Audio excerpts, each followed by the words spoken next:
Rod Serling. You're listening to the Zero Hour. Rest your eyes.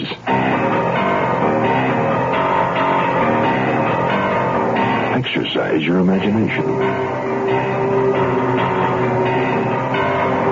Today, Glenn Hall Taylor's story of murder in a theater. Death is the Puppeteer. Starring Lyle Waggoner.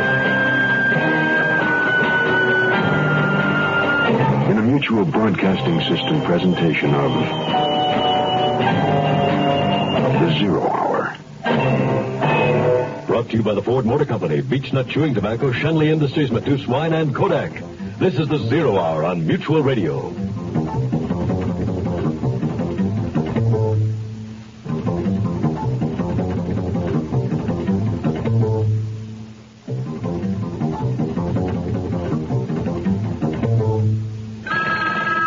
Hello, Mr. Know-It-All here, the man who knows everything about everything. What baseball record does Rick Bruno hold? An original copy of Take Me Out to the Ball Game. Hello, Mr. Know-It-All. Who made up Abraham Lincoln's cabinet? Carl Schwab in Walnut. Hello, Mr. Know-It-All. Can you tell me where the Great Plains are located? At the great airports, of course.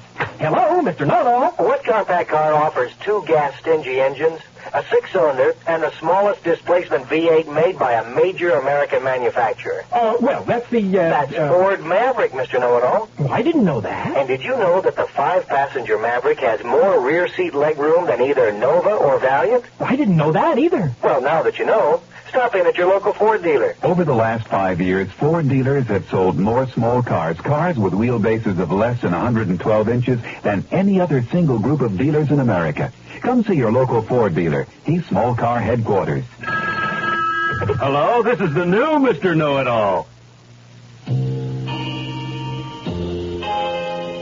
Since the time of the ancient Greek theater with its processions and its choruses, man has been fascinated with seeing and hearing his dreams, his frustrations, and his revels reenacted upon the stage. In the theater, we may laugh at high comedy or tremble at stark tragedy. And when tragedy strikes where there is comedy, it is most telling. As in the story you're about to hear. But our drama occurs not on stage, but backstage. In a theater where a revival of vaudeville is being held.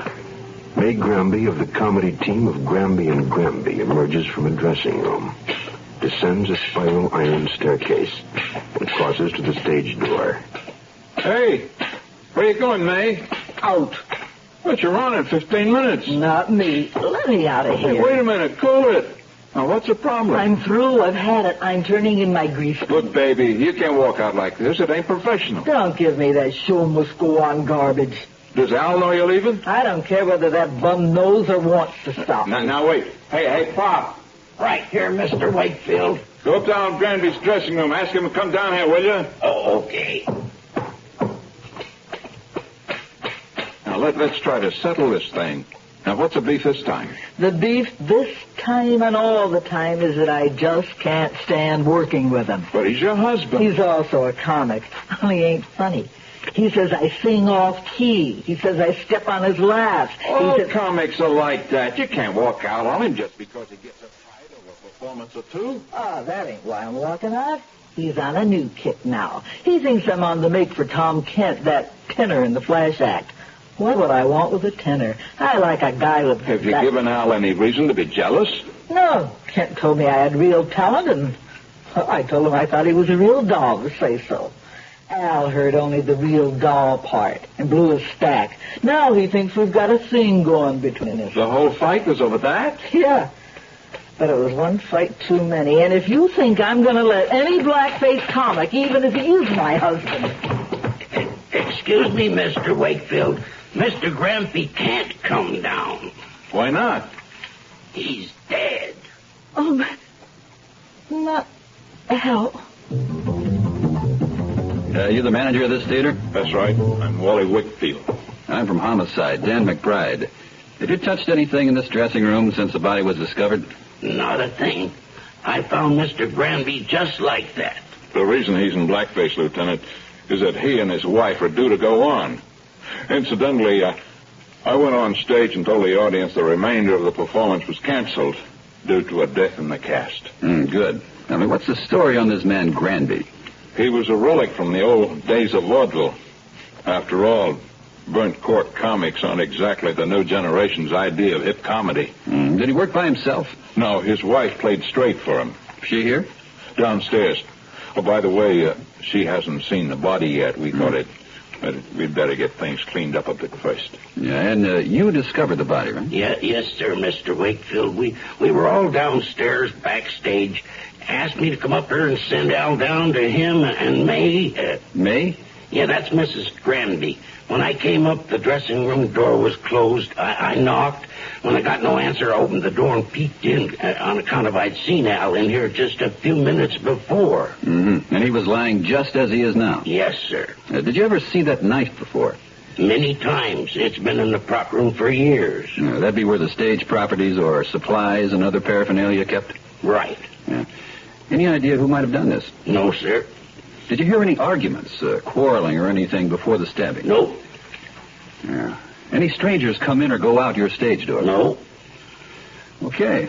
That'll be all for now, but we may want to talk to you again, so don't leave the theater. Why should I leave? I work here all night. Mr. Wakefield, as I recall, you said you hadn't seen the body until I arrived. Right. After I'd insisted Mrs. Granby not come up here, I stayed with her, trying to calm her down.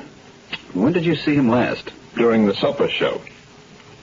How long have you known him? Well, a few years, on and off. I used to manage a vaudeville house. I booked the act several times. Mm-hmm. How'd you get along with him? Oh, fine.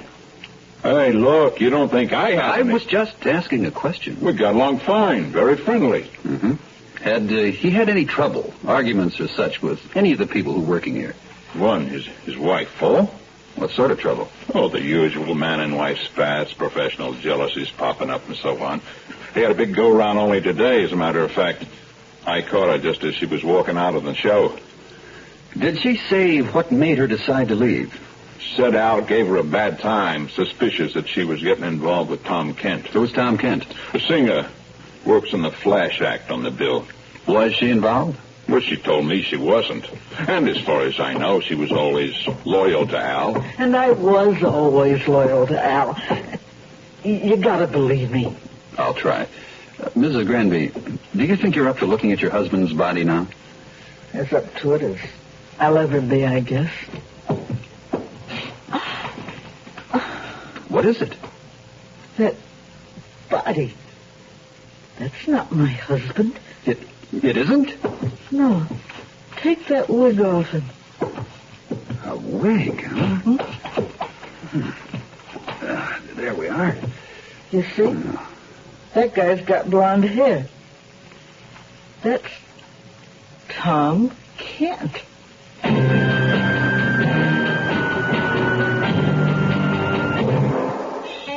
Mrs. Rosé is any kind of wine you want it to be.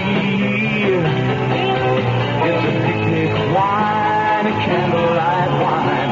Just try some and see what Mrs. Rosé feels at home on a yacht, a backpacking motorhome, whatever you got. Mrs. Rosé, you like it a lot. Try some and you'll see. Matus is a rosé wine imported from the old world to go with everything good. It has a light, easy-to-like taste, so it makes good food even better. Good people, friendlier. And good times, well, just try some and see. Try some and you'll see. Imported by Drapers Ashby and Company, New York, New York. To be any kind of wine you want it to be. Hey, Matus Rosé.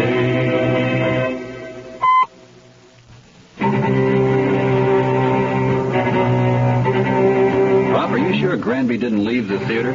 Sure as I'm standing here. Not by the stage door, anyway. You get anything from the other ushers or doormen, Mr. Wakefield?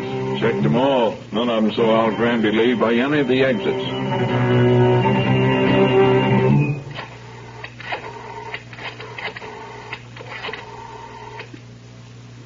Hello. Communications? Lieutenant McBride here. I want you to put out a pickup on Al Granby. Suspicion of murder. About 5'10", auburn hair, balding in front.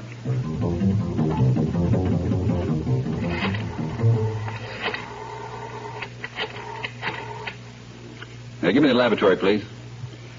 This is Lieutenant McBride. I need a labman over here at the Henry Irving Theater. Yeah. And have him bring a photographer along, too. Get him over here on the double. Hiya, Pat. You made good time. The body's right there. You know the angles I need. Shoot him. Right, Dan. Oh, and Dave, dust the knife handle for prints. And maybe the doorknob and the dressing table. Yeah, I'll get everything I can. While I was waiting for you guys, I figured out something.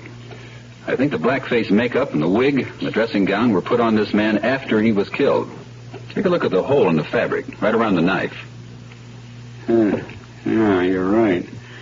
But the knife didn't make that hole. It was cut or torn so the dressing gown could be slipped over the knife handle. Right. And I think he died immediately. There's only one blotch of blood here.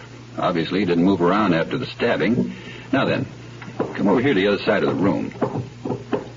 Now, this is a puzzler. There's bloodstains on the floor and on the windowsill. I'd say this is how Granby got out. He was bleeding, too. Well, then he must have been wounded while attacking the dead man. Not likely. The dead man was stabbed from behind, and there's no sign of a struggle. Yeah, well, I suppose it could be that. Well, what was that? That sounds like the old doorman. Come on. Now, watch it, Dave. These stairs are tricky, and the whole stage is dark. Oh, here, I got my flashlight. Oh, yeah, that's better. Someone. It is the doorman.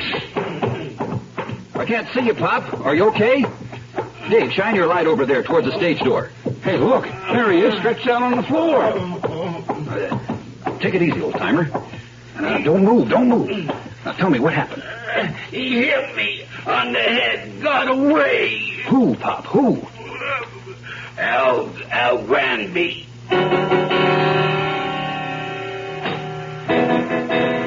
Who's there?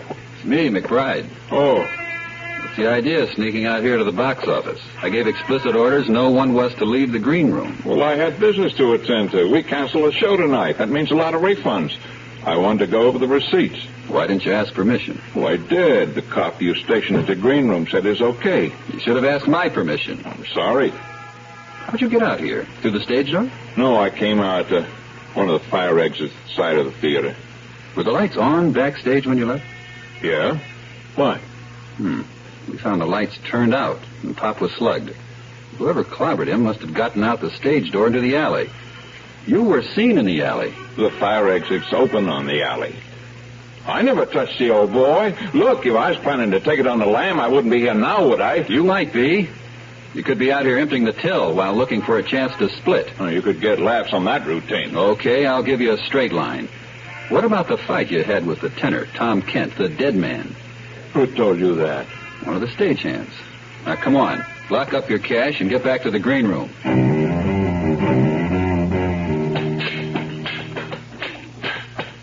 Oh, hi, Dave. Right. Are you about through? I've got all the pictures we need. Yeah, I think I'm about done. The morgue's taking the body. Yeah, Dan okayed it. Yeah, well, where is he now? Oh, he decided to investigate further. You know, the blood over there on the windowsill. Oh, so that's why the window's open. Oh, what'd he do, get down the fire escape? Yeah, he's on his way back up now. It's hard to believe. When I was a rookie in uniform, I chased a guy up a fire escape to a third-story balcony. That was before I developed a balcony of my own. Well, at least the climb down and back was worth it. Even if I did get half the dust on the fire escape all over my nice new double knit. Here, let me help you brush it off. Oh, no, thanks. I can manage. By the way, I've concluded that Al Granby didn't slug the old doorman. So what now?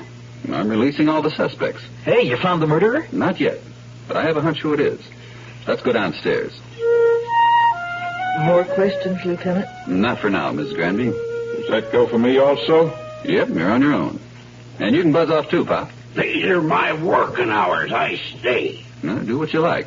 Right now, I'm going to concentrate on finding Al Granby. If you find him, please call me. I gotta know what's happened to him. I'll let you know, Mrs. Granby. Good night. Good night. Good night. Good night, Lieutenant. I'll be around if you need me. Thanks a lot. Hey, you two stick with me. Okay. Hey, where are we going? Back downstairs into the theater. Into the theater? Yeah. But this time, we're going by way of the fire escape. The mind teach a man what he can't when he can. And no mind makes exceptions for you. You learn to stay on your guard, looking out for your part. You learn beech nuts to the back of your chew. Like my daddy told, when you go out the cold, you're not down there to take in the view. You keep respect for the mind, concentrate all the time. Of course, beech nuts to the back of you chew. What makes beech nuts such a traditional favorite? It's cause beech nut just keeps on getting better. It's a moister, more satisfying chew. Next time you're buying chewing tobacco, try beech nut. You won't be disappointed. Then when your shift's done, you come back to the sun. You and the boys hoist a view. It ain't such a bad life, she ain't such a bad wife, and you got your beech nut tobacco to chew.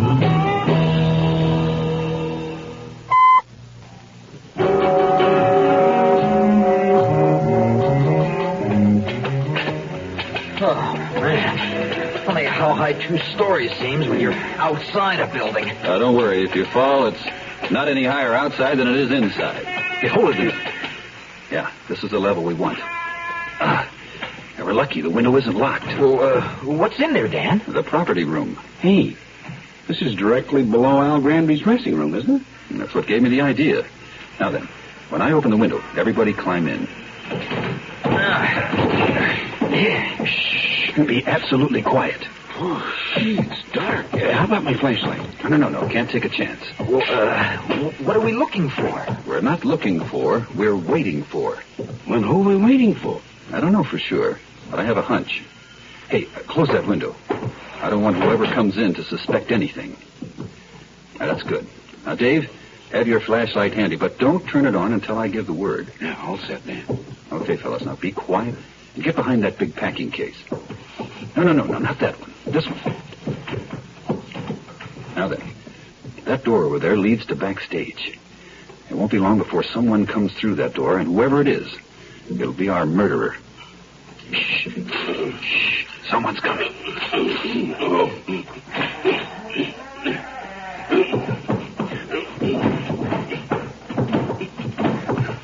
Okay, you. Hold it. Turn that flashlight on, Dave. Don't shoot. It's me, Pop. Yeah, we know it's you, Pop. We can see sharp and clear. Here, get your hands behind your back. You have to do that. I'm afraid so. After what you've done, I don't want you to get your hands on me. How'd you know, Lieutenant? A stagehand told me you used to perform in musical comedy. He said that sometimes, when you were singing as you worked around here, Tom Kent, whose voice was young and still in good form, made fun of you. Well, he didn't have to needle me about sounding like a fraud or an old crow. He never sang opposite Fritzy Sheff or Blanche Ray, or I couldn't take it any longer. I had to wipe that sneer off his face. You better not talk until you get a lawyer, Pop. I know all that stuff about my rights. I don't want a lawyer. And I killed Al Granby, too. Hey, what? Dave. Because he saw you kill Tom Kent, right? Right. He was a witness. I had to kill him. Yeah, that's why he couldn't have slugged you backstage. He was already dead. And you were the only one with the key to the master light switch box. You switched off the house lights and faked being slugged. Yeah, but why did you blacken Kent's face? Why that afro wig? And why wrap him in Granby's dressing gown? Yeah, it was stupid, I guess, but I figured it would confuse the police long enough for me to take care of Al and get out of town. It was all for nothing, wasn't it, Lieutenant? I'm afraid it was, Pop. And if you'd been thinking straight, you should have known that at your age you couldn't have carried off a packing case with a man's body in it. Was that man to drag out of the prop room? He'd never have made it. Haven't you noticed? He didn't make it.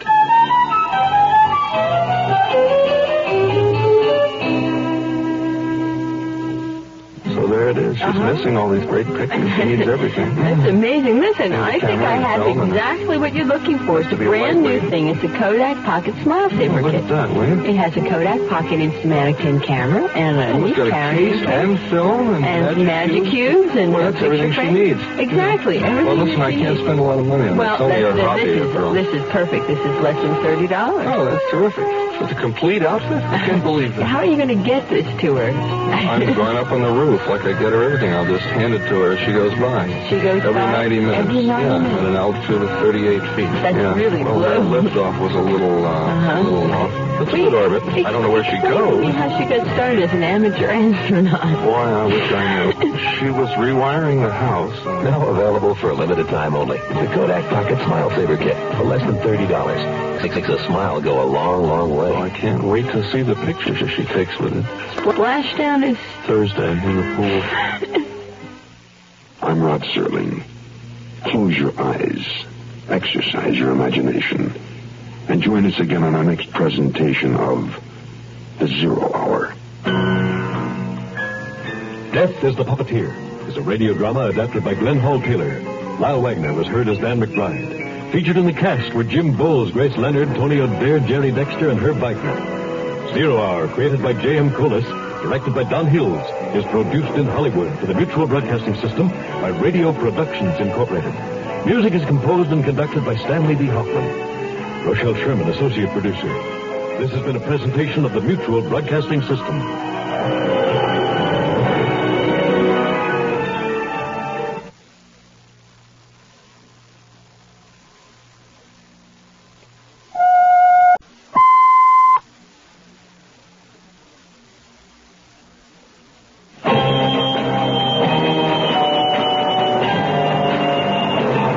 Rod Serling.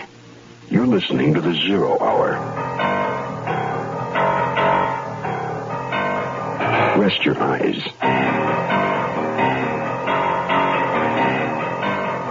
Exercise your imagination. Today, Kim Weisskopf's health chart of an epidemic family. Dr. Rivington, presumably. Starring William Shatner. In a Mutual Broadcasting System presentation of The Zero Hour.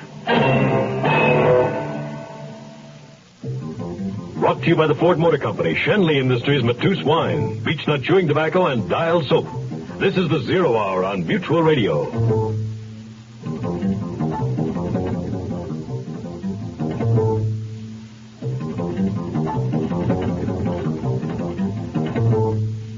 This is Hugh Downs with another car buyer's report from Ford.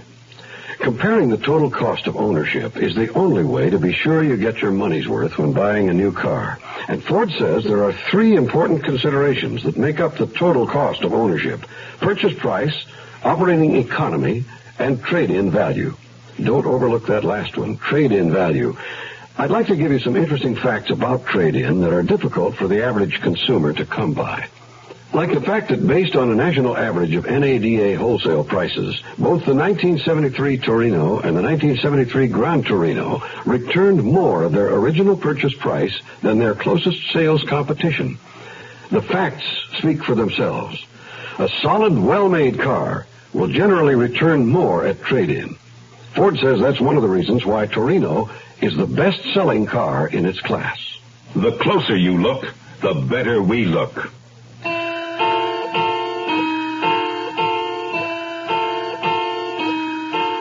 Money can buy many things, but not happiness and not health.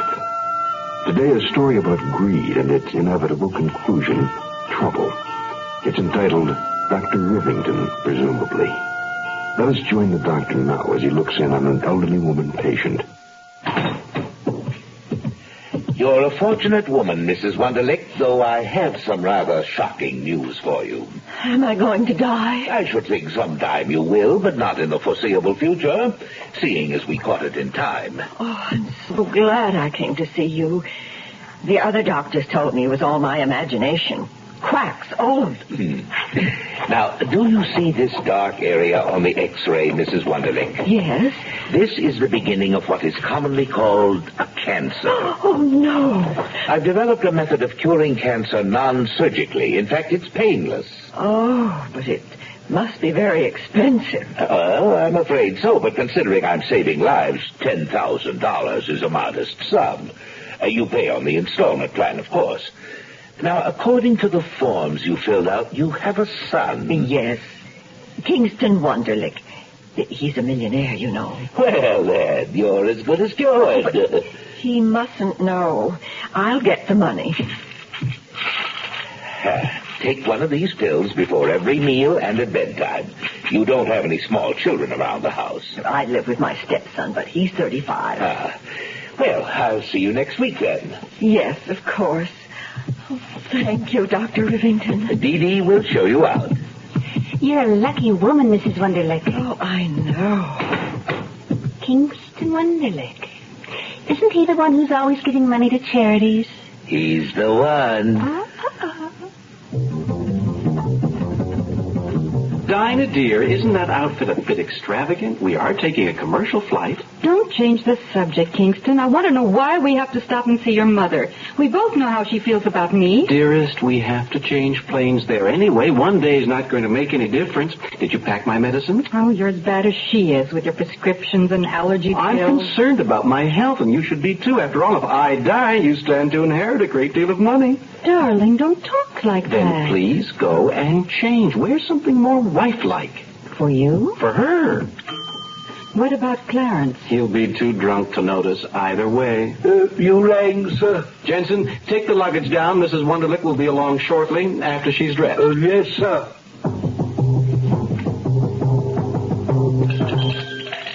Is that all you can say? Good for you? What do you want, a parade? The guy's a crank, I tell you. You're wrong, Clarence. Dr. Rivington is a specialist. Right, and I'm an astronaut.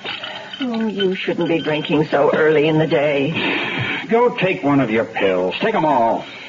Oh, you're a very sick young man. Oh, that's funny coming from you. I just don't know what to do with you. Kingston will have to decide. I'm sick of Kingston. My whole life has been Kingston this, Kingston that. He's the sick one in this family. I'm going to ask Dr. Rivington to recommend a psychiatrist. For Kingston? No, for you. Dr. Rivington, isn't that a name? Dr. Rivington is a very nice young man. And you know, he's always smiling. I don't doubt it. Oh, well, maybe it just seems that way. Up close, I noticed he has a small scar at the side of his mouth that sort of turns up like this. Wait. Do that again. Like this. Where did you hear about this doctor? At the beauty parlor. I read about him in a pamphlet. I have his address in my purse. Are you planning to see him? As soon as possible. Oh, good. Maybe he can cure you of your drinking. Yeah, and maybe he can.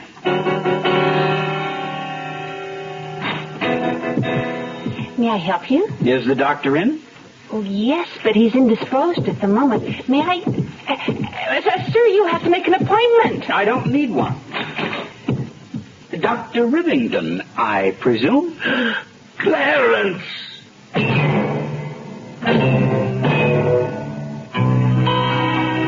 Juice rosé, any kind of wine you want it to be. It's a picnic wine, a candlelight wine.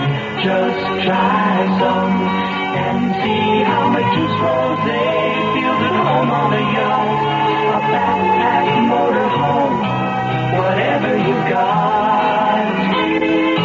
My juice rosé, you like it a lot. Try some and you'll see. Matus is a rosé wine imported from the old world to go with everything good. It has a light, easy-to-like taste, so it makes good food even better. Good people, friendlier. And good times, well, just try some and see. Try some and you'll see. Imported by Dreyfus Ashby & Company, New York, New York. To be any kind of wine you want it to be. Hey, hey, hey, Matus Rosé.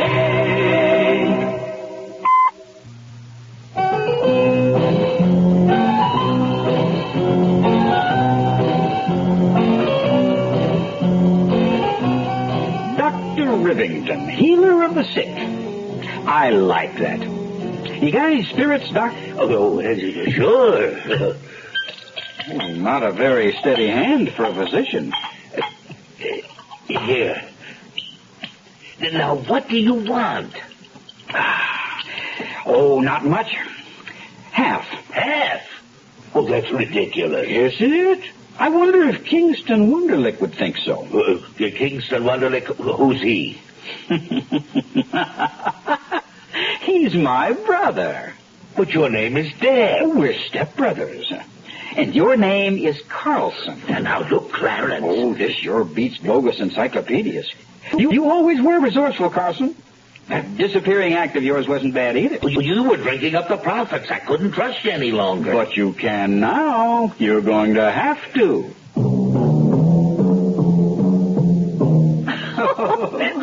Kingston, you're panicked. Oh, Ma. But you do look a little pale around the gill. Well, that's why Diana and I are going to the Virgin Islands to let the sun bake us to a golden brown. Oh, my son, the globetrotter. Darling, shouldn't we be getting back to the hotel soon? No, we have time. Oh, you'll stay for lunch. I have cucumber sandwiches. They say cucumbers are good for stamina. Oh, Ma, we'd love to. Kingston. Oh, run along if you must, dear. I have some shopping to do. You two enjoy yourselves. Oh, it was wonderful seeing you again, my dear. A rare treat. Give my love to Clarence. Oh, an impossible woman. I've said that from the beginning. Mother, please. She's the type Clarence would find attractive. By the way, where is Clarence? He went to see a doctor. Clarence went to a doctor? What are those pills, Mother? Oh, these? Oh, nothing, just a diet supplement. Oh? Yes, Clarence went to see a specialist about his drinking. That doesn't sound like Clarence. He's reforming. He told me he may even look for a job.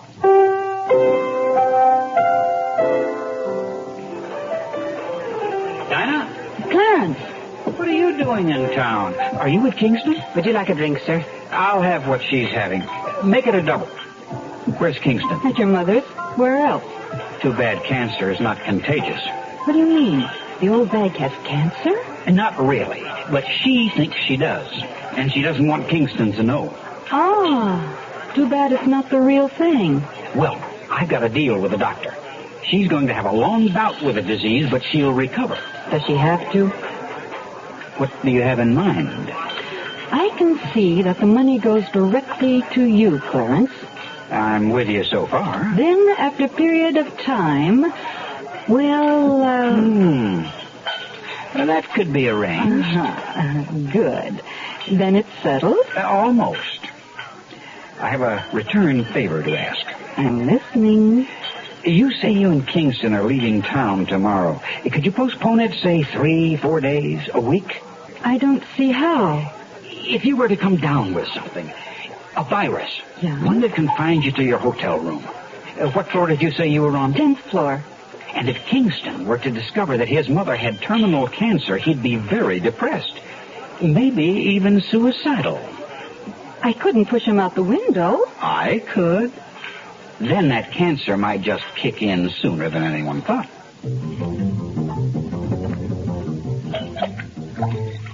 Just our luck. We finally hook into a prime sucker and this Dabbs has to show up. Can't we do something about him? Indubitably. Huh? Without question, beyond the shadow of a doubt, yes. Well, what then? Clarence, Mr. Dabbs, is a highly predictable character, a lush. Don't put that away. I need a drink. Not from this bottle. This is Mr. Dabbs's private stock. Huh? One shot of this, and he won't bother us anymore. You see, Dee Dee, we're going to kill him.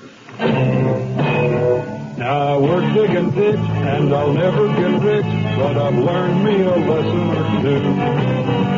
You judge a good man by the dirt on his hands and beech nuts, the tobacco you chew.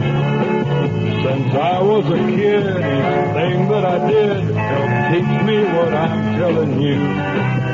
When you fight, it's to win. When you're right, don't give in. And beech nuts with tobacco you chew. Great thing about being raised around here is they raise you on beech nuts chewing tobacco. Like they say, beech nuts the tobacco to chew, cause it just keeps on getting better, moister, more satisfying. Beech nuts all you ever need to learn about chewing tobacco. Now, Poppy might yell, but he taught us kids well, and most things he said I still do. I live by my word, don't repeat what I've heard, and beech nuts the tobacco I chew.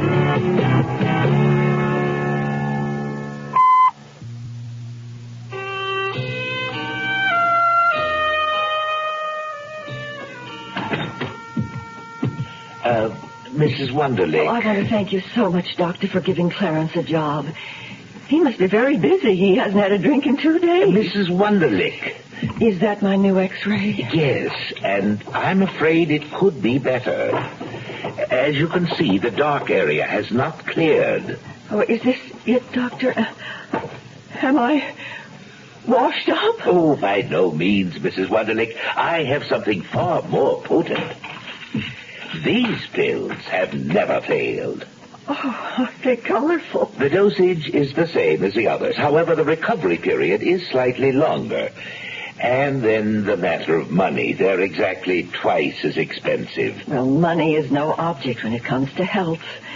My son will take care of me. Ah, good. When you come in next week, I'm certain we'll have more positive results. Oh, how do you feel, Mother? Well, the doctor says I'll pull through. Look. Goodbye, Mrs. Wonderlick. Goodbye, dear. Oh, Clarence, will you be home for dinner this evening? Kingston promised to be there.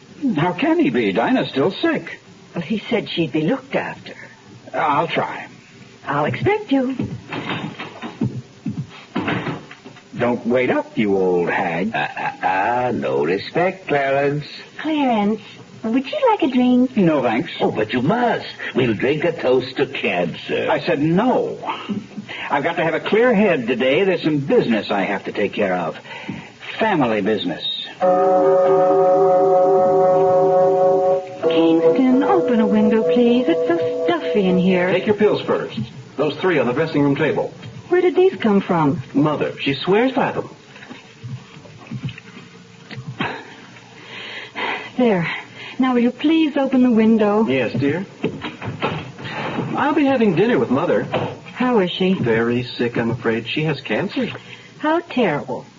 You don't seem upset. Oh, I'm not really. The man who told her is a quack. He calls himself Dr. Rivington, but he's an old con man named of Carlson. Clarence used to work with him. What? Kingston, I'm not sure I feel at all well. Oh, lie down, dearest. Those pills will make you sleep. I can't see. Please, Dinah, get back in bed. What have you done? Kingston, you poisoned me. So I have. Oh, Kingston. Mother was right.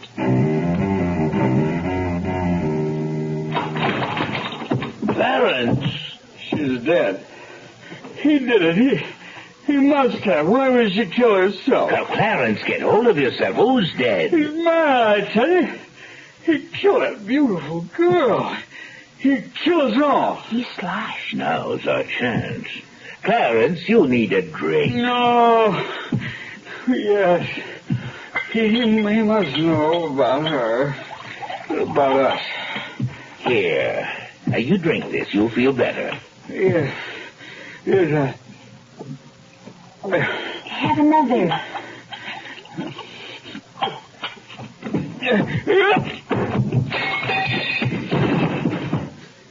That was stronger stuff than I thought. Someone's coming. Quick, shut the door. Excuse me, nurse. Is the doctor in?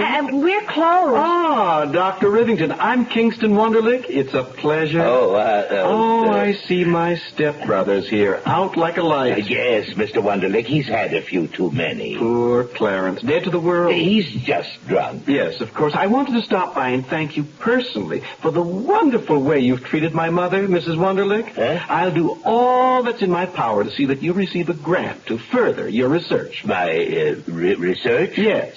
in the treatment of chronic hypochondriacs. Oh, I'd appreciate that, sir. Oh, I'm in a frightful hurry at the moment. There's a plane waiting for me. I wonder if you'd be so kind as to do me one small favor. I'd be honored. Since you're closing for the day anyway, could you drop my stepbrother off at home and put him to bed? Here's the key to the house and the address. Oh, well, it's the least we could do. Yes, we'll do it right now. Oh, I wonder if I might use your telephone. Certainly, go right ahead. We'll be going now. Come on, Dee Dee. Grab his legs. Mr. Wonderlick, be sure to turn out the light when you leave. Will do. Ciao.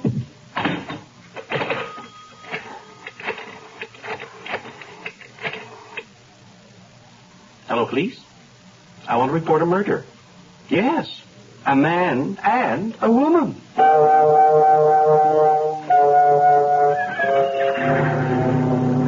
Oh, Ma, I'm so glad you decided to come with me to the islands. It's good for you to get away. Oh, yes, especially after all that happened. I still can't get over that nice Dr. Rivington and his pretty nurse, murderers. Oh, well, I still have you, Kingston. When we get back to the States, you'll move in with me. I'll take care of you, Mom. Oh, dear. I do believe I'm coming down with something.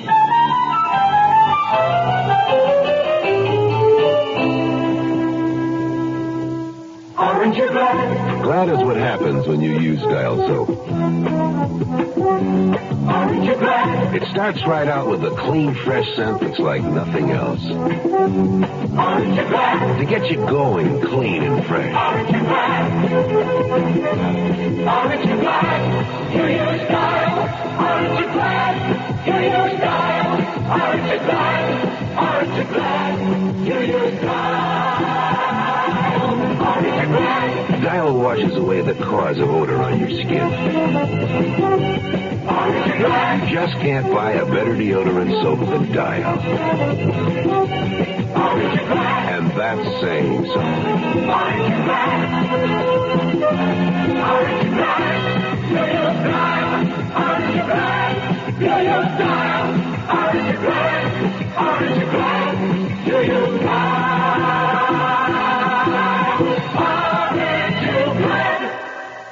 I'm Rod Serling. Close your eyes, exercise your imagination, and join us again on our next presentation of The Zero Hour.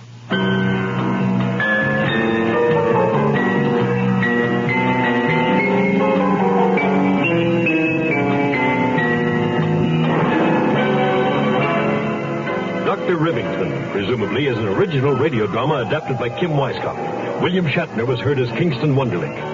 Featured in the cast were Irene Tedrow, Sam Edwards, Ellie Robbins, Marvin Miller, and Alice Backus. Zero Hour, created by J.M. Colas, directed by Don Hills, is produced in Hollywood for the Mutual Broadcasting System by Radio Productions Incorporated. Music is composed and conducted by Stanley D. Hoffman. Rochelle Sherman, associate producer. This has been a presentation of the Mutual Broadcasting System.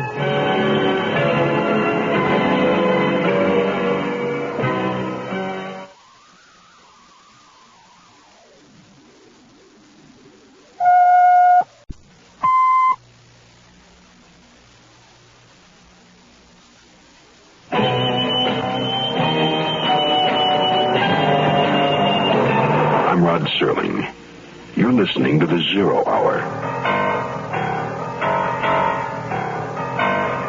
Rest your eyes.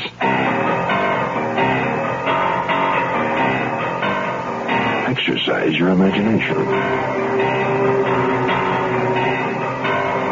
Today, Kim Weisskopf's overview of an underground newspaper ad. Wanted.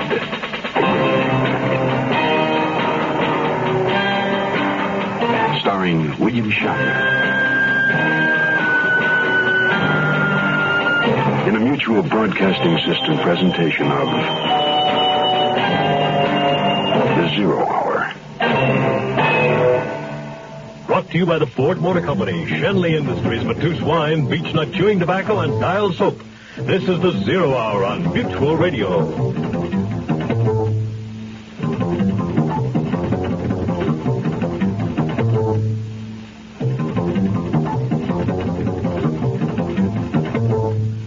is Hugh Downs with another car buyer's report from Ford. Car size and fuel economy are important considerations today, but so is the total cost of ownership, which involves purchase price, trade-in value, and operating economy. And Ford feels if you compare mid-sized cars, you'll choose Ford Torino. Take some operating economy examples. Torino offers gas-saving steel-belted radial ply tires standard, runs on regular gas, and has a 26.5-gallon fuel tank. That's 20% more capacity than its closest sales competitor. And compare some scheduled maintenance costs. You'll find in the course of 50,000 miles that compared to its closest sales competition, Torino's chassis is scheduled to be lubricated only once to their 8 times. Spark plugs are scheduled to be replaced only half as often. Everyone says compare. Ford says compare not only the cars, but the total cost of owning a car. The closer you look, the better we look.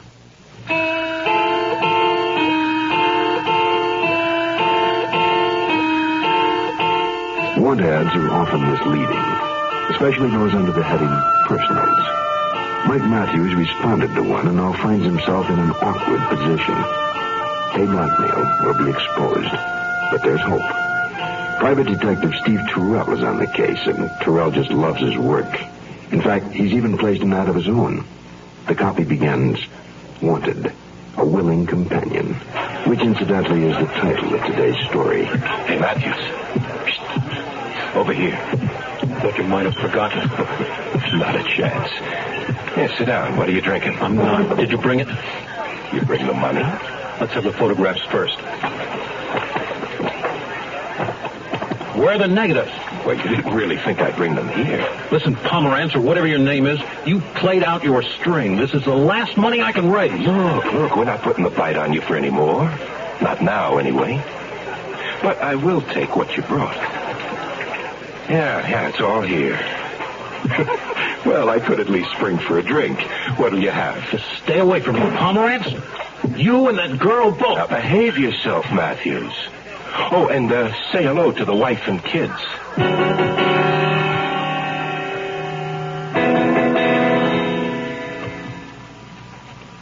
Hi, Mike. How'd it go? I paid the bloodsucker like you said to Steve, but... Good. Go on home. I'll take it from here. What are you going to do? It's done. What do you mean it's done? Pomerantz still has the negatives. Read this. The one circled in red ink. Pomerantz and his lady friend have got themselves a new boy. Wanted. A willing companion for weekend rendezvous of fun and games. Straight, well-endowed businessman looking for free-thinking woman, 25 to 35, to share capital gains. Well, sounds like a winner, Maggie. He sounded filthy rich over the phone. I'm meeting him for dinner tomorrow. Now, just make sure you don't go where you might run into Matthews. You know, I'm against doing this twice in one city. But this town is crawling with ringers. These street sheets are full of them. Look, why don't you lay off Matthews if he puts you uptight? Starting tomorrow, we'll concentrate on this one. Mr. Steve Thompson. So, my wife won't suspect I'm bringing some paperwork along. You won't mind? Only if you work on it, Steve. You're very forward, Miss Pearson. Well, your ad said free-thinking woman. And please, call me Cindy. All right, then. Cindy, I'll pick you up at 4 o'clock Friday. Where do you live? Oh, not my place, Steve. My boyfriend is not a free-thinking man. Oh. I'll meet you. Where? Well, how about here? All right. Gosh, this is really exciting. I've never done this before. Oh, neither have I. Here's your check, sir. Will any of these suffice? I'm sorry, sir. We don't honor credit cards. Oh, well, that's all right. I'll pay cash. Keep the change. Thank you, sir. Have a pleasant evening. Shall we? Cindy? Shall we go? Oh, of course.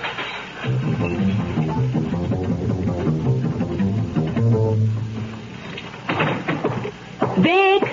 Vic! Yeah, I hear you. Oh, Vic, this one's too good to be true. Yeah? Well, you better be careful of him then. No, I mean it. Thompson's as timid as they come. His wife walks all over him. Then we got to watch out for her. Oh, stop being such a cynic. I had the meal of a lifetime tonight. The bill was over $50, and he paid for it in cash. Well, he'd better get used to it. He tossed down the bourbon pretty good, too, so we shouldn't have any problem knocking him out. You got the film? Oh, yeah, miles of it. Now, where are you going to be? I'm meeting him Friday at 4. We'll be driving up to his private cabin near Idlewild. I got the directions. Oh, yeah, this is good. Now, I'll go up ahead of you and sort of drop in Friday night. Vic, Saturday night's fine with me. Even with his glasses, he's kind of cute.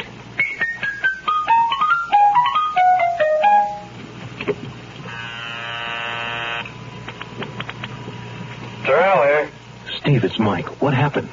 Well, it's all shit. That's it. What took you so long to call? It's family night. I had to take Diane and the boys to the movies. We just got back.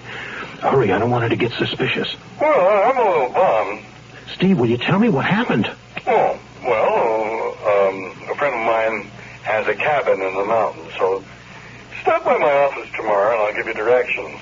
Now, I already gave them to the girl to pass along. You think she went for it? Mike, you missed an Academy Award performance. I'll be sure not to miss the next one. Mike, who's that? It's Steve Terrell, private eye extraordinaire. Yes, Frank. Next time you have a show on the air, call me sooner. It's Frank Vaser. There's a rehearsal in my office at 10 in the morning. Can you make it? Oh, who's Frank Vaser? He's a writer friend of mine. Mike? Oh, sure, Frank. I wouldn't miss it for the world. Okay, I'm passing out now. Bye. Mike, go up and say goodnight to the boys. Sure, in a minute. Is something the matter? No, why? You just seem nervous lately. Oh, it's business, honey. I've got this impossible new account. Can I do anything to help? No. I should have the deal closed by Monday. Now we're digging ditch, and I'll never get rich, but I've learned me a lesson or two. You judge a good man by the dirt on his hands and beech nuts the tobacco you chew. Since I was a kid, each thing that I did helped teach me what I'm telling you. When you fight, it's to win. When you're right, don't give in. And beech nuts the tobacco you chew. The great thing about being raised around here is they raise you on beech nut chewing tobacco. Like they say, beech nuts the tobacco to chew because it just keeps on getting better, moister, and more satisfying. Beech nuts all you ever need to learn about chewing tobacco. Now, Poppy might yell, but he taught us kids well, and most things he said I still do. I'll live by my word, don't repeat what I've heard, and beech nuts the tobacco I chew.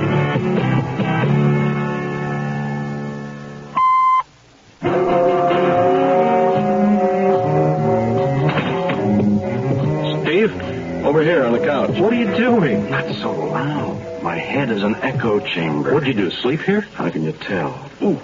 Well, let's get to it. I'm late for work. Okay. These are the directions. Will you be able to get away Friday night? Yeah, I told Diane I have a late business dinner, so I'm covered until about 10. That's long enough if these people work fast. Oh, they do.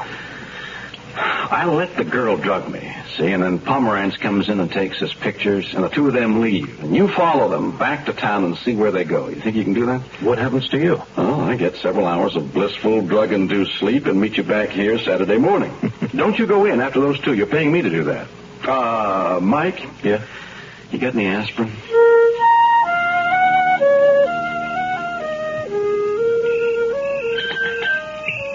My Steve, you certainly like your bourbon. Well, I'm just a little nervous. Steve, come here. Drink up and look. How did you put it? Share the wealth? Gosh, Cindy, I don't know. Don't you like me, Steve? Sure, I like you. It's just... Well, drink your drink, and then Cindy's going to show you how a free-thinking woman has a good time. There. Hey, what are you doing? Taking off your shirt. What for? Well, don't be scared. I'll take off my own shirt if you don't mind. All right. In that case... Hey, wait. What are you doing there? I'm taking off my clothes. Would you rather do it? No. I'm a little dizzy. I'll turn out the lights. Cindy? Yes? Oh, poor Steve. Get ready. I'll put him on the bed. Yeah, get his pants and shoes off. I'll set up the camera. What should I do with his glasses? Well, does he wear them all the time? I think so. Well, then put him on them, then. We don't want his wife to think it's somebody else. You ready? How's this? Yeah, that's good. Now hold that pose. Now roll him over. Yeah, that's good. This is always worth plenty. No, I can't see his face. There. Hold it there. Good, we got enough. Now get your clothes on. Look at him. Is that a face a mother could love? Come on, let's go. Oh, wait a minute, my ring. I must have dropped it somewhere. Forget the ring. Forget you. Well, I'm not sticking around here. Oh, go on, I'll get home. Steve might have to hitchhike, but that's the way it goes. All right, but don't be long. You hear me, Maggie? Just develop the film. I can take care of myself.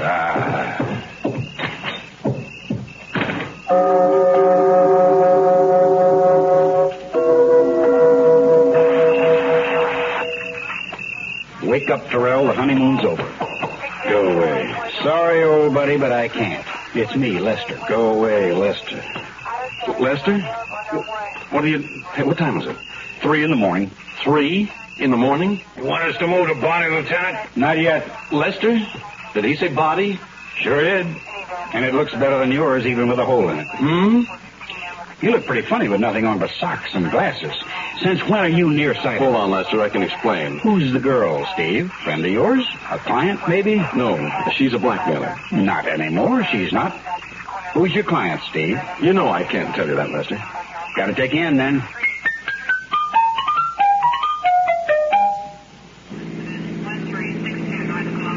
Lester, can I ask you for a favor? Ask. Turn me loose. I'll bring you the killer inside of 24 hours. Can't do that, Steve. Yeah, I know. You didn't kill her, did you, Steve? Lester, really? Sorry, I had to ask. We found the murder weapon in the room. It's registered to you. Well, you better pull over then, Lester. Can't do that, Steve. Hate to tell you this, old buddy, but this gun I've got pointed at just says you can. Is that mine? Afraid so. Sorry, Lester. Me too. 24 hours. You have my word.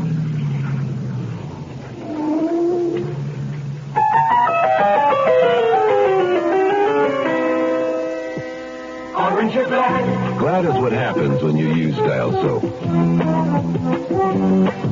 or Glad? It starts right out with a clean, fresh scent that's like nothing else. Orange or Glad? To get you going clean and fresh. Orange or Glad?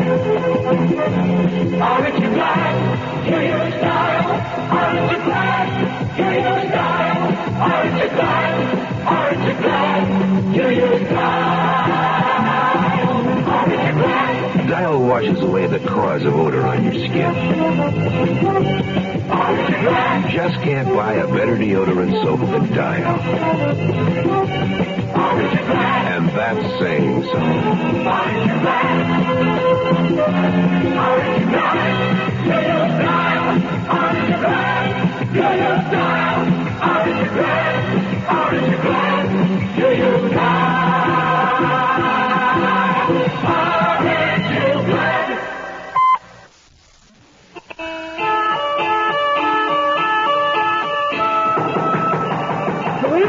Police, Mrs. Matthews. Just a minute.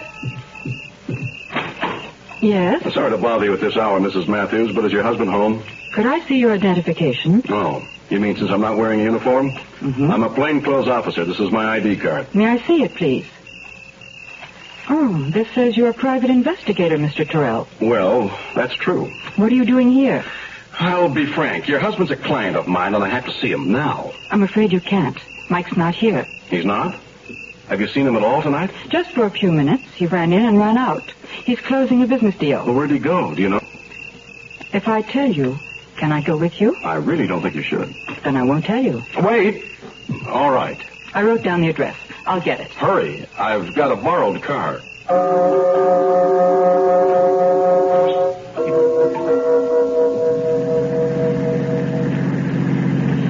Tell me, Mr. Terrell, is it standard procedure to hire a private detective to investigate a business associate? It's common practice. I see. Then why did you have to get the address from me? I lost it. And the police car you drove up in? I found it. Mr. Terrell, you don't expect me to believe all this? That's not very convincing, is it?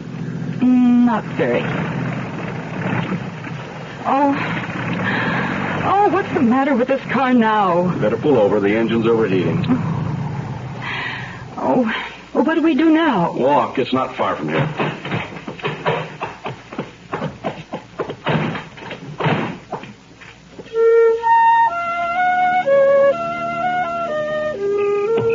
I'm going in alone. Wait here.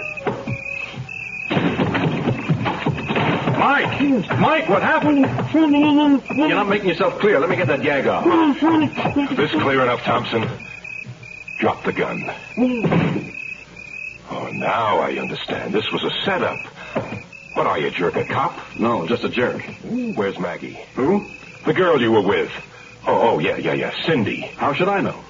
Oh, she ain't come back yet. Looks like we all wait together. Sit down next to your friend there. All right, now put your arms in back of you. There. That's a little tight. Well, that's the brakes. Very interesting. Steve Terrell, private investigator. Hey, I got something to show you. Don't go away. Nice going, Mike. You think you're in trouble? I had to steal a patrol car to get here. When are you going to learn not to speak with your mouth full? Well, the pictures are still in the fixer, but I thought you might want to look at them anyway. Not bad. A little grainy, but hey, did I do that? You've seen enough, Private Eye. Oh! I can't see! I'm blind! Mike! The gun! Get the gun! Somebody help me! Untie these ropes, please. Mike, I was so worried. Thanks, honey. Where have you been? Would you put over here, please? I was worried sick. I thought you and the boys had been kidnapped. No, they're Well, at safe. least put a gag on Pomerantz. I can't stand to hear a grown man cry. All right, nobody move. Put down the gun, lady. Hi, Lester. Hello, Steve. What happened? You get tied up? Yeah, I got mugged by an insane Boy Scout. Are you the police? Yes, ma'am. Please untie me, Lester. Who's this? Name's Pomerantz, I think. He your client? No, he's a blackmailer, too. Mr. Terrell works for me. What's your name? Mike Matthews. You're under arrest, Mr. Matthews. He didn't do it. Do what? Did he? No, I told you, he's a blackmailer. Get me out of this chair. Steve, you gave me your word you'd deliver the killer. And I'm good for it. You've only got one guess left. Who? Her? You got it. I'd applaud, but I can't. Diane?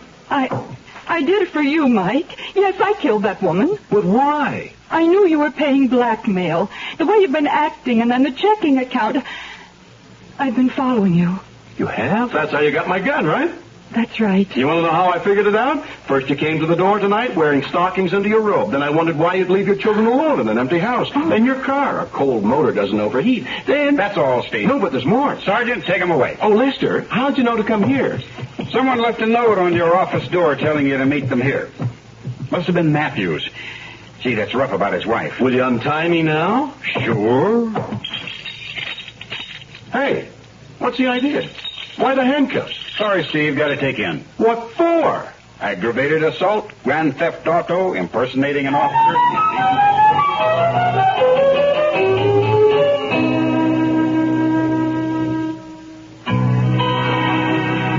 Rosé, any kind of wine you want it to be. It's a picnic wine, a candlelight wine. Just try some and see how much is rosé.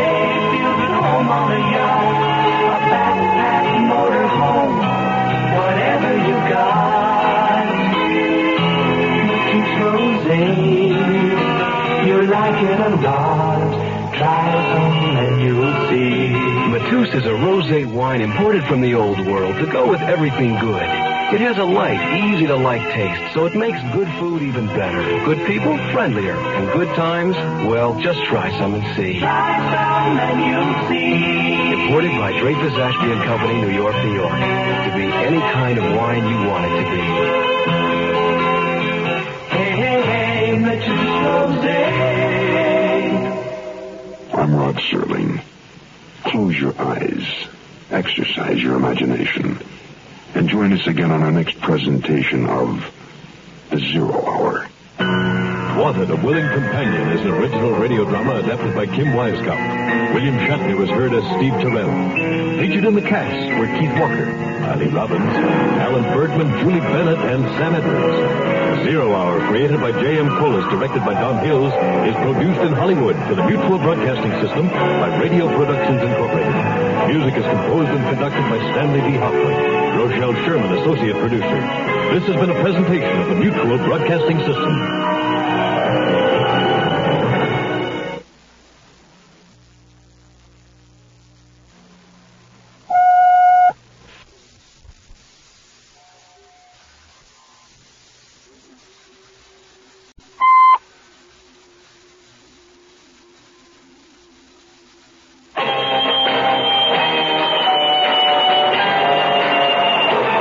Rod Serling. You're listening to the Zero Hour. Rest your eyes.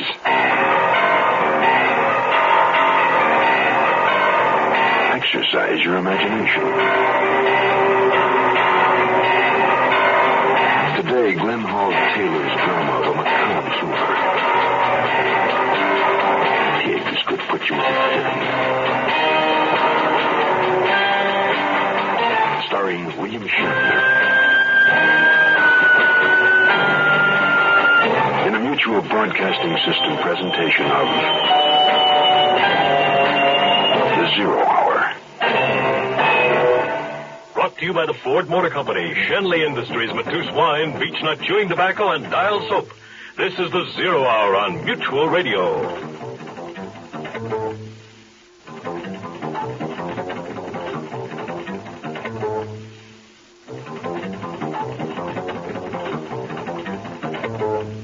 This is Hugh Downs with a Ford Car Buyers Report. Car buyers today are giving serious thought to the real cost of car ownership. Not only purchase price, but operating economy and trade-in value. What about operating economy? Well, consider gas mileage. Lots of Ford LTD owners have discovered that adjusting how they drive results in surprisingly good gas mileage. And consider maintenance. The estimated average cost for 50,000 miles of normal driving in the 74 LTD versus the 73 LTD can be as much as $182 less in scheduled maintenance. Compared to its nearest sales competitor, LTD maintenance schedule specifies fewer spark plug changes, fuel filter changes, and chassis lubes for more savings. The 1974 LTD is the best-selling car in its price class, evidence that for many it's the best solution to owning a full-size car. The well-made Ford. The closer you look, the better we look. The criminal's milieu is the world. To him, no environment remains inviolate, whether it be brothel or temple. The crime revealed in the following story takes place on the grounds of the Midwestern County Fair. History tells us fairs were originally held in conjunction with religious festivals, where great numbers of potential purchasers gathered. But we don't need history to tell us that even the ancient fairs attracted sinners as well as saints. Today's fair is no exception. It's late afternoon, and in the grandstand on the half-mile track near the midway, a young woman and her husband are talking. How did you bet the horse? To win. Well, you should have bet he wouldn't finish. All those trotter drivers are old, but yours is older than a late show movie. I bet they'll have to lift him into his seat. He's moving up. He can still win. Not now, he can't. It's all over. Well, there's $10. Don't worry, honey. You'll never miss it after we pull this next job. Come on, let's get out of here. I got to send those wires to tell Brewster and Hudson to meet us. When's the job set for? Tomorrow, if I can get the boys here on schedule. And this stick-up is going to keep us in bread and sirloin for a long time.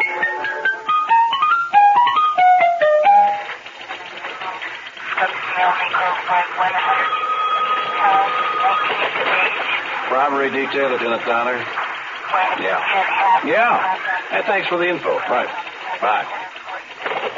Hi, Jim. Oh, hi, Ken.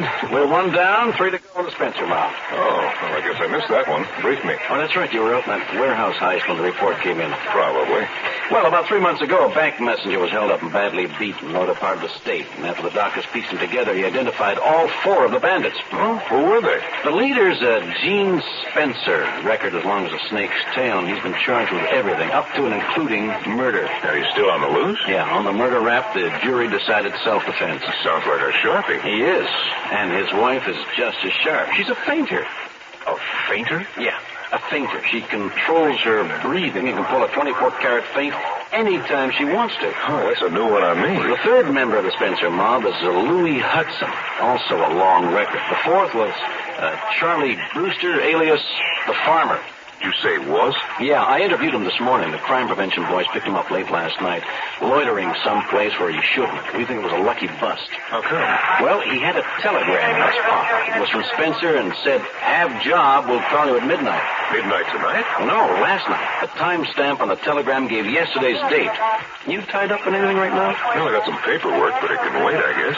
Then come along with me. The DA's got a signed warrant waiting. I'm going to search the farmer's room. How come the telegram if he lives here in town? Oh, he received the wire at Clarksville, upstate, but we found a hotel key in his pocket. He's staying here at the Central. Okay, let's go. Hey, Nancy. Yeah? Louie ought to be here any minute. Fix some coffee, huh? Okay. Oh, but I wish we could go out to eat instead of me trying to cook on this silly motel hot plate. Now, you know we don't want to be seen around too much. Well, it's not like we're in the city. We're halfway out to the fairgrounds here. Who is it? Me, Louie. Oh, come on in, pal. What's with that truckload of pigs out there?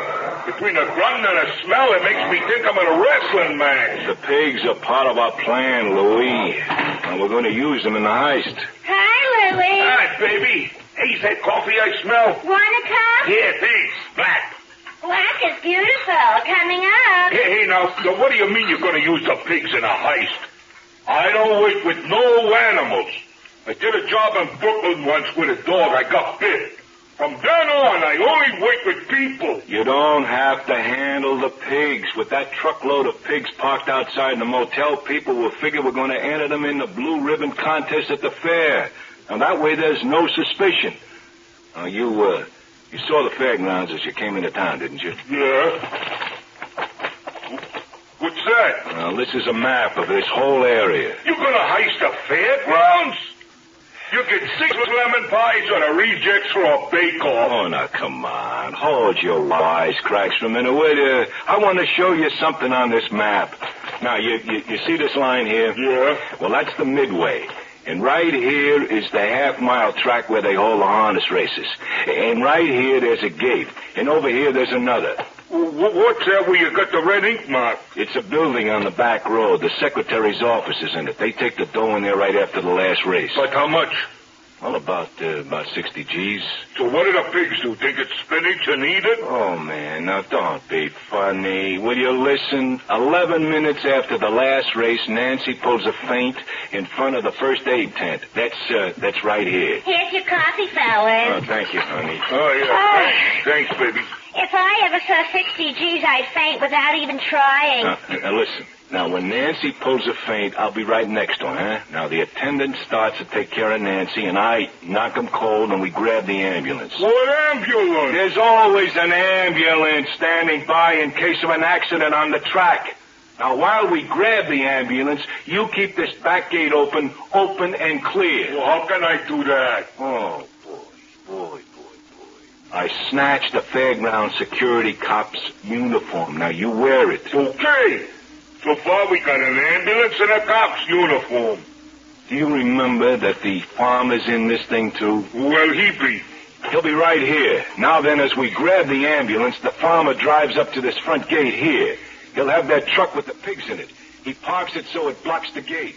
What about the pig, Gene? Yeah, what about the pig? The farmer stalls until he sees the guy arrive with the dough. Then he lets the pigs out of the truck, stampedes them toward the secretary's office, and in the commotion, the farmer grabs the dough. He makes a run for the ambulance. We pick him up, head for the back gate where we pick you up, and we're off in a cloud of pig manure.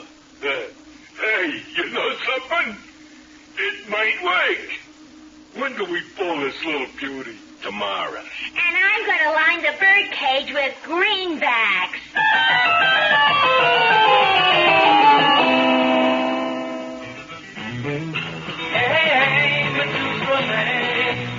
Matus is an old-world rosé wine people enjoy everywhere. Like down in the Delta, they know the blues are what you make it, and that the light, easy-to-like taste of Matus Rosé makes the meal.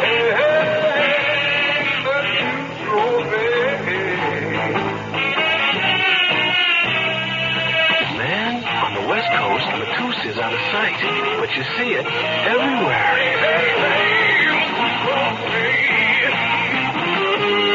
And in New England, Matus Rosé is perfect for that elegant evening on the town.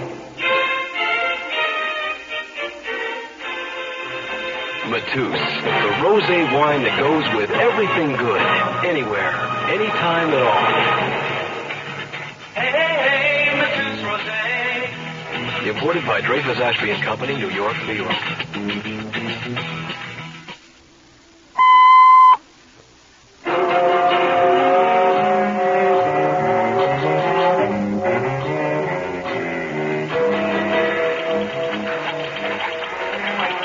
Searching the farmer's room turned out to be a waste of time. Yeah, it looks that way. And I checked Western Union on a telegram he got from Spencer, but they couldn't trace it.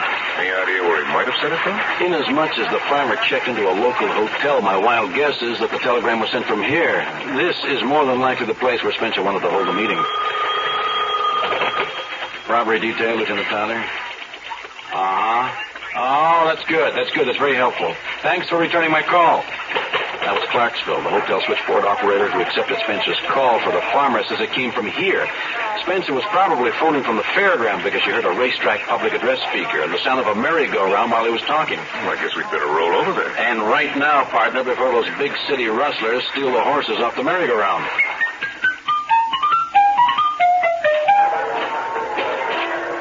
Hi, Nancy. Where's Gene? Over by the gate, waiting for the farmer. You mean he hasn't shown yet? Not yet. Hey, how does the uniform look? It looks very authentic. Authentic Keystone Cop. Well, the other security flat feet around here don't look exactly like West Point cadets. At least I'm not conspicuous. You can say that again, but I hope you don't. You know something? I don't think the farmer's going to show. Oh, great. You're going to scuttle the job, Gene? We're going to do it just like we planned, only you're going to be the farmer. Me? Oh, no. I ain't monkeying around with no mess of pigs. They're not going to hurt you, you chowderhead. But I don't even look like a farmer. A forward. Look, Louie, we put too much time and planning in on this. To blow it now, you got to do it. Gene's right. Now take off that cop's uniform and get into your own clothes. And there's a floppy-brimmed straw hat in the truck. Now you wear it. Now then, let's make sure you got this routine right, okay? Now first, you drive the truck over there and you block the front gate with it in 5 minutes. That gate right over there? That's right. And as soon as you see the guy with the dough arrive, let the pigs out of the truck and shoo them toward the building where the secretary's office is. I gotcha. Oh, but suppose the guy with the dough is late. Then let the pigs out of the truck anyway and stall. Tell them you want to register them for the show. But no matter what happens, don't go into the office until you see Nancy faint. Now, you got it? Got it. Okay, then, get moving.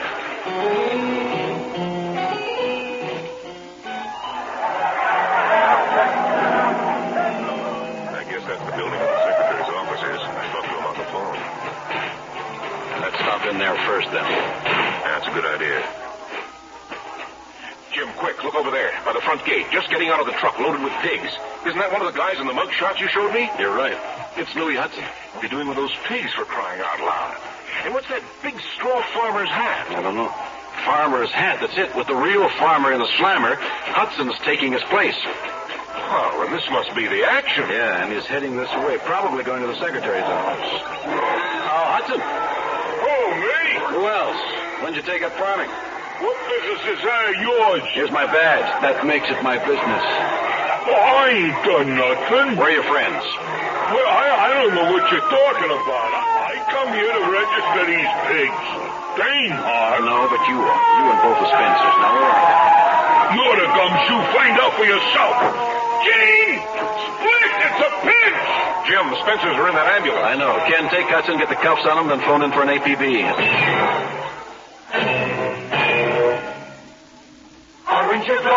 Glad is what happens when you use dial soap. It starts right out with a clean, fresh scent that's like nothing else. To get you going clean and fresh. Orange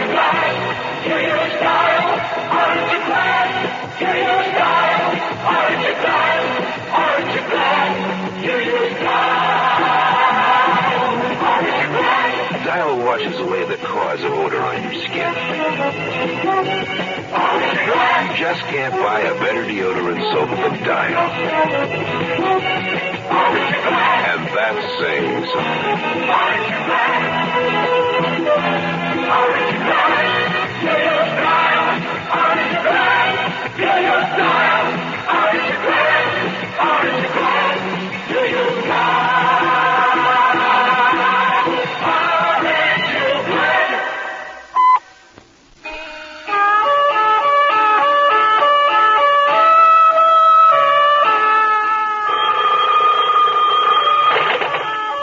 County Fair Secretary Office. May I help you? This is Lieutenant Taylor. May I speak with Detective Beaumont, please? One moment, please. He's right here. For you, sir. Thanks. Beaumont speaking. Hi, Ken. Jim. They got away. That ambulance had too good a head start on me. I ordered the APB, but the suspects are probably sticking to the back roads. Yeah, more than likely. How about Louis Hudson? I had a black and white come out and pick him up. He's out of circulation. I tried to pump some info out of him, but I wound up doing all the talking. So there's no lead as to where the Spencers are heading? Not the slightest. I even went through Hudson's pockets, but all he had besides a gun was a $20 bill and a bus ticket stub. Did you alert the Highway Patrol? No. I think the Spencers will figure that the ambulance is too hot. Call the Highway Patrol to help with the roadblocks. Have them check every out-of-the-way garage and parking lot in the area. There's a chance the Spencers will have abandoned the ambulance. Consider it done. And Ken, stay where you are. I'll meet you there at the fairgrounds.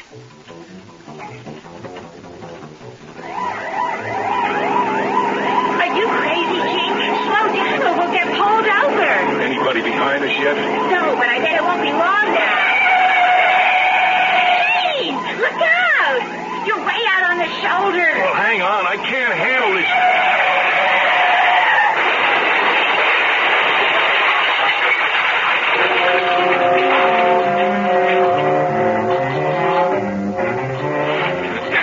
Are you okay? I think so. Here, grab my hand and let's get out of this ditch. There's a car coming. Hey, it's cops. Lay low. Let's make a run for it. He's going over to check the ambulance. He sees us. Hey, you! Well, that stopped him. No, we've got a getaway car. Let's go. Is he going to be okay? Good. Glad you're on top of it. Thanks for calling. They cranked up the ambulance at an intersection on Route 61. A sheriff's car stopped to investigate. The officer got out to see if first aid was needed, and they plugged him. But he's okay, and we'll be able to identify them. They swiped his car and got away. Any clues to where they're headed? No, but I've set up roadblocks on each of the 4 highways he might have reached after stealing the sheriff's car. Here, take a look at this map. The blocks are set up here, Route 61 here to the south, and these 2 here. Well, we should have them sewed up, but suppose they got a hideout someplace within that area. The boys are making a house-to-house search in it. Also, there are half a dozen radio cars cruising near the roadblocks. Yeah, but the sheriff's car will be radio-equipped. They can hear what's being set up and avoid being trapped.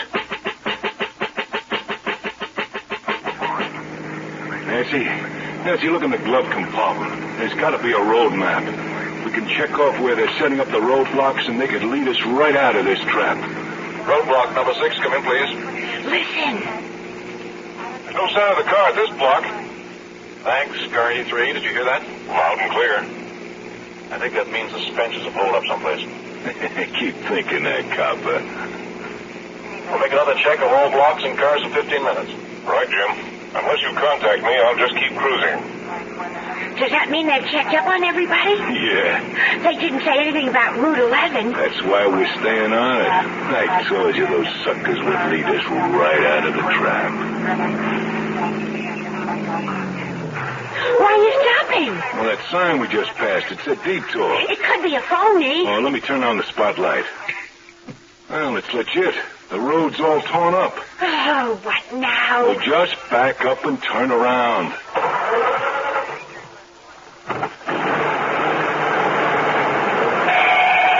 What the?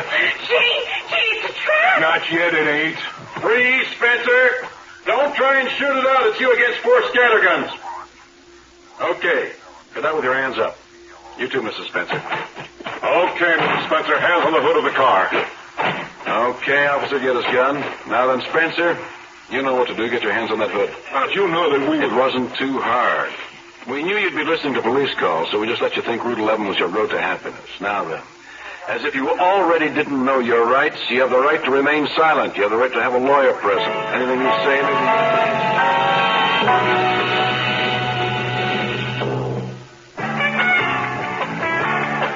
You know a man's world is small and getting smaller every day, but there are certain things you still do.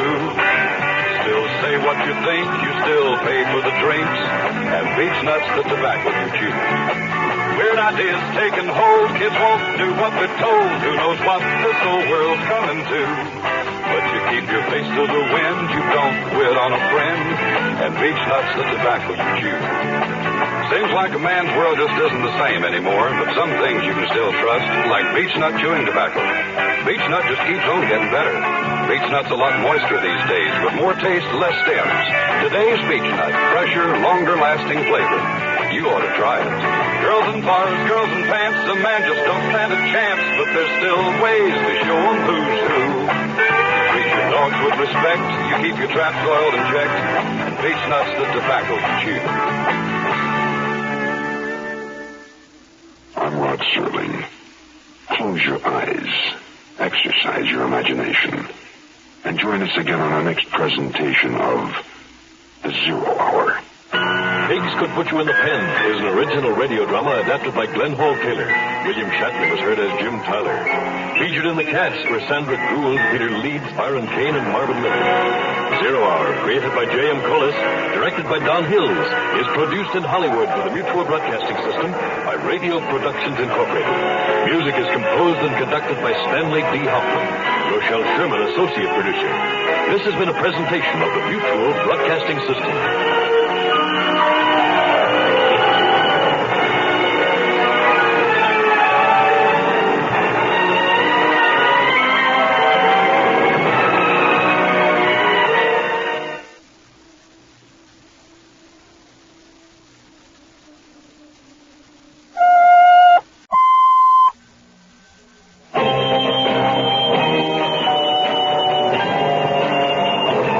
Rod Serling. You're listening to the 0 Hour. Rest your eyes.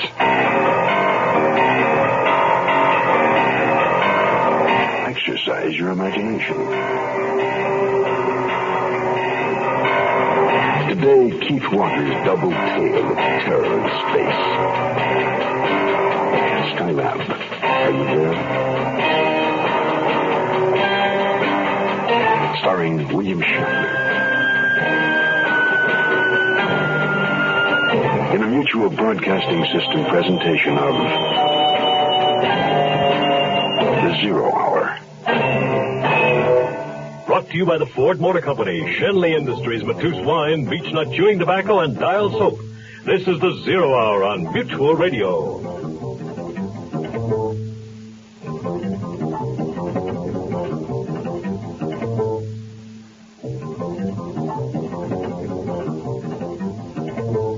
This is Hugh Downs with another car buyer's report from Ford.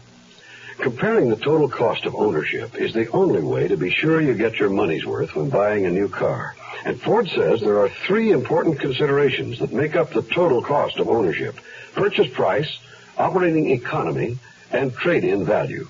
Don't overlook that last one, trade-in value.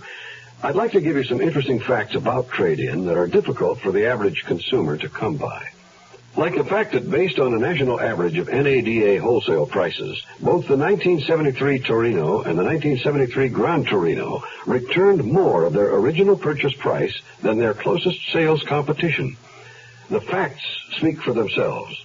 A solid, well-made car will generally return more at trade-in. Ford says that's one of the reasons why Torino is the best-selling car in its class. The closer you look, the better we look.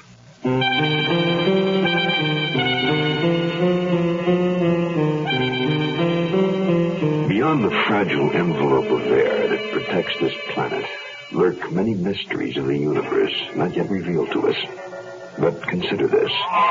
Perhaps they have been. But there is a decree from some higher authority that will not allow us to be told. What then? How are you coming, John? Door panels are tricky. Number 4 still won't extend. Wait, I thought I felt something move. Anything? No, for a minute there. I'll keep working. This is Houston. Do you copy? Go ahead, Houston. What is your status on the panels? Panels 2 and 3 now fully extended and operational. The arm on 4 panel is still askew in its channel. Roger, let us know if we should recompute any of your program. Wait, it's shifting.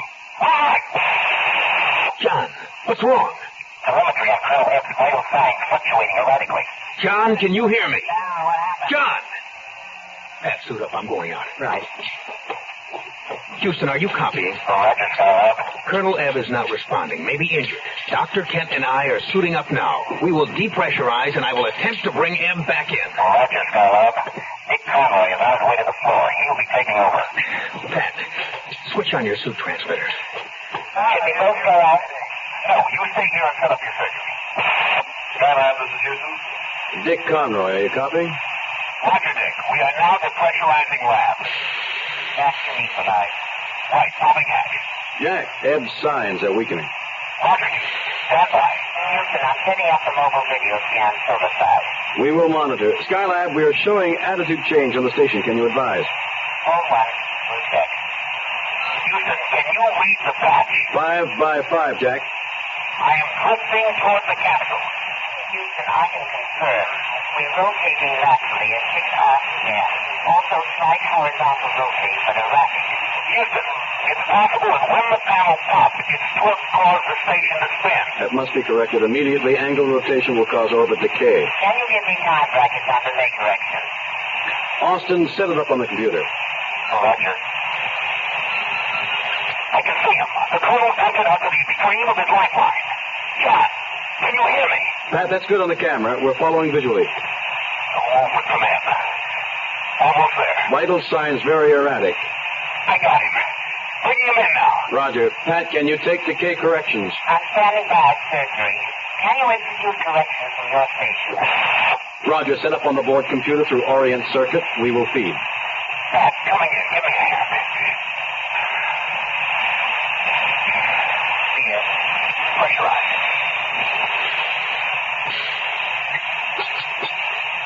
Houston, we are inside. I'm going to say. Transmitter, are you copying? We are copying. Jack, look at his chest. Let's get his suit off. Houston, Colonel Ebb's on the table. Pat is examining him now. I am checking capsule. Standing by, Skylab. Houston, Ebb has a massive chest convection. Possibly 6 ribs shotted. 2 feet as if they may have shifted into the heart wall. Skylab, you will have to abort the mission. Roger, Houston, I'm working on that now. Pat, what are chances if we bring him down? Better than if he stays here. The sooner the better. Hold it, Pat. Houston, we have a problem. We cannot abort. I repeat, we cannot abort. Return capsule will not take pressurization, and number 2 fuel tank punctured. Are you sure, Jack? Positive, Houston. Fragments of the solar panel must have punctured capsule. We cannot return to Earth.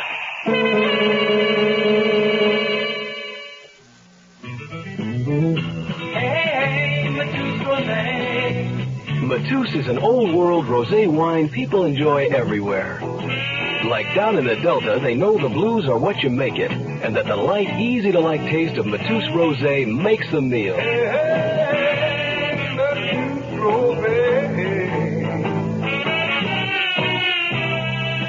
Man, on the West Coast, Matus is out of sight, but you see it everywhere.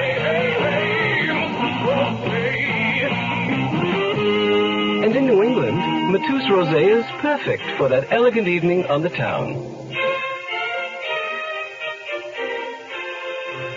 Matus, the rosé wine that goes with everything good, anywhere, anytime at all. Hey, Matus Rosé. Imported by Dreyfus Ashby and Company, New York, New York.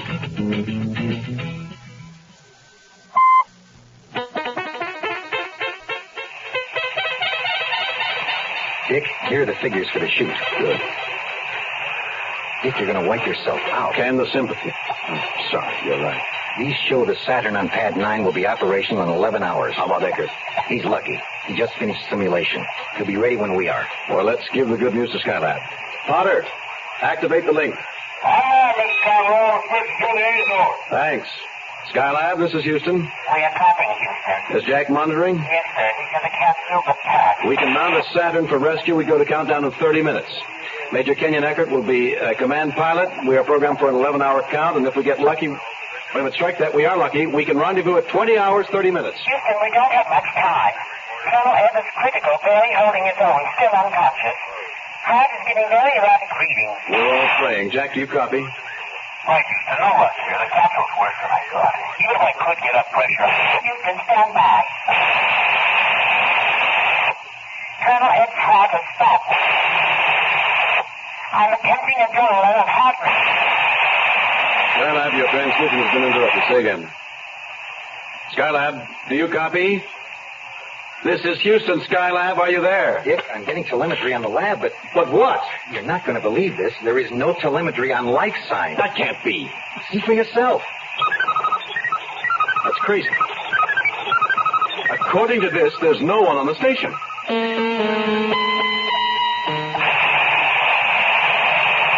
Dick, they're locking down the hatch now. All right. Let me know when Eckert comes up. And keep the press out. Have PR tell them we'll do a conference once Eckert's on his way. Eckert. Right.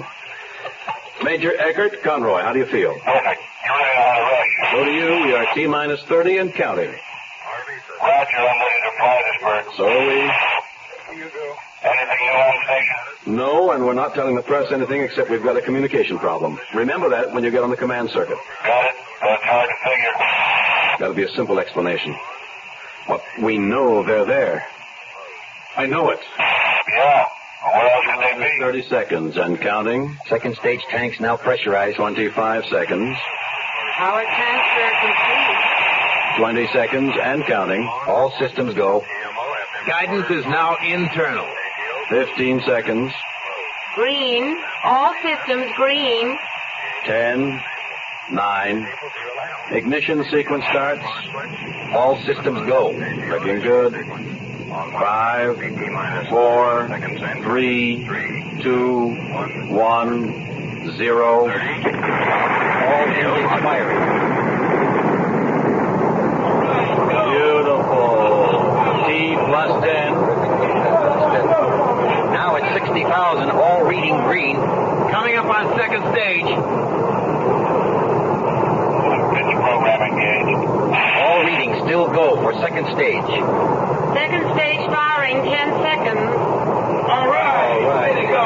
Beautiful. All right. Take your seats. Calm down. I've got a prepared statement. Ladies and gentlemen, you'll have to take this as it is. I've got no time for questions. Here's the status. Major Eckert is approximately 1 hour from docking with Skylab. He'll transfer Colonel Ebb to the capsule and bring him back to Earth. Well, yeah, but now, hold it. Will you hold it, please? There's no reason to believe they're not up there. I know what's on your mind, but let me assure you in all probability there's been simply a communication failure. And that's all it is. Eckert's job is simply to return Colonel Ebb. That will give us a breather and time to figure out how to make the necessary repairs in the capsule. That's it. Major, my assistant, Austin Reynolds. Are you getting any more? Houston, I now have a matching orbit with Skylab. Roger, rescue. What's it look like? Like a tomb. No sign of life through the ports. I'm now depressurizing the capsule. I will walk across to the station. I'm now leaving capsule. I will secure a line to the station from the capsule.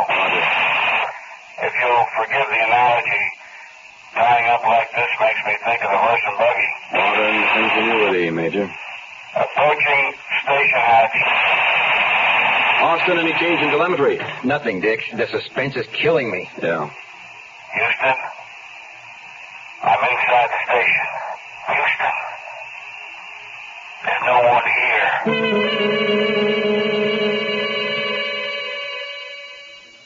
Aren't you glad? Glad is what happens when you use Dial soap.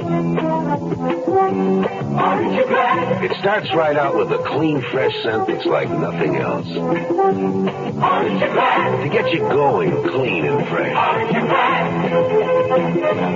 Aren't you glad? To use Dial. Aren't you glad? To use Dial. Aren't you glad? Aren't you glad? To use Dial. Dial washes away the cause of odor on your skin. You just can't buy a better deodorant soap than Dial. And that's saying something.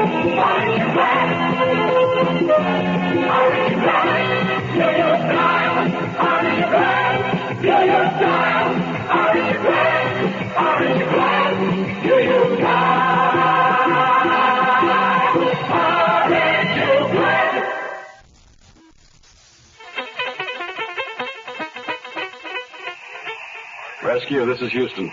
Go ahead, Houston. You are to prepare for return. We're reprogramming for re-entry, and we'll feed the data shortly. We have several assignments for you to accomplish before then. I'm copying. Set up the cabin for video scan. We're going to fine-tooth comb on video for examination. Also have the infrared adapter ready, then pull all film from the analyzers and transfer to your vehicle. Roger. Video scan is now operating. Take it any time. Switching now.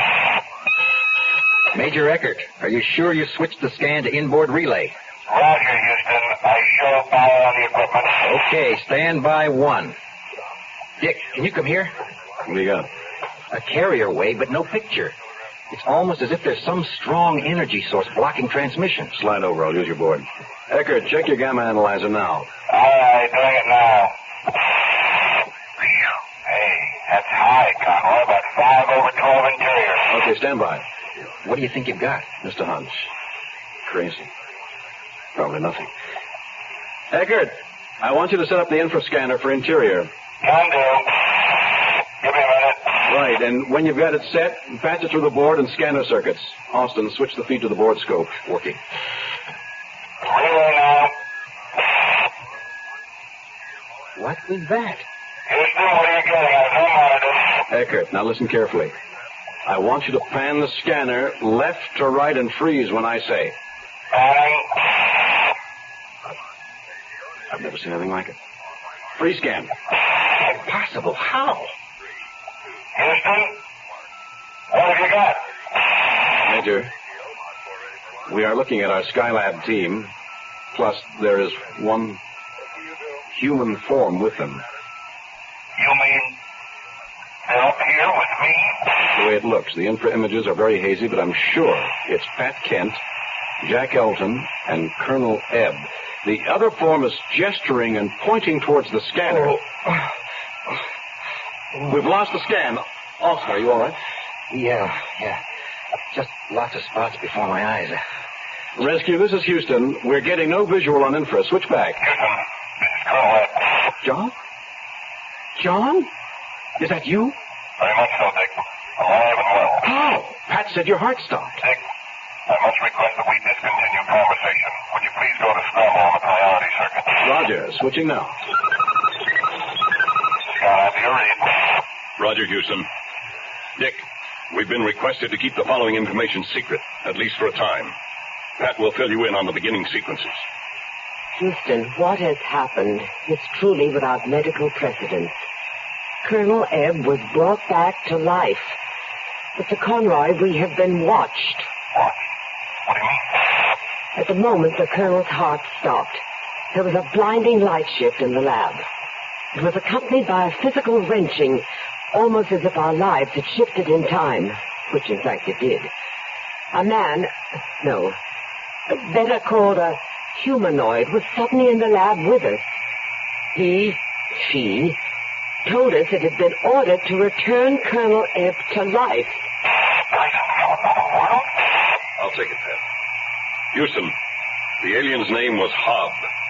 It left a message for us to play as explanation. Jack is integrating it into your circuits.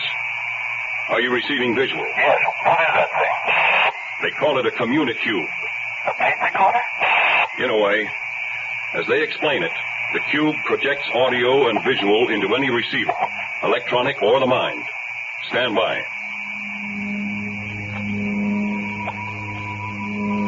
Hobb is my designator. I am a special monitor assigned to your planet.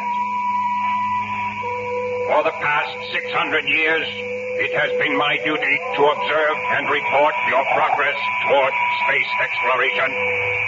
I represent, in your reference term, the Council of Worlds, a higher order civilization of 2,000 world planets.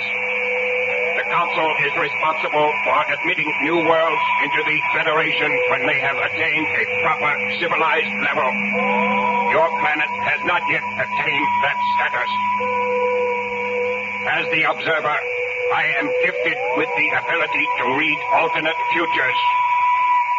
When the death of Colonel Ebb occurred, it changed the future course of Earth's progress. This could not be allowed, and thus the Council gave permission for re-life. To explain, Colonel Ebb will be the dominating personality responsible for your reaching the civilized status for membership. He will also be needed for future contact and space exploration. You are advised under maximum penalty to hold this information in absolute secret. Under no circumstance is this to be broadcast to the people of Earth at this time. This is Hob. We will be waiting. John, is that all? Yes. The cube has disappeared. Hob's words did not record. And we had to tell more. The Council's instructions were very specific. Only that Skylab had a problem with its solar panels and power. That is all. Under penalties. I hate to think what they might be. Prepare for return to Earth, Scott. Roger Houston. We hear you.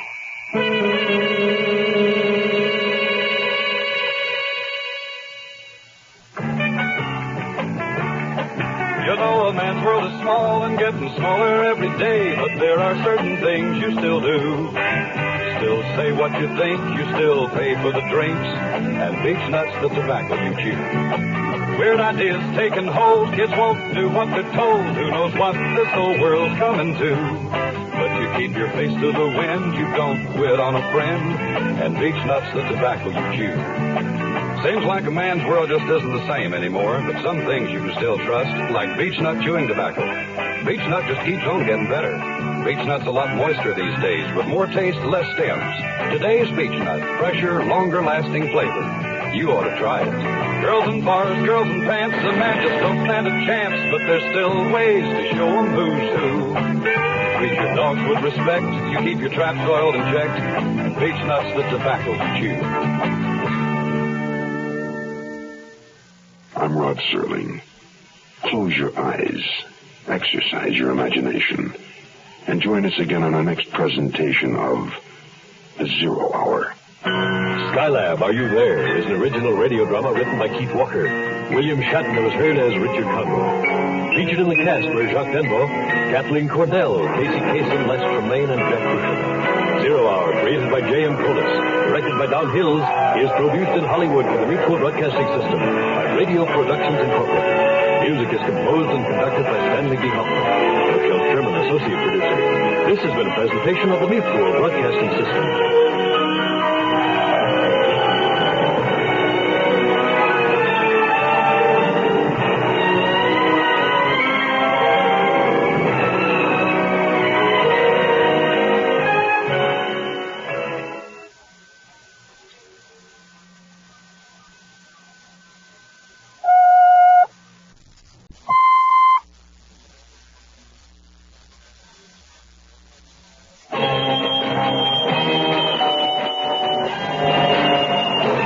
Rod Serling.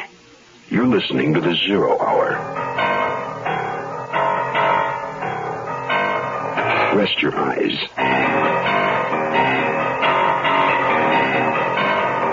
Exercise your imagination. Today, Keith Walker's caustic account of disorganized crime. A favor you can't refuse. Starring William Shatner.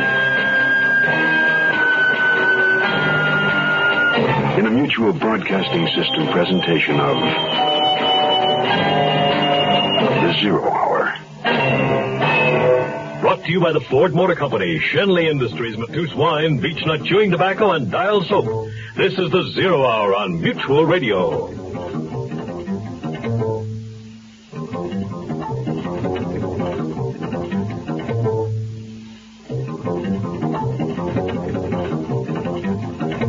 This is Hugh Downs with another car buyer's report from Ford. Car size and fuel economy are important considerations today, but so is the total cost of ownership, which involves purchase price, trade-in value, and operating economy. And Ford feels if you compare mid-size cars, you'll choose Ford Torino. Take some operating economy examples. Torino offers gas-saving steel-belted radial ply tires standard, runs on regular gas, and has a 26.5-gallon fuel tank. That's 20% more capacity than its closest sales competitor. And compare some scheduled maintenance costs. You'll find in the course of 50,000 miles that compared to its closest sales competition, Torino's chassis is scheduled to be lubricated only once to their 8 times. Spark plugs are scheduled to be replaced only half as often. Everyone says compare. Ford says compare not only the cars, but the total cost of owning a car. The closer you look, the better we look. The Peter principle calls for a person to rise to their own level of incompetence. That's the problem of a region syndicate chieftain when he tries to do away with our easygoing hero, Elliot Angelino, in this piece titled, A Favor You Can't Refuse. Hey, come on, you bum. I'll race you to the float. Oh, no way. Don't leave me alone. Hey, come on. Look at you. You look like an almond joy. Oh, come on. Coochie, coochie, coochie. Oh, no fair. Hey, come on. Try some of this warm Come here, you. Come here. Hey, no, you don't. Come on. Hey, oh. It's not nice to fool with Mother Karate. Come on, you're gonna soak. You let go of my foot. Big man, huh? Will you quit that? How's it gonna look? A petite blonde dragging her man through the sand? You, him, Jane. Let's go. Hey, last one to the float. Eat the peanut butter sandwich. Lunch too, hey, guy. You think of everything. Hey, no. The backstroke? The gall of that woman. Come on, hero. Good grief. My dog could do a better paddle. I must be out of condition. Here, take my hand. How could you? Where's my pride? Right. Now take my hand. Well, thank you, sweet maiden. You saved my life. But nothing fair, Knight. What was Dig that? it down. They were... Over the side, quick.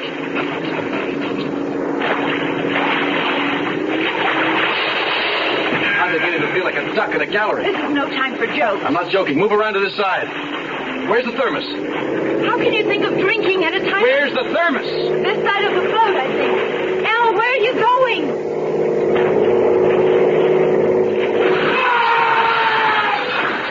Dee, swim for the shore. Al, you okay? I'm coming. What happened? Let's get to shore. I waited till they got close, then threw the thermos, got the driver. Boat crashed in the dock. What happened? Look, hey, will somebody call the police? There's been an accident. Oh, an accident.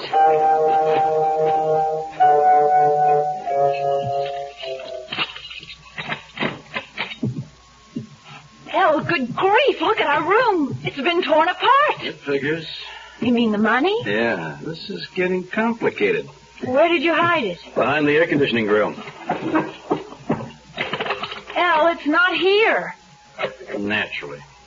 First thing they did was say, look behind the air conditioner grill.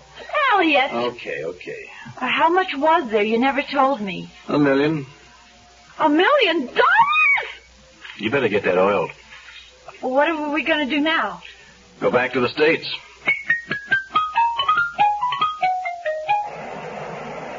$1 million? You've been going on and on about that. You really think we've been set up? Would you and the lady care for wine with dinner? Yes. Well, I will bring it. Yes. Yes, what? Yes, I think we were set up, but I can't believe the syndicate would do it. Oh, they wouldn't try to kill you. I don't know. Dad's been dead a year. Maybe they decided the son should be put out of the way.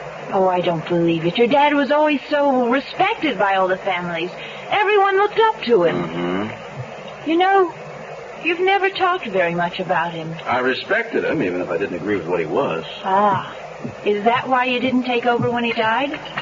Shrimp and steak, no? I'm shrimp, she's steak. I have sharper teeth. He has to gum it. Enjoy it, crazy gringos.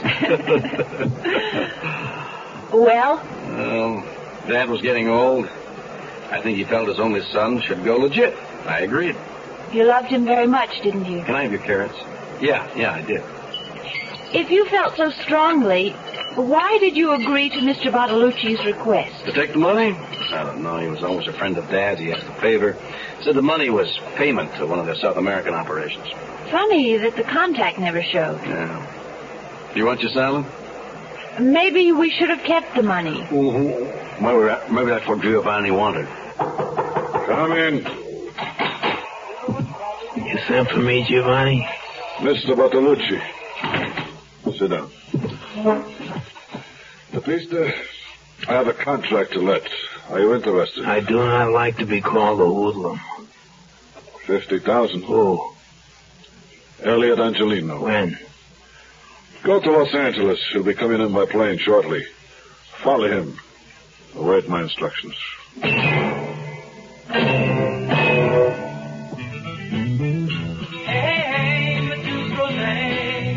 Matus is an old-world rosé wine people enjoy everywhere. Like down in the Delta, they know the blues are what you make it, and that the light, easy-to-like taste of Matus rosé makes the meal.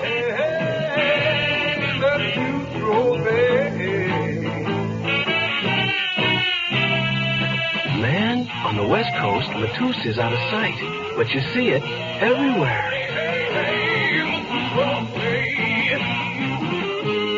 And in New England, Matus Rosé is perfect for that elegant evening on the town. Matus, the rosé wine that goes with everything good, anywhere, anytime at all. Hey, Matus Rosé. Imported by Dreyfus Ashby and Company, New York, New York.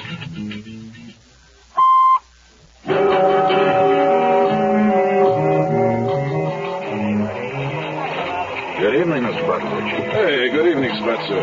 How's the wheel? Good, sir. Very good. Hello, Ginny. You doing good tonight? Sure. The sucker's always biting. Very good. Parker, Bert, have the pit boss change the cards.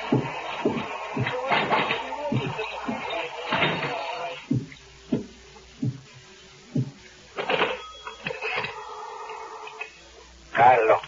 Hey, what's wrong up there? Oh, nothing, Mr. Bartolucci. Spencer's been dumping to a friend for 20 minutes. Si, mi piace, ma I take care right away. You take care of it permanent. Permanent? Well, okay, if you...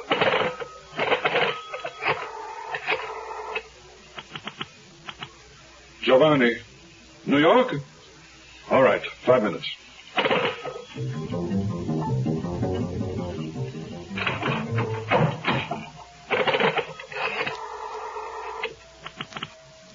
Vegas, Bartolucci. I'll hold. Giovanni, are you well? Oh, yes, sir, Mr. Costa. Thank you. Giovanni, I have heard things I'm not happy with. I'm sorry, sir. Can I help? Is it true that you have let a contract on the son of my old friend? Yes, I'm sorry to tell you. Why? I did not mean to hide anything from you, but as head of the Western region, I felt it was my duty to protect our mutual interests. How is that? Well, it's in the report to your office last week, sir. The boy has been found to be skimming. How much? Almost $1 million over the last 3 weeks. I don't believe this. You would not do such a thing. It is my honor. I see, all right. You are responsible for the discipline in your region, but the money must be recovered if at all possible. Oh, thank you. I can assure you, we will try.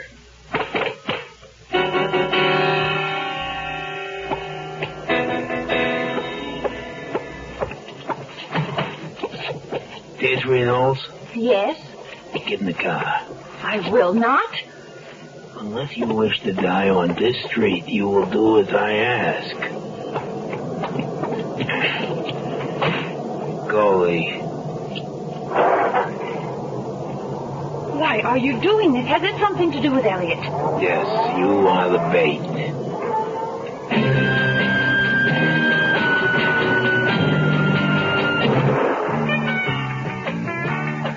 You know a man's world is small and getting smaller every day, but there are certain things you still do.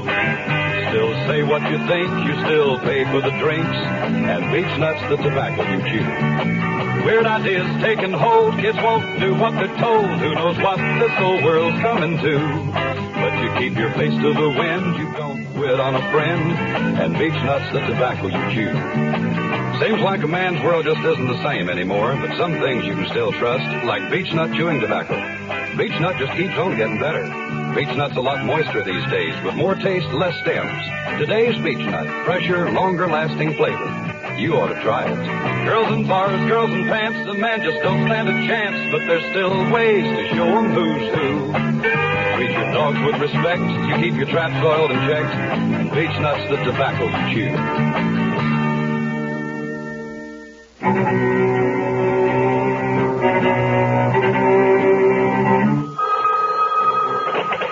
Dee? Elliot, help! Oh. Dee, where are you? Hey, Miss Angelino. Please listen carefully. As you can hear, we have Miss Knowles. You dirty... Yeah, that may be, but it's not pertinent. She'll be safe if you follow instructions. Oh, don't listen to them. Dee, whoever you are, don't harm her. Hey, as long as you do as I say, we won't touch her. Now, we want a meeting. 3 a.m. at the marina. A boat named Mary Ann and Slip 5.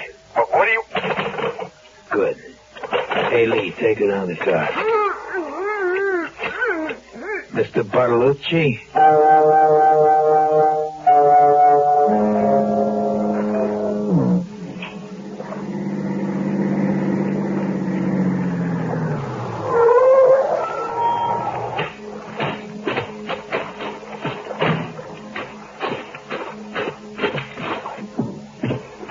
'Freeze and do not move. Tuppy, it's me, Bartolucci. Oh, please step aboard, sir. Where's the girl? Below. How long for Angelino? I would say about now, wouldn't you? Hey! Ow! Ah, that's enough, Lee. That's enough. Take him below. You are too predictable, Elliot. Not your father's son. What do you mean? Well, we expected you to come early. Tuppy, time up. Lee, shove off. We have only 40 minutes to rendezvous. Patience, my dear Miss Knowles. Oh, I must say, the gag is very becoming. Hey, not so tight. Relax. Enjoy the few moments that remain in your life. Tuppy, you may ungag the lady. You hurt me! You creep! Let me up or I'll kill you! On the contrary, it is I that will kill you. Very short. You'll be caught. I hardly think so. I planned this very carefully. Very carefully. You see, ever since your father died, some members of the council have maintained that it is you that should be heading the Western region. Of course, I could not have that. So I arranged for you to act as courier, thus placing the loss of that million on you. Then I set up the books so that they show an additional $7 million that's been taken out over the past year. But the controls? A simple matter. They are flawed. I merely affixed to your code to the receipts. So now, getting rid of you has the approval of the council. Alas, they will be advised that we're unable to find the missing money. Sad, isn't it? The son of Angelino has betrayed the family. You hated my father, didn't you? Always. Always. It was always him the council listened to, never me. Well, this will show them how much they can respect me. I've shown the son of Angelino to be a thief. I'm afraid this conversation must wait. Tuppy, help Lee tied to the freighter. Oh, you two may have a few moments. I'm sorry, my darling. It's okay. I should have pulled away completely years ago. It's my own fault for accepting the casino job. Giovanni's a fool, though. I would never have gotten involved in the family again. You are to come. Will you untie us? Soon. Up the ladder, please. Elle, it's some kind of a freight ship. Signora Bartolucci. Captain Rossi, I brought some friends. Please, come aboard. Come on, you two. Hurry. Captain, is everything in order? Si, very much so. Empty your cargo. In the walls of the boat. Can your crane accommodate it? Sure. I will attend to it. Why don't you and your friends go along to my sea cabin? Well, thank you. That's very clever, Giovanni. Is all the money stashed in the boat? Yes. And thank you. I appreciate the compliment. What do you intend to do with us? Oh, you disappointed me, Miss Knowles. I thought it would be obvious once we set to sea. Well... Oh, Al! This captain, is he in this with you? He's an old friend in need of money. They receive a small percentage once the $7 million is safe in a Swiss bank. Oh, I believe this is the captain's cabin. Good evening, Giovanni. Mr. Costa. All of you, please come in. Devitas, please close the door. Yes, Mr. Costa. I don't know why I came to Vegas with you. I mean, that was a dirty trick to pull. I couldn't help it. The Mr. Costa came to me with his suspicions and asked for the family's sake if I would help. It was a favor I could not refuse, as to say. And Tepi, is that really his name? No. Tepis, means hoodlum. But he's called that with affection. Tepi was in Mr. Costa's confidence from the start, but his word was not enough for Costa to justify removal of Giovanni. After all, he was a regional chief. This is not the old days, my love. You mind if I join you two? Not at all, please. We just finished the meeting of the council. They were disappointed at you. Disappointed with what, El? I was asked to take over the region. No. No, it's okay. I refused. Well, I won't take up that cliche, but it would have been like the old days. Angeline at the table. I think my father would have approved my decision. I'm sure he would. He and I talked at length about you before he died. I didn't know. Only a few minutes before my plane, so... this is for you and the lady. A check? Yes. You call it a finder's fee, eh? I must go now. Please, remember, mio fratello, we are always at your service. Grazie. Buona notte. El, what did he call you? Brother. Is, the check... Well, could I see it? Sure. Oh! Now, that's the first time I've ever seen you speechless. I can't, I don't, I never saw... Stefano, Put it in your sock. We'll use it on our honeymoon.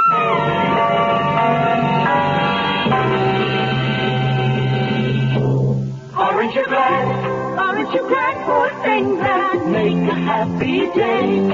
Aren't you glad you found the love to grow and stay?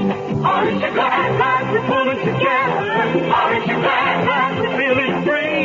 Aren't you glad? Aren't you glad? Aren't you glad? Aren't you glad? Aren't you glad? Aren't you glad just to be? Aren't you glad? Aren't you glad for feeling cool and clean all day? Aren't you glad? Aren't you glad you've done your best to stay that way? Aren't you glad? Glad we're getting together. Aren't you glad? Glad when people smile. Aren't you glad? Do you dial? Aren't you glad? Do you dial? Aren't you glad? Aren't you glad? Do you dial? Aren't you glad? I'm Rod Serling. Close your eyes, exercise your imagination, and join us again on our next presentation of The 0 Hour. A Favor You Can't Refuse is an original radio drama written by Keith Walker. William Shatner was heard as Elliot Angelini. Featured in the cast were Peggy Walton, John Larch, Casey Kasem, Jack Crucian, and Ben Wright. 0 Hour, created by J.M. Colas, directed by Don Hills, is produced in Hollywood for the Mutual Broadcasting System by Radio Productions Incorporated. Music is composed and conducted by Stanley B. Hoffman. Rochelle Sherman, associate producer. This has been a presentation of the Mutual Broadcasting System.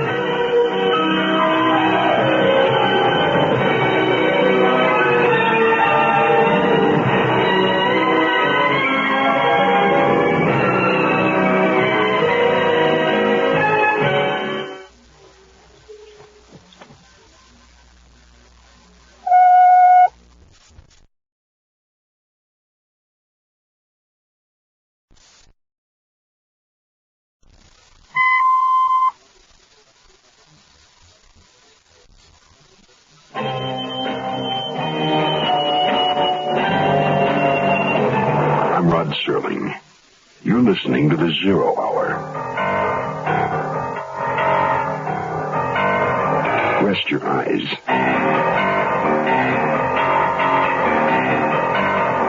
Exercise your imagination. Today, Keith Walker's drama at the races. Death at half a length. Starring Greg Morris. In a Mutual Broadcasting System presentation of The Zero Hour. Brought to you by the Ford Motor Company. Also by Beechnut Chewing Tobacco, Shenley Industries, Matus Wine, and International Harvester. This is the Zero Hour on Mutual Radio.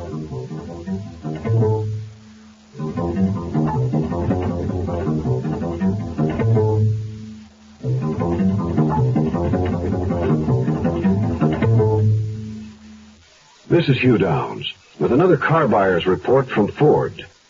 Comparing the total cost of ownership is the only way to be sure you get your money's worth when buying a new car. And Ford says there are 3 important considerations that make up the total cost of ownership: purchase price, operating economy, and trade-in value. Don't overlook that last one, trade-in value. I'd like to give you some interesting facts about trade-in that are difficult for the average consumer to come by.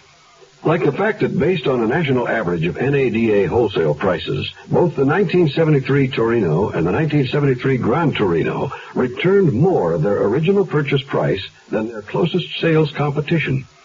The facts speak for themselves. A solid, well-made car will generally return more at trade-in.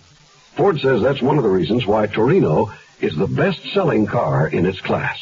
The closer you look, the better we look.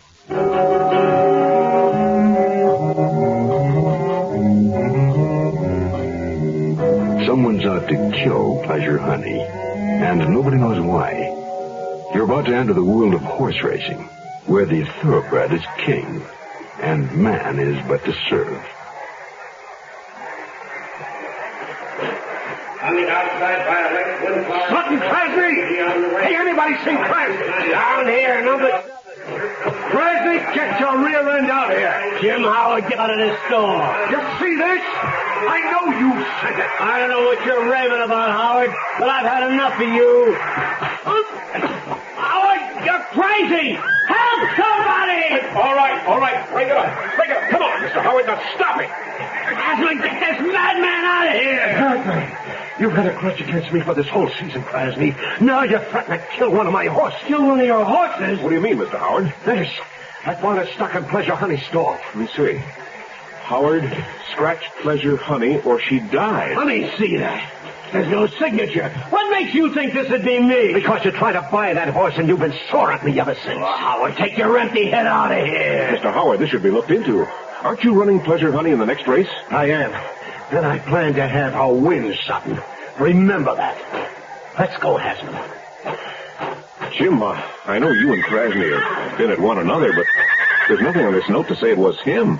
Maybe it's just a crank. No. Look at this. Get out of Holly Hill or we'll ruin you. Yeah, well, that came a couple of days ago in the mail.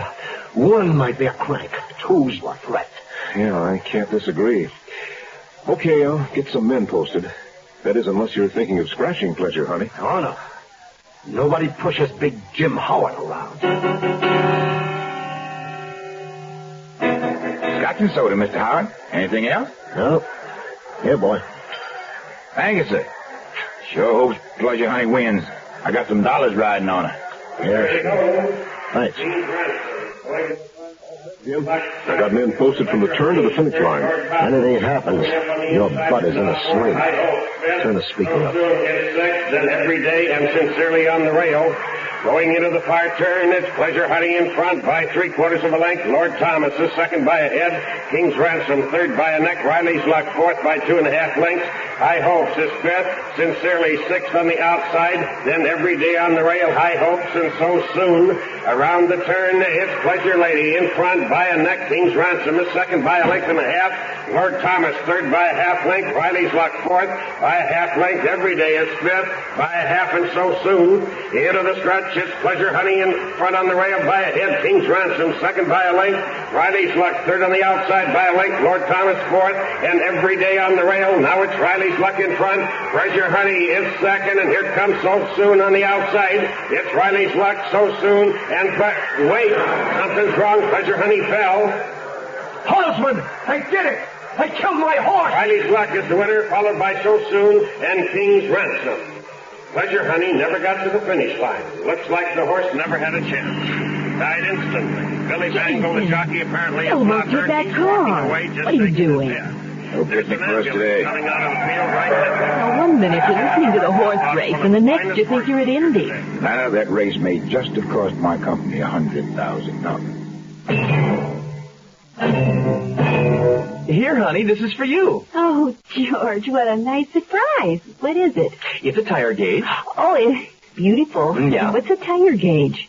Well, you check your tire pressure. Well, it helps you get better mileage. Oh, yeah. Well, I got it free from our participating international dealer just for looking at the new international travel-all. A new international travel-all? Yeah. What's a travel-all? Well, it's something like our old station wagon. Our old station wagon? Except the travel-all's a foot and a half shorter, so it's much easier for you to park. Our old station wagon? Yeah, and it has 20% more room inside. More room for you and the kids, more room for groceries. We'll get lots more use out of it. Our old station wagon? And right now, until July 20th, you get 4 Firestone gas-saving steel-belted radial tires on most models at no extra cost. But where is... And they're worth $290, suggested retail price. George, where's the new travel-all? Right outside the window. Oh, George, it's different. I know.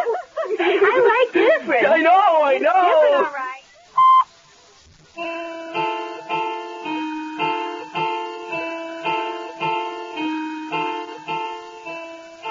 I'll get to the point, Doc. How did Pleasure Honey die? Your horse was murdered, Mr. Howard, with this. May I see that? Hey, that's evidence. Who are you? That's all right, Lester.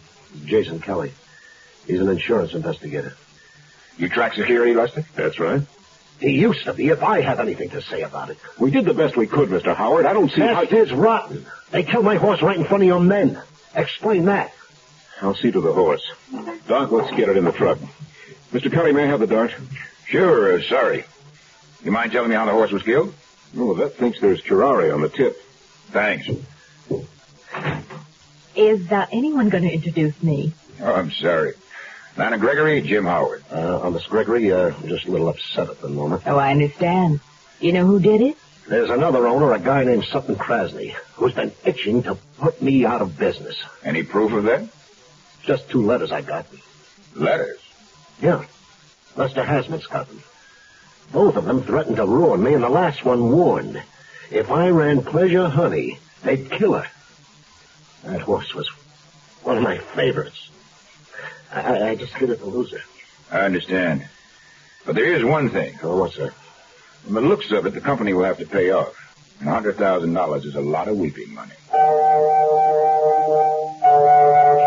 Jason, why did you do that to the poor man? You mean about the money? Well, yes. I thought it was mean. Well, I'll tell you something. So did I. But I wanted to see his reaction. And it seemed genuine to me. Besides, he was with a security man when the horse was killed. Lovely lady, I never said he did it. I just followed my hunches. Now, you want to do a chore for me? Sure. You, want to make me deputy sneak? You always were. Go see the jockey, Billy Bangle. And what? I don't know. Ask him about what happened. Butter him up. Oh, I do know how to do that. Oh, I know. See you later. Right.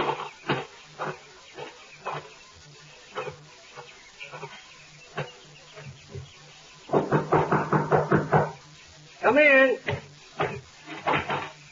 Hi. Is Billy Bangle here? Lana Gregory? Yes. Or did somebody send a message ahead? Oh, please come in. I'm sorry, but I am one of your biggest admirers. Figuratively speaking, anyway. Well, thank you. Do you feel all right? Yes, fine. Lucky, I guess I didn't even get a bruise. Well, I'm really flattered you would even come and ask. Well, to be truthful, I came with a friend, Jason Kelly. His company holds the insurance on Pleasure Honey.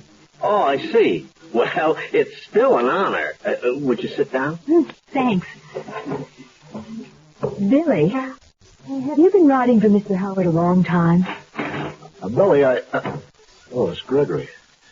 What are you doing here? Oh, I just came to talk to Billy for a moment. Well, he took a bad fall. Oh, sure, yeah. Well, you okay, Billy? Oh, sure, Mr. Howard. You gonna feel like riding tomorrow? Yes. Good.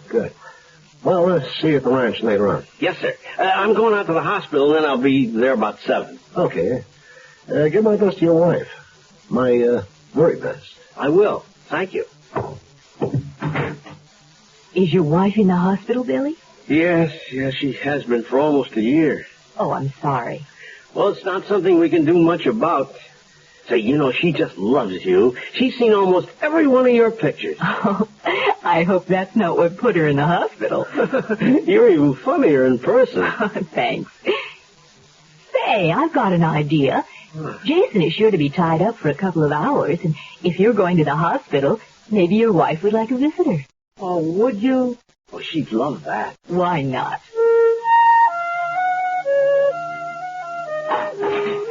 Jasmine? Oh, what can I do for you, Mr. Kelly? Try Jason. Your secretary said I'd find you here. Well, she'd give away state secrets if she ever had any. Yeah, let me wash away the track dust and we can talk. Was Howard with you during the whole race? Yeah, all the time. Well, you got any likely suspects? One, but I'm just blowing smoke. Guy by the name of T.P. T.P.? Who he? Thomas Peterson, large-type bookie, does most of the business in town.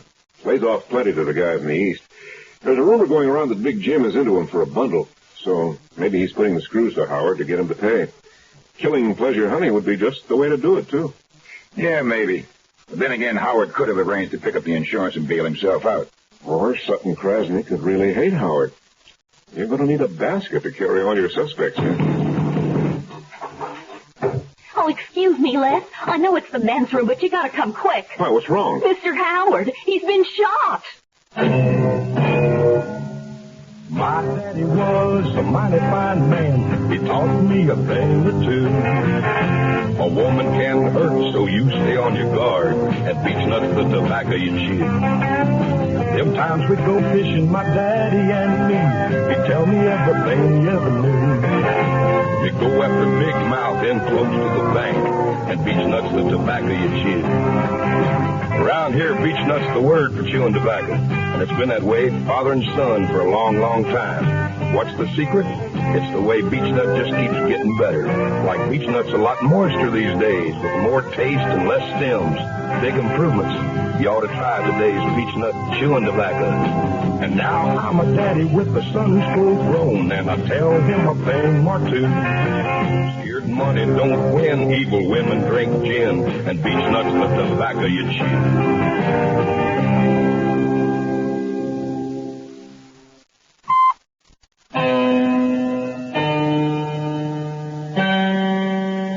Get that vet away from me. What do you think I am, some horse?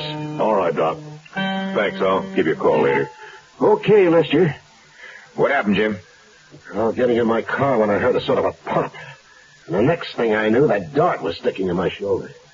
Well, it didn't hurt much, but whoever did it was a lousy shot. Or maybe it was just a warning. Could be. I got another of those nuts. If Sunshine Lady runs tomorrow, she does. Where was this? On my windshield. You gonna run Sunshine Lady tomorrow? You better believe it. And don't you go thinking you can cancel a policy. I know my rights. I wasn't thinking of that. But maybe some of our security people ought to come out. If that's all right with you, Les. Yeah, sure. As long as they check with me. How much you got Sunshine Lady insured for?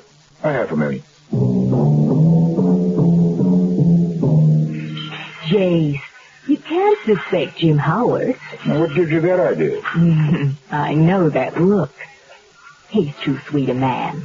Do you know that Billy Bangle's wife will never get out of the hospital, and Jim Howard's been taking care of her bills this whole year? No, I didn't. What's wrong with it? Parkinson's disease. Oh, I feel so sorry for her. She's a very sweet lady. Okay. Case for Jim Howard dismissed. For now. Come on. Where are we going? I'm going to give you your next lesson in sleuthdom.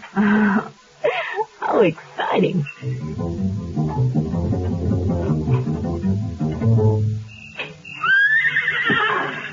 anyone ever tell you you're an exciting burglar? Shh. Only the police.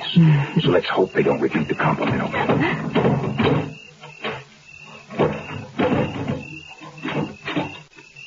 You know, this is better than one of my old movies. Don't I know it? Give me that key light of yours. Hey, a little respect for a star, please. Here.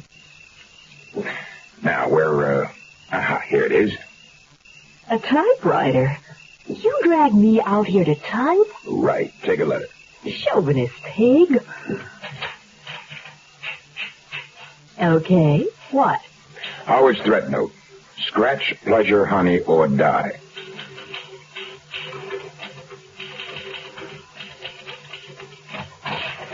There. How'd I do? Stick to acting. Oh. Hey, you shouldn't do that. It's illegal. I won't tell if you don't.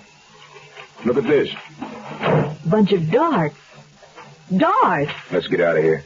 Well, aren't you going to take them with you? It's evidence. Nope. Doesn't prove anything except Sutton Krasny owns a dart gun. That shoots darts just like the one that killed Pleasure, honey. Sure, but it could have been a plant. What we have to do is prove it. How? By catching him in the act tomorrow at the race. Where have you been? I have been talking with the famous TP, Ace Bookie. Did he do it? Naturally not. Bookies seldom kill anybody, especially horses. What I have to do now is find Jim Howard, in case he tries to follow through. Wait a minute. You think he did it? Absolutely. Well, you're right, in a way. There they go. Happy Harry, going to the 20. What do you mean, in a way? Come on. I want you to meet a friend of mine. Going into the park turn at sunshine. Lily, this is Jason. Jason, this is Bangle. What? She called me. Jason, it was Billy that killed Pleasure, honey. Wouldn't you? But he's out there racing right now. He'll kill Sunshine Lady. Maybe not, Mr. Kelly. Your maybe might cost me $500,000, Mrs. Bangle. Oh, Jay, shut up and enjoy the race.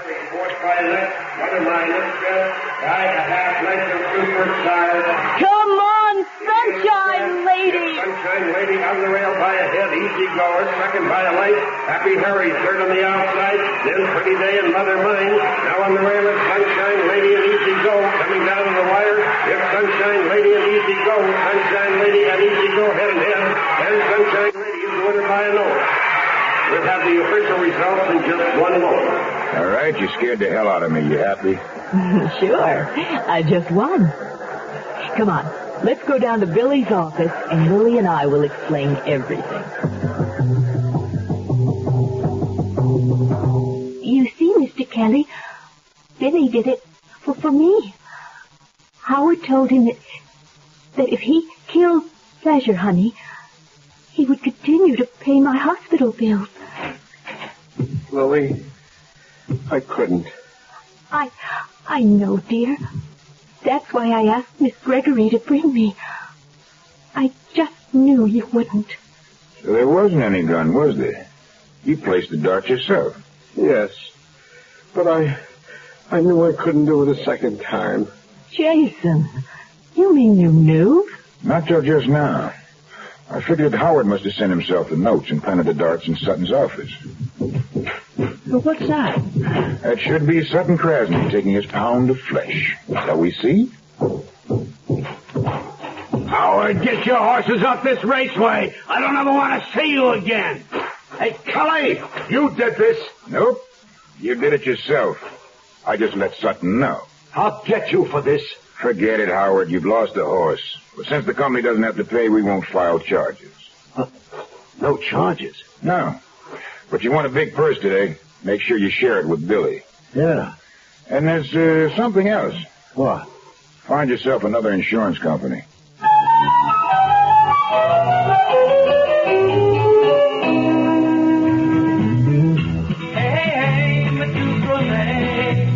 Matus is an old-world rosé wine people enjoy everywhere. Like down in the Delta, they know the blues are what you make it, and that the light, easy-to-like taste of Matus Rosé makes the meal.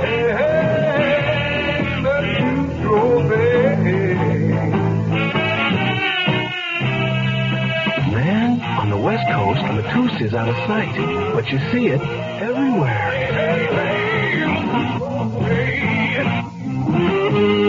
And in New England, Matous Rosé is perfect for that elegant evening on the town. Matous, the rosé wine that goes with everything good, anywhere, anytime at all. Hey, Matous Rosé. Imported by Dreyfus Ashby and Company, New York, New York. I'm Rod Serling. Close your eyes, exercise your imagination, and join us again on our next presentation of The Zero Hour. Death by Half a Length is an original radio drama by Keith Walker. Greg Morris was heard as Jason Kelly. Featured in the cast were Julie Bennett, Lou Krugman, Harry Henson, Jerry Hausner, and Byron Kane. Zero Hour, created by J.M. Colas, directed by Don Hills, is produced in Hollywood for the Mutual Broadcasting System by Radio Productions Incorporated. Music is composed and conducted by Stanley D. Hoffman, Rochelle Sherman, associate producer. This has been a presentation of the Mutual Broadcasting System.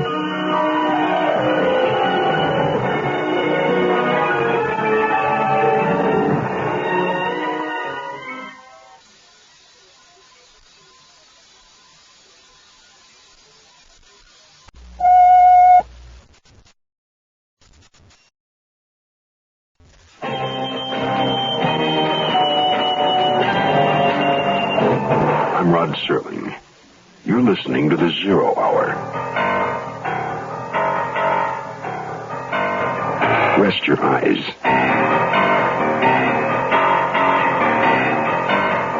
Exercise your imagination.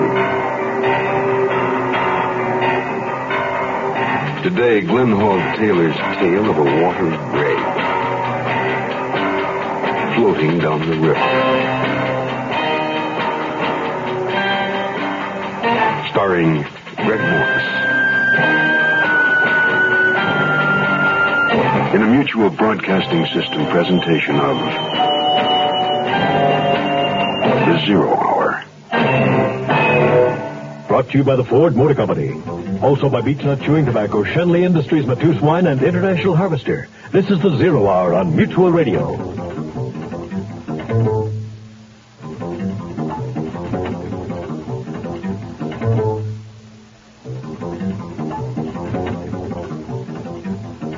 This is Hugh Downs with another car buyer's report from Ford. Comparing the total cost of ownership is the only way to be sure you get your money's worth when buying a new car. And Ford says there are three important considerations that make up the total cost of ownership: purchase price, operating economy, and trade-in value. Don't overlook that last one, trade-in value. I'd like to give you some interesting facts about trade-in that are difficult for the average consumer to come by. Like the fact that based on a national average of NADA wholesale prices, both the 1973 Torino and the 1973 Gran Torino returned more of their original purchase price than their closest sales competition. The facts speak for themselves. A solid, well-made car will generally return more at trade-in. Ford says that's one of the reasons why Torino is the best-selling car in its class. The closer you look, the better we look.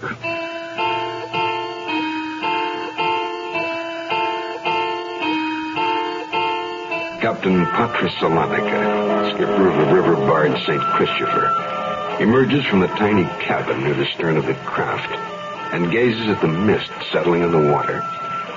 For a moment, Captain Salonica is wrapped in thought. Suddenly, the sound of splashing reaches his ears, and he turns to look toward the rail of the barge. A man is pulling himself from the water and finding a board.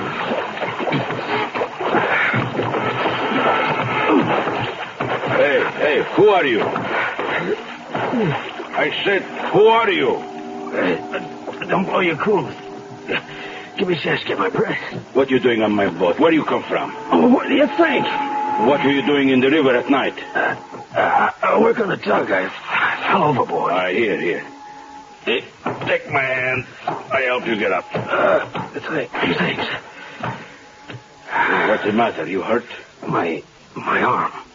Yeah, it's bleeding. Here, come, we go to cabin. I take care of your arm. Get you some dry clothes, too. Come on. Yes. Here we are. Maria, What you want? we have here man fell off talk, need help. Oh, what happened to his arm? I'll be okay, miss. Maria, fix the pillows. Here, mister. We put you on this bunk. Easy.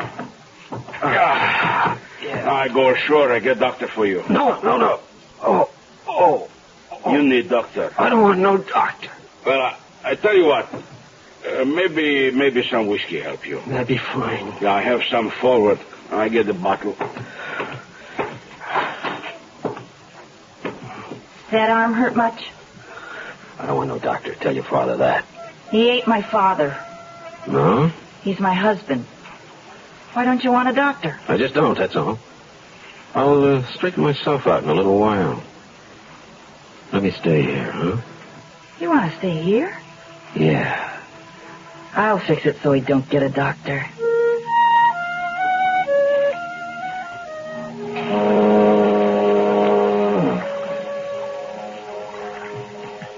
Hi, I'm Harry Dallas, Detective Homicide. Yeah, glad to know you. I'm Dean Rockford, River Patrol. We're looking for a truckload of booze, but the grappling hooks haven't latched on anything yet. I know what you were looking for. Huh?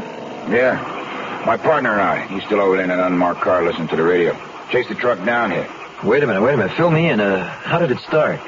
Well, Robbery and Bunko got a tip about a plot to hijack this load of whiskey at a warehouse a few miles from here. Oh. We were cruising near there when we got this code on the radio, so we rolled on it. Arrived just in time to see the truck barreling out of the place. We tailed it along the river road down here.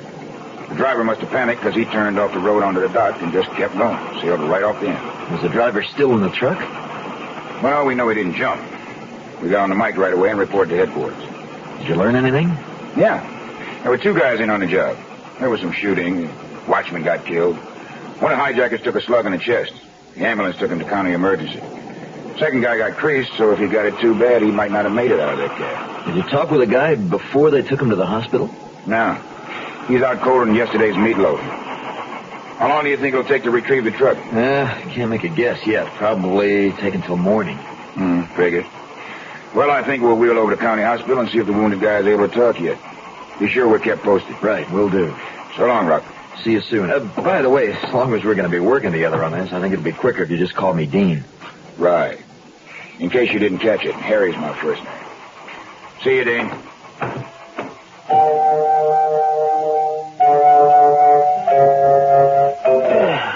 Good morning. Finally woke up, huh? Hi. Sleep good? What time is it? Nearly 10. Like some coffee? Sounds fine. Where's your husband? On deck, working. Coffee's all made. I'll pour you some. Your name's Mary, ain't it? Yeah, how'd you know? Heard him call you that last night. Here you are. Oh, careful. It's hot. Much obliged. My name's Al. Well, I guess we're introduced. I done like he asked me, Al. Talked him out of going for a doctor. I kind of thought you would, baby. I told him you felt a lot better. I wish I did. Especially now that you and me... that arm hurts. I went ashore this morning. I had to do some shopping. The checker at the supermarket told me that last night a truck went off the dock about a quarter of a mile up the river. Some guy was in it. The truck was stolen. No kidding. Was the guy drowned? At first they thought he was. But when they got the truck out, there wasn't nobody in it. Now they ain't sure. What do they think happened to him? I don't know. But I think he got away. I didn't say nothing to my husband about it. Why? It might get the guy in trouble. Why are you putting yourself on his team? Because it takes guts to do what he did. You like that, huh? I think it's super. And I think you are, kid. Tell me something. How come you married an old seagull like the skipper? I don't know. I expect it was because he was nice to me. He treated me like a lady. Not like just another broad. Oh, you could have done better than him with what you got. Or maybe that's what you wanted. You out of your gourd. I hate living on this dirty scow. Go no place, see nothing, do nothing. I ain't old like him. I want to swing. Maybe that could be arranged. How? Tell you what, babe, I'll make you a deal. You fix it with that old guy so as I can lay low on this tub for a while. And when it's time I should split, you pack your duds and come with me. I was hoping you'd say that. Would you kiss me, Al? Well, that was mighty good, lover boy. If you think that was good, babe, wait till I can grab you with both arms. Here, honey, this is for you. Oh, George, what a nice surprise. What is it? It's a tire gauge. Oh, it's beautiful. Yeah. What's a tire gauge?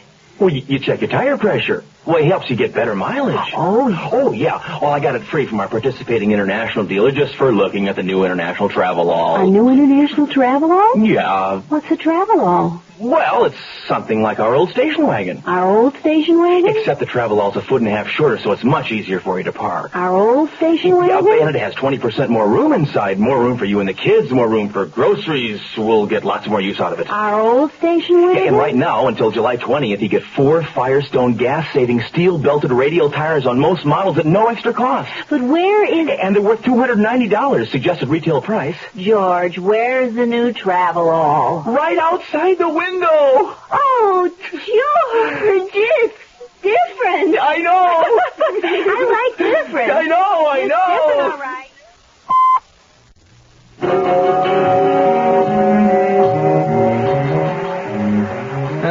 Good morning, Harry. Morning, Dean. Report came in, huh? Yeah, just before I telephoned you. Pull up that chair, we'll go over it. What's the scoop? Well, as you know, we finally pulled the truck up. Yeah, how about the driver? And the door next to the driver's seat was open. Now, of course, he still could have been drowned, but they've been dragging the river for the body. And what did you find out? Well, his pal in the hospital finked on him just a little while ago. Driver's name's Al Morgan. Ah, that name rings a bell. Yeah, robbery and bunco sent him up a few years ago. He was a rough one. Any leads on where he lives or any places he hangs out? Not yet, but we're checking. I played a hunch early this morning. It didn't work out, though. What was that? There's several barges tied up downriver. I figured that if he was still alive, he might have holed up on one of them, so I checked them all, but none of the captains could give me anything. Morgan's pal told me he was shot in the arm. It could have handicapped him, so maybe he didn't survive. Or maybe he made it and still hiding out someplace ashore. None of us liked that short sentence he pulled last time. This time it's murder. If we can grab him, maybe we can put him in a slam for keeps.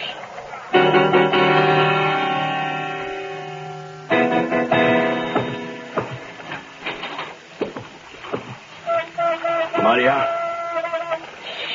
He's sleeping. Still? He woke up once and had coffee. He's real pooped. Well, I want to speak with him about something. What is it, Patrick? It's very important. He must tell me something. I wasn't sleeping. What's so important? A river patrol officer stopped by a little while ago. He was looking for a man who drove a stolen truck into the river last night. Now, look, Patrick. You be quiet, Maria.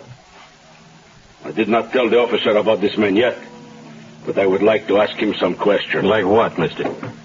Well, I would like you to tell me the name of the tug on which you worked. The one you say you fell off?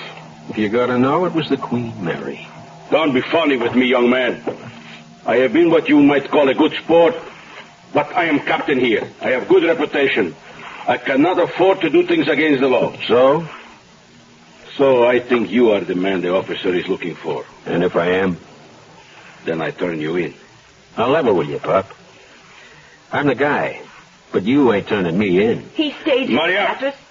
I always give you good advice. I try to make you know what is right and wrong. Do not do this. I say he stays here. But, Maria, this man is bad. He's a dangerous criminal. Why you take his side in this? You, my wife. Why do you think? Kinda looks like I stay, don't it, Pop? You mean you and my wife? Oh, you don't do this to Captain Salonika. Out of my way, mister. I go get police right now. I wouldn't do that if I was you. You don't stop me. Look out for his dead arm. I still got a good one left, baby.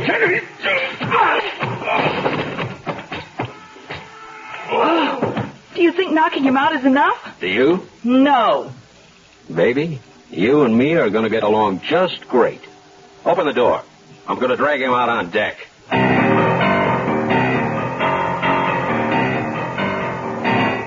My daddy was a mighty fine man. He taught me a thing or two. A woman can hurt, so you stay on your guard and beach nuts the tobacco you chew. Them times we'd go fishing, my daddy and me. He'd tell me everything he ever knew. You go after Big Mouth in close to the bank, and beechnut's the tobacco you chew. Around here, beechnut's the word for chewing tobacco, and it's been that way, father and son, for a long, long time. What's the secret? It's the way beechnut just keeps getting better. Like beechnut's a lot moister these days, with more taste and less stems. Big improvements. You ought to try today's beechnut chewing tobacco. And now I'm a daddy with a son who's full grown, and I tell him a thing or two. Scared money don't win, evil women drink gin, and beechnut's the tobacco you chew.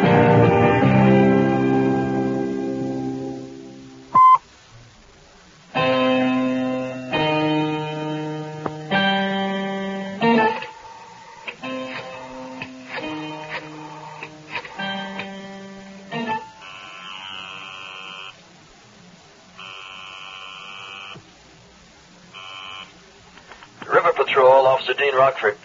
Dean, Harry Dallas. I'm calling about the body your crew picked out of the river just after dawn this morning. You been to the morgue? Mm-hmm. It's not Al Morgan. It's the body of a barge captain. Murder? We suspect it.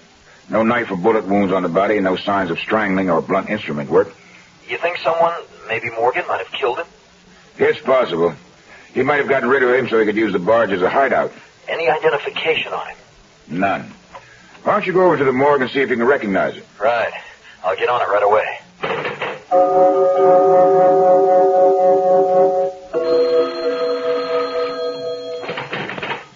Homicide, Dallas speaking. Harry, Dean Rockford. Listen, I'm calling from the morgue. Recognize the guy? Yeah, he's one of the barge captains I question, all right. The only problem is I don't remember his name or which barge he was on, but I'm going to check it out. How? Well, I'll have to do it the hard way. By boarding every one of those barges until I can find the right one.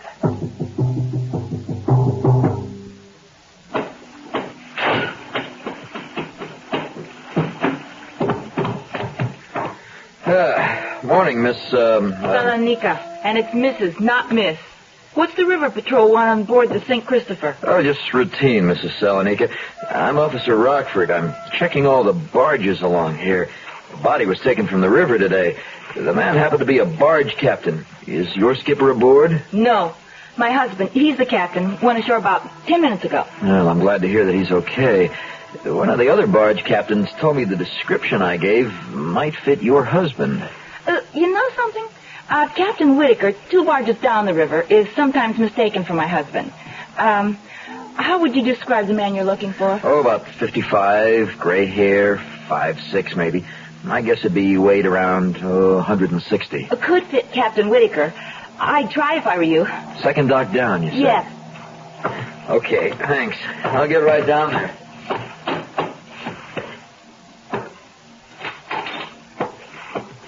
The fun's gone? Yeah. You heard, huh? I heard, baby. You handled it real good. But that don't mean he won't be back. What can we do? Well, I told you. I'd take you away from this tub so we could do some swinging together. Now I can keep my word. When do we go? Right now, baby. Right now.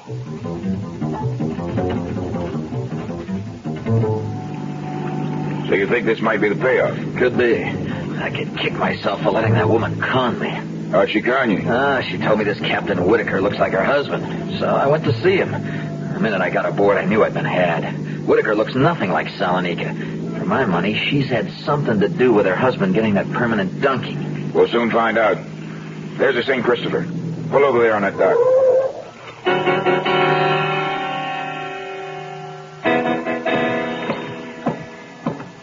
There's nobody aboard this tub. Doesn't seem to be. But let's not take any chances. Stand back while I open the cabin door. No one in there. Let's take a look around. See what's in those drawers. Man's clothes. Only a few woman's things. Probably made a run for it. How about that locker? Same here. Man's coats and pants at this end. Empty hangers at the opposite end. It could be where her things have been hanging. How about that wastebasket? Anything there? Oh, just a bunch of papers and Uh-oh. Your hunch was probably right. Al Morgan could have been here. Look, A bloody bandage. Yeah, we're getting warm. I'll wrap the bandage in a towel and take it along. Here's an envelope addressed to Mrs. Salonika. According to this, she gets her mail in care of general delivery at the main post office. I'm going to save this envelope. Might give us a lead. Save the stamps. They're genuine antiques. 11-cent airmails. Let's get back to the car. I want a radio for an APB on Mrs. Salonika and Al Morgan. Then, just for insurance, you and I are going to stake out that general delivery window for the next few days.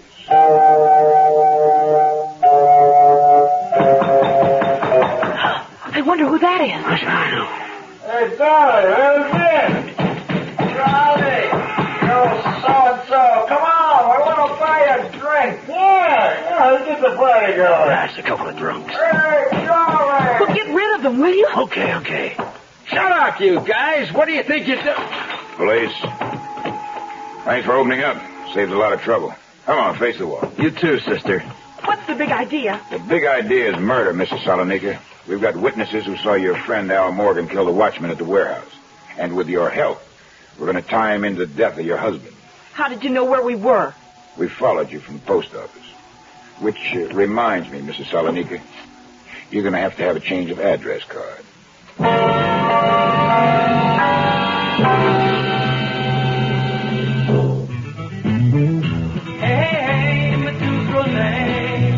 Matus is an old-world rosé wine people enjoy everywhere. Like down in the Delta, they know the blues are what you make it, and that the light, easy-to-like taste of Matus Rosé makes the meal.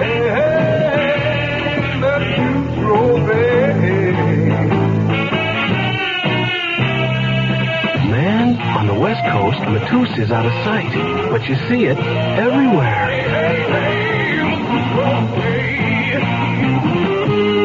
And in New England, Matus Rosé is perfect for that elegant evening on the town. Matus, the rosé wine that goes with everything good, anywhere, anytime at all. Hey, Matus Rosé. Imported by Dreyfus Ashby and Company, New York, New York. I'm Rod Serling. Close your eyes. Exercise your imagination.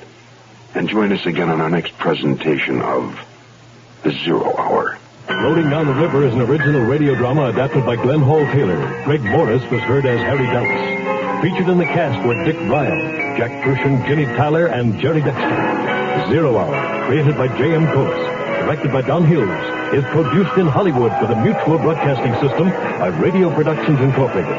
Music is composed and conducted by Stanley D. Hoffman. Rochelle Sherman, associate producer. This has been a presentation of the Mutual Broadcasting System.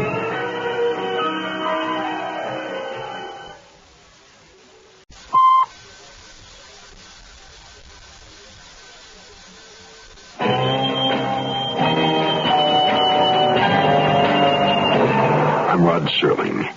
You're listening to The Zero Hour.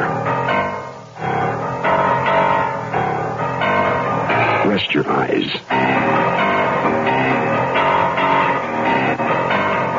Exercise your imagination. Today, Kim Weiskopf's thumbnail sketch of the light-fingered filcher. Once a thief. Starring Greg Morris. In a Mutual Broadcasting System presentation of The Zero Hour. Brought to you by the Ford Motor Company. Also by Beechnut Chewing Tobacco, Shenley Industries, Matus Wine, and International Harvester. This is the Zero Hour on Mutual Radio.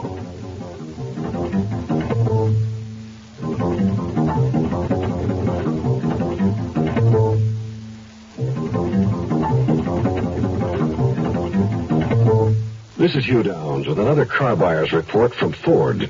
Car size and fuel economy are important considerations today, but so is the total cost of ownership, which involves purchase price, trade-in value, and operating economy. And Ford feels if you compare mid-size cars, you'll choose Ford Torino. Take some operating economy examples. Torino offers gas-saving steel-belted radial ply tires standard, runs on regular gas, and has a 26.5-gallon fuel tank. That's 20% more capacity than its closest sales competitor. And compare some scheduled maintenance costs. You'll find in the course of 50,000 miles that compared to its closest sales competition, Torino's chassis is scheduled to be lubricated only once to their 8 times. Spark plugs are scheduled to be replaced only half as often. Everyone says compare. Ford says compare not only the cars, but the total cost of owning a car. The closer you look, the better we look.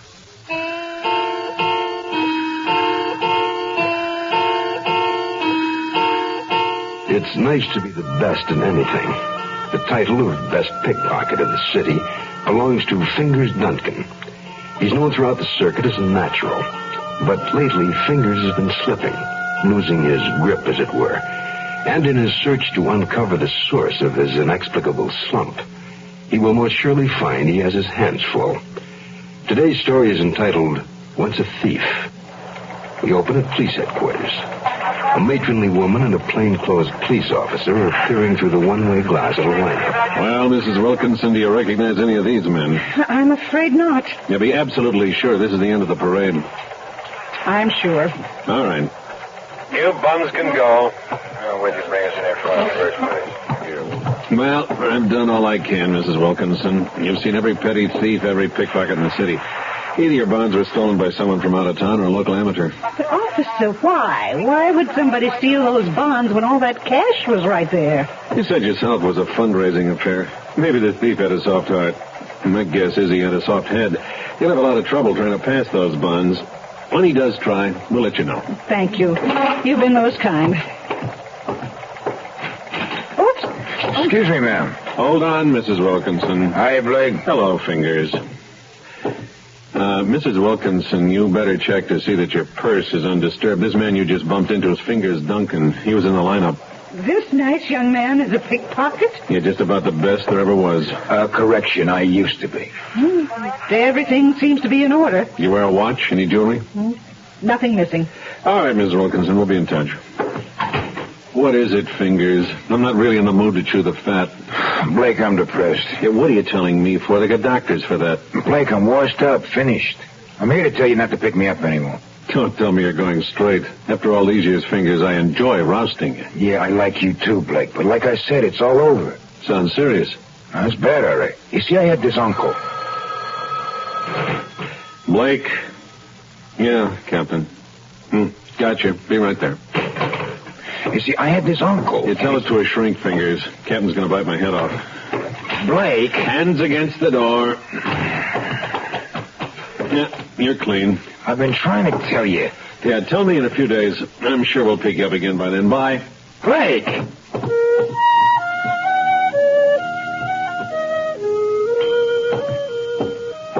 Yes? Are you Madam Eliza? Mistress of the occult, oracle of what lies beyond, card reader, astrologer, palmist, and handwriting analyzer. At your service. Are you some kind of gypsy? I mean, the way you're dressed. Well, when need be, yes. What can I do for you? Well, Madam Eliza, I got a problem. Oh, come. Be seated. My fee is $10 in advance. You're not a doctor, are you? That depends. If you are, I'm leaving. In that case, I'm not. See, I don't trust doctors, especially head doctors. Well, my name is Fingers. Fingers Duncan. I'm a pickpocket. Oh, I was. Oh, I already know that. I see it in your hand. You do? Well, I've been a pickpocket all my whole life. Since I was 9, anyways. And I had this uncle, you see, or I did until last month. Uncle Rufus. And Uncle Rufus died last month. Yeah. And he left me $10,000 in his will. And your problem is you can't get it. No, that ain't it. I got it. And you still got trouble? Can you help me? Yes, I believe I can. But first, I must consult the stars. How long will that take? Come back tomorrow. I should have an answer by noon. Okay. I can't tell you how much this means to me. I have some idea. See you tomorrow, Madam Eliza. Farewell. Hey, who was that grinning idiot that just left? Whatever you told him must have been good. Gil, you didn't off those bonds today, did you? No, these things are poison. I must have been out of my mind to lift them from that old broad. Not a soul in town will touch them. Ah, but I got someone who might. Yeah, who? One rich, miserable, grinning idiot. Our daddy was a mighty fine man. He taught me a thing or two. A woman can hurt, so you stay on your guard. And beach nuts the tobacco you chew. Them times we'd go fishing, my daddy and me. He'd tell me everything he ever knew. He'd go after big mouth in close to the bank. And beach nuts the tobacco you chew. Around here, beach nuts the word for chewing tobacco. And it's been that way, father and son, for a long, long time. What's the secret? It's the way beech nut just keeps getting better. Like beech nuts a lot moister these days, with more taste and less stems. Big improvements. You ought to try today's beech nut chewing tobacco. And now I'm a daddy with a son full grown, and I tell him a thing or two. Scared money don't win, evil women drink gin, and beech nuts the tobacco you chew.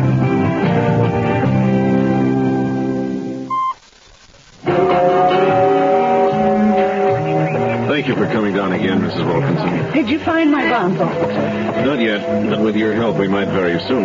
This charity bazaar of yours was open to the public, you said. Yes, that's right. It cost $5 to get in, and then all of the games. Games, right. That's what I want to know. What kind of games? Who ran them? Oh, goodness, I don't know. We had booths over much of the property. There were games of chance, mostly. Who hired these people? A booking agent, Mr. Fishman. He was recommended by... Saul Fishman? Well, yes. Uh-huh. Thank you, Mrs. Wilkinson. You've been most helpful.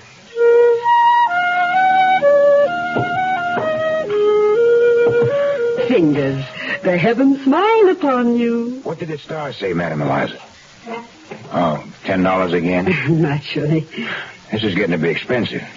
There was a meteor shower last night. It came to me then. What came to you? The image of your Uncle Rufus. His face appeared in the night sky. Oh, really? He was a wealthy man, your uncle, and you, Fingers, were his favorite nephew.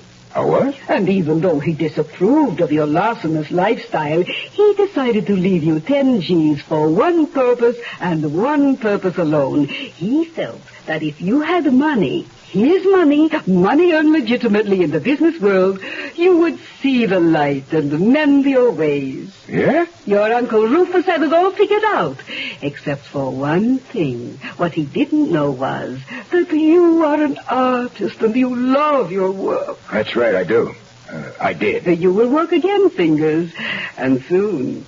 Huh? By ridding yourself of your uncle's money, by spending it on something hot, stolen merchandise.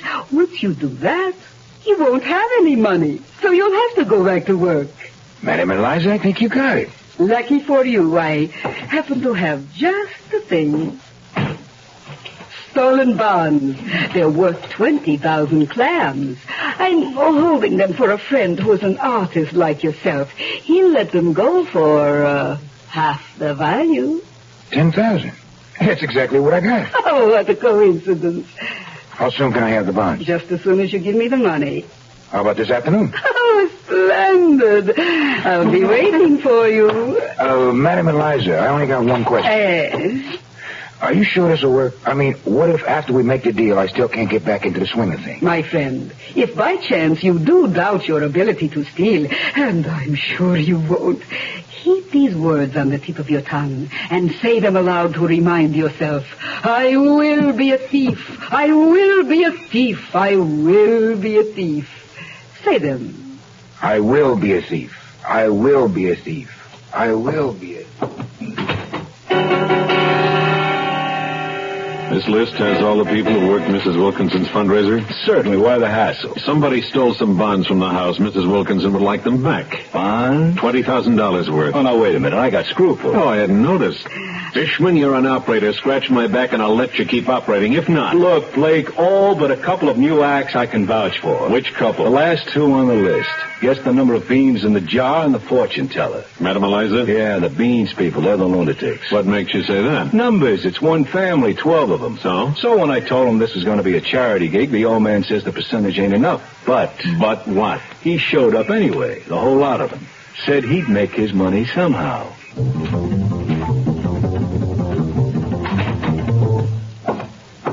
I told you these bonds were poison. Now we're really up a creek. Well, who figured Fishman to be as crooked as he is? So now we know. Big deal. Giving him half of what we make is too much. I say we skip town now. Oh, no, nothing doing. Fingers will be here any minute with a 10 grand. We get the money, then we skip. That's too risky. Look, Yo, it'll take me 5 minutes to close the deal. I'll get the bond. Hey, how long do you think will be before this chump gets hip to the fact that we're ripping them off?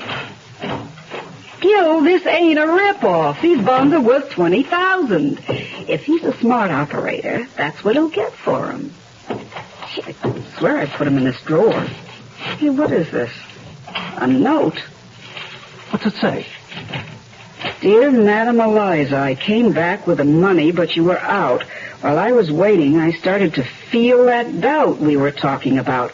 So I did like you said and started saying over and over, I will be a thief, I will be a thief, I will be a thief. It worked so good, I went right to the drawer and stole your bonds.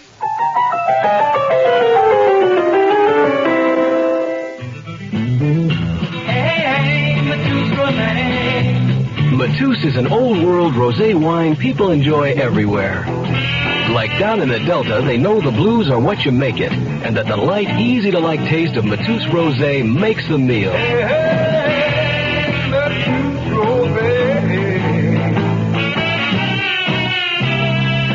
Man, on the West Coast, Matus is out of sight, but you see it everywhere. And in New England, Matus Rosé is perfect for that elegant evening on the town. Matus, the rosé wine that goes with everything good, anywhere, anytime at all. Hey, Matus Rosé. Imported by Dreyfus Ashby and Company, New York, New York.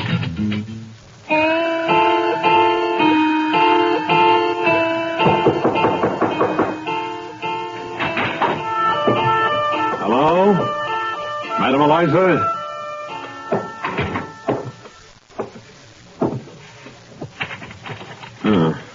I will be a thief. I will be. Stole your bonds. Sincerely.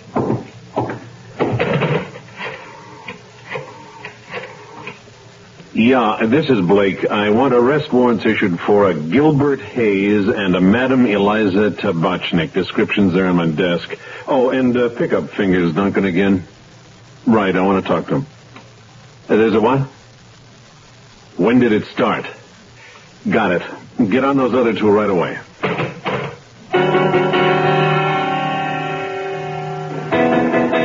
What makes you think that people be here at the parade? Every dip in town is here. Parades are like conventions for him. Fingers is here, I tell you. Yeah, but where? We'll never find him in this mob. Hey, wait a minute, Gil. There he is. Well, let's get him. Not yet. What do you mean, not yet? He'll get away. He ain't going anywhere. Can't you see he's making a pinch? Hey, that was smooth. The dude's got his act together. And don't forget, he's got our bonds. Look, he's sneaking off into the alley, probably to rifle that wall.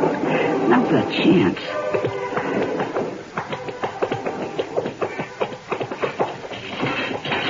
Oh, Fingers, the heavens frown on you today. Madam Eliza, what a pleasant surprise. Sorry I had to leave when I did. Is this guy for real? Oh, Gil, I will handle this. Look at all these greenbacks, Madam Eliza. I have you to thank for getting me over my mental block. Oh, I'm so glad I could help you, Fingers. But, aren't you forgetting something? You stole my bonds. Actually, they belong to Mr. Hayes here. That's right, Twerp. And I'd like them back, now. I'd give them to you if I could. Well, what's stopping you? I don't have them. Well, where are they? I sold them. You passed them? Already? How? He's lying. I tried all over town. I am many things, Mr. Hayes, but I'm not a liar. I sold those bonds to a friend of mine, a fence, a highly respected man in his trade. He paid me full value. What? Who is he? It doesn't matter, but we will take the money. I'm afraid I don't have that either. You're a liar. Mr. Hayes. Gentlemen, gentlemen. Hey, let me take it out of his hide. No.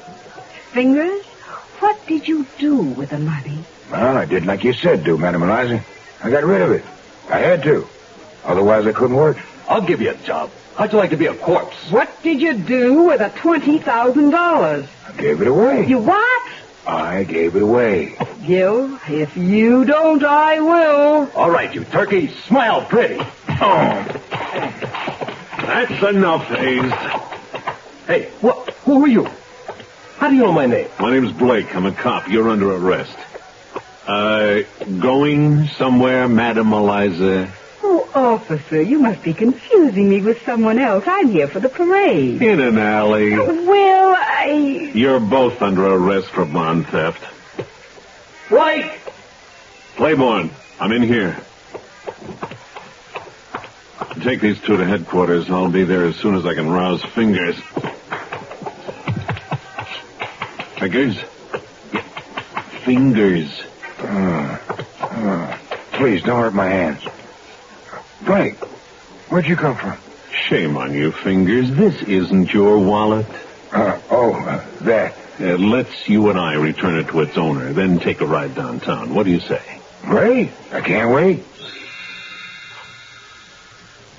Do you recall these two working at the bazaar, Mrs. Wilkinson? why, yes, this woman was the fortune teller. And he... Yes, now I remember. He was inside the house much of the time. I thought he was a guest. You're dreaming, lady. You can't do this to me. I demand to see my lawyer. Blake, why have I been arrested? You gave me a bum steer, Fishman. I think you did it on purpose. Oh, but I see you got the culprits. Yeah, and they told me what you told them about taking half.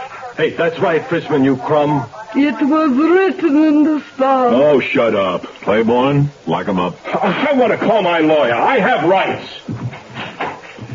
Let him call the lawyer, then jail him.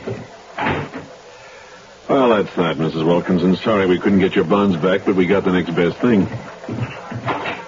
Fingers? I'll let Fingers tell you about it. I'm awful sorry, ma'am, about selling those bonds, but I got $20,000 for them. Tell her what you did with the money. Well, I gave it away to charity. That and the 10 grand my Uncle Rufus left me in his will. That's marvelous. Yeah, and now I'm broke again. I'm back on the circuit. Well, nice meeting you again, ma'am. Guess I'll be leaving. Fingers? Yeah? Mrs. Wilkinson, your necklace. Where did you... I just had it on. Get out of here, Fingers. Do that again and I'll throw you in the can. You know something, Blake? What? It's good to be back home. Here, honey, this is for you. Oh, George, what a nice surprise. What is it? It's a tire gauge. Oh, it's beautiful. Yeah. What's a tire gauge? Well, you check your tire pressure. Well, it helps you get better mileage. Oh, yeah. Well, I got it free from our participating international dealer just for looking at the new international travel-all. A new international travel-all? Yeah. What's a travel-all? Well, it's something like our old station wagon. Our old station wagon? Except the travel-all's a foot and a half shorter, so it's much easier for you to park. Our old station wagon? Yeah, and it has 20% more room inside. More room for you and the kids, more room for groceries. We'll get lots more use out of it. Our old station wagon? And right now, until July 20th, you get 4 Firestone gas-saving steel-belted radial tires on most models at no extra cost. But where is... And they're worth $290, suggested retail price. George, where's the new travel-all? Right outside the window. Oh, George, it's different. I know. I like different. I know. It's different, all right. I'm Rod Serling. Close your eyes. Exercise your imagination. And join us again on our next presentation of The 0 Hour. Once a Thief is an original radio drama adapted by Kim Wisecout. Greg Morris was heard as Fingers Duncan. Featured in the cast were Michael Ride, June Foray, Scott Ellsworth, Harry Lansing, and Peter Leeds. 0 Hour, created by J.M. Colas, directed by Don Hills, is produced in Hollywood for the Mutual Broadcasting System by Radio Productions Incorporated. Music is composed and conducted by Stanley D. Hoffman. Rochelle Sherman, associate producer. This has been a presentation of the Mutual Broadcasting System.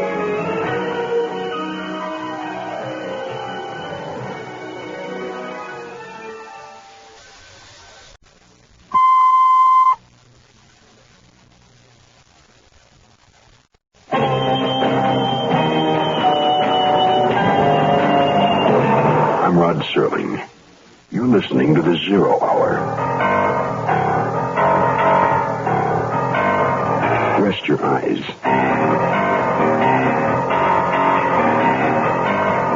Exercise your imagination. Today, Glenn Hall Taylor's story of a murderous triumph. Other sins only speak. Murder shrieks out. Starring Greg Morris. In a Mutual Broadcasting System presentation of The Zero Hour. Brought to you by the Ford Motor Company. Also by Beechnut Chewing Tobacco, Shenley Industries, Matus Wine, and International Harvester. This is the Zero Hour on Mutual Radio.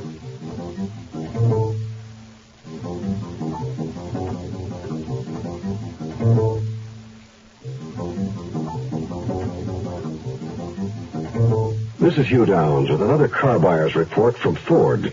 Car size and fuel economy are important considerations today, but so is the total cost of ownership, which involves purchase price, trade-in value, and operating economy. And Ford feels if you compare mid-size cars, you'll choose Ford Torino. Take some operating economy examples.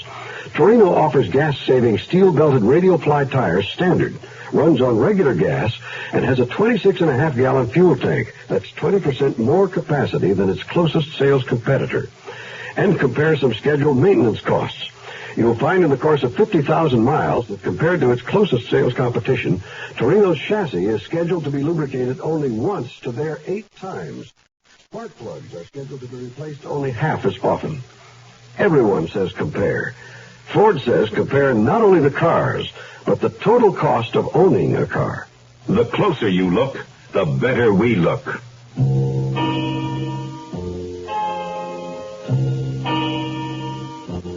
Marion Vance has been ill for a long time.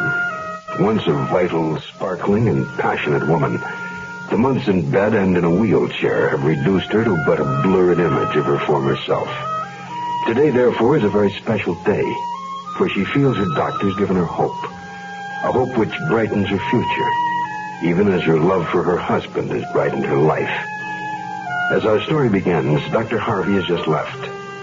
Cheeks flushed with excitement, Mrs. Vance calls out to her nurse. Ruth? Ruth? What is it, Mrs. Vance? Ruth, did Dr. Harvey speak with you before he left? Why, no, he didn't. I was out in the kitchen. He gave me the most wonderful news. Today, for the first time, he said he believes I'm going to recover completely. Isn't that exciting? It certainly is, Mrs. Vance. Oh, I feel as though I could get out of this bed right now, walk and even dance around. I'm afraid you hadn't better try anything like that just yet. I can't wait to tell Bob about it. He's been so good, so patient throughout this whole long siege. I think I heard your husband's car pull into the driveway just as we were talking. I'll go tell him to come right up. Now, if it is Bob, don't let him come up right away. I want to have time to fix my hair and put on a dab of makeup. I want him to see me as I used to be. And don't tell him what the doctor said. Very well, Mrs. Vance. I'll find something to occupy him for a few minutes. Thank you.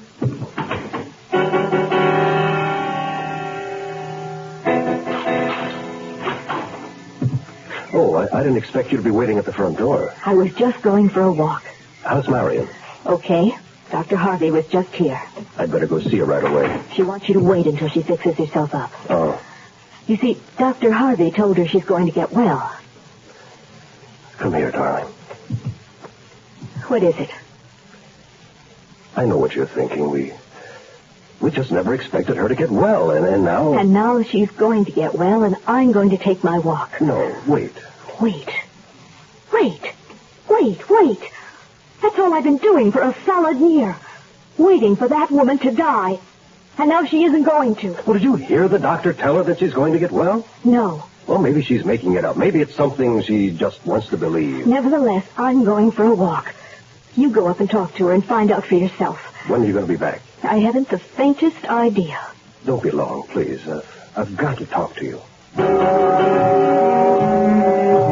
My name's Harrington. I'm an investigator for the district attorney's office. I'd been over at police headquarters on an errand for the DA when I learned of a special type of ripoff that was victimizing doctors and who knows who else.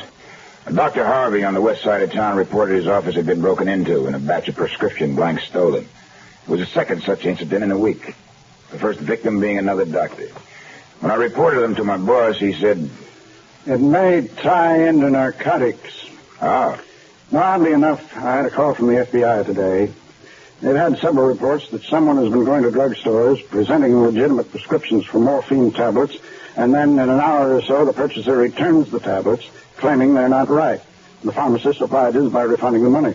The pharmacist later discovered the pills which were returned to him contained only saccharin. That's a pretty smart deal. But I figured stolen prescription blanks would be an easier racket. Didn't the police get the numbers on those blanks? Yeah, but just as I left headquarters, they were preparing the bulletin to go to all drugstores in the area, warning them to be on the lookout for anyone passing them.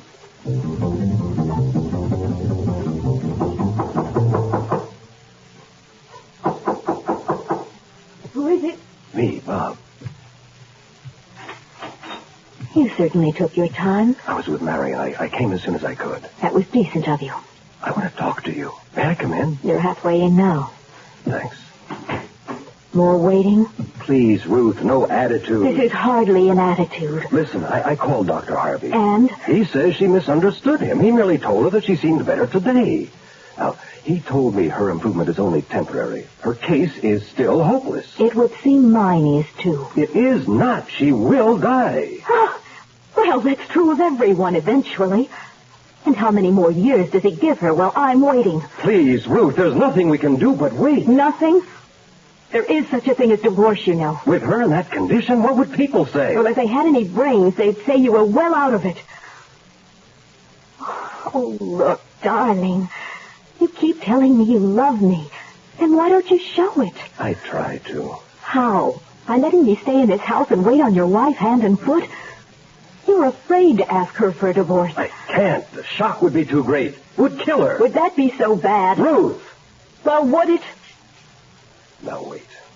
That's pretty cold-blooded. You know we both hope she'd die. Yes, but not because we caused her death. Death is death. But the way you put it makes it sound like murder. And that shocks you? Yes. Well, now I know where I stand. I'm not waiting any longer. I'm getting out of here tonight. Ruth, you can't. I must mean more to you than that. You mean everything to me. That's why I can't take it any longer. Please, Ruth, I'll do anything to keep you with me. Do you mean that? Anything. Only don't leave me. I'll do anything. And it's all very simple. Somehow, you're going to arrange Marion's death.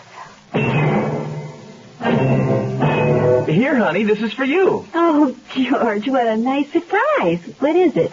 It's a tire gauge. Oh, it's beautiful. Yeah. What's a tire gauge?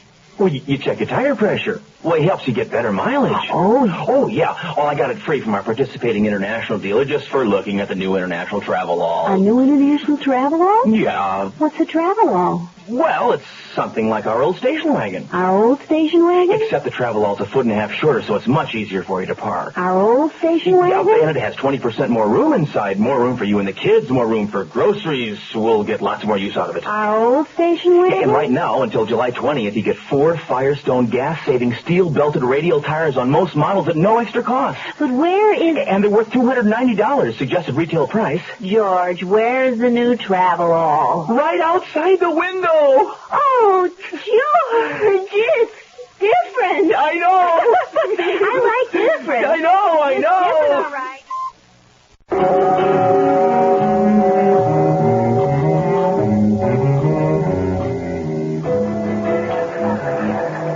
Yeah, Chief. I'm here at police headquarters with Sergeant Evans. He reached me on my car phone. I was only a few blocks away, so I swung over here. Yeah? Yeah, it ties in with those prescription blank robberies we were discussing yesterday. The druggist out on Beacon Avenue phoned headquarters. Evans took the call. So the druggist reported that this morning, before he'd received the police warning about the stolen blanks, he'd filled the prescription with Dr. Harvey's name on it. Right. Yeah, he was one of the doctors whose offices had been burglarized. Well, I'll swing right over there. I figured you'd want me to. That's why I called. Yes, sir. Goodbye. Thanks, Sarge. Sure, anytime, Harrington. I'm going to swing by the pharmacy and then go over to Dr. Harvey's office and take a chance on finding him in. You're the pharmacist that called police headquarters about the forgery? Are you from the police? I'm from the district attorney's office. Yes, I didn't say it was a forged signature. I merely said that I have received a prescription on one of Dr. Harvey's blanks. When I received the police bulletin, I reported immediately. I have it right here. Here you are, Mr. Harrington. Of course, you know I can't read this thing. Doctors write the way they talk. Yeah. Let me get used to it. There's that scroll there that looks like a sparrow key, for example. That is OC, meaning ounce. Well, I'm on my way to see Dr. Harvey now. You mind if I take this along? I'll give you a receipt. You'll get it back. Oh, gladly. Anything to help.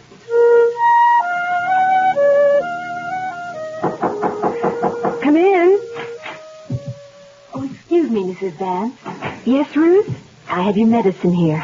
Oh, I guess Dr. Harvey didn't get a chance to mention it to you, but I'm not to take it anymore. Oh, I forgot to tell you, Marion.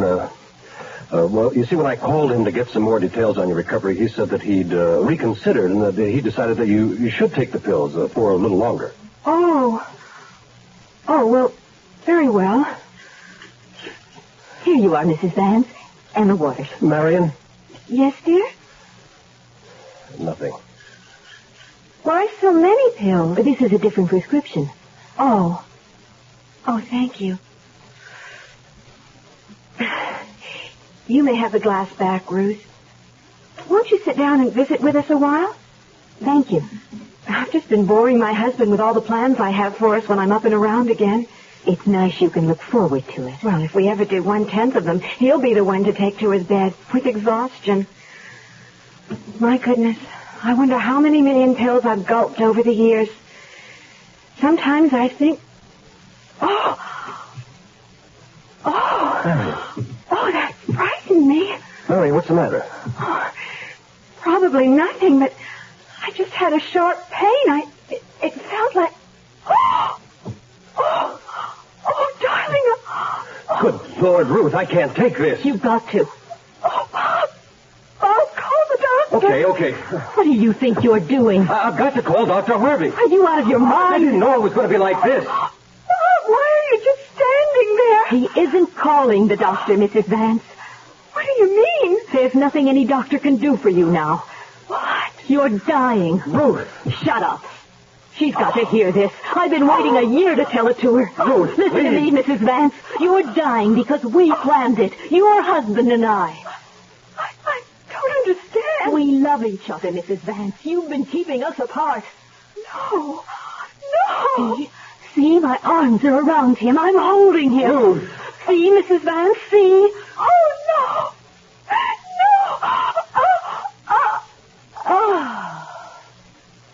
Oh, we're free, darling. We're free. My daddy was a mighty fine man. He taught me a thing or two. A woman can hurt, so you stay on your guard and beach nuts with the tobacco you chew. Them times we'd go fishing, my daddy and me. He'd tell me everything you ever knew. We'd go after big-mouth in close to the bank and beach nuts with tobacco you chew. Around here, beech nut's the word for chewing tobacco. And it's been that way, father and son, for a long, long time. What's the secret? It's the way beech nut just keeps getting better. Like beech nut's a lot moister these days, with more taste and less stems. Big improvements. You ought to try today's beech nut chewing tobacco. And now I'm a daddy with the son's full grown, and I tell him a thing or two. Scared money don't win, evil women drink gin, and beech nuts the tobacco you chew.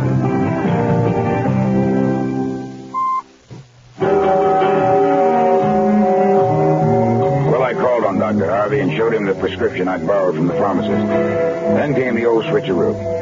It was his signature, but the drug was one he'd never prescribed for anybody. The doc and I agreed that by the look of the creases where it had been folded, someone had carried it around for quite a while, maybe in a wallet or a handbag. Then, too, we bombed out on our narcotics ring theory, because it wasn't a drug any junkie would use. Whatever was hiding under that tongue-twisting Latin name he gave it was too powerful a drug to be used for a fix.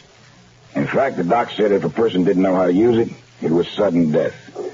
I thought I detected an erasure on the paper, so I hustled over to the police lab. Come into the living room, Ruth. No one's here but me, but, well, Dr. Harvey signed that death certificate and he left. Did he notice how long she'd been dead? Yes, but he concluded she died during the night. That's what I figured. The undertaker will be over soon to pick up the body. Good. The sooner the better. It was bad enough having her in the house alive. Ruth, I feel terrible about her, about everything. It's been a terrific strain. Oh, for heaven's sake, Bob. You didn't think it was going to be fun and games, did you? No, but I didn't realize it would be so horrible either. You've got to get this thing out of your mind. The idea was to get rid of her so we could be together. You've done nothing but sit around wishing she was back. Oh, you're right. I must forget it. I won't talk about it anymore. Promise? Promise. No, that's better. Now, let's talk about you and me. Well, I think that we should wait a decent length of time between the funeral and our marriage. And what's a decent length of time? I don't know. I just don't think we should be too obvious. Oh, Bob, darling, I've waited so long. Please don't make me wait again. It mustn't be too long. It won't be, darling. It won't be. The police lab reports confirmed my suspicion of an erasure on the prescription form. The lab man put it under the ultraviolet lamp, and the original writing showed up like a black eye on an albino. I reported this to Dr. Harvey, and he immediately suggested that Mrs. Vance's death, following the filling of the prescription, had been more than just a coincidence. I relayed his suspicions to the morgue, and they called in the medical examiner. He discovered poison in her stomach. I called the DA. He told me to meet him in front of the Vance home. I did. Coming. Yes? I'm from the district attorney's office. Here's my ID. Is Mr. Vance at home, please? What do you want to see him about? Who's that, Ruth? Someone for you, Mr. Vance. Oh, well, what can I do for you? He's from the district attorney's office. May I speak with you, please? Of course. Come right in. Thank you. My name's Harrington. I noticed on your credentials card, Mr. Harrington, Miss Turner. She's been my wife's nurse. How do you do? How do you do? I came to see you because of your wife, Mr. Vance. Oh, well, of course you had no way of knowing, but she died last night. Would you excuse me, please? Miss Turner, wait a moment. I think this will be of interest to you also. What's this all about? Your wife's death, Mr. Vance. Well, why involve Miss Turner? Well, there's some rather unexplained details concerning it. In what way? There's evidence that she was poisoned. Poison? Well, that's ridiculous. She's been under Dr. Harvey's care for quite some time. He wrote out the death certificate and seemed quite convinced that she had died in her sleep. That may be, Mr. Vance. Nevertheless, a post-mortem at the morgue revealed the presence of a lethal amount of poison in her stomach. I don't understand. I'm sure Miss Turner does. What do you mean? A prescription was filled yesterday for the drug that killed her.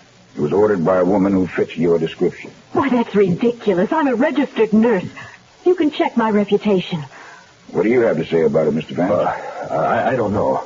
You don't know she was poisoned? Well, yes, I mean, Ruth... Shut up. Ruth, what do we do? I can answer that. I have a squad car outside. You're both coming with us to be booked for murder. You know I'm no genius, but I don't understand how anybody figures they can get away with anything to leave so many footprints as murder. Mr. Vance and his nurse Ruth were apparently intelligent people.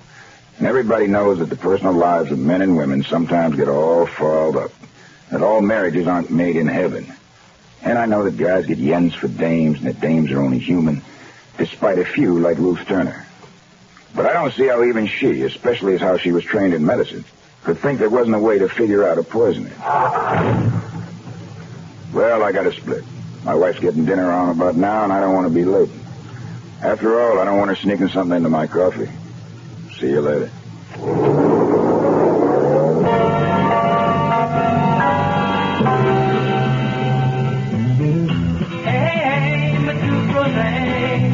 Matus is an old-world rosé wine people enjoy everywhere. Like down in the Delta, they know the blues are what you make it, and that the light, easy-to-like taste of Matus Rosé makes the meal.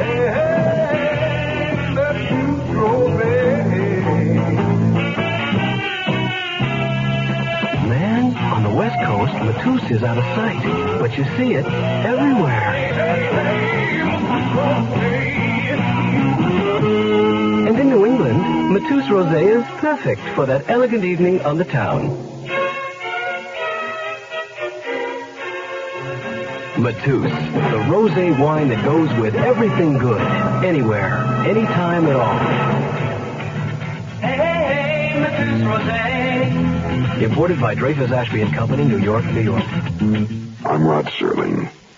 Close your eyes, exercise your imagination, and join us again on our next presentation of The Zero Hour. Other Sins Only Speak. Murder Shrieks Out is an original radio drama adapted by Glenn Hall Taylor. Greg Morris was heard as Harrington. Featured in the cast were Scott Ellsworth, Iris Mann, Jay Johnston, Julie Bennett, and Jack Crucian. Zero Hour, created by J.M. Kurtz, directed by Don Hills, is produced in Hollywood for the Mutual Broadcasting System by Radio Productions Incorporated. Music is composed and conducted by Stanley D. Hoffman, Rochelle Sherman, associate producer. This has been a presentation of the Mutual Broadcasting System.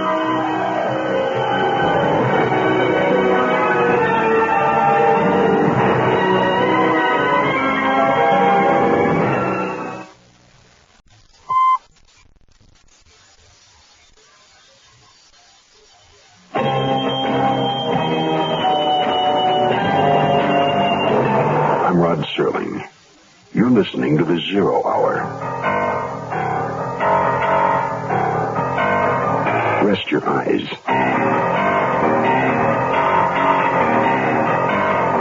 Exercise your imagination. Today, Keith Walker's whimsical tale of love and crime. The Rehabilitation of Citizen Femple.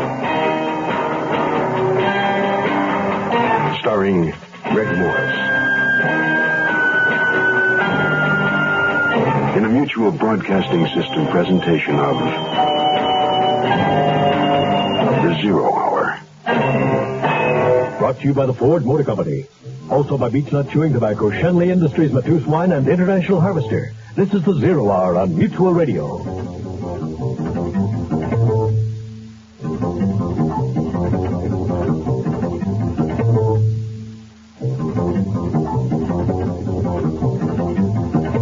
This is Hugh Downs with another car buyer's report from Ford.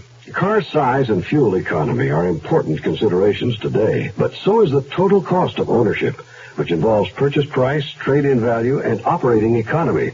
And Ford feels if you compare mid-size cars, you'll choose Ford Torino. Take some operating economy examples.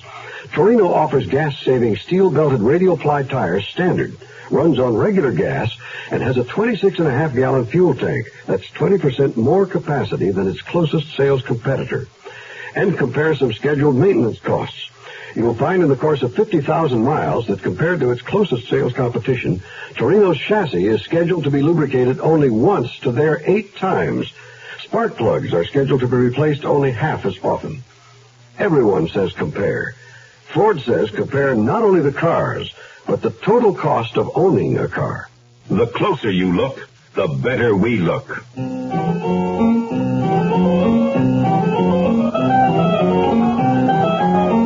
Each of us has an accident or two in our lives. A normal occurrence, something we accept and make the best of.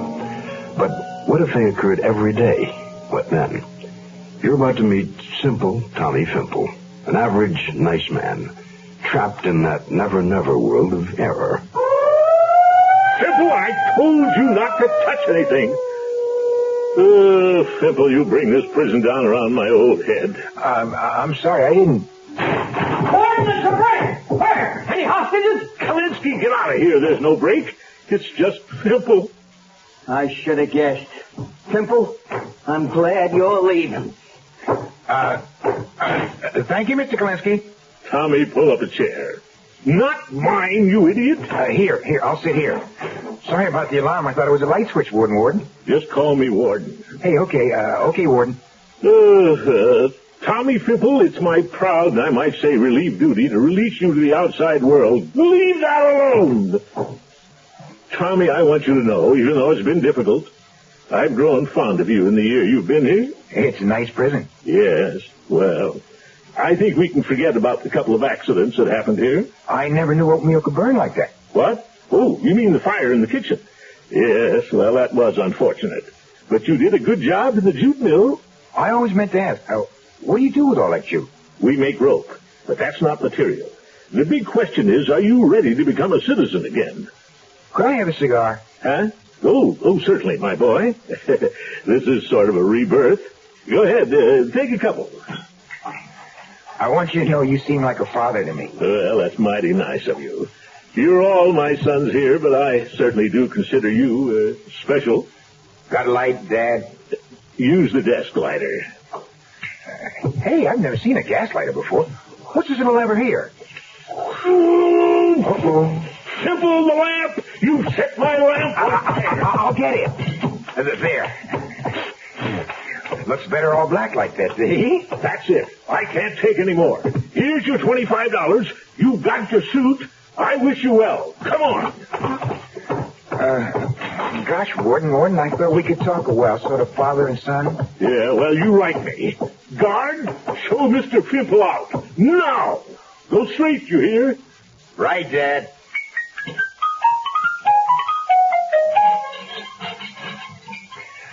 Thanks, Mr. Kalinsky. Hey, guys in the tower, so long. Could you open the gate a second? My coat's caught.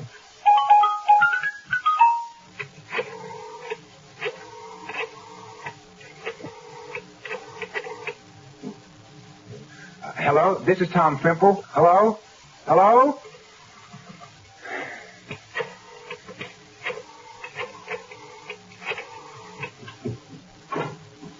Hello, the end diaper service? This is Tom Femple. That's not very nice to say on the telephone. Hello?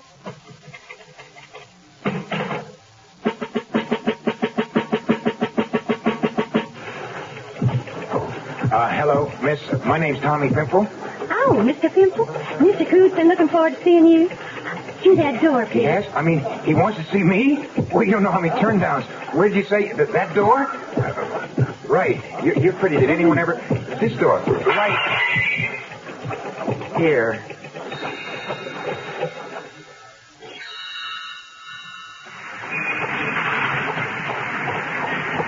Thomas Ulysses Femple should be Thomas Ulysses Failure. Oh, idiot. Out of my way. Whoa. Here, let me help you. I'm sorry. Leave that stuff alone. Go. I insist. Look where you're going, Clyde. I see you. Stop. Oh, golly. Quick. Hey, grab the stuff. Huh? Come on, run. Gee, a false bottom box. That's clever. There they are, officer. Officer? Run. Why are we running? I'm a shoplifter. My daddy was a mighty fine man. He taught me a thing or two. A woman can hurt, so you stay on your guard and beach nuts with the tobacco you chew. Them times we'd go fishing, my daddy and me. He'd tell me everything you ever knew. You go after big mouth in close to the bank and beach nuts with the tobacco you chew. Around here, beech nut's the word for chewing tobacco. And it's been that way, father and son, for a long, long time. What's the secret? It's the way beech nut just keeps getting better. Like beech nut's a lot moister these days, with more taste and less stems. Big improvements. You ought to try today's beech nut chewing tobacco. And now I'm a daddy with a son who's full grown, and I tell him a thing or two. Scared money don't win, evil women drink gin, and beech nuts the tobacco you chew.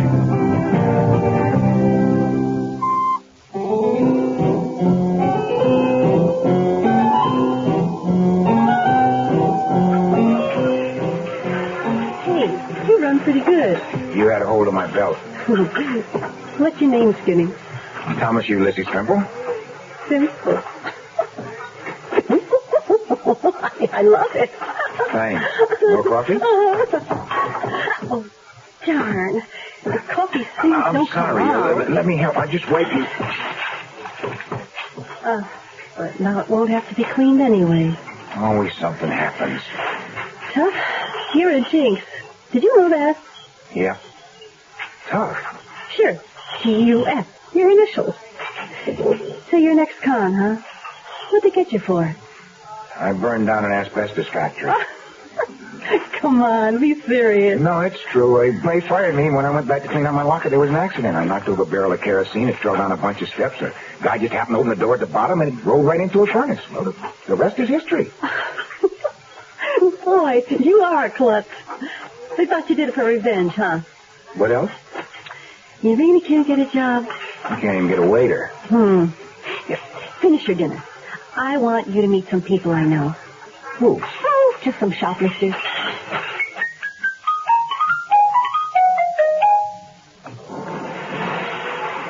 We washing the car? You'll see. Gloria's sweet. You want to help me get a job? With my luck, I shouldn't do anything dishonest. Even my honest gets dishonest somehow. Yeah, me too.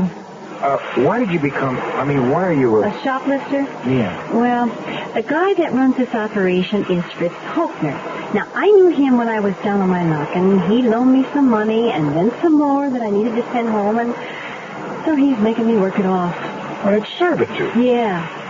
But in another month, I'll be paid off, and then I'll quit. Now, here, get ready to jump out. In a car wash? I'll get wet. No, you'll see. You ready? Go.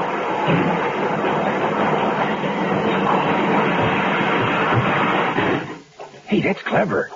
Now, down these steps. Underground? Yeah. It's an old gas storage tank, and they have a secret entrance in the wash tunnel. And customers drive in for the hot goods, they stop the wash line a minute, and load the guy up, and then he's gone. Nobody suspects. It's like an old Peter Lorre movie. Okay, in here.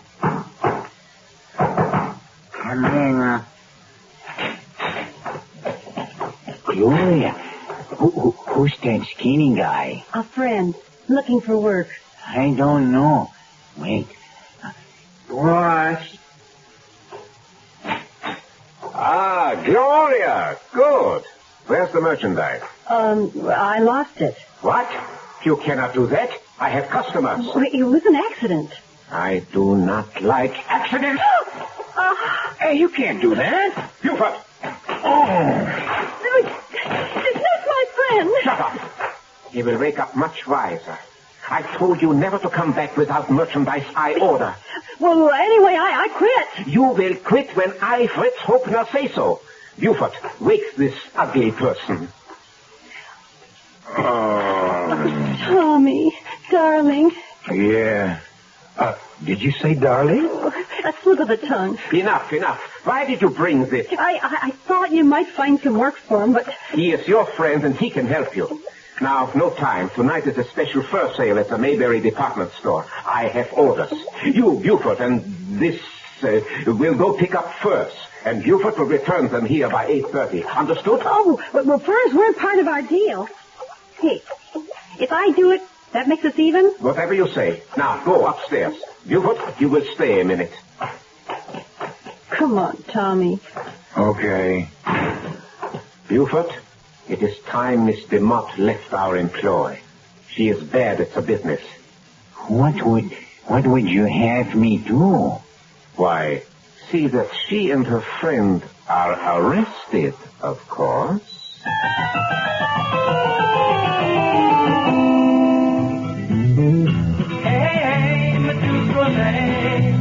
Matus is an old-world rosé wine people enjoy everywhere. Like down in the Delta, they know the blues are what you make it, and that the light, easy-to-like taste of Matus Rosé makes the meal.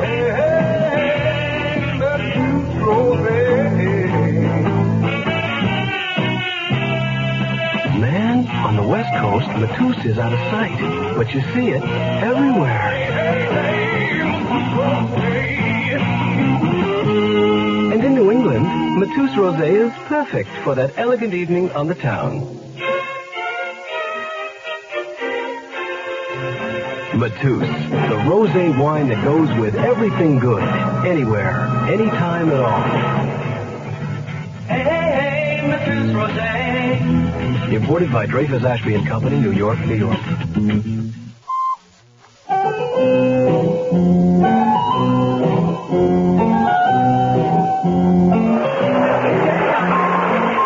Gloria, I can't let you do it. Let's just... What was that, Skinny? It's just getting a feel of the ropes. Buford, don't you think you should skip the van and stand by the second level exit? That's right, but you better hurry. How do you, do it? Easy. For the fur wraps, I put them in my bloomers. See? Oh, Gloria, that's sort of private. Oh, Tom, you're a peach. Now, for the coat, that's simple, too. Now, each of them has an electric sensor device. And I have an electric sensor device remover. I just put on the coat and walk out. Now, your job is to create a diversion if I need it. Here's the fur department. Poor animals. Yeah. Now, you stand over there by the cashier. Now, if I signal, follow or something, huh? Oh, I'm good at the or something. Buford's got 4. This one, and we'll be done. Gloria, maybe you better put it back. See that blonde girl over there? Uh-oh, what's it burned? Look like you don't know me. Burned? Spotted. Hey, now's the time for one of your sin things. Gloria. Oh, boy, now what? I know, I'll get Buford. Excuse me. In a hurry. Excuse me. Pardon me. You see my mommy? No, go away. I want my mommy. Shut up, kid. Your mommy will come. Let go of my foot. No. Let me give me a ride on your shoulders. Let go, kid. I'll hit you. Don't beat me, mister. Don't beat me. Oh, Jiminy. What? You leave the nice man alone. That's where his foot. Thank you, ma'am. The door. Where's the door? Ah. Buford. Wait, it's Gloria. She's... Hey! Let go of my door. You gotta help. Gloria's been burned. That's too bad. See you, sucker. What the... Gloria!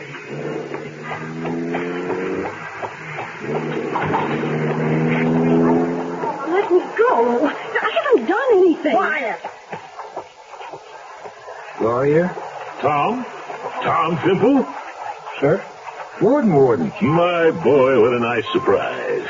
Sir, what are you doing here? Nice seeing you. I have to go. Hold on. What was that scene with the girls all about?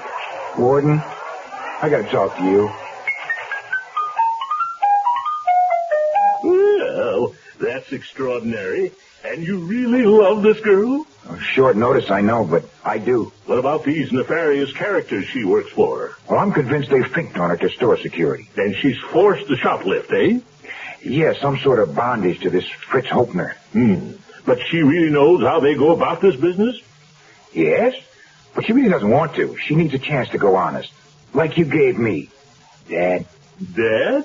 Well, isn't that nice? Okay, I've got an idea. It just so happens I'm an old friend of J.D. Mayberry.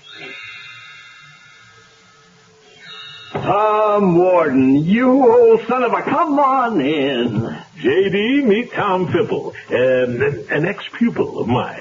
Please, son, sit down. Drink? J.D., I've got a favor to ask. Anything, you name it. Your security people are holding a girl, and what's her name, Tom? Gloria DeMott. DeMott, yes. Could you have her set up, J.D.? Well, certainly, if you say so. Security, send him also. I want to see a lawyer. This is Mayberry. Is that Gloria DeMott?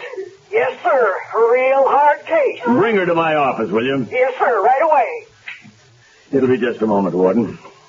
Shoplifters will be the death of me. You know my chain loses close to $1 million a year. Tough to catch, are they, J.D.? Like scratching your back.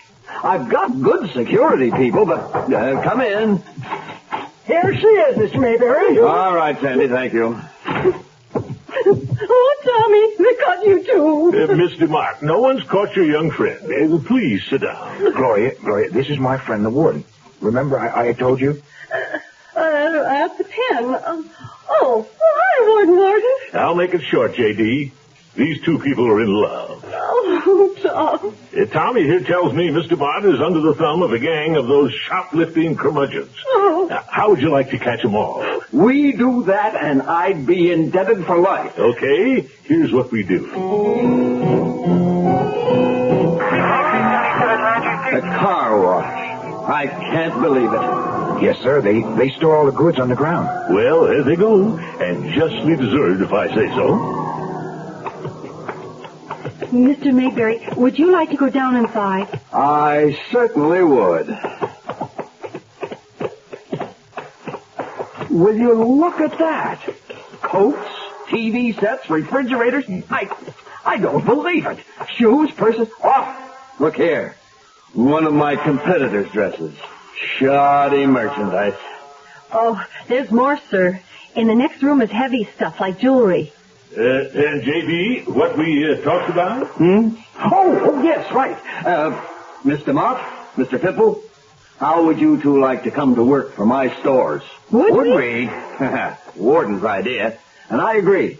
I mean, what better way to catch shoplifters than to use someone with inside knowledge? Well, terrific. Let me shake your hand. Oops. I did it again. Oh, tough. J.D., you made a great decision.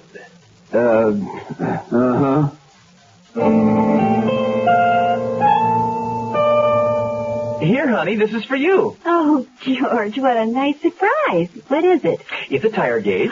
Oh, it's beautiful. Yeah. What's a tire gauge?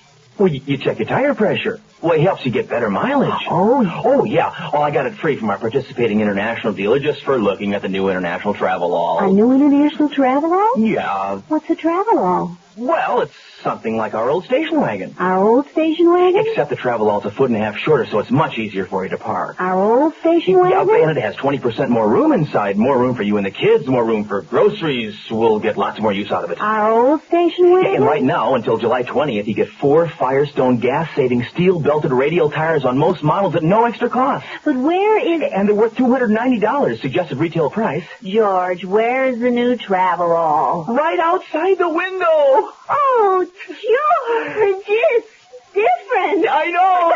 I like different. I know. It's different, all right. I'm Rod Serling. Close your eyes, exercise your imagination, and join us again on our next presentation of The Zero Hour. The Rehabilitation of Citizen Femple is an original radio drama by Keith Walker. Greg Morris was heard as Tommy Femple. Featured in the cast were Margaret Maloney, Harold Perry, Byron Kane, Bob Easton, Bill Keane, and Jane Webb. Zero Hour, created by J.M. Colas, directed by Don Hills, is produced in Hollywood. Mutual Broadcasting System by Radio Productions Incorporated. Music is composed and conducted by Stanley D. Hoffman. Rochelle Sherman, associate producer. This has been a presentation of the Mutual Broadcasting System.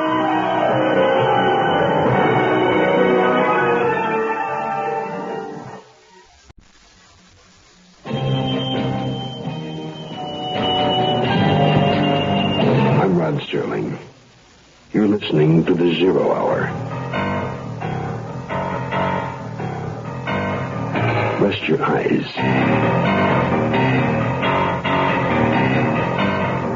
Exercise your imagination.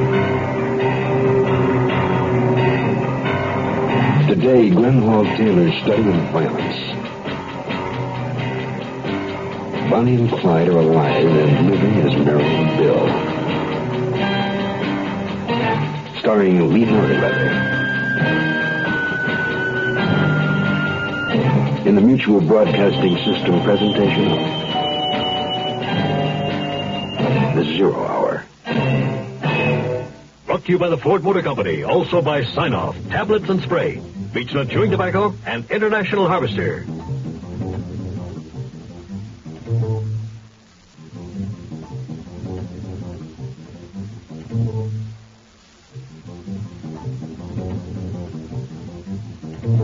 This is Hugh Downs with another car buyer's report from Ford.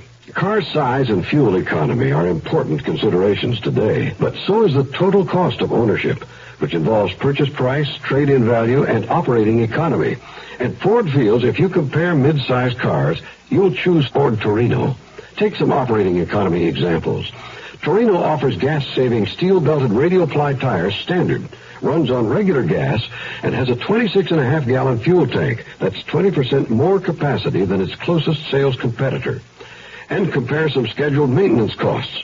You'll find in the course of 50,000 miles that compared to its closest sales competition, Torino's chassis is scheduled to be lubricated only once to their 8 times. Spark plugs are scheduled to be replaced only half as often. Everyone says compare. Ford says compare not only the cars, but the total cost of owning a car. The closer you look, the better we look.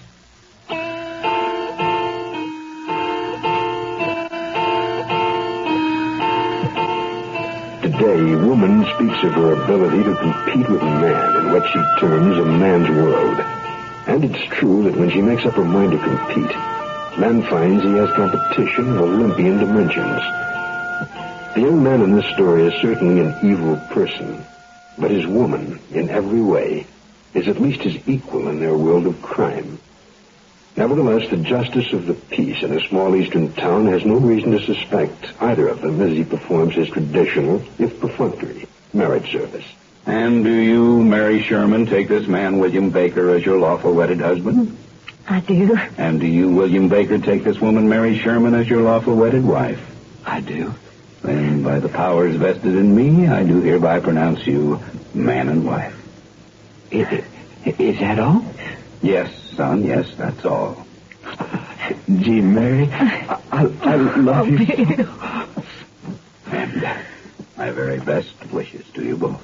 Golly, thanks. Thanks very much. And now I'll exercise my privilege of kissing the bride. Oh. Thank you, my dear. Oh. Well, look at her. She's blushing. I'm not. Well, thank you again. And now we better get going along because we got to get into the city sometime tonight. Well, good luck, and if you happen to pass this way again, please be sure to drop in. Oh, thank you. We will. Could I have my coat, please, Bill? Sure, honey. And you better put it on. It's damp out tonight, and I don't want you to catch cold. Excuse me, young fella. You forgot my fee. Oh, I was just going to talk to you about that. You see, sir, we don't have any money. You what? Well, in fact, we were planning on getting some from you. What do you mean? I kind of hate doing this, you being so nice and marrying us and all, but we're going to have to hold you up. I got a gun on you, mister. Now, yeah, you hand over your money, please. Certainly not. I'm calling the police. Oh, no, you don't. Okay, Bill. You go through his pockets. I'll search the desk. Then let's play it.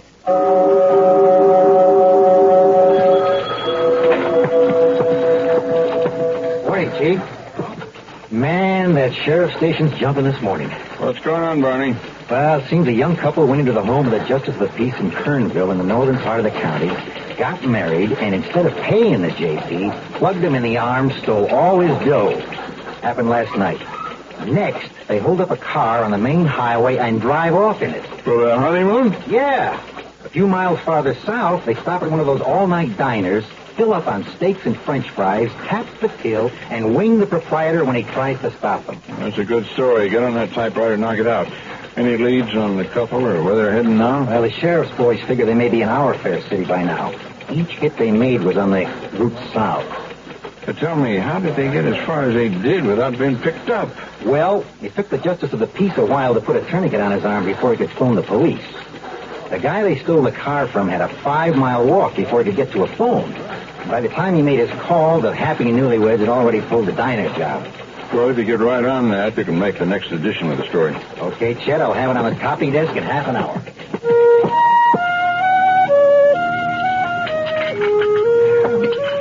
I'm sorry I got the bacon too well done. It's almost burned. Oh, no.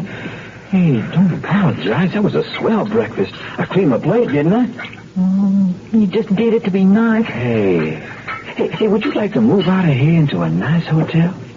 So you won't have to eat my cooking? Oh, come on, sweetie. Don't say that. That's not the idea. That was the best breakfast I've had in a long time. Do you really mean that?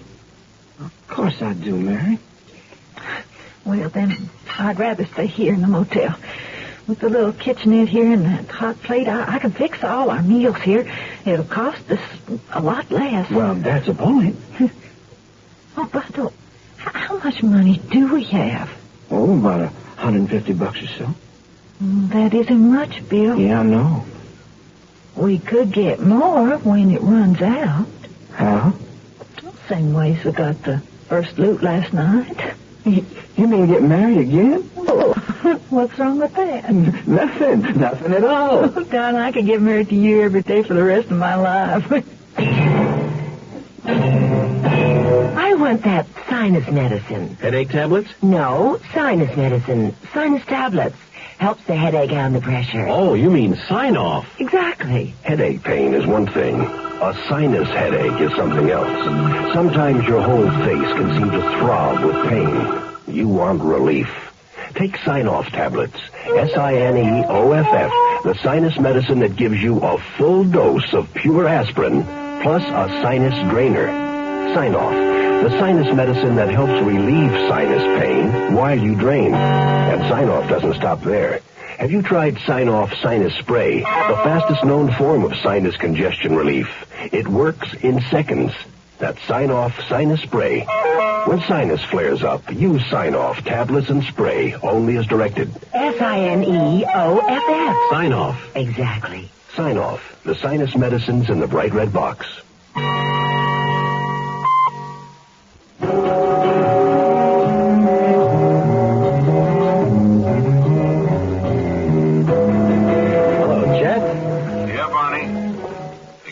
Breaking on the newlywed story? More of the same. What does that mean? Another rip-off, another shooting, another justice of the peace. That's the second night in a row. You're putting me on. Nope. It was reported about an hour ago. How come it wasn't reported sooner? Well, the justice's housekeeper didn't find him till about an hour after the shooting. They got him to the hospital, but he didn't regain consciousness till this morning. The description of the couple's the same as before. Any leads? The only one I know about, I already gave it to the Deputy Thompson here, is the one I got on the phone a few minutes ago. I called the hospital and talked to that first justice of the peace they shot. He remembered that just before he passed out, he heard the broad say something about getting back to the happy hour. Well, there must be at least 100 cocktail joints in this town that cut the prices of their drinks in the late afternoon and call it the happy hour. Yeah, but my hunch is, and the boys are going to check it out, is in this case, it's the Happy Hour Motel on the main highway at the north end of the city. It's that joint the cops knocked over a few months back. Anything else? That's it for now. Okay. If you don't phone in something more final before we go to press, I'll update your story with what you just gave me and file it. Okay, Chief. Thanks.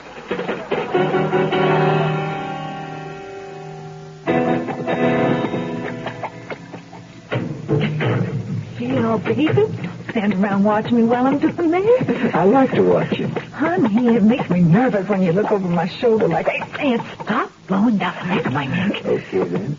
I'll kiss the back of your neck. Bill, stop it, please. I want this cake to turn out good. Well, okay. But when you get that cake in the oven, you just watch out, because I'm going to chase you until you catch me. Finally. It's all ready for the oven. Oven's already preheated, and all I have to do now is set the timer. And it ought to be done by the time we... Just a minute. Yes? Get your hands up. Stay where you are, miss. A deputy sheriff. That's right. You'll have to excuse me greeting you with a gun, but I couldn't take any chances. Well, what do you want? First of all, I want to find out about that car parked in front of this motel room. Oh, is that all? I also want to know if you're man and wife. Why, deputy? Just because we're registered as man and wife in a motel, do you suspect hanky-panky? Matter of fact, I suspect armed robbery and assault with a deadly weapon. Why come to us? They both fit the description of a young couple who'd gotten married more than once and each time robbed and wounded the justice of the peace. This is terrible. I had no idea I'd be in front of you doing like this. Ryan's not going to get you off the hook, lady. Look, Deputy, we ain't got nothing to... Darling, I think it's better that we just tell the truth. Now you're catching on. We really didn't mean to hurt anybody. Honest, officer. I know. What if we were to return the money we took? Would that help any? Well, it's for a judge or jury to decide. Well, I got it right here in my purse. You don't seem to understand, miss. I'm not interested in anything at the moment but taking the two of you in, so just close your purse and come on along here. Hey, Mary, that was mucho cool. Honey, he really thought you were going into your purse to give back the money. I told you a long time ago that if you'd marry me, we'd make one heck of a team. Oh, that's awful. What, shooting the fuzz? No. It's just that now we're going to have to leave before the cake's done.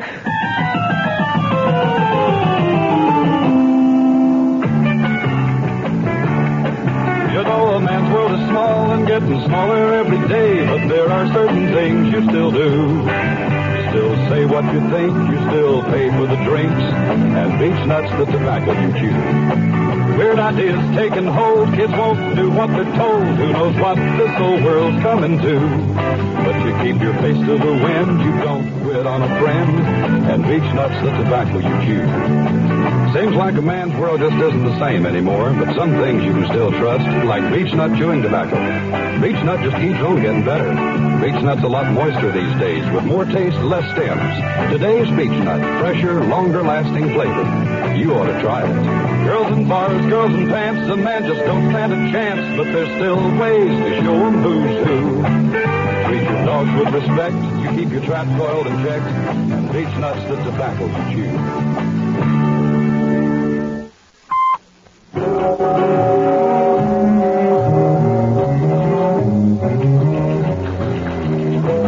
That ought to do it for now.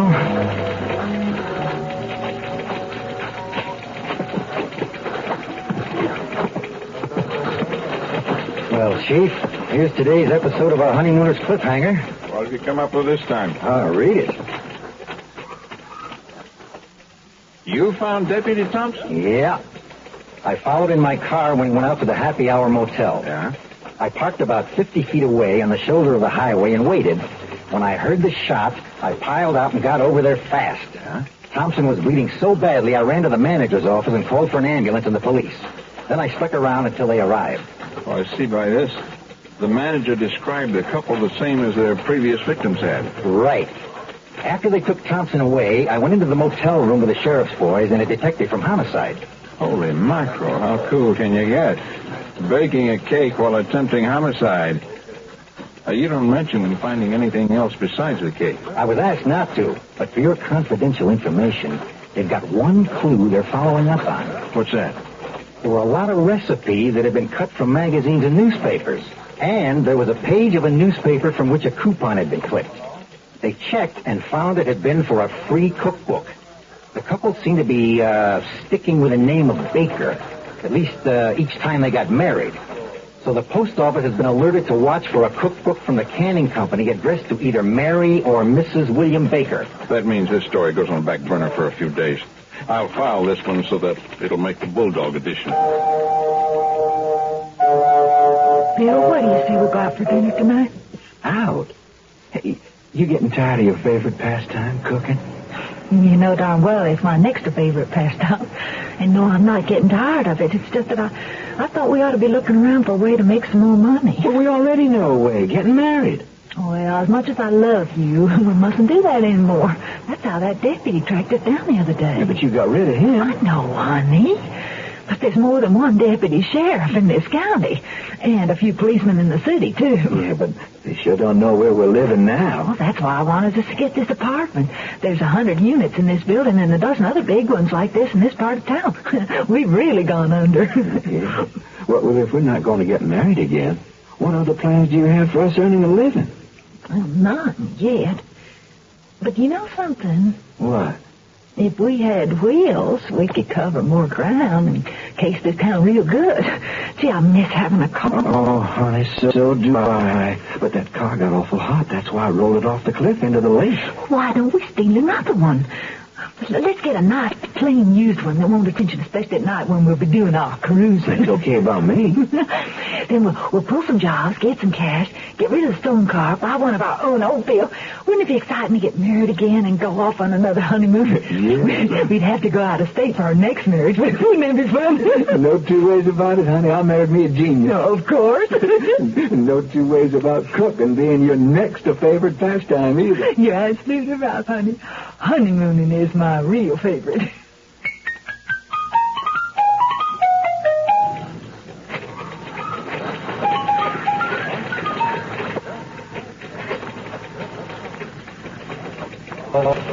City desk, please. Chet? Oh. Barney. Just thought I'd report that Deputy Thompson's going to make it. And better have a rewrite man stand by. The post office just called with the baker's new address on the cookbook. The sheriff's men are going to roll on it right now, and I'm following in my car. Right. So long.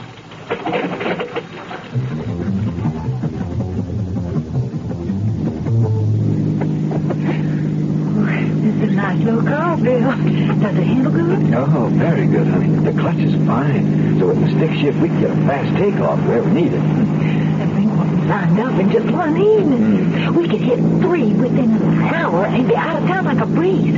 About midnight, we could take that drive-in that gets the movie theater crowd.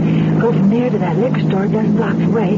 Go by side street to the south edge of town, hit that big service station on the main highway, and then if we really step on it, in another half hour, we could be across the state line. Am I still a genius? Darling, the most exciting genius in the world. Hey, I wonder if we should park the car just a few blocks from your apartment building. Oh, no, honey. The cops don't know where we live. We could park it in the basement garage where no one will be looking for it. If we leave a hot car on the street, if it's been reported, well, they might start combing the neighborhood. Yeah, you're right. Hey, honey, I just happened to think. What? Those parking spaces in the garage, they have the numbers painted on the floor in front of them, don't they? Well, it might kick up a stink if we get in somebody else's parking space. Gosh, I don't remember. I only looked in there once the day we first looked at the apartment. You wait here at the curb a minute. I'll get out and take a look. Hold it right there, Mrs. Baker. You, Baker, keep both hands on the wheel. We got you covered on the driver's side, too. All right, give me that purse. Get it. Let go of it.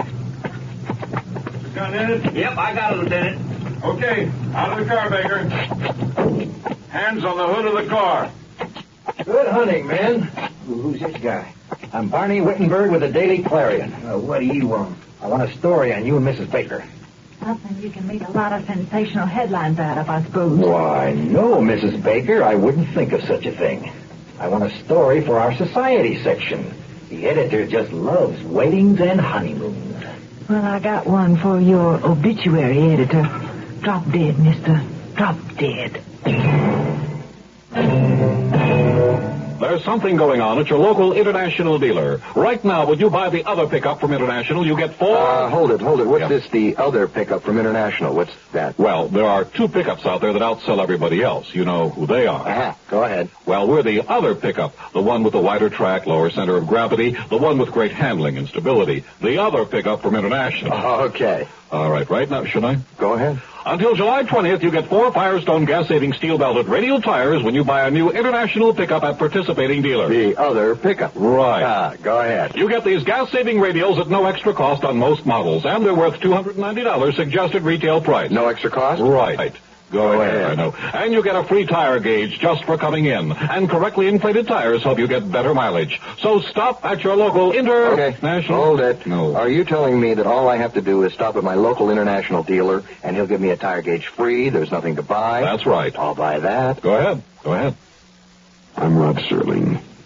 Close your eyes. Exercise your imagination. And join us again on our next presentation of The 0 Hour. Bonnie and Clyde are alive and living as Mary and Bill was adapted for radio by Glenn Hall Taylor. Lee Merriweather was heard as Mary Baker. Featured in the cast were Herb Ellis, Jacques Denbo, Jim Bowles, and Herb Biker. 0 Hour, created by J.M. Colas. Directed by Don Hills, is produced in Hollywood for the Mutual Broadcasting System by Radio Productions Incorporated. Music is composed and conducted by Stanley D. Hoffman. Rochelle Sherman, associate producer. This has been a presentation of the Mutual Broadcasting System.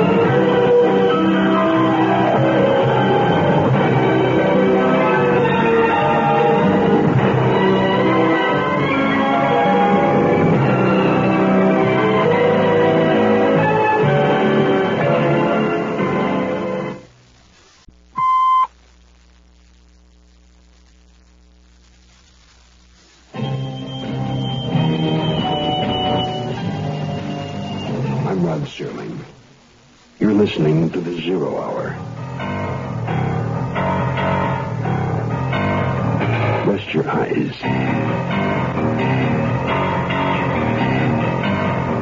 Exercise your imagination. Today, Glenn Hall Taylor's suspenseful drama of a policewoman with dangerous mission. Sisters of Satan. Starring Lee Merriweather. In the Mutual Broadcasting System presentation of The 0 Hour. Brought to you by the Ford Motor Company, also by Sign-Off, Tablets and Spray, Beach Nut Chewing Tobacco, and International Harvester.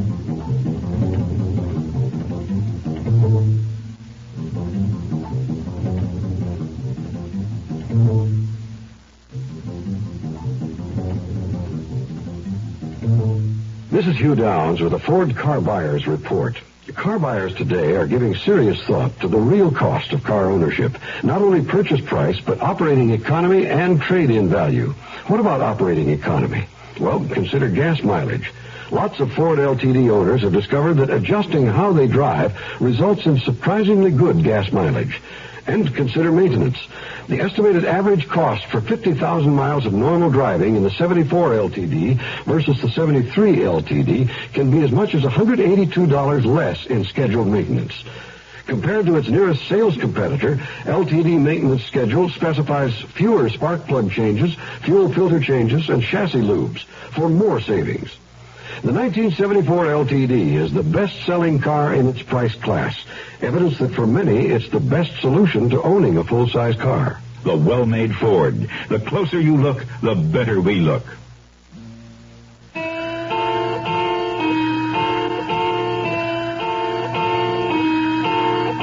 Double toil and trouble. Fire burn and cauldron bubble was the chant of the three witches in the play Macbeth, stirring their hell broth as a prelude to evil doing. The witches in our story are women of the underworld. The cavern that is their domain is not on a hillside, but in a cheap boarding house in the decadent section of a large American city. Their witches brew the evil plans they are concocting. Now the devil enters the prompter's box, and the play begins. Come in. You want to see us, Mother Lewis? Yeah, come in. Go ahead, Rose. Thanks, Madeline. Close the door. Okay. Sit down. I want to talk to you both. Sure. Sit over here, Rose. Okay. Now, don't get sore at what I say, because it's for your own good. All right. First of all, as you know, anyone who's on our side of the law, or anybody who belongs to him, can always use this place for a pad. Ah, we know that. That's why I gave you both rooms when you come here.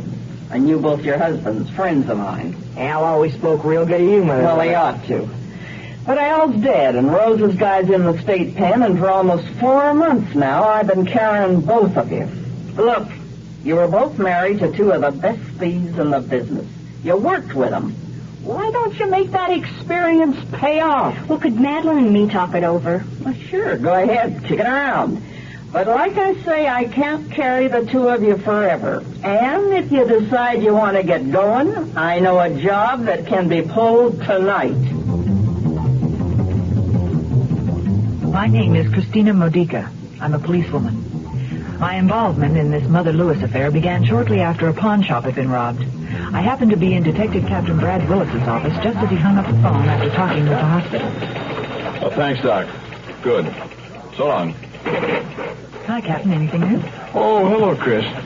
I just got a call from the doctor at emergency. Jerry Lundy's okay. It shook up a little. What happened? Well, he'd been working on that camera store theft and went into a pawn shop to see if the stuff had been hawked.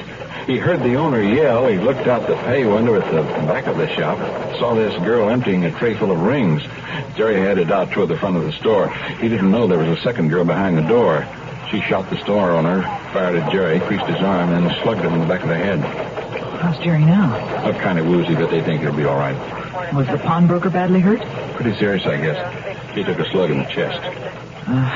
Well, did Jerry get a good look at either of the women?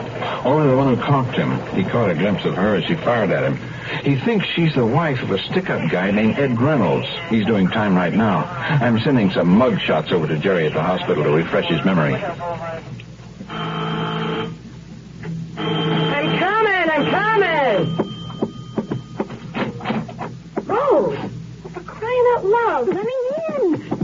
Where the heck have you been? I got up this morning and looked in your room and you I stayed in an all-night movie. What for? What for? I didn't know what else to do. But those two guys were out colder than Eskimos' feet. They couldn't have followed you. No one else saw it. Where's Mother Lewis? I brought the rings back here last night. She's going out to Femple. Well, then you didn't run into any trouble after we split? No, just took a bus and came home. Well, we never should have tried it. Well, we got the rings, so forget it, kid. Just hang loose. But the rings weren't worth shooting those guys for. Quit worrying, will you? Nobody will tie us into it. What makes you so sure? Well, for one thing, the hawk shop owner's dead. Dead? Oh, my... That other man. Well, he's a cop. And he ain't dead. So what? Well, he must have a pretty good idea what we look like. Rose, Al always told me that cops have to be stupid or they wouldn't want to be cops. I don't care what Al said. When's Mother Lewis coming back? Why are you so anxious? I want my share of what she gets on those rings, and I want it quick. Why? Because I'm getting out of town. That's why.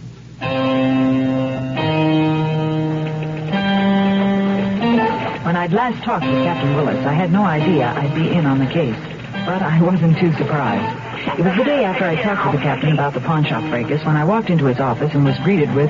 Hi, Chris. Just put in a call for you. Oh, well, what's up, Brad? Well, we're going to put you back in civvies for a while. We've got a job for you. Oh, well, what is it? Let's begin by filling you in. Shoot. Well, first of all, Jerry's okay. Oh, that's good. And after taking a look at the mugshots I sent over to him, he positively identified the dame who winged and slugged him as Ed Reynolds' wife, Rose. Well, you know where we can find her? We checked on the last known address that we had on her, but she'd moved. Maybe she's been corresponding with her husband in State Pen. Right on. We've already teletyped the warden and got a reply. Supposedly, she's living in a boarding house on 12th Street run by a dame called Mother Lewis. She caters to no one but crooks. The place is full of them. Are you getting a search warrant? No, Chris. We're getting a lady crook. Who? Me? Well, why not a warrant? Because if anyone from the police goes there, searches the place and doesn't find her, she'd really go under. Well, I just can't walk up, ring the doorbell, and say, how do you do, Mother Lewis? I'm looking for a room. Don't worry. We'll see that you're well recommended by Ed Reynolds himself. Oh, you mean I have to go right to his wife, Rose? Right. Well, after all, I did want to be a policewoman. Now I work thick and thick, and I'll never get rich, but I've learned me a lesson or two. You judge a good man by the dirt on his hands and beech nuts with the tobacco you chew. Since I was a kid, each thing that I did helped teach me what I'm telling you. When you fight, it's to win. When you're right, don't give in. And beech nuts with tobacco you chew. The great thing about being raised around here is they raise you on beech nut chewing tobacco. Like they say, beech nuts the tobacco to chew because it just keeps on getting better, moister, more satisfying. Beech nuts all you ever need to learn about chewing tobacco. Now, Poppy might yell, but he taught us kids well, and most things he said I still do. I live by my word, don't repeat what I've heard, and beech nuts with tobacco I chew.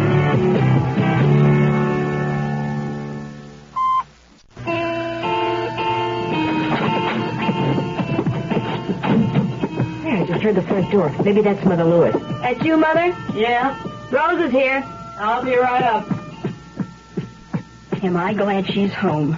I'm really worried. I've got to get that money and get out of this town. When did you get back? A little while ago. Where were you? Like I told Madeline, I went to an all-night movie. I saw the paper. You should have known better than to kill a guy. Well, it's done. How did you make out with the ring? Well, not as good as I figured. Some of them were phony. How much did you get for him? $2,000. I'd like my share right now, Mother Lewis. I'm leaving town. Let me have my money, will you? Don't get so uptight. Give me a chance. I got paid off in hundreds. Now, let's see. 1, 2, 3, 4, 5. There you are. What's with the 5? 3 into 2,000. My take is 50%, sweetheart. Now, wait a minute. Look, who picked the job? Who fenced the stuff? I want my full share. You did the shooting, remember? Meaning you turned me in? That's exactly what I mean. You forget one thing. I still have your gun. Right here. Are you kidding? You'd better believe I'm not. Come on, hand it over. And I mean the whole 2,000. Okay, you do it. I had to do that, Madeline. I had to shoot her. I don't blame you. She was sure being unfair. Well, I'd done a lot of plainclothes work before, but I'd never tried to walk into a whole den of thieves and pretend I was one of them. The thought of going into that boarding house on 12th Street made me feel like a rabbit going into a nest of weasels. As I rang the doorbell, the adrenaline was shooting through me like a big gulp of whiskey. Yeah? Hello, I am looking for Mother Lewis. What do you want with her? You don't have to worry, sis. I came recommended. Oh? Well, come in. Thanks. I think she's on the phone in her room. With the door closed, she can't hear you. You want I should go upstairs for her? No, I'll wait. I really wanted to see one of her boarders. Yeah? Who's that? Rose Reynolds. What do you want to see Rose for? Her husband and my husband are good friends, okay? Is she around? Well, not right now. What does your husband do? Oh, he's traveling right now. In fact, he and Mr. Reynolds are away together. Look, honey, you don't have to be embarrassed, man. I happen to know Ed Reynolds is in the state pen. Is that where your husband is? Yeah. You don't have to hide nothing around here. We've all been through that. More than once. You too? Did you ever hear of Al Stone? The name's familiar. Your husband would know him. More about him, all right. Actually, I was looking for Mrs. Reynolds, hoping I could get a room here until, certain things blow over. Who's that, Marilyn? Someone to see you. That's Mother Lewis. Oh, good. What do you want? My husband and Ed Reynolds are away together. He sent me to see Mrs. Reynolds. Rose has moved. Well, where'd she go? I don't know. Now, what she really wants is a room, Mother. Maybe she could have Rose's after things get moved out. I already rented it. We're full up, miss. Well, don't you have any idea where I could find her? No, I don't. But if I hear from her, I'll tell her that you came by. You don't even know my name. What is it?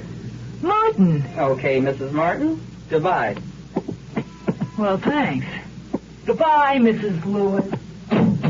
Why'd you brush her off like that? Because we don't want any friends of Rose's or her husband snooping around until we can get rid of the body. When you gonna do that? Tonight.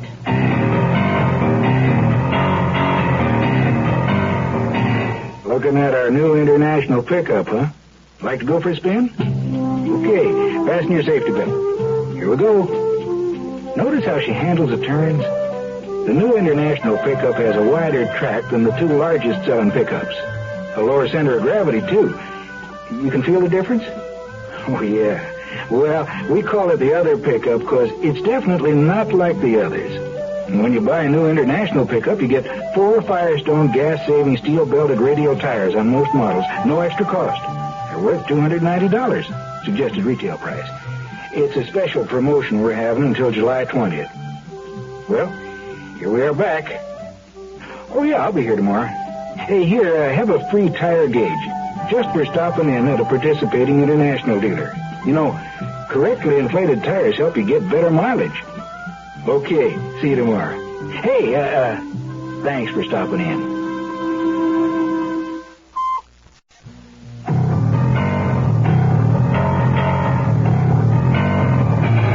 As I went down the front steps after the door of Mother Lewis's boarding house closed behind me, I let out a big sigh of relief. I'm frank to admit the woman scared me. I was sure she'd just as soon shoot a person as think about it. There were a couple of other things I was pretty sure of, too. One was that Mother Lewis had been lying to me about having rented Rose's room. The other was that the girl she called Madeline was no Sunday school teacher. I'd driven to Mother Lewis's in my own car and had parked it in front of the place.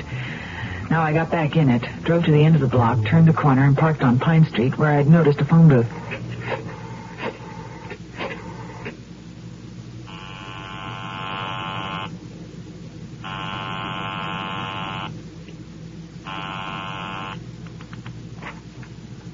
Willis.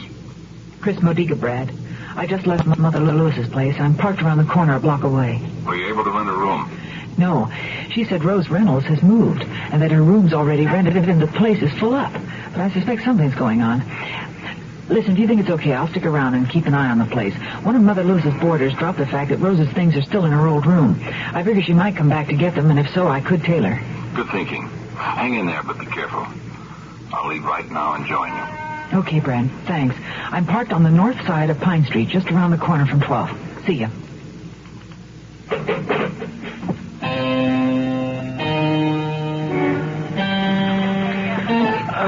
Been here for over 2 hours. I hope I didn't bring you away from all that paperwork on a wild goose chase, Brad. I don't think so. Your hunch is probably a good one. Now that it's dark, we may see some action. Could be. Of course, it is possible that Rose has heard that the pawn shop owner's dead, in which case she might send someone else to pick up her stuff. There's a car pulling up in front of the house now. Look how fast he's taking those front steps. Sure in a hurry. Didn't even close the door. Well, they were sure expecting him. Somebody opened the door already. Can you make out who it is? Not so dark. Oh, it's Madeline, the girl I told you about. She's taking a suitcase down to the car. Probably Rose's stuff. Wait, look. The driver's backing out of the front door as though he's carrying the end of something heavy. Oh, that's Mother Lewis. So that's the old girl. It looks like they're carrying one of those big laundry bags, like hotels or factories use. The way they're staggering with that load, there's something heavier than laundry in it. The stuff in it, and in the suitcase of Rose's, she must be furnishing a whole apartment someplace. Is it too early to move in on it? Yeah. I want to tail him to where if they're taking that stuff. We gotta be sure. The ride turned out to be a long one. After driving about a half an hour beyond the residential section of the city, they led us to an abandoned rock quarry. Mother Lewis's car turned into the big yard. The Captain Willis and I rolled on for about a quarter of a mile. We stopped. He killed the headlights, radioed for a backup car, then swung back to within 300 or 400 yards of the quarry. We got out of the car and sneaked over to within some 50 feet of where Mother Lewis and the driver were half carrying, half dragging the heavy laundry bag. Madeline was carrying the suitcase. We listened and watched. Be careful where you step down. And don't get too close to the edge of when we dump this in the pit. Don't worry, Mother Lewis. I'll be careful. Good. Okay, Izzy. Yeah. Just a few more steps. Yeah. Good evening, Mother Lewis. Who are you? Detective Willis, ma'am. That's a pretty heavy bag. You better set it down. Who's she? I'm a police officer, too. I knew I shouldn't trust you the first time I laid eyes on you. By the way, Mrs. Lewis, don't get any ideas. I just got your purse out of the car. I've got your gun as well as my own. Why, you... Chris, see what's in the laundry bag. And you, driver. Easy, Madison. Get your hands up. You too, young lady. How'd you know my name? Got a make on your car license, wise guy. Now then, all three of you. Turn around. Captain. Yes, Chris? There's a body in this bag. Okay, Mrs. Lewis. Whose? It's Mrs. Reynolds. Shut up, you jerk!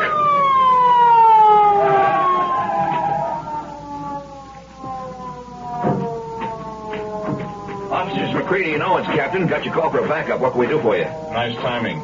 Take the three of them in. Put the older woman and the girl on suspicion of robbery and murder. Put the guy on suspicion of being an accomplice. Yes, sir. Okay, you three. Hands behind your backs. Believe me, I was glad that day was over. We called the coroner to pick up Rose's body. The officers in the black and white backup car left with the three prisoners, and Captain Willis drove me back to 12th and Pine where I'd parked my car. On the way, he said, You're quite a gal, Chris.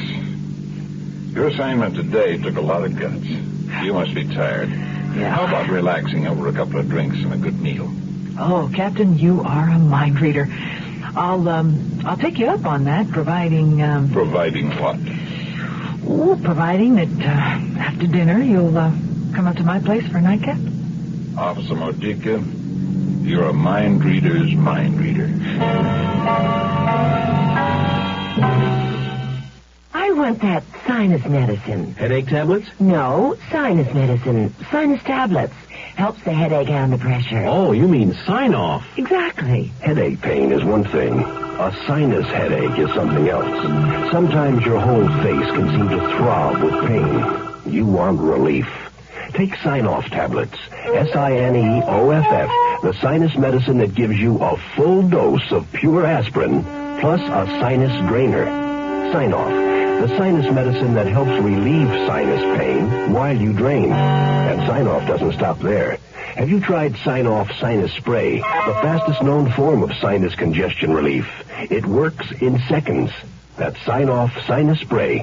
When sinus flares up, use Sign-Off tablets and spray, only as directed. SINEOFF. Sign-Off. Exactly. Sign-Off, the sinus medicines in the bright red box. I'm Rod Serling. Close your eyes, exercise your imagination, and join us again on our next presentation of The Zero Hour. Sisters of Satan was adapted for radio by Glenn Hall Taylor. Lee Merriweather was heard as Christina Monica. Featured in the cast were Marty Baguettes, Jay Webb, Lou Hanson, Jim Bowles, and Herb Ellis. Zero Hour, created by J.M. Colas, directed by Don Hills, is produced in Hollywood for the Mutual Broadcasting System by Radio Productions Incorporated. Music is composed and conducted by Stanley B. Hoffman. Shel Sherman, associate producer. This has been a presentation of the Mutual Broadcasting System.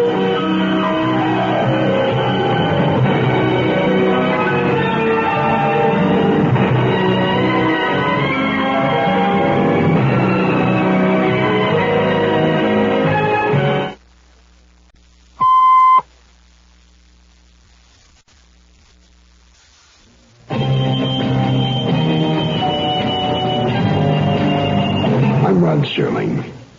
You're listening to the Zero Hour. Rest your eyes.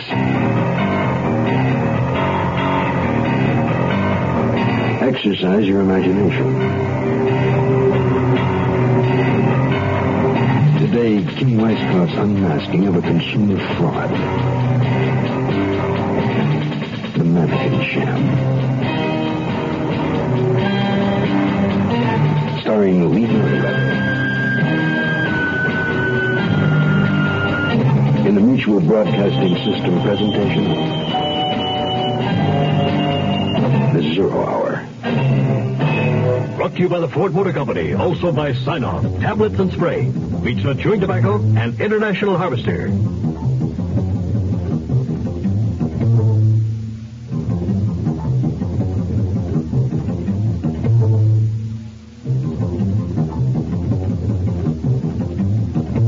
This is Hugh Downs with another car buyer's report from Ford.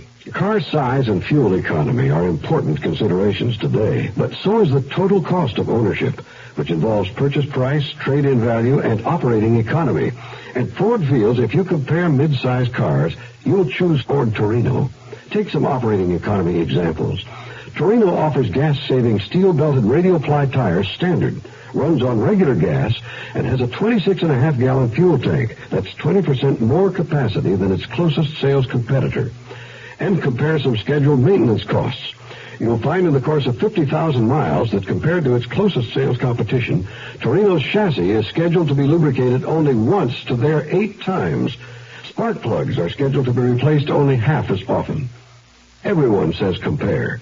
Ford says compare not only the cars, but the total cost of owning a car. The closer you look, the better we look. Today, the story of the Quinns, a likable couple who love each other. However, at the moment, they're living apart. 2 people on the outs, looking for a way back in.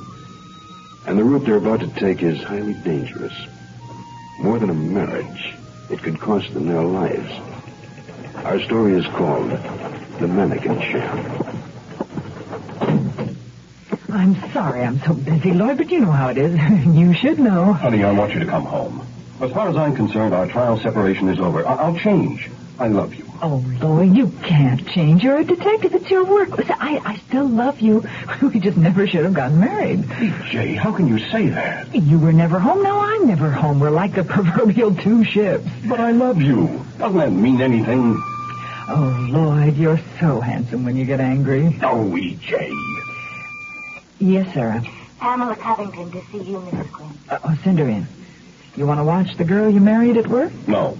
When you're free. Are you asking for a date? E.J., this is cruel. Dinner tomorrow at Archie's, 8 o'clock. I'll make the reservation. What time should I call for you? Come in, Miss Covington. E.J., what time? This is Mr. Quinn, my husband. He's a detective. How'd you do? Lloyd, I'll meet you at the restaurant, okay? All right. Goodbye. Well, Miss Covington, you're here about the modeling service, right? That's right, Mrs. Quinn. I don't think they're on the level, and I was told that your organization checked into this type of thing. Well, we're a consumer protection agency. If someone sold you a product or service and didn't deliver, then you came to the right place. Well, that's what happened. Tell me about it. Well, one day, about 3 months ago, a woman came by my apartment and told me about the Margot Mandel modeling service and how they found jobs for models. Were you a model? No, I'm a bookkeeper. But anyway, she showed me all the literature about their courses on how to become a model and how anyone could be one if you signed up with them. And you signed up? Yeah. How much was the tuition? I paid $300 for classes in posture development and poise and movement. You're not satisfied with the result? Oh, the trouble is that the classes haven't started yet. I've written to them, but they say they're waiting until the enrollment's better. How much better? They didn't say. Mrs. Quinn, up till now I've been able to get by on what I've saved. I'm not married, so my income was limited. Was? Yeah, I quit my job 2 months ago so I could devote full time to modeling. I see. Well, Pamela, I think you have a case. We single gals have got to stick together, you know. But Mrs. Quinn, wasn't that your husband I just met? We're separated. Oh. Now, before we start, I need some information from you. Would you care for more coffee, Miss Wolf? No, thank you, but I do have a few questions about your application. We need your full name for our records. Oh, well, if you have to know, it's Elizabeth Jane, but everyone calls me EJ, even my husband. Uh-huh. And you didn't put down your husband's occupation? Oh, he's a salesman. What does he sell? Does he work for a company? I don't know. You don't know? He's a traveling salesman. He's always out of town. That's why we're separated. I see. My check is good. It's my own account. I'm sure it is. And just as soon as it clears, we'll be in touch to let you know when classes start. Oh, good. Oh, I can't wait. You won't regret it, Mrs. Quinn. We at Margot Mandel have a reputation for being the best.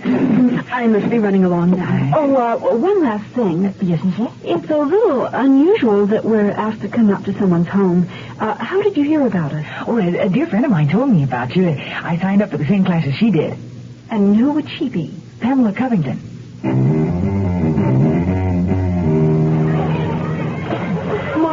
Margot. Back so soon, Kirsten? I have to see you about the woman who called Mrs. Quinn.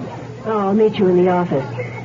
All right, girls, everybody out of the water. It's time to go to work. She's a cop, Margot. I just know it. That Covington girl's been talking. Let her talk. But the classes Mrs. Quinn signed up and paid. Kirsten, we're going to have those classes. We are? Jim can arrange for them. He might even do the teaching. And you know that when Jim is the teacher, you don't forget your lessons.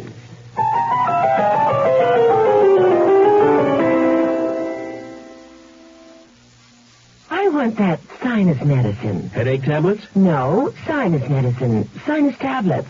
Helps the headache and the pressure. Oh, you mean sign-off. Exactly. Headache pain is one thing.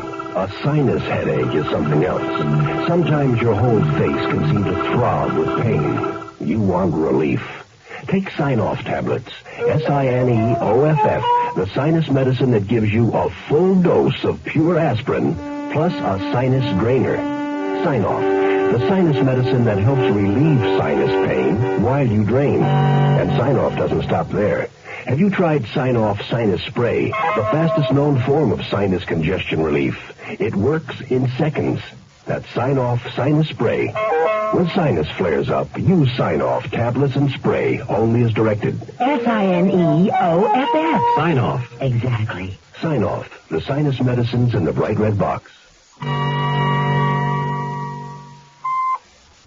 Oh, you paused for me. You shouldn't have. They were alive an hour ago.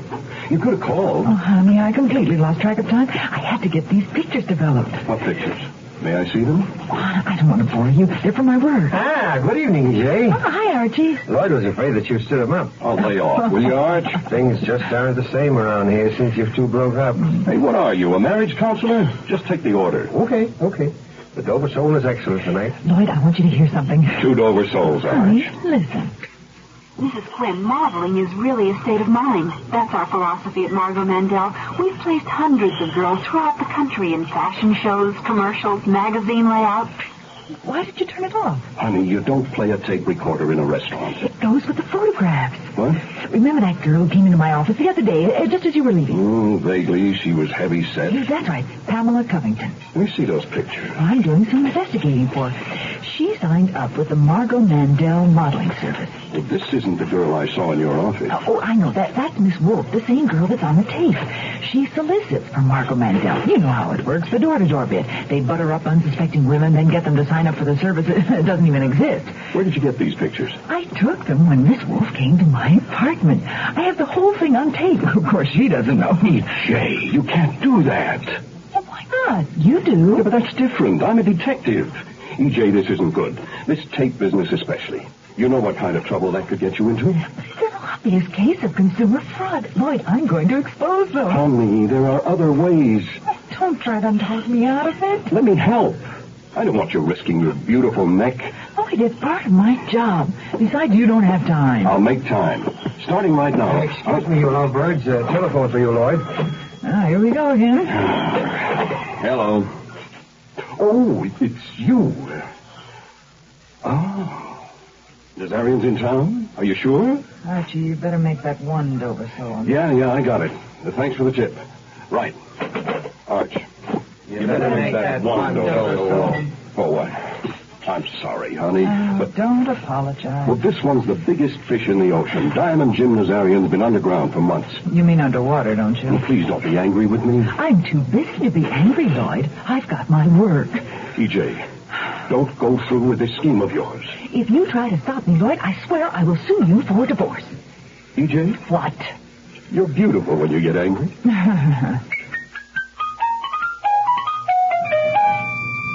Yes, sir. Pamela Covington to see you, Mrs. Quinn. Send her in. Mrs. Quinn, you're wonderful. Come on in, Pamela. Why, you look chipper today. Oh, I am. I was just on my way to go shopping. I'm buying a new outfit that'll last of my money. But how can you afford it? I got a job, thanks to you. Thanks to me? Well, you saw the people at Margot Mandel, didn't you? Yes, but Well, they called me. I thought it was about the classes, but it's even better than that. They want me for a picture session tomorrow morning at the beach. Margot Mandel is going to be there in person. Well, that's wonderful. I'd love to stay and talk, Mrs. Quinn, but the stores will be closing soon, and I need a red bathing suit for tomorrow.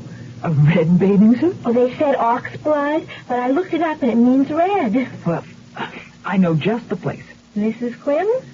Come on, I'm going with you.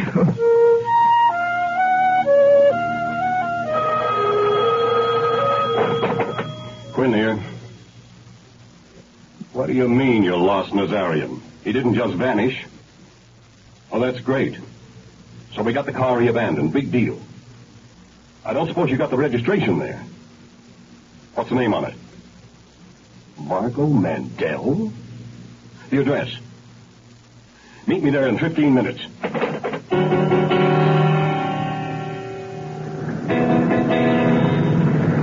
Listen, Margot, forget this Quinn dame. The heat's on. You're telling me?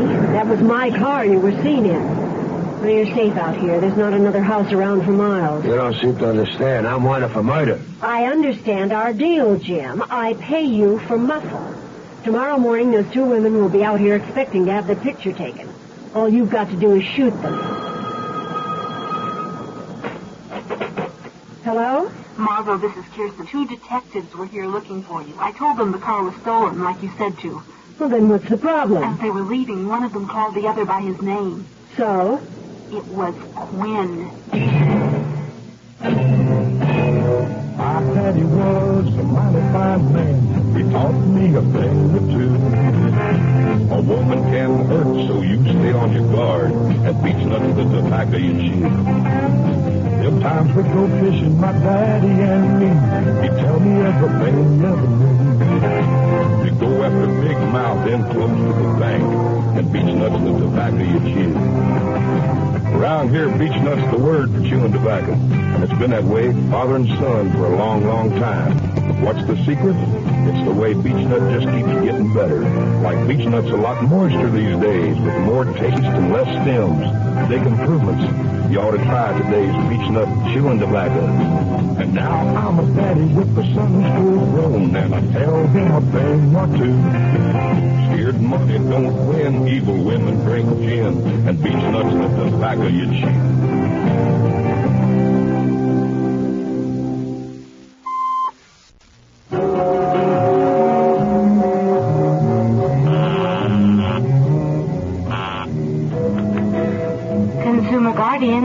help you? Is E.J. Quinn there? Mrs. Quinn left for the day. You know where she went? This is her husband. She didn't say. Did you try her apartment? There's no answer. She left several hours ago with Miss Covington. Did you say Covington? Yes.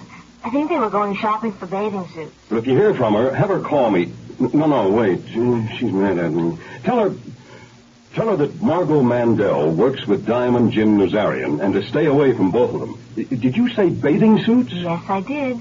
Thank you. You've been most helpful.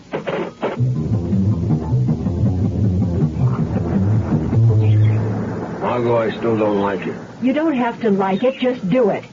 No one will see or hear a thing. Disposing of the bodies won't be a problem. You got it all figured out, don't you? What has to be, has to be. Remember, I'm the one who sets you up with this operation, madam. Don't be cute. You had a good thing going. Why did you have to get greedy? I needed more girls. We were expanding. The phony classes were an afterthought. You know, that Quinn woman isn't bad looking. Too bad she had to get nosy. Well, they should be changed into their swimsuits by now. I'll get them.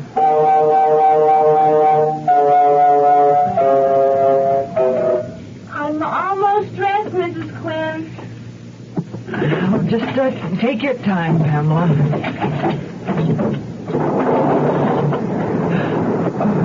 Looking for something, Mrs. Quinn? Yes, a safety pin. I'm not quite as big as my top. I have one. Turn around. I'll do it for you. Oh. How do I look? Magnifique, Miss Covington. I'm sorry, Mrs. Quinn. Did I stick you? Is this yours, Mrs. Quinn? I found it in the dressing room. Must have fallen out of your purse. Bring it here, dear. Oh, how cute. A teeny little camera. Is that what it is? Miss Covington, the photographer is waiting down the beach. Why don't you go on ahead? Mrs. Quinn and I will be along shortly.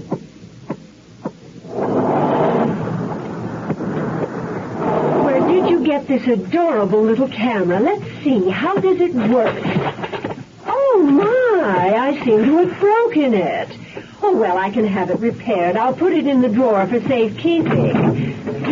Goodness, a tape recorder. Miss Mandel, I can explain. All right, lady, who are you? All right. I'm a consumer advocate. You people are duping the public. Is that so? I don't think you're really a modeling agency. Does your husband know you're here, the detective? No, he doesn't, because... How did you know he's a detective? It's a crying shame he doesn't know, Mrs. Quinn, because when we're through with you, you're going to wish he did. That's it, ladies. Back up a little more. Little further. But we're in the water as it is. Just do as he says, Fatty. Fatty? I'm sorry I got you into this, Pamela. By any chance, can you swim? Hey, what's going on? What's he doing? What is that? A gun? Oh, rats, it is. Margot, I can't go through with this. Go on, Jim. Shoot them. What's that? There's a motorboat coming. Give me the gun. Come on, Pamela, let's swim for it. I'm getting out of here. Jim, come back here. Give up, Nazarian. You're surrounded. Throw down the gun. It's Lloyd. That's far enough, Miss Mandel.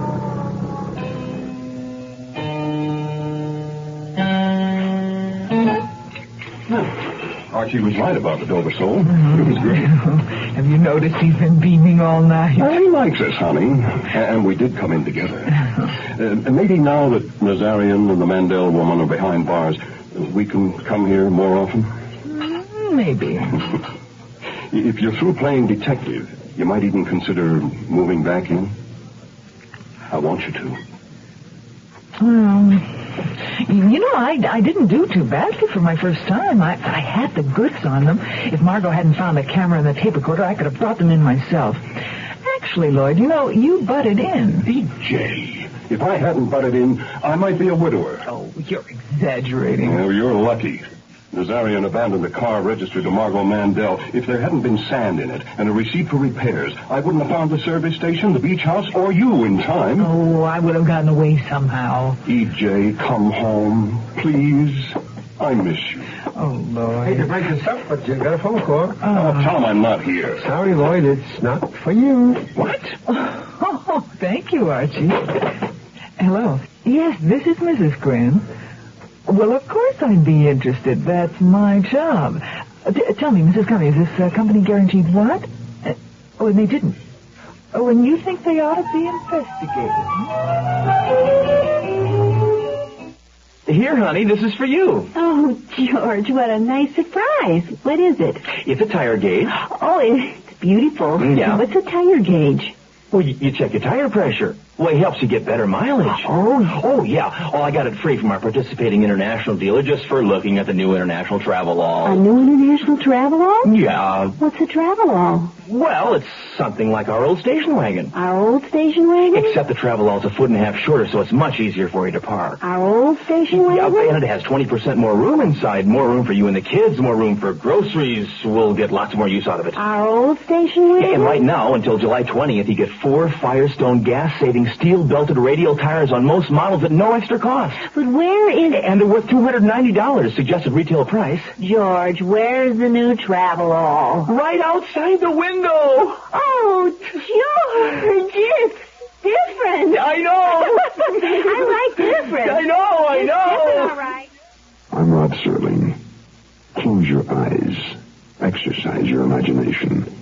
And join us again on our next presentation of The 0 Hour. The Mannequin Sham is an original radio drama by Kim Wisecow. Lee Merriweather was heard as E.J. Quinn.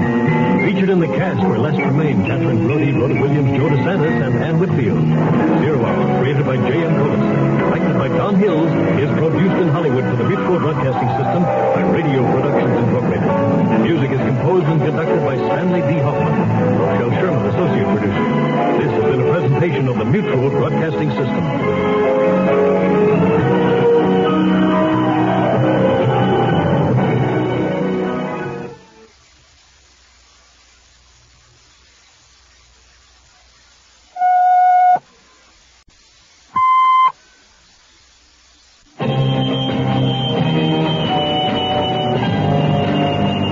Rod Serling. You're listening to The 0 Hour.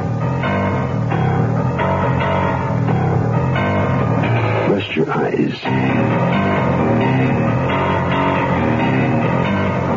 Exercise your imagination. Today, Keith Walker's chilling story of assassination. Double date destiny.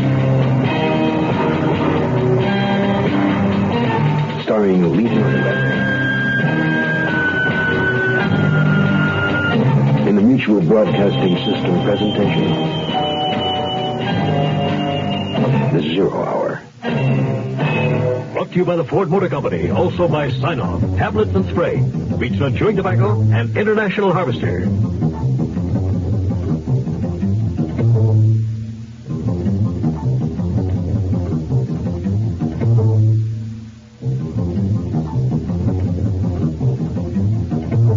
This is Hugh Downs with another car buyer's report from Ford. Comparing the total cost of ownership is the only way to be sure you get your money's worth when buying a new car.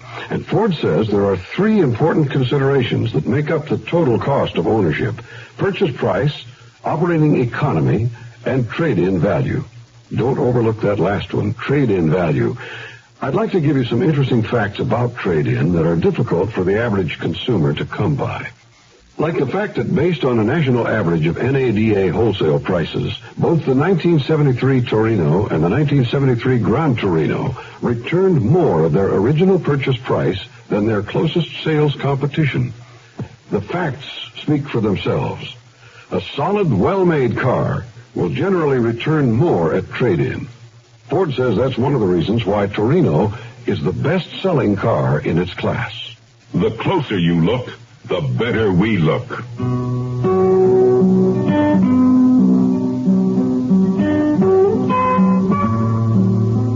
political assassination is an age-old tool used by the forces of evil to gain the upper hand in all forms of government. But nowhere in history has the art been refined with such Machiavellian care as in the modern democracies. The story you're about to participate in has its roots only in the educated speculation of the writer. Still, it is possible. Here they come, Mrs. Hughes. Hello, I'm Congresswoman Hughes, and I'm running for senator. Good morning. Good morning, Senator. Good morning, I'm Kate Hughes. I'd like to shake your hand, man. Glad to meet you, man. You got my vote. Oh, listen, thank you. Good morning, I'm running for senator. Hey, hi, Congressman. I like the noise you've been making in the Capitol. Oh, watch out for that one, Kate. Yeah, right. Hi, I'm Kate Hughes. I'm running... Out of my way. Ain't no broad telling me what to do. Thank you. I am sure Senator Waller, my distinguished colleague sharing the platform, would agree with all of us that there is much to be done in the areas of welfare and conservation. And with your vote... I promise you that if you elect me, I will make it my business to trim the fat from the proposed $85 billion defense budget. Congresswoman Kate Hughes commenting on the recent economic report that the Pentagon will be ordered to trim almost $11 billion in waste from its new budget. Winding up a strenuous schedule of speeches, the Congresswoman leaned heavily on the budget wherever she spoke, promising to go after the sacred cows of military spending. In other news around the world, today saw another... Did you see the latest polls, Randolph? Dribble. I don't know why anybody would listen to a freshman congresswoman. Plus, she's already putting out rumors the presidency's next. Well, someone is listening. What about Senator Waller? You know as well as I do the party won't dump the old duffer. Something will just have to be done to help his campaign along. Does that mean you want me to do something? Not directly. But why don't you see if you can't hire a busload of scruffy hippies to follow the dame around? That always turns the old folks off. All right. Also, a little equipment trouble might be warranted. Yes, anything you can think of. But be discreet, Roger. Oh, I will, Mr. Mallory. You can count on me. No one will know. Kate. Not too late for Kate. Not too late for Kate. Not too late for Kate. Not too late for Kate.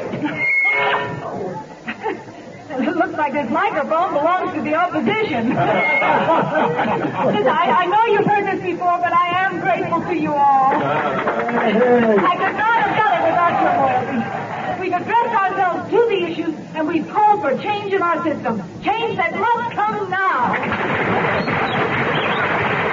Thank you. You all deserve a good night's rest. Tomorrow we'll tell the tale. Just remember all the people who have come to us asking why. Why must Social Security be so small? Why inflation? Why must we fight wars of attrition in other lands? Why can't these problems be corrected? I think we can find solutions. To borrow from a great American, I say, why not?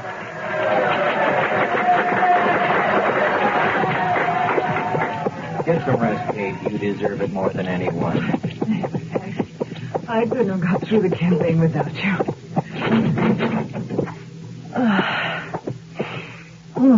Come on. I'll see you to the car. Kate! Are you okay? Yeah, take off, Kate. I can't leave you. Go! I'm going to chase him. Now where? Come out of there. Don't come any closer. I'll shoot. No, you don't.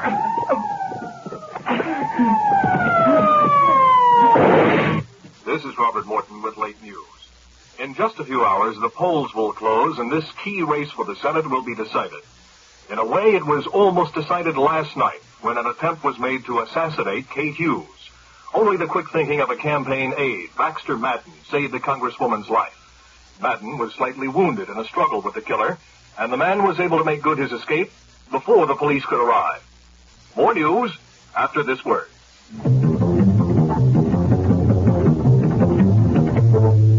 There's something going on at your local International dealer. Right now, when you buy the other pickup from International, you get four...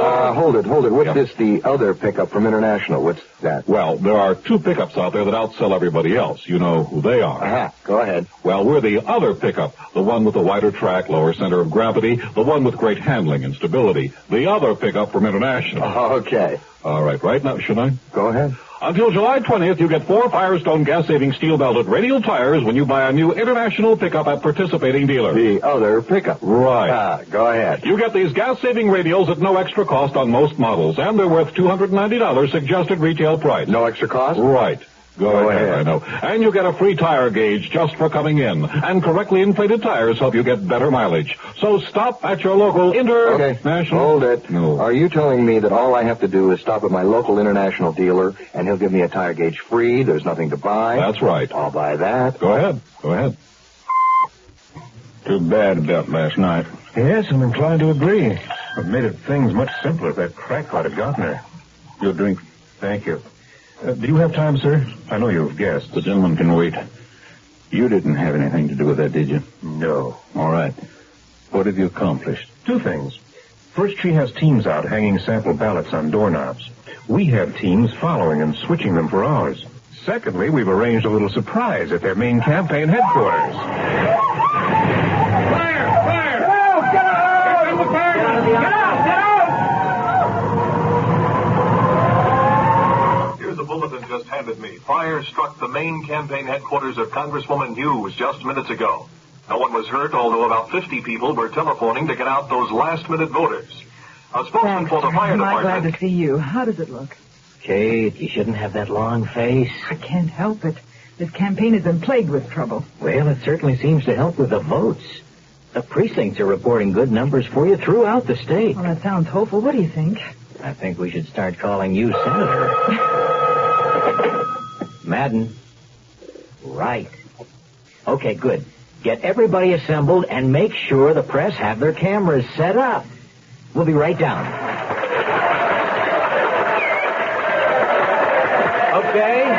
Okay. Everybody hold it down. May I present Senator-elect Kathleen Hughes? Thank you. Your applause is heartwarming, and I am grateful. But I remind you, it is not I who won tonight. It is we who have won. By votes alone. The votes represent people, and the people want change. New views with Senator Hughes. New views with Senator Hughes. New views with Senator Hughes. We can't bring some of that new frontierism back to this country. Roger, turn the stupid female off. If the reported vote count is accurate, I think we have big trouble. Bigger trouble in 2 years when they get to the convention. I think you should read this report. I read it. Can we be sure of the content? Absolutely. Our man has been on our payroll for the last 3 years. It's clever, I'll admit that. Still, how can we be sure that he can manipulate the crackpot? Oh, our man has a lot of political savvy. If he says he can do it, he can do it. All right. Call him and arrange it.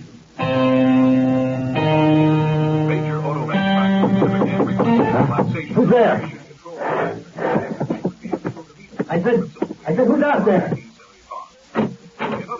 Hey, what's this? Who left this envelope? P.S. Kristen. Now, who would know my name? Well. Little drawing of just where the senator will be exiting that fancy town hall. How nice. Reception follows her speech at the town hall. We'll be back with more on the local scene after these messages.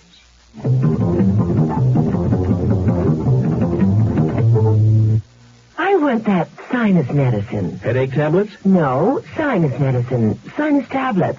Helps the headache and the pressure. Oh, you mean sign-off. Exactly. Headache pain is one thing. A sinus headache is something else. Sometimes your whole face can seem to throb with pain. You want relief. Take Sign-Off tablets. SINEOFF, the sinus medicine that gives you a full dose of pure aspirin, plus a sinus drainer. Sign-Off, the sinus medicine that helps relieve sinus pain while you drain. And Sign-Off doesn't stop there. Have you tried Sign-Off Sinus Spray, the fastest known form of sinus congestion relief? It works in seconds. That's Sign-Off Sinus Spray. When sinus flares up, use Sign-Off tablets and spray, only as directed. SINEOFF. Sign-Off. Exactly. Sign-Off, the sinus medicines in the bright red box. There have been a lot of rumors about you and the presidency. Would you care to comment? There are always a lot of rumors, sir.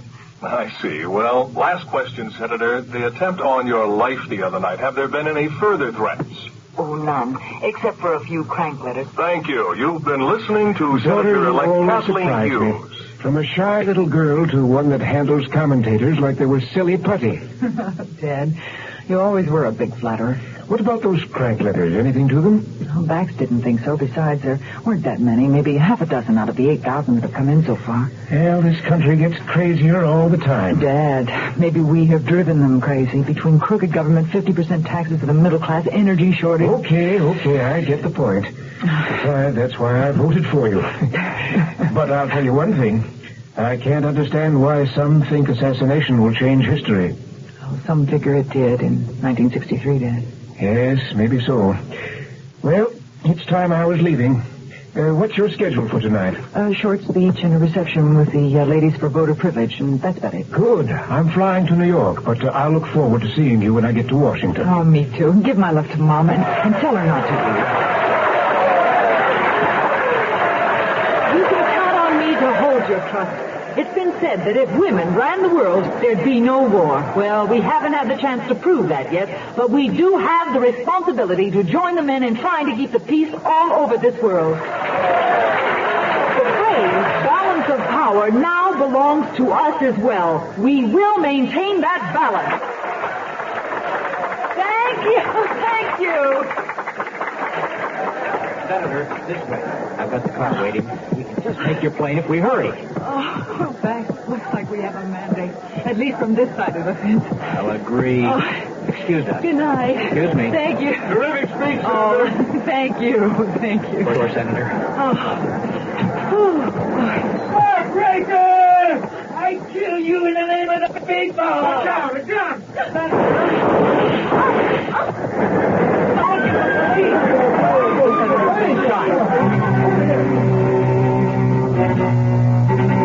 T.S. Kirsten is now in custody for the alleged attempt on Senator Hughes' life. Reports from Memorial Hospital indicate that the 6-hour operation on the senator was a success. However, her condition remains grave. Doctors still hold out hope that the senator will regain consciousness. I think we have We will some continue reason to bring you believe, updates Roger. as they occur. I agree, sir, although she's still hanging on. I wouldn't think for very long, despite the reports. However, to protect our flank, I trust you've made certain contingency plans, that is, with regard to our man inside. Oh, absolutely. Kirsten, of course, knows nothing, but arrangements have been tentatively set up for that man. That is, if the congresswoman lives.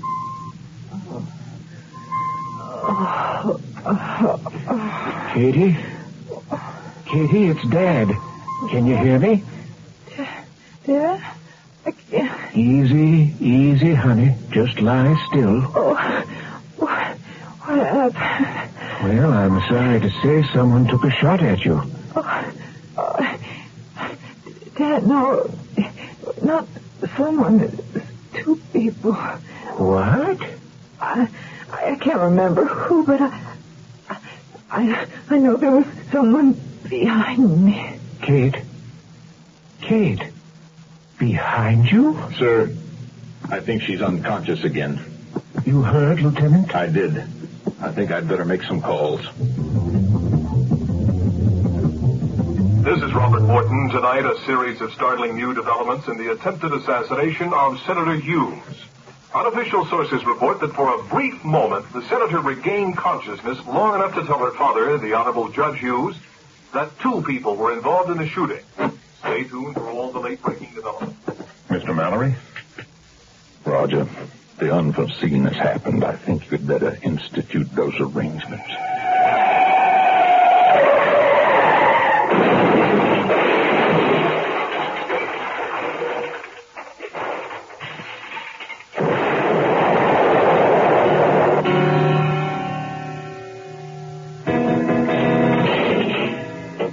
Get out of here, cop! Nothing! I don't talk to pigs! Listen, you crumb. You don't deserve an even break. But unless you're stupid, you better get it through your skull. You're staring a death sentence in the face if she dies. Now, how did you find out she was leaving the reception through the rear? Come on. Lieutenant, this just came in. Thanks. Listen, Kirsten, I just got a note. So? It says Baxter Madden was killed tonight. That name mean anything to you? Why should it? Because Madden was one of Senator Hughes' advisors. And? Kirsten, for God's sakes, Madden's death wasn't an accident. That means that somebody deliberately killed him, and it wasn't you. Now, what does that suggest? I got a note on my door when I got home the other night. What did it say? Just the broad schedule and a little drawing of the reception hall and the rear exit. Madden. Could he have been with her the night I took a shot the first time? One and the same. Well, I'll be. Probably. Why? Because, you dumb pig. Madden fought me that night. He tore my pocket and got my wallet. He was the only one who knew me. This is Robert Morton, and tonight's news is good news. The latest medical bulletin on Senator Hughes reports her condition greatly improved. The doctors all predict rapid recovery. Also in the case, the police aren't talking officially, but unofficial sources say that maybe the attempt on the senator's life was part of a conspiracy. Yes? Police. Is Mr. Mallory at home?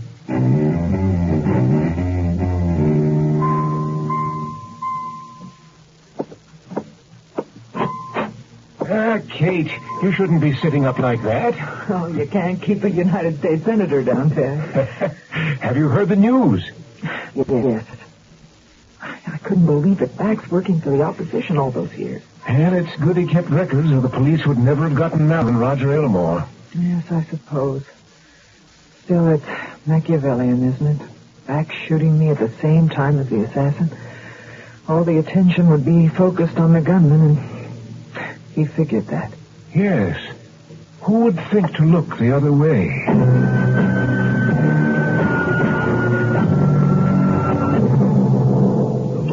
Teach a man what he can't when he can. And no man makes exceptions for you. You learn to stay on your guard, looking out for your part. You learn boots nuts that are back of you, Jew. Like my daddy told, when you go after cold, you're not down there to take in the view. You keep respect for the mind, concentrate all the time. Of course, boots nuts that are back of you, Jew. Beach nut's such a traditional favorite. It's because beach nut just keeps on getting better. It's a moisture, more satisfying chew. Next time you're buying chewing tobacco, try beach nut. You won't be disappointed. Then when your shift's done, you come back to the sun. You and the boys hoist a few. It ain't such a bad life. She ain't such a bad wife. You got your beach nut tobacco to chew. I'm Rod Serling. Close your eyes. Exercise your imagination. And join us again on our next presentation of The Zero Hour. Double Date to Destiny is an original radio drama by Keith Walker. Lee Merriweather was heard as Kate Hughes. Featured in the cast were Johnny Gunn, Ron Fortner, Byron Kane, Jim Bowles, and John Denver. Zero Hour, created by J.M. Collis, directed by Don Hills, is produced in Hollywood. The Mutual Broadcasting System by Radio Productions Incorporated. Music is composed and conducted by Stanley D. Hoffman. Rochelle Sherman, associate producer. This has been a presentation of the Mutual Broadcasting System.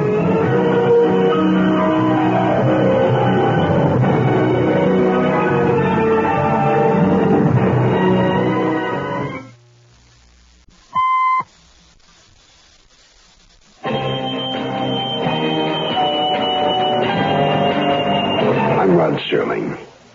You're listening to The Zero Hour.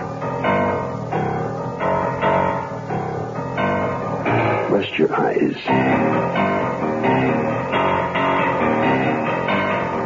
Exercise your imagination. Today, Kim Weisskopf's study of cinema murder comes to life. Play Pigeons.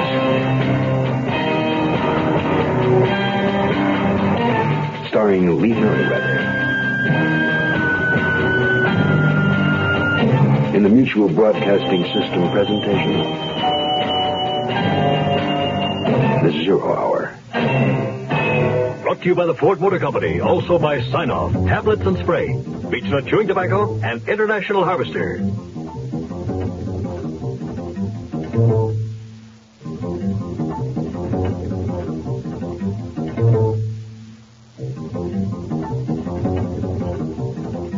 Thank you.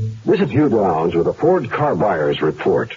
Car buyers today are giving serious thought to the real cost of car ownership. Not only purchase price, but operating economy and trade-in value. What about operating economy? Well, consider gas mileage. Lots of Ford LTD owners have discovered that adjusting how they drive results in surprisingly good gas mileage. And consider maintenance. The estimated average cost for 50,000 miles of normal driving in the 74 LTD versus the 73 LTD can be as much as $182 less in scheduled maintenance. Compared to its nearest sales competitor, LTD maintenance schedule specifies fewer spark plug changes, fuel filter changes, and chassis lubes for more savings. The 1974 LTD is the best-selling car in its price class. Evidence that for many, it's the best solution to owning a full-size car. The well-made Ford. The closer you look, the better we look.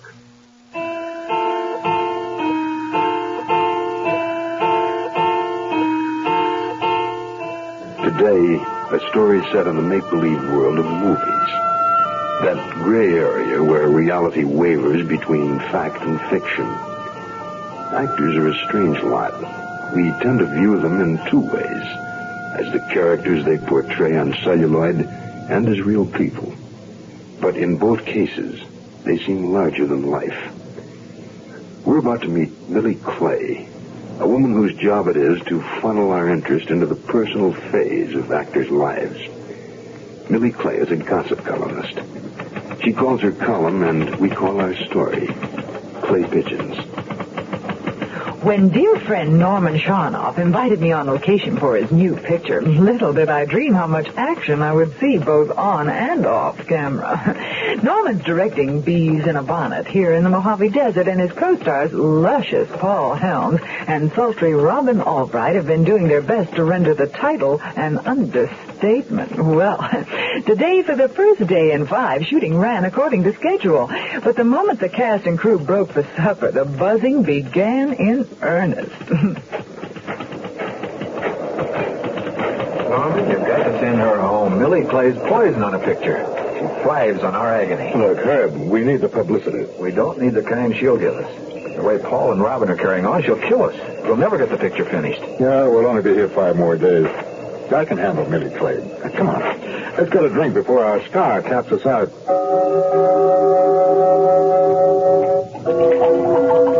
Go get me another bottle, will you, Mitch? You're not through with that one yet. Come on, Paul, lay off that stuff. You're juice. I want to go unconscious. It's the only way I can stand making these rotten pictures. Let's go over your lines for tomorrow. What are you, my fairy godmother? Mitch, all you've got to do is fall down when I'm supposed to and take a punch now and then. You're not being paid to give advice. You're the star. You bet I am. Now go get me another bottle. I'm telling you, the studio's not going to be happy with Paul's performance. He's got to dry out. Look, Herb, you're the link in the pipeline, huh? And tell them what they want to hear. They'll scream about the budget anyway. Why cause them further upset over something so trivial as a personality clash on the set? Can I help it if their stars hate each other's guts? Don't look now, but Miss Happiness just walked in, and she's breathing fire. Norman, I have to talk to you. Alone. Oh, yes, I was just leaving. See you when the sun comes up. Yes, Robin, dear, what is it? You know perfectly well what it is. Paul Helms. Now, how do you expect me to play the lover of a man I despise? You're an actress. Think of it as a challenge, honey. I signed for this picture because you were directing. I wanted to work with you. And you are doing just marvelously. I know how Paul can be. I'm a professional, and I demand to be treated as one. But just ignore him, honey. You try ignoring somebody who's constantly pawing at you, making snide remarks. It's affecting my performance. Now, Robin, you are perfect for the part. I've said that all along. Norman, I don't know how I can go on. Oh, well, your show is both in the morning, honey. Now, you try to get some sleep. I'll talk to Paul. And please keep Millie Clay away from me. Yes, I will. You know, Robin, after we finish the picture and the critics tell us what geniuses we are, you'll laugh at how serious this all seems right now. Bees in a Bonnet is going to be a super movie in spite of Paul Helms and Millie Clay and everything else. Oh, Norman, do you really think so? No, I don't think so. I know it will.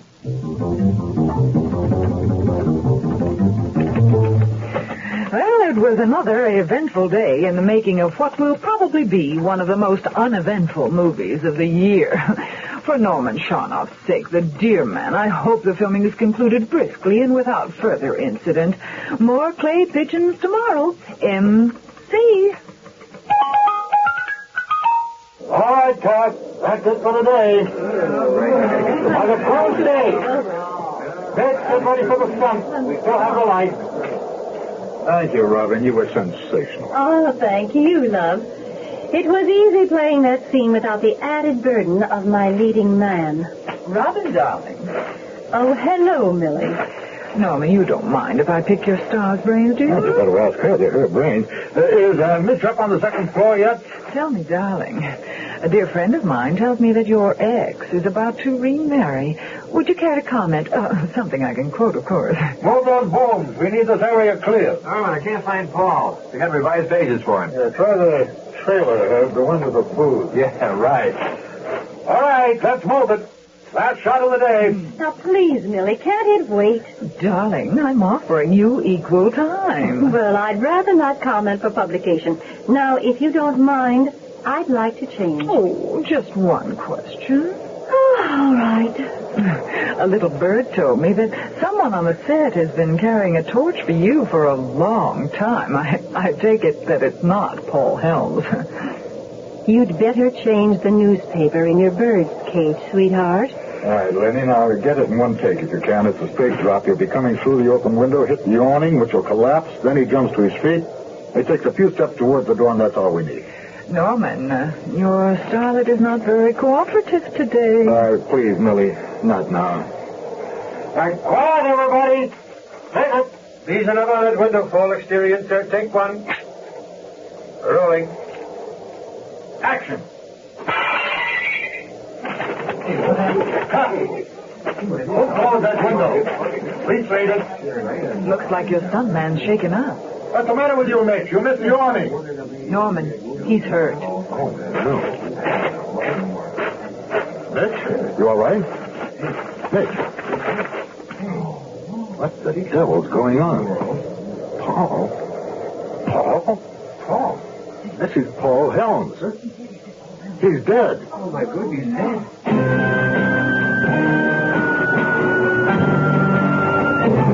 Now I work digging ditch, and I'll never get rich, but I've learned me a lesson or two. You judge a good man by the dirt on his hands and beech nuts the tobacco you chew. Since I was a kid, each thing that I did helped teach me what I'm telling you. When you fight, it's to win. When you're right, don't give in. And beech nuts the tobacco you chew. Great thing about being raised around here is they raise you on beech nut chewing tobacco. Like they say, beech nuts the tobacco to chew because it just keeps on getting better, moister, and more satisfying. Beech nuts all you ever need to learn about chewing tobacco. Now, Poppy might yell, but he taught us kids well, and most things he said I still do. I live by my word, don't repeat what I've heard, and beech nuts the tobacco I chew.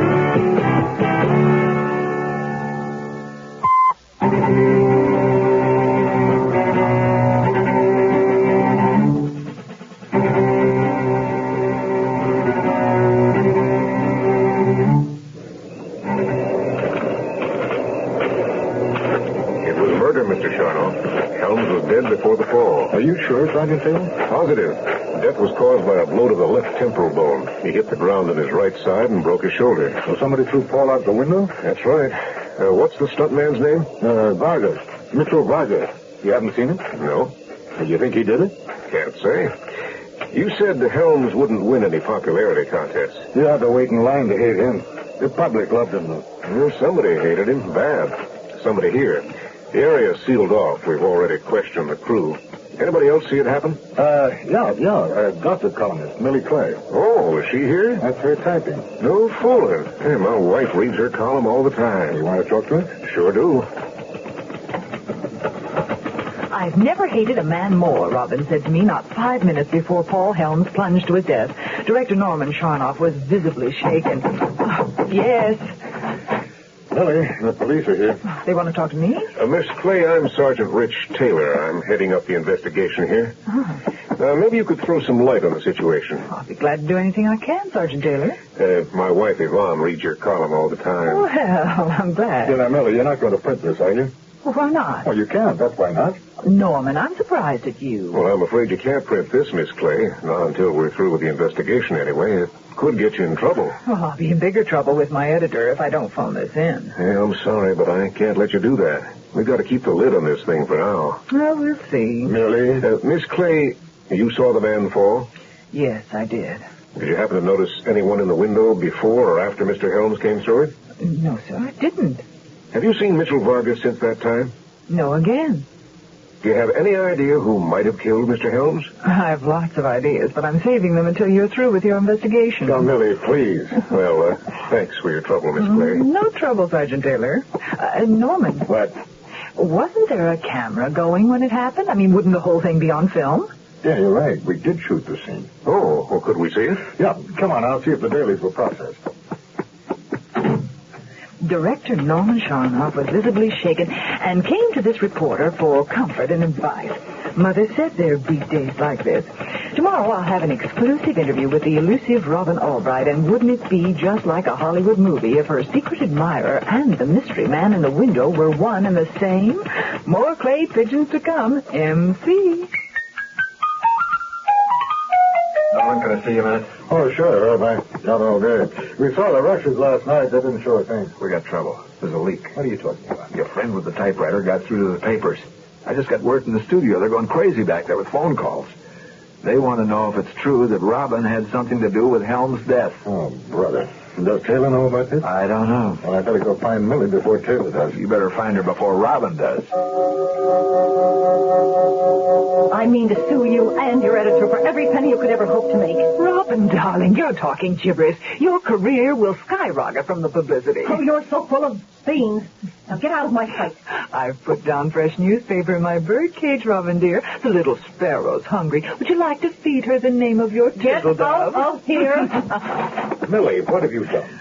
Norman, I'm quitting. Oh, look, you're just tense.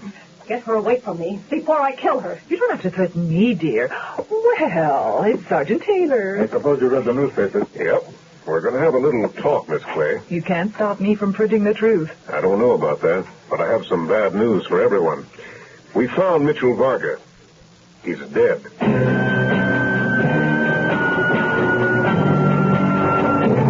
There's something going on at your local International dealer. Right now, would you buy the other pickup from International, you get four... Hold it. What's this, the other pickup from International? What's that? Well, there are two pickups out there that outsell everybody else. You know who they are. Uh-huh. Go ahead. Well, we're the other pickup. The one with the wider track, lower center of gravity, the one with great handling and stability. The other pickup from International. Okay. All right now, should I? Go ahead. Until July 20th, you get 4 Firestone gas-saving steel-belted radial tires when you buy a new International pickup at participating dealers. The other pickup. Right. Go ahead. You get these gas-saving radials at no extra cost on most models, and they're worth $290 suggested retail price. No extra cost? Right. Go ahead. I know. And you get a free tire gauge just for coming in. And correctly inflated tires help you get better mileage. So stop at your local International... Hold it. No. Are you telling me that all I have to do is stop at my local International dealer and he'll give me a tire gauge free? There's nothing to buy? That's right. I'll buy that. Go ahead.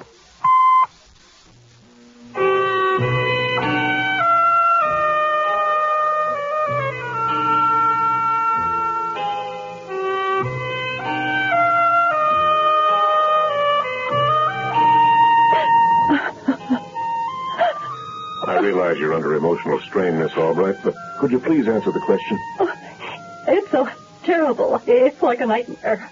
You knew Mitchell Vargas. Yes, we were almost married once. I married someone else. And it's my fault that he's dead. Oh, there, Miss Albright. It'll all be over soon. Had you been seeing Mr. Vargas lately? No, I didn't know he would be here. I didn't even know he doubled for Paul Helms. They were so different. Mitch was so sensitive. You didn't like Mr. Helms? How could I? How could anybody? He was the most arrogant man I ever met. You didn't kill him? What? That was a statement, not a question. Of course I didn't kill him. I hated him, but I wouldn't kill him. Miss Clay referred to a secret admirer in her latest column. That would be Mitchell Varga?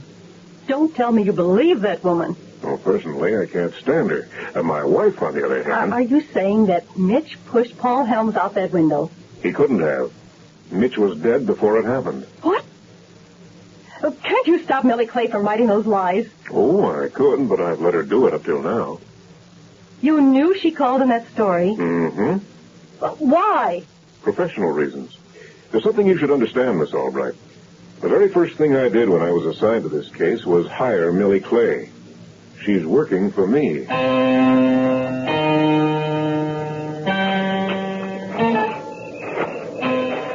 We're finished, Norman. You know that, don't you? And in the studio junking the picture? Yep, and we'll write it off. We'll still get our money. If we ever get out of this desert. What do you make of this latest development? You mean about Mitch? Yeah. Beats me. I thought he killed Helms. Now I don't know what to think. Taylor talked to the studio, told him he'd see to it that Millie was muzzled. No, it's a little late for that, isn't it? Yeah, I guess so. You ever feel like a nightcap? No, thanks. I'm drained. I think I'll turn in. Okay, I'll see you in the morning, Herb. Good night, Norman.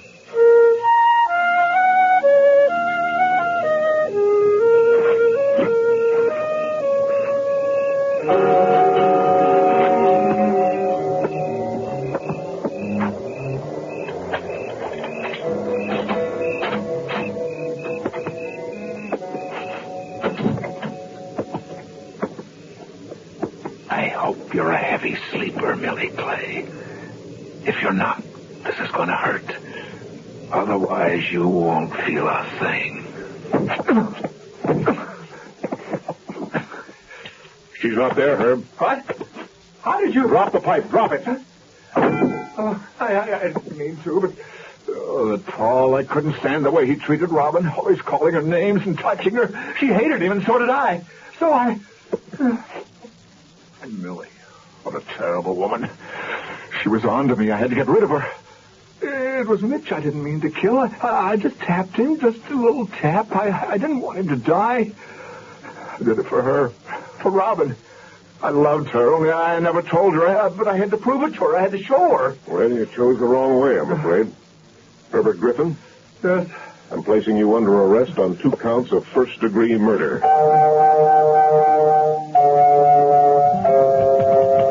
Had lunch today at Salvino's with the stunning Robin Albright, just back from 2 weeks in sunny Acapulco. She told me between bites of pasta of her new 3-picture deal with Upaskin's Productions. How the lady stays so trim, I'll never know. This reporter pushed her leafy salad around the plate throughout the entire meal.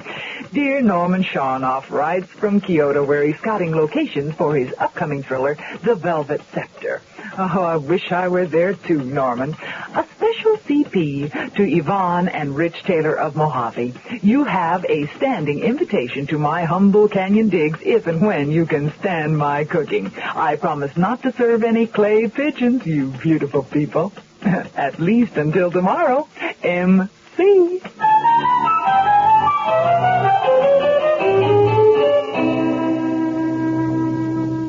I want that sinus medicine. Headache tablets? No, sinus medicine. Sinus tablets. Helps the headache and the pressure. Oh, you mean sign-off. Exactly. Headache pain is one thing. A sinus headache is something else. Sometimes your whole face can seem to throb with pain. You want relief.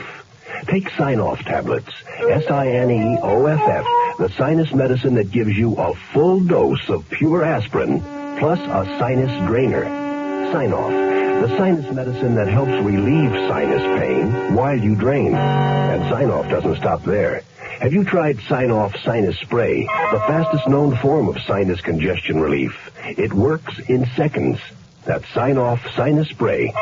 When sinus flares up, use Sign-Off tablets and spray, only as directed. SINEOFF. Sign-Off. Exactly. Sign-Off, the sinus medicines in the bright red box. I'm Rod Serling. Close your eyes. Exercise your imagination. And join us again on our next presentation of The 0 Hour. Clay Pigeons is an original radio drama by Kim Weisgott. Lee Merriweather was heard as Millie Clay. Featured in the cast were Ben Wright, Maggie Mullally, Olin Soul, Byron Kane, and Joe DeSantis. Zero Hour, rated by J.M. Coates, directed by Don Hills, is produced in Hollywood for the Mutual Broadcasting System by Radio Productions Incorporated. Music is composed and conducted by Stanley D. Hoffman. Rochelle Sherman, associate producer. This has been a presentation of the Mutual Broadcasting System.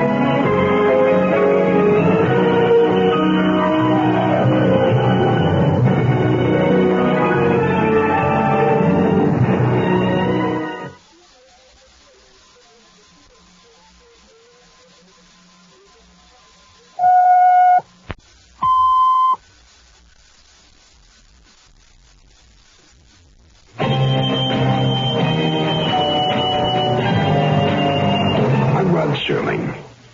You're listening to the Zero Hour. Rest your eyes.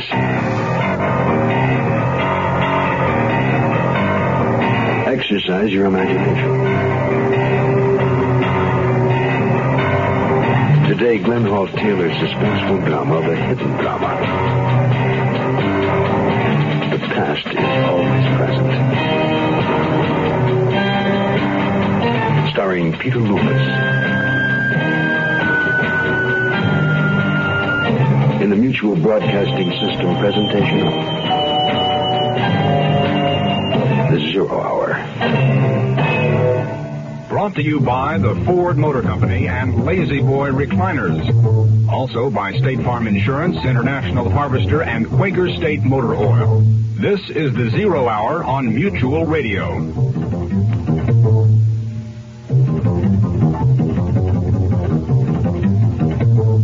This is Hugh Downs with another car buyer's report from Ford. Car size and fuel economy are important considerations today, but so is the total cost of ownership, which involves purchase price, trade-in value, and operating economy. And Ford feels if you compare mid-size cars, you'll choose Ford Torino. Take some operating economy examples. Torino offers gas-saving steel-belted radial ply tires standard, runs on regular gas, and has a 26.5-gallon fuel tank that's 20% more capacity than its closest sales competitor. And compare some scheduled maintenance costs. You'll find in the course of 50,000 miles that compared to its closest sales competition, Torino's chassis is scheduled to be lubricated only once to their 8 times. Spark plugs are scheduled to be replaced only half as often. Everyone says compare. Ford says compare not only the cars, but the total cost of owning a car. The closer you look, the better we look. The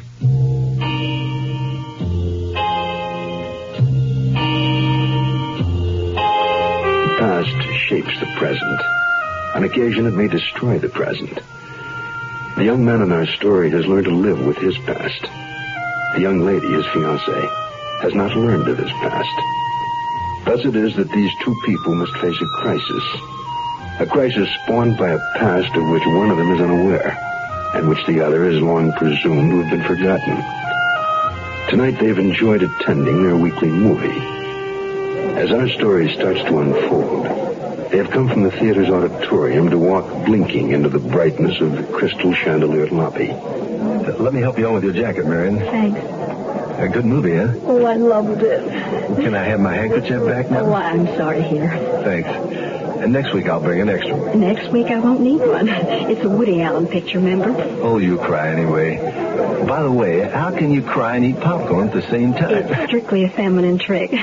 Oh, wait a minute, Larry. I'll be right back. I want to powder my nose. Okay. I'll wait right over there near the exit. Don't turn around. It's a gun in my pocket. Well, who are you? Never mind. I start walking. What's the idea? Where are you taking me? To that car at the curb. But my girl expects me to be... She's just gonna have to wait. Why are you doing this? Frankie Gordon wants to see you. Now get in.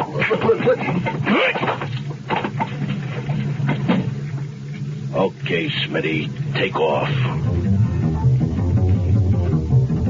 When I came to, I was still in the car into which I'd been tumbled with that conch on my head. It was throbbing as though it were being alternately blown up and deflated like a kid's balloon. My first thought was, where in the heck am I? And my second was a panicky one, wondering what had happened to Marion. Floyd, the creep who had knocked me out, was watching me suspiciously. Well, I don't know why, because I couldn't have done a thing if I tried. He had me on the floor in the rear of the car with the heels of his elevator shoes resting on my ribs. He must have looked through that hole I felt in my head and read my mind. Because the first thing he said when I looked up at him was, "Don't worry about that little broad of yours. She's going to be okay if you behave yourself." "Where are we going?" "Never mind. Just enjoy the ride." "Oh, phew. Did you have to slug me so hard?" "Yeah, I like to be sure the first time."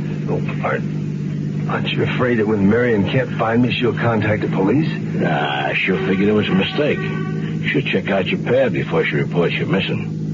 By that time, we'll have things under control." "What's Frankie want to see me about?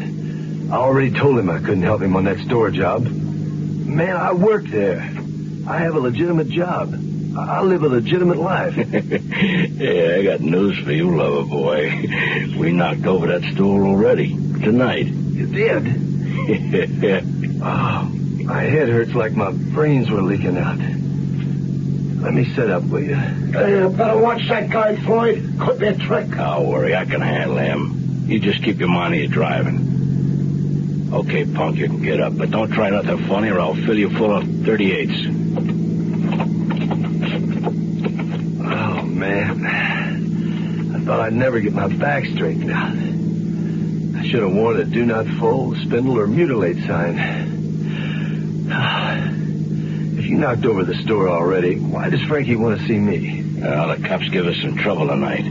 Frankie's brother got shot real bad. The only one that could have tipped him off was you." "No way, man. That's a lie, and you know it." "I don't know nothing. Frankie's the one who knows." "Oh, my head. You got a cigarette?" You're lucky you're in my left-hand pocket, because I'm not about to let go of this gun. Guess I can reach him. Hey, Smitty, he jumped. Slow down.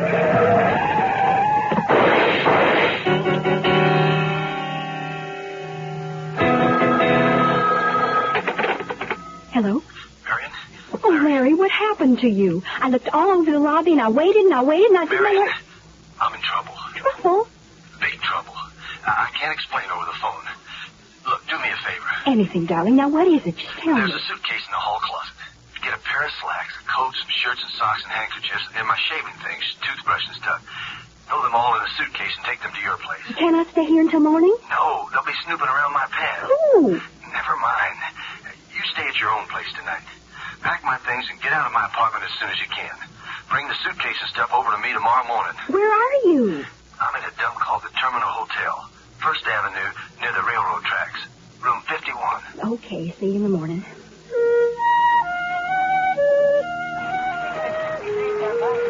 Hi, Roy. You just coming on duty? Yeah, had to stop off at impounds to identify an abandoned car I ticketed last night. Hey, what's this I hear about a robbery at Morgan's department store? Yeah, about 9 o'clock tonight.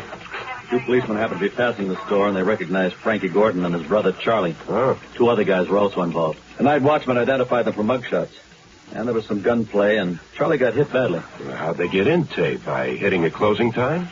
No, both of them flashed false police department IDs on the watchman. So they were on assignment to trap some thieves who were due to hit the store. And the watchman fell for the story, let them in, and got slugged for his cooperation. It was a slick safe job, too. Not a tool mark or a fingerprint on it. Yeah. How much loot did they get? Oh, a good hunk of the day, I guess. A couple of grand, probably.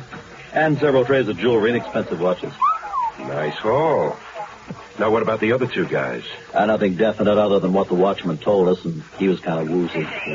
The 2 officers were lucky enough to get the license number of the car they used. We got out a pickup order on the Gordon brothers and the car. Oh, that's good. And maybe the watchman will come to enough to give us a fix on the other 2 guys. Even though I knew Marion would keep her word, I spent a restless night wondering if anyone might have seen her leaving my pad with a suitcase. I watched the dawn come up, wished I had some toothpaste and a brush because my mouth tasted like an ecological disaster. The flea trap I had checked into didn't even have a bellhop to send for coffee, and I didn't dare go out on my own. Then, just as I looked in the mirror at my bloodshot eyes for the 5th time, I nearly jumped out of my skin at the sound. I went to the door, but was afraid to open it for even a little peek. Who is it? Me, Marion. Oh, Larry. Darling, Where's the suitcase? Oh, right there. I dropped it when you gave me that bear hug. Tell me, what on earth is this all about? Oh, wait till I close the door. Look, I don't mean to scare you, but I'm scared already. Someone wants to kill me. Who? Well, his name is Frankie Gordon. One of his men was waiting in the theater lobby last night. Came up behind me with a gun in his pocket and forced me to go with him in a car. Well, so that's what happened. Well, how'd you get away? Took a chance and jumped out of the car. Well, outside of a skinned knee and a ruined pair of jeans, I made it okay. Then I hot-footed it right over here, figuring they wouldn't be looking for me in this part of town. Well, who is this Gordon? And why would they want to kill you? He's a crook, real heavy and safe robbing. Last night they knocked over Morgan's department store. They were surprised by the police, and Frankie's brother was shot. Now, Frankie thinks I tipped off the police, double-crossed him. You mean you knew they were going to rob the store? Well, Frankie came to see me there yesterday. When I came back from lunch, he was waiting for me. Wanted me to get the combination of the jewelry department safe. Well, I refused. But you can't hide forever. Go to the police. I can't. Why, for heaven's sake? Because they'd asked me how I knew Frankie. Well, I don't dig. What's wrong with that? How did you happen to know him? I knew him in prison. I'm still wanted by the police. Hi, this is Jim Baggins with news about why Lazy Boy is America's comfort favorite. It appeals to men because of rugged construction and He-Man comfort. Women love it because there are beautiful styles that match any decor, and there's an amazing choice of hundreds of colors and fabrics. A Lazy Boy lets you recline to any position, even full bed. Put a Lazy Boy in your living room and into your life. See your Lazy Boy dealer today. He's waiting. Run down there. Go. Yes, indeed. Certainly, State Farm has been one of the most competitive companies when it comes to rates. State Farm agent Bob Westbrook talks about car insurance value. But I think even more important than rates to most people is the service they know they're buying. With State Farm, you're in a position to get more service from more agents throughout the entire country than any other company in the industry. Like a good neighbor.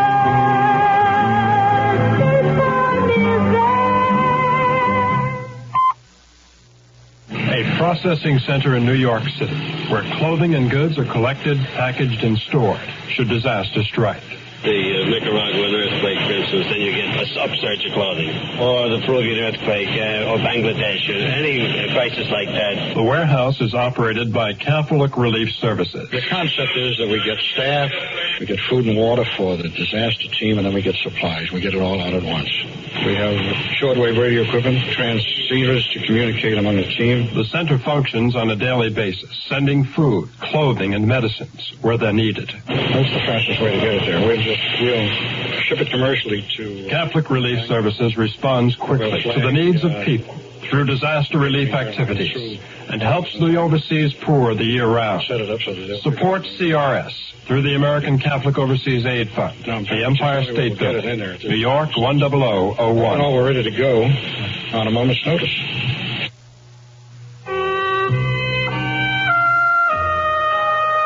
When I told Marion I was still wanted by the police, the expression on her face gave my heart such a stab, I'll bet there's still a scar on it. But being the kind of gal she is, she listened patiently as I explained. You see, it happened when I was a kid of 17. At that age, I thought it was real far out to drink, gamble, and even carry a gun. 2 other guys and I held up a gas station. It netted us $13 and a 5-year sentence in a southern prison. I suppose in some other prison we might have stuck it out longer, hoping to get time off for good behavior, but, you know, they still use chain gangs for road work, and we just couldn't hack it. Chain gangs? I thought that sort of thing went out. I hope so. Maybe some states still have them.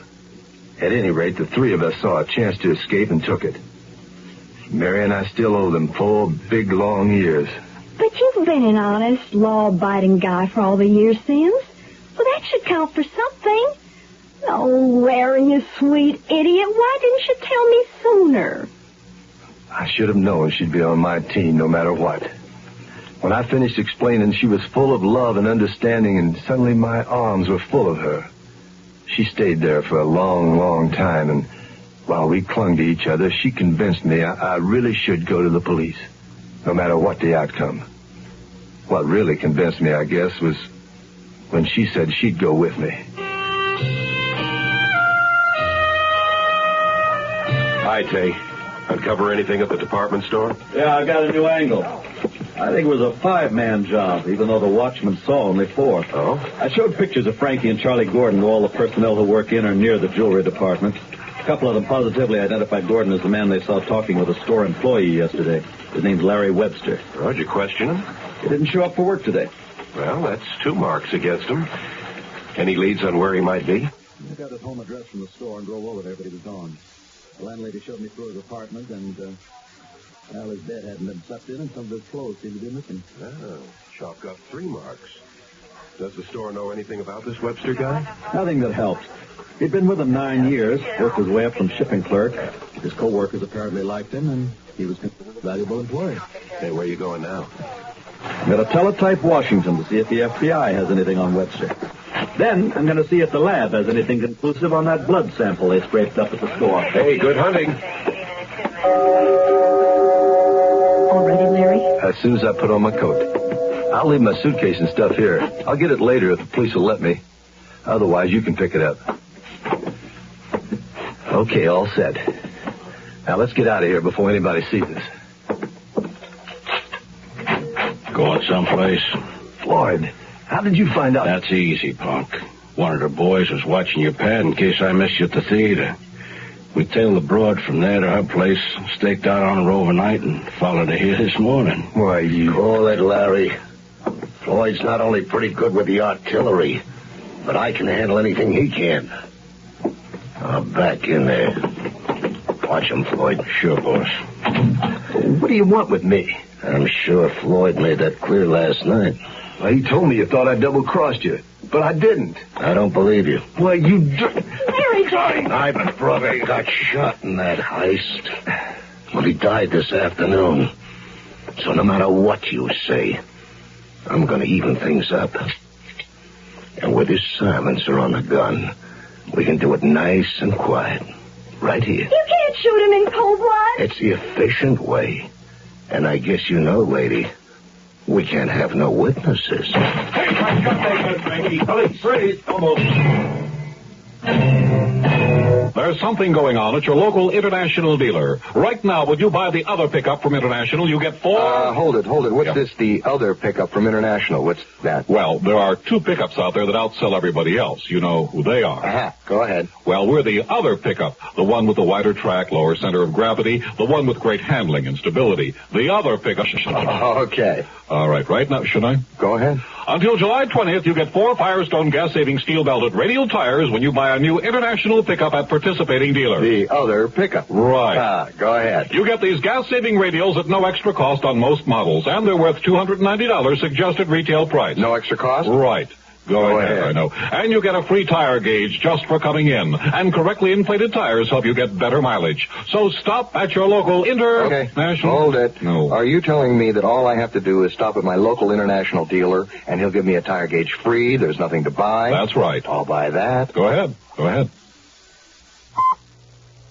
American Lung Association, emphysema spot. Take one. Hold it before we start recording. Let me get a cigarette, huh?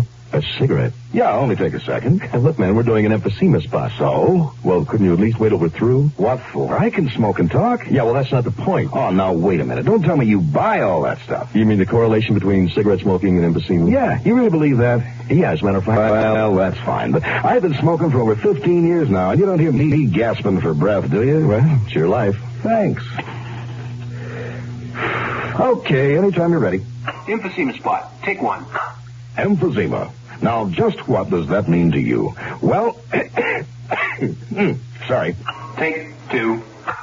An emphysema victim doesn't always get a second chance, particularly if he's a heavy smoker. Remember, see your doctor at the first sign of shortness of breath, and give up the cigarettes. This reminder from your lung association is a matter of life and breath.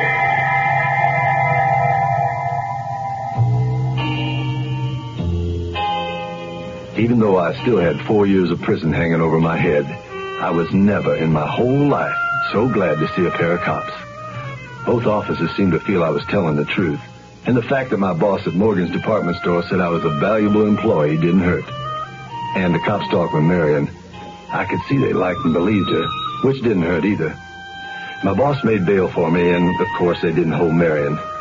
Before we left police headquarters, the two officers and Marion and I, we rapped over paper cups of coffee. How did you tie me in with the Gordon brothers, that is? I mean, outside of finding out Frankie had talked to me at the store. The FBI answer to our teletype reported the prison break you and the Gordon brothers made down south years ago. But how did you trace Frankie and Floyd to the hotel? Well, that was the scientific part of our bloodhound work. It sure was. The lab report on Charlie Gordon's blood gave us not only his blood type, but the agglutination test showed he was a very sick man even before he stopped the officer's bullet. Sick? Mm-hmm. The lab found he was infected with psittacosis. That's a disease transmitted by parrots, isn't it? Right. Which meant that we had to check out every pet store in town that had recently sold parrots. Finally, after showing the pictures of the Gordon brothers to all those pet store people, we did find a guy who'd sold a parrot to Charlie. Fortunately, he'd asked to have it delivered. We got the home address and lucked out.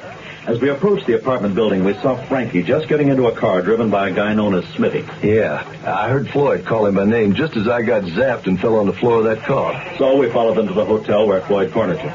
As you probably guessed, after Floyd had followed you there, he phoned Frankie to join him. Well, I thank you all for your help. And for the coffee, too. You're welcome. Oh, and Webster, we think you've got a good chance of remaining free on probation. Yeah, and we'll help all we can. You sure have been great. Come on, darling. We got to move along. So long, officers. So long. See you in court, as the saying goes. Good luck, folks.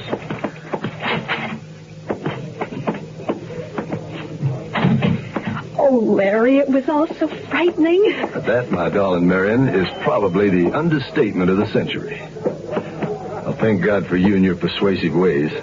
Going to the police was the right thing to do. Well, it's all behind us now. You're wrong, baby.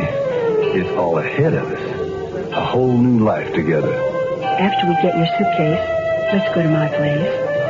I want to feel your arms around me again. What's the matter with right here?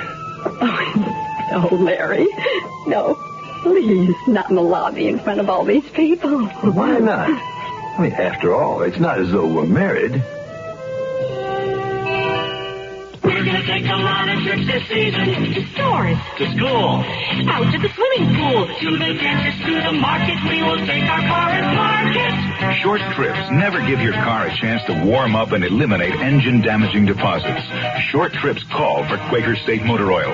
It gives quality protection against these harmful deposits. And now when we need it more than ever, you can find it more places than ever. Quaker State your car. To keep it running young. Hi, this is Jim Backus with a special announcement about an exciting Lazy Boy chair sale taking place at your Lazy Boy dealers now. Lazy Boy reclining chairs of your choice are available at unheard-of savings for a limited time only. Treat yourself and your family to a lifetime of comfort and beauty. Once you do, you'll wonder how you ever relax without one. Get America's comfort favorite, a Lazy Boy chair now. See your Lazy Boy dealer today. Run in there. He'll be glad to see you. Yes, he will. I'm Rod Serling. Close your eyes, exercise your imagination, and join us again on our next presentation of The Zero Hour.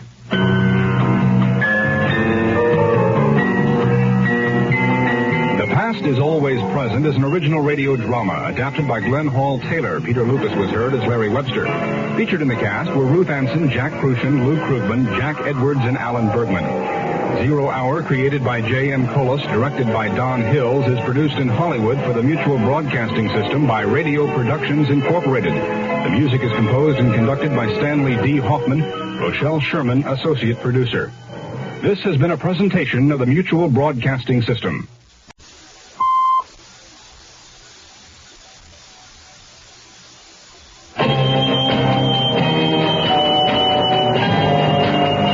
I'm Rod Serling. You're listening to The Zero Hour. Rest your eyes. Exercise your imagination.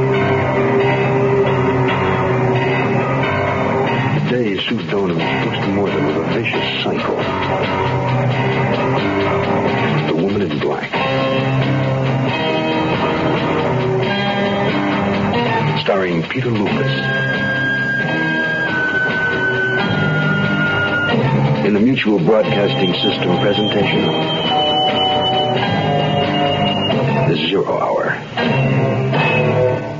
Brought to you by the Ford Motor Company and Lazy Boy Recliners.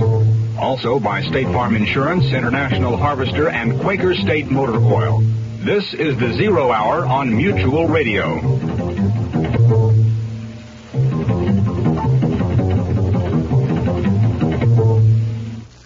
This is Hugh Downs with a Ford Car Buyers Report. Car buyers today are giving serious thought to the real cost of car ownership. Not only purchase price, but operating economy and trade-in value. What about operating economy? Well, consider gas mileage. Lots of Ford LTD owners have discovered that adjusting how they drive results in surprisingly good gas mileage. And consider maintenance. The estimated average cost for 50,000 miles of normal driving in the 74 LTD versus the 73 LTD can be as much as $182 less in scheduled maintenance. Compared to its nearest sales competitor, LTD maintenance schedule specifies fewer spark plug changes, fuel filter changes, and chassis lubes for more savings. The 1974 LTD is the best-selling car in its price class. Evidence that for many, it's the best solution to owning a full-size car. The well-made Ford. The closer you look, the better we look.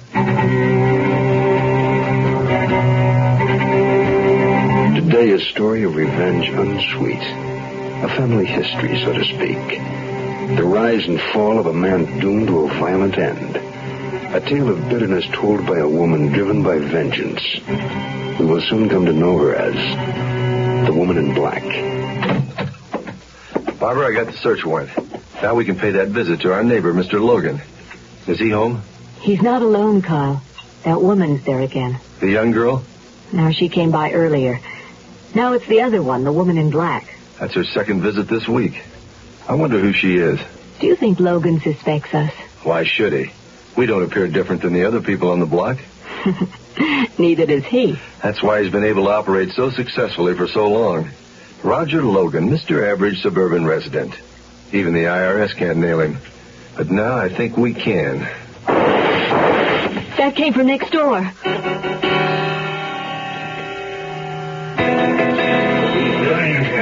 Logan's in pretty bad shape. She opened him up pretty good. Yeah.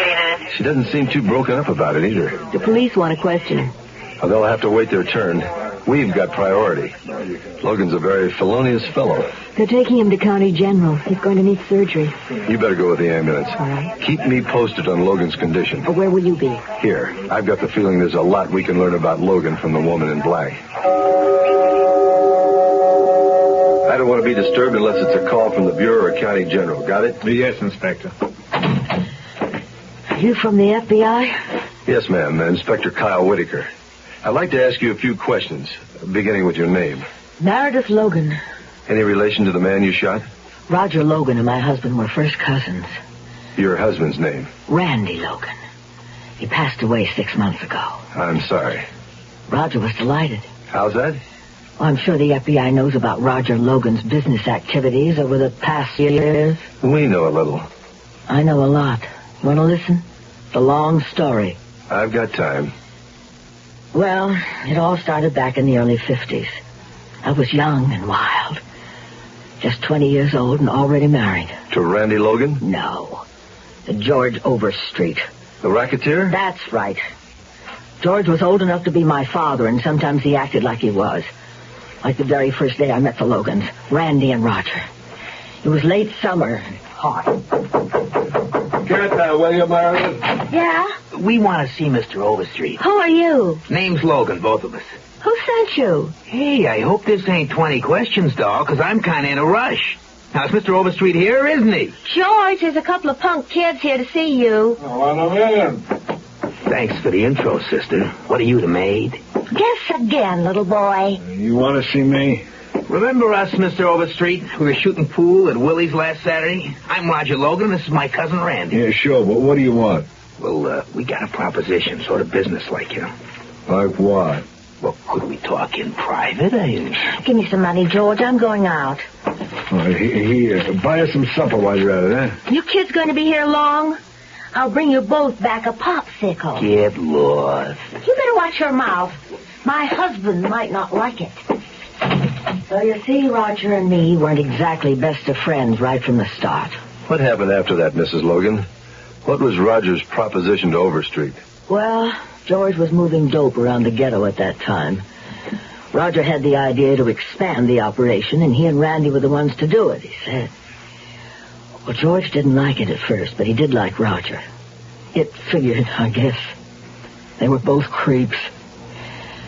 Before long, Roger was coming around all the time, acting like a big shot. Randy would come with him once in a while. He was different. Sensitive, you know. I guess that's when I started liking him. Inspector. Pardon me, Mrs. Logan. It's the hospital calling. Thanks. Hello, Barbara. How are things there, Carl? Oh, coming along. The woman in black was married to Logan's cousin. Does she know anything about the list? I don't know. We haven't got that far yet. Well, let's hope she knows where the list is. Why? Logan just died. This is Jim Backus with news about the most comfortable experience of a lifetime, a Lazy Boy reclining chair. It's ideal for apartments, living rooms, dens, family rooms. Lazy Boy is as beautiful as it is comfortable. Available in any style you can imagine and in hundreds of decorator fabrics and vinyls. Make your favorite room a haven of gracious living. See your Lazy Boy dealer today. Hurry up. He's waiting. Run down there. Go. Yes, indeed. Agent Gabe Franco explains the low-cost inflation coverage State Farm offers homeowners in most areas. As the value of your home increases, the amount of coverage that you have on that home automatically increases. You don't have to call your agent every year and say, look, I think my home's increased in value, would you raise my insurance? You don't have to do that. It's done automatically. And like a good neighbor,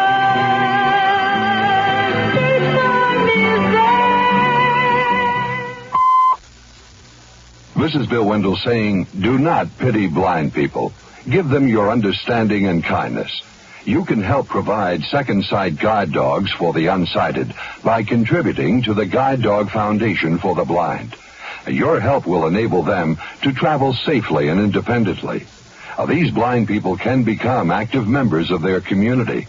Go to work or school, shop, visit friends and their places of worship with a faithful second sight guide dog at their side.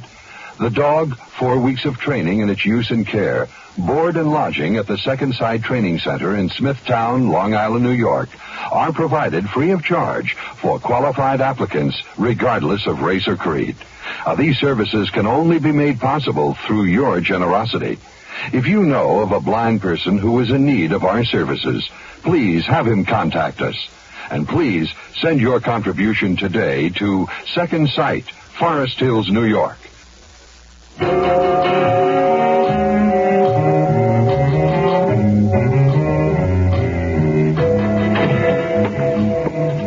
right, Mrs. Logan. Go on with the story. Well, a lot happened in the next few years.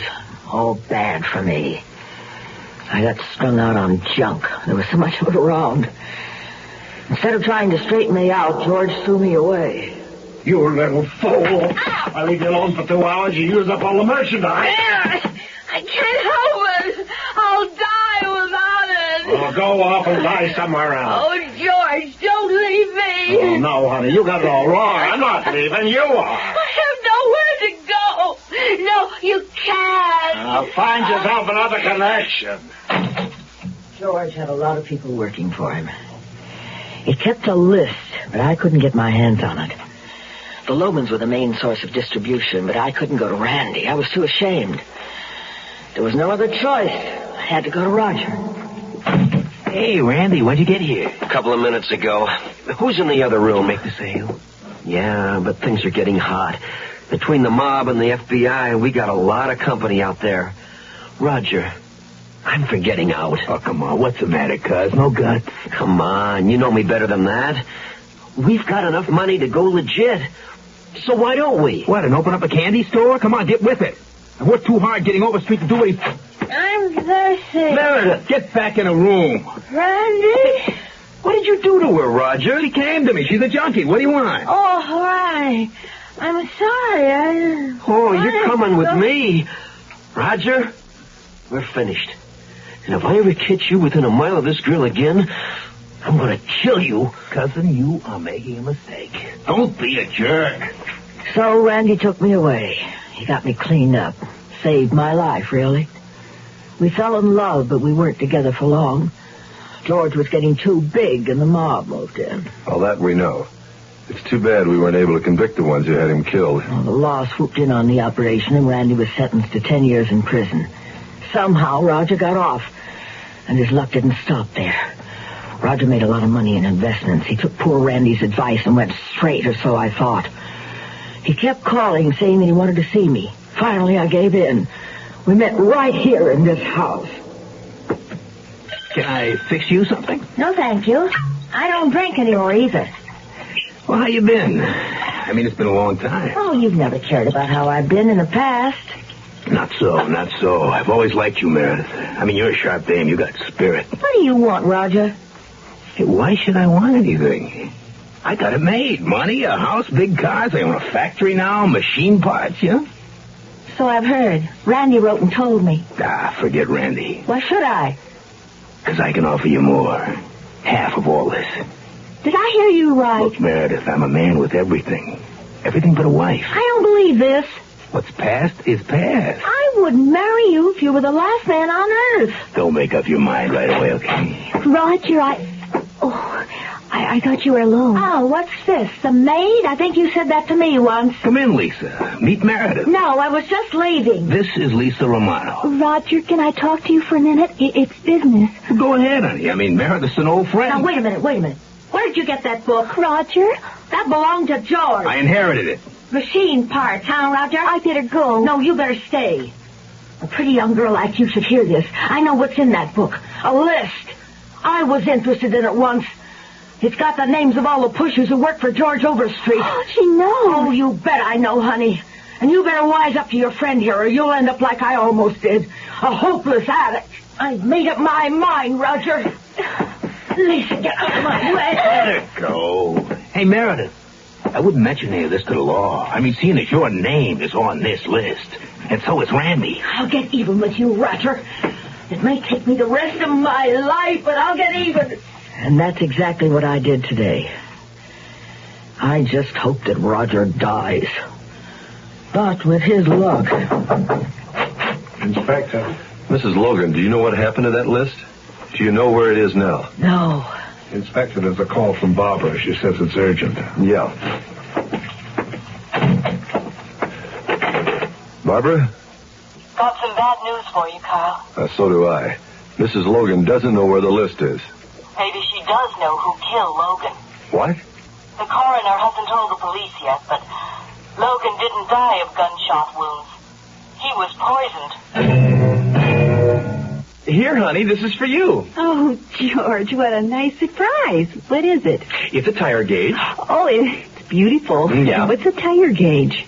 Well, you check your tire pressure. Well, it helps you get better mileage. Oh, yeah. Well, I got it free from our participating international dealer just for looking at the new international travel-all. A new international travel-all? Yeah. What's a travel-all? Well, it's something like our old station wagon. Our old station wagon? Except the travel-all's a foot and a half shorter, so it's much easier for you to park. Our old station wagon? Yeah, and it has 20% more room inside. More room for you and the kids, more room for groceries. We'll get lots more use out of it. Our old station wagon? And right now, until July 20th, you get 4 Firestone gas-saving steel-belted radial tires on most models at no extra cost. But where is... And they're worth $290, suggested retail price. George, where's the new travel-all? Right outside the window. Oh, George, it's different. I know. I like different. I know. It's different, all right. You're 17, 18. You've graduated from high school. You want to make something of yourself, but you don't have that something to make it with, like money for 4 years of college. What do? Well, you don't need 4 years of college to get a good job. Today, there's a crying need for technicians in exciting fields like oceanography, electronic data processing, health service, environmental control, forestry, and many others. Technicians earn twice the salary of the average high school graduate. Some even make more than 4-year college graduates. All you need is a year or two of technical training. To learn how you can become a technician, send for our free booklet. It's called 25 Technical Careers. Write Careers, Washington, D.C., 20202. If you can't afford 4 years of college, write Careers, Washington, D.C., 20202, and make something of yourself. I guess the police want to talk to me now. Not just yet, Mrs. Logan. I have a few more questions. All right. You jumped way ahead in your story. When did you marry Randy Logan? 5 years ago. He was still in prison at the time. When did he get out? He didn't. Randy died in prison. Cancer. He would have been released this month. Did you ever discuss the list with him? No, there was nothing either of us could do. Roger held all the cards. And you weren't seeing Roger? No. Not until after Randy died. Whatever happened to Lisa Romano? Well, she stopped seeing Roger, I guess. And you never saw her again? No. Mrs. Logan, did you plan to kill Roger Logan when you came here today? Yes. Would you mind telling me exactly how it happened? Well, all right. I came up the walk and rang the doorbell. Roger was surprised to see me. Why, Meredith, what a pleasant surprise. May I come in, Roger? Well, sure. Well, what brings you to see me after all this time? You made me an offer a few years ago. Does it still stand? You're joking. Oh, I've never been more serious in my life. Oh, really, Meredith? Why the sudden change of heart now? You're still mourning Randy. Now, but my feelings haven't changed. Let's just say there's something in it for me that I want. Name it. That list of names. You know, you drive a hard bargain. You won't settle for a life of luxury and the pleasure of my company? Yeah, if it goes along with the list. Well, maybe I can change your mind. Maybe I can change yours. You know, I've waited a long time for you, Meredith. I'm not a patient man, usually. I mean, I know what I want and I know how to get it, right? But you were always out of reach. There was always someone else. First there was George, then there was Randy, and, well, now they're both dead, right? I wonder if that's a lesson for me. Don't you trust me? Ooh, not with my list, I don't. One thing I've learned over the years is caution. And I remember what you said the last time you were here. If it takes me the rest of my life, I will get even. Now, that's what you said. And that's what I meant. Give me the list, Roger. Oh, come on, hold on, girl. Put down that gun. I'm not patient either. I want that list. It's not here. I destroyed it. I don't believe you. Hey, I swear it, Merritt. No, hey, no. That's when you found me. I didn't get the list, but I got even. Who are you protecting, Mrs. Logan?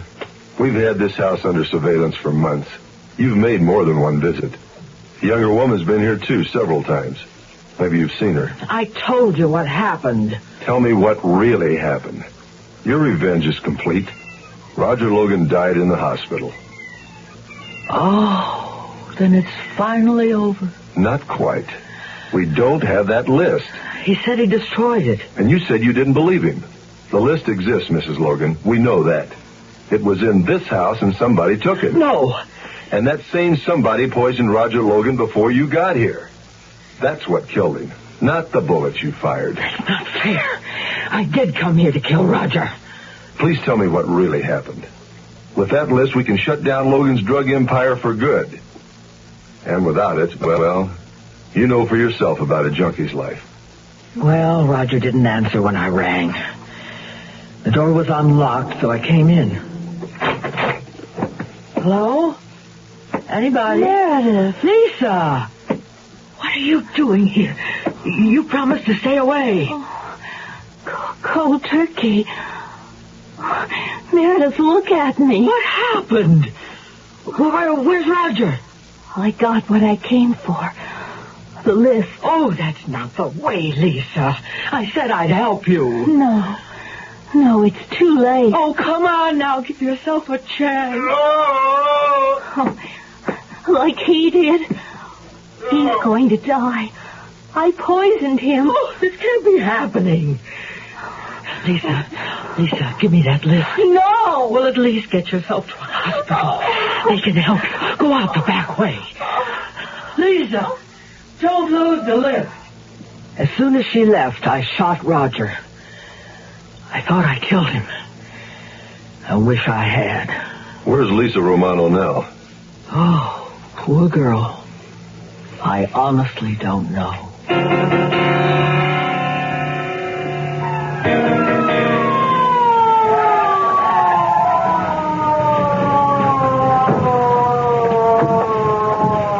Barbara, I got here as soon as I could. What's the story on the girl who checked in? Story's over. She made a connection and checked out. For good. OD'd. She had the book with a list of dealers on her. Here it is. When do we start rounding them up? The chief will let us know. Pretty sick, this whole thing. It always is, Kyle. You know that. Yeah, but in this case, more than usual.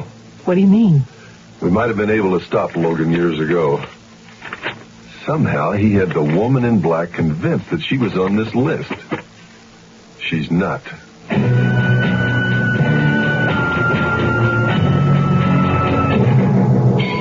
Morning, Mr. Green. Say, haven't seen this big car in a spell. Nowadays, Caleb, we use our small car mostly. You know, this big engine might not be getting the exercise it needs. Exercise? Yup, to get rid of harmful engine deposits. Make sure you're using Quaker State motor oil. It's fortified to fight deposit buildup. Is Quaker State still available in most places? Yup, but people need it now more than ever. Quaker State your car to keep it running, yeah. Hi, I'm Jim Backus with news about an exciting sale taking place at your Lazy Boy dealers today. You may now put a famous Lazy Boy reclining chair into your living room at unbelievable savings. The ultimate in beauty and comfort can be yours in the style of your choice to match your favorite decor. Don't just sit, relax, and recline sumptuously in a Lazy Boy. Your choice of quality colors and fabrics. See your Lazy Boy dealer today. Do that. Hurry up. He's waiting. Yes, he is. I'm Rod Serling. Close your eyes, exercise your imagination, and join us again on our next presentation of The Zero Hour.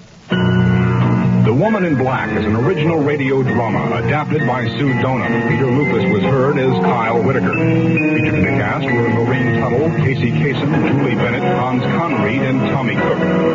Zero Hour, created by J.M. Collis, directed by Don Hills, is produced in Hollywood for the Mutual Broadcasting System by Radio Productions Incorporated.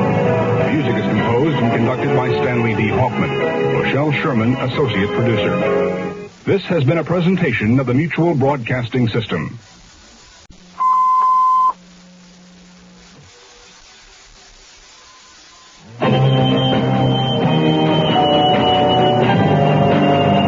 I'm Rod Serling. You're listening to The Zero Hour. Rest your eyes.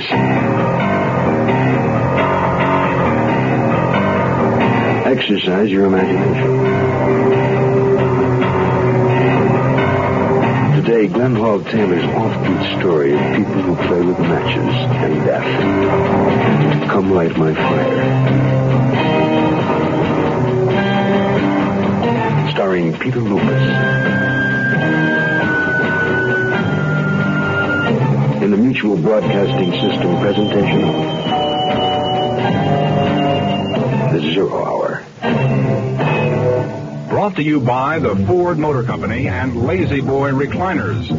Also by State Farm Insurance, International Harvester, and Quaker State Motor Oil. This is the Zero Hour on Mutual Radio.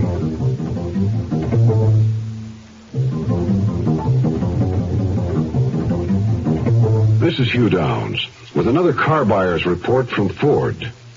Comparing the total cost of ownership is the only way to be sure you get your money's worth when buying a new car. And Ford says there are 3 important considerations that make up the total cost of ownership: purchase price, operating economy, and trade-in value. Don't overlook that last one, trade-in value. I'd like to give you some interesting facts about trade-in that are difficult for the average consumer to come by. Like the fact that based on a national average of NADA wholesale prices, both the 1973 Torino and the 1973 Gran Torino returned more of their original purchase price than their closest sales competition. The facts speak for themselves. A solid, well-made car will generally return more at trade-in.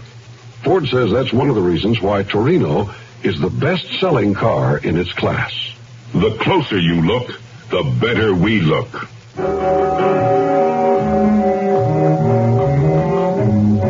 At one time, under common law, the willful and malicious burning of another person's house was considered to be a crime as heinous as that of murder, a felony punishable by death. Today's story is about both arson and murder. It begins in a modestly impressive home in a respectable middle-class neighborhood where David and Eleanor Scott have resided for the past few years. But the man who has successfully posed as a retired insurance consultant doesn't consult in the manner in which his neighbors might anticipate. Listen. Come in. We're expecting you. Hi, Mr. Scott. Hello, Mr. Porter. Well, I take it this is the gentleman you telephoned about. Yes, it's Mr. Gilpin.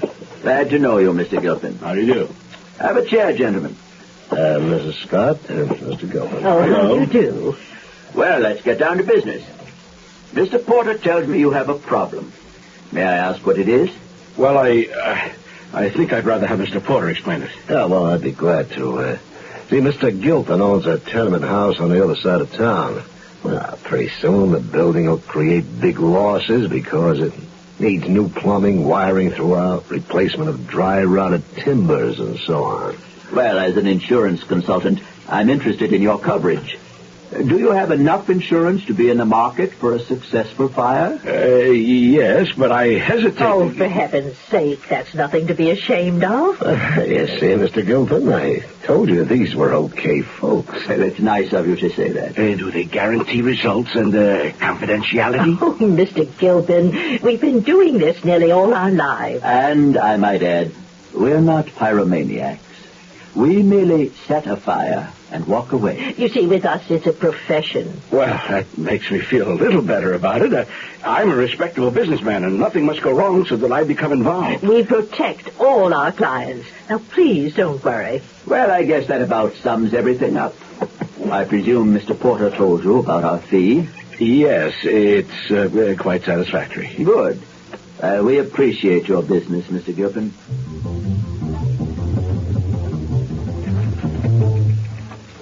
Yes, miss. May I help you? I think so. Are you the arson investigator, Mr. Atherton? Yes. I heard on the radio that you were in charge of investigating that tenement fire in the north side of town. You know something about it? Well, I'm not sure, but I think so. See, I lived in an apartment in that building, shared it with a girlfriend. We lost everything. Were you in the building at the time of the fire? No, sir. I was at work. But yesterday afternoon, I was leaving for the factory, and I noticed something that I thought I should report to you. What was that? Well, there were two old people, a man and a woman down in the lower hall. I'd never seen either of them before. Were they acting suspicious? I didn't think so at the time, but later I began to wonder about what they were doing. What were they doing? Well, she was on her knees under the staircase. I stopped to see what was wrong, and she told me she'd lost her key. Now, just as I asked if I could help her look for it, she said she'd found it, so I left. Anything else? Yeah, as I went out the front door, I noticed a car parked at the curb. A man was sitting at the wheel and the motor was running. That could be a coincidence. I know, but when I got to the corner where I wait for my bus, I happened to look back and saw the old couple getting into the car, and it took off kind of fast. About what time was that? 3, almost exactly. See, I work the 4 to midnight shift at the factory, and I leave the house every day at 3. That was another reason I thought maybe it tied in. The radio report said that the fire broke out a little after 3. Right. Can you describe the people you saw yesterday? I didn't get a good look at the old couple. It was pretty dark in that hall. How about the driver of the car? I got a pretty good look at him. Do you know who owned the apartment? I heard his name was Gilpin, but we always paid our rent to Mr. Brown, the manager. And he and his wife lived in the building, too. I don't know where they've gone since the fire. Anything else you think would be of help? Afraid not. Well, thank you for contacting me. Your concern is very much appreciated. Now then, let me fill in this report on the description of that driver, and I'll let you go. Okay, your name, please? This will be kept confidential. Carol Kent. 2 R's and 2 L's in Carol. And believe me, Miss Kent, we'll investigate this thoroughly.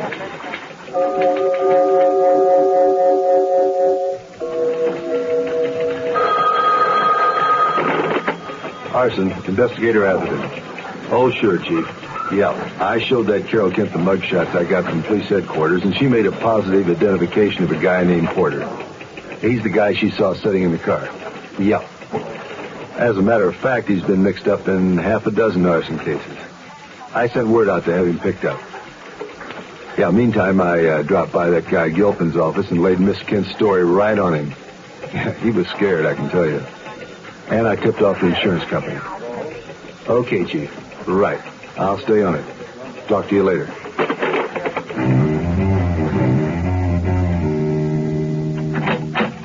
Well, come right in, Mr. Gilpin. Thank you. Who's that, David? It's Mr. Gilpin, Ellie. Oh, what a pleasant surprise. No, Mrs. Scott, I'm afraid it's not pleasant. An investigator from the arson squad called on me. Are they suspicious? Oh, plenty. I don't understand. The fire we set under that rickety old staircase wouldn't have left any evidence, and what remained of it couldn't have been separated from the rest of the ashes. No. It wasn't your technique. Someone saw you. I wonder who it was that nice young lady who offered to help me find the key I told her I'd lost. Well, she didn't identify you two, but she described Porter, and they're after him. Oh, now, isn't that provoking? Provoking? Is that your only reaction? This could be the ruination of all of us if Porter talks. I don't think there's much chance of that, Mr. Gilpin. Once Porter gets wind of it, he'll be out of town before you can wink an eye. Oh, so that's why. That's why what, Mr. Gilpin? Well, it just struck me. I mean, that's probably why I haven't been able to contact him since this morning, when he came to my office and I paid him for the job. Now, just a second, Mr. Gilpin. You paid Mr. Porter? Yes. Our share, too? Well, of course. Oh, that's most distressing. Well, that was the agreement. But if he skips town, that means he's going to cut out with our share. Oh, well, I'm afraid that's no concern of mine. Oh, we understand that, Mr. Gilpin. It's just that this is a little unexpected. Mr. Gilpin, if you'll excuse us, I think we'd better call on Mr. Porter. Well, would it help if I went with you? I don't think so. He has an apartment he uses for a sort of hideaway, and I'm sure he wouldn't appreciate our letting anyone else know about it. Well, I hope you settle everything satisfactorily. Oh, we will, Mr. Gilpin. We will. Hi, this is Jim Backus with a special announcement about an exciting Lazy Boy chair sale taking place at your Lazy Boy dealers now. Lazy Boy reclining chairs of your choice are available at unheard-of savings for a limited time only. Treat yourself and your family to a lifetime of comfort and beauty. Once you do, you'll wonder how you ever relax without one. Get America's comfort favorite, a Lazy Boy chair now. See your Lazy Boy dealer today. Run in there. He'll be glad to see you. Yes, he will. We're number one. We're the largest company, and you don't get to be the largest company unless you're doing a little extra for people. State Farm agent Bill Rich talks about car insurance value. You know that if a consumer feels State Farm is number one, it's got to be on two things, service and price. We only got there because we were as competitive as anyone and because we're there to serve.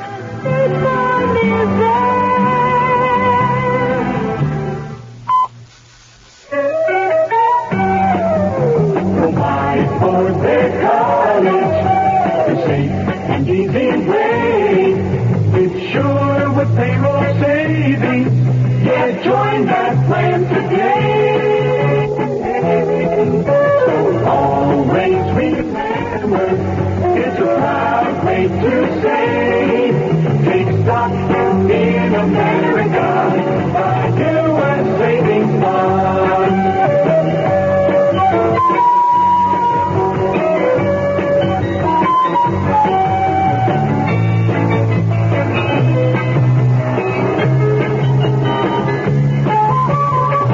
So always remember, it's a proud way to say, take stock in America by U.S. Savings Bonds.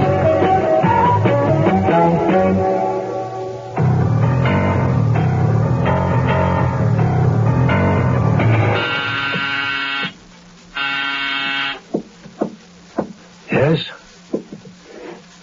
Who is it? Dave Scott. What are you doing here? Just thought we'd pay you a call, Mr. Porter.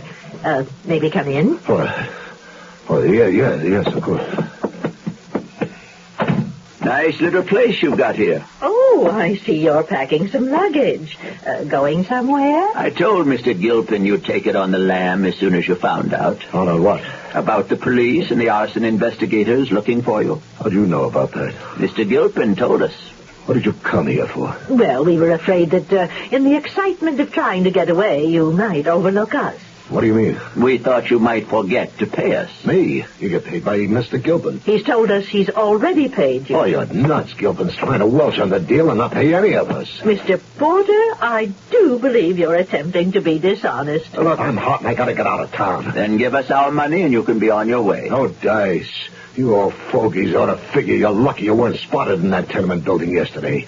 Getting away with your skin should be enough of a payoff for you. We took the same chance you did. And we expect to be paid for it. What do you want me to do, get picked up?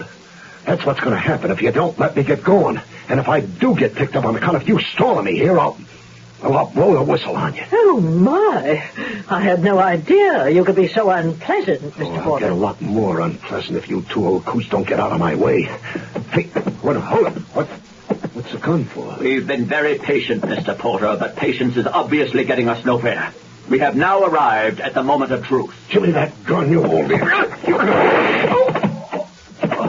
No. Can't handle it. I'm afraid I've killed him, Ellie. I really didn't want to. Well, now, David, I'll go through his luggage and you search his pockets. It would be a shame not to get our money after going to all this trouble. Yes, Miss Matthews. Arson investigator Atherton to see you, Mr. Gilpin. Oh, yes. Have him come in, please.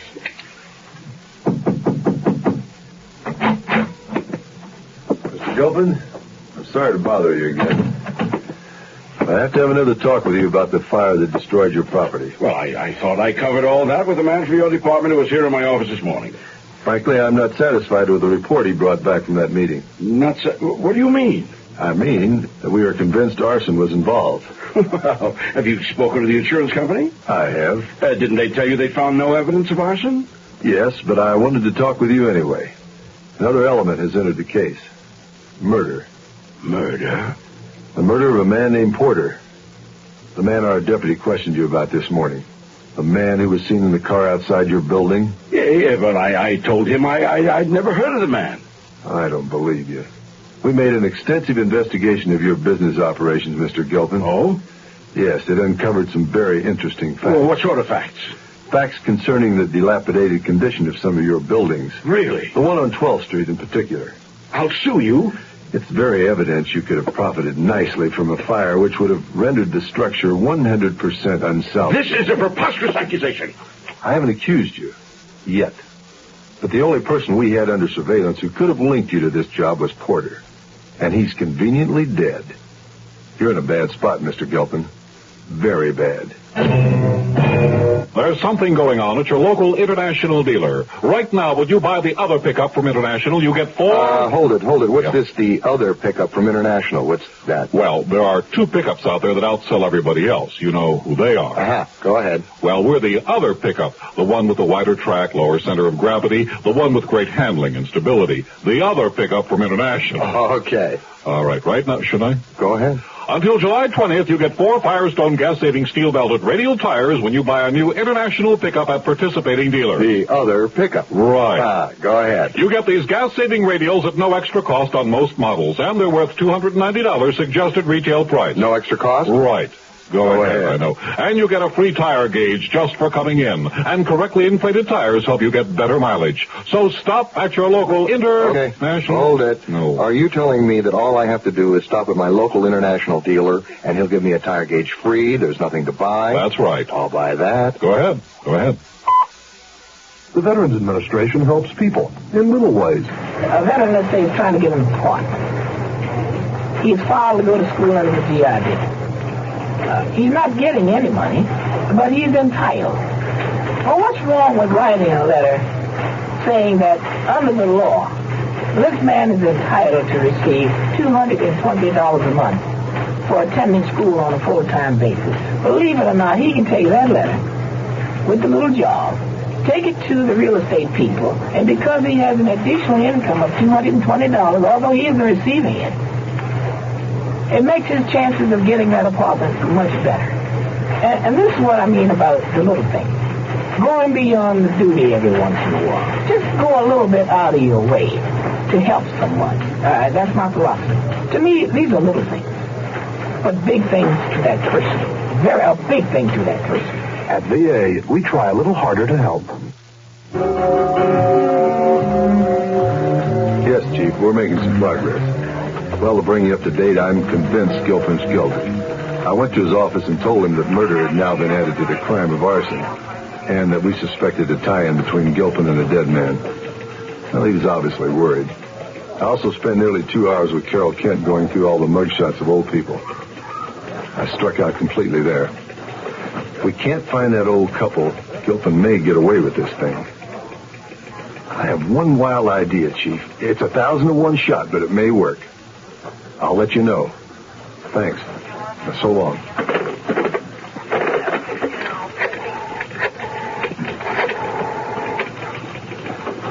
Hello, Sally. Don Atherton. Didn't you tell me a while back that you had a friend with the Civic Repertory Players Theater, a director? Yep, that's the guy. Well, listen. Do me a favor and contact him. Ask him if he knows of an elderly male and female couple who could do a job for us and keep their mouths shut. Sure, they'll be paid. Well, they won't make the kind of dough Richard and Liz make, but on the other hand, they don't have to be sexy. Just elderly. Good. You get back to me, huh? Thanks, Sally. May I help you? Is Mr. Gilpin in? I'm sorry, he's out at the moment. What was it in regard to? Well, young lady, it's a personal matter. Would you like to leave a message? Well, actually, miss, it's both personal and business. We rendered him a service, a very confidential service, and I'm sure he'd like to talk with us about it. Would you like to leave your name? Oh, we'd rather not, would we, darling? Oh, no, I don't think it's necessary. Just tell him we called and that we're in a little trouble. He'll know where to contact us. Well, it's a little unusual, but I'll tell him. Well, the service we rendered was a bit unusual, too. Believe me, miss, Mr. Gilpin will understand. Thank you. We'll be on our way. Sorry to have troubled you.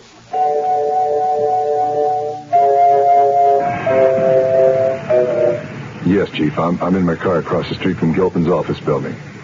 I'm hoping for some action, but I've already been here for an hour. Although he went in, he hasn't come out yet. Uh-oh. Here he comes. He's hailing a cab. One's pulling up now. I'm going to tail him.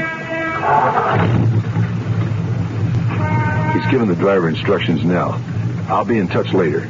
Clear.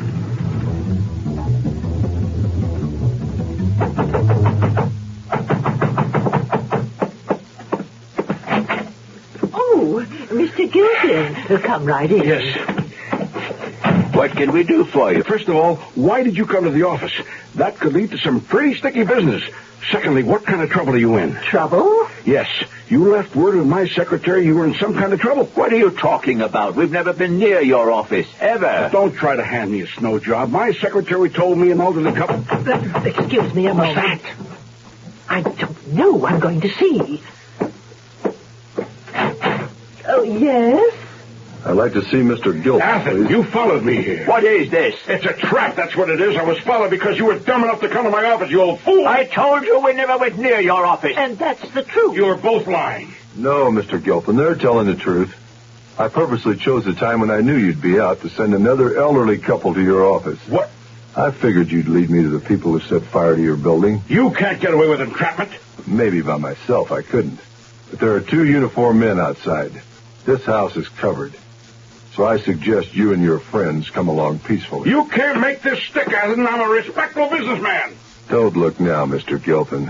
But your respectability just went up in smoke.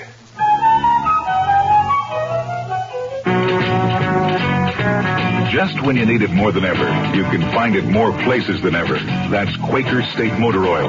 Why do you need it more? Because if you're using your car less, that engine just isn't getting the exercise it needs. But Quaker State's quality protection is tailor-made to handle deposits that build up in an underworked engine. Now that you need it more, it's available more places.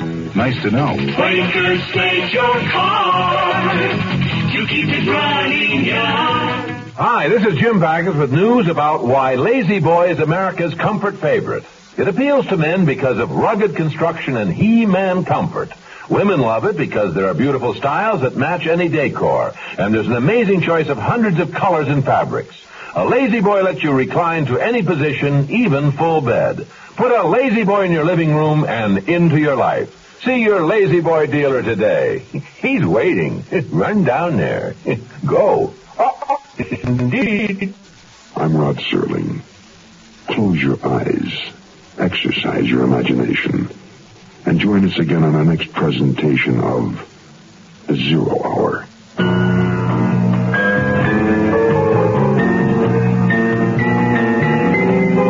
Come Light My Fire is an original radio drama adapted by Glenn Hall Taylor. Peter Lupus was heard as Don Atherton. Featured in the cast were Jack Edwards, Paula Winslow, Lou Krugman, Jack Crucian, Catherine Grody, and Ruth Anson. Zero Hour, created by J.M. Colas, directed by Don Hills, is produced in Hollywood for the Mutual Broadcasting System by Radio Productions Incorporated.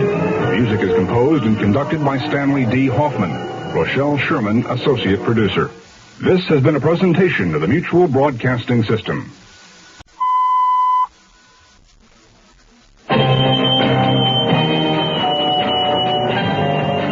I'm Rod Serling. You're listening to The Zero Hour.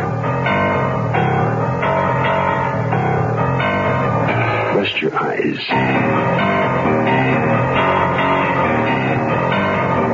Exercise your imagination. Today, Sue Donham's track down of a curious caravan. Riders wanted. Share expenses. Starring Peter Lupus. In the Mutual Broadcasting System presentation of The Zero Hour. Brought to you by the Ford Motor Company and Lazy Boy Recliners. Also by State Farm Insurance, International Harvester, and Quaker State Motor Oil. This is The Zero Hour on Mutual Radio.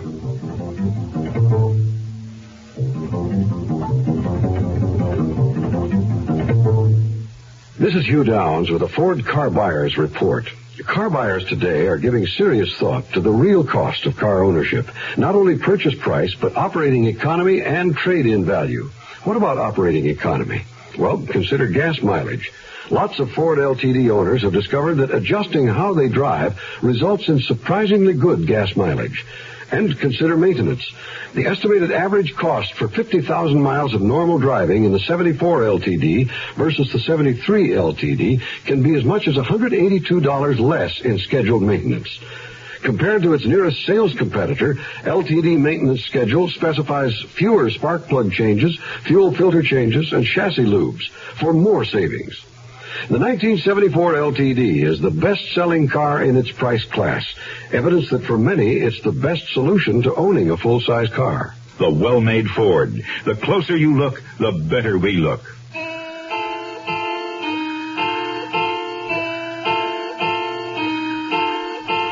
We are living in a paradoxical time. The jet age slowed by a fuel shortage. We must learn to retain our mobility through group travel. Today, the story of a journey. 5 strangers together in one car. 4 of them are what they appear to be. But there is one among them who is not. That one stranger is a killer.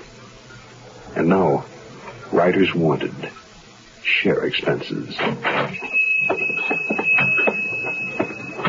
Is this Leon's diner? Who's asking? My name's Dunn. Teddy Dunn. This ad in the paper says riders wanted. share expenses, destination Florida, inquire Leon's Diner. Oh, yeah. Hey, Nancy! Don't shout, Leon. Oh, I didn't know he was right there. This fella here is looking for a ride to Florida. I don't know how far exactly, but Florida's in the right direction. Well, we got room for one more. Are you willing to chip in for gas and food and maybe a campsite or two? As long as my money holds out. How soon can you be ready? Right now, everything I own is right here in this knapsack. Well, we'll be taking my car. Come on, I'll introduce you to the others. My name's Nancy Etheridge. What's yours? Teddy Dunn. Pretty lady, what do you say we hit the road? Right away. But first I want you all to meet Teddy Dunn. He'll be going with us. Another passenger? Well, won't it be awful crowded? Well, Mr. Dunn will be helping out money-wise, so I guess we can bunch up some. Teddy, this is Joe Don Brady.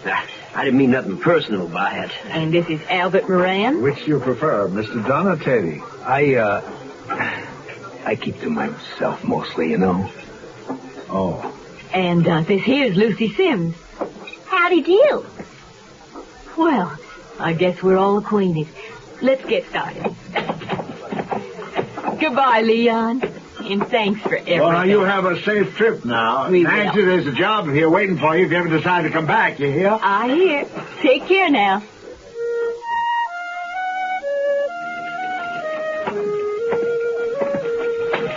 Well, here's the Vernon Lipscomb file.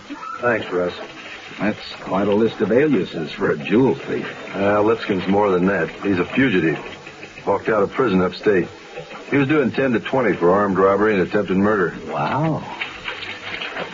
Wish we had a more recent photograph of him. Psychiatrist's report calls Lipscomb a borderline mental case. Sam, why would he head south? He can't be that loony. Well, the word is Lipscomb's heading for the border. He'll probably work his way east and then try to slip across to El Paso or maybe Brownsville. You think he's here now? I don't know, Russ. Better check the bus depots and the flea bag hotels in the Tenderloin district. That seems to be his pattern. Oh, and make a copy of that photograph before you leave. Right.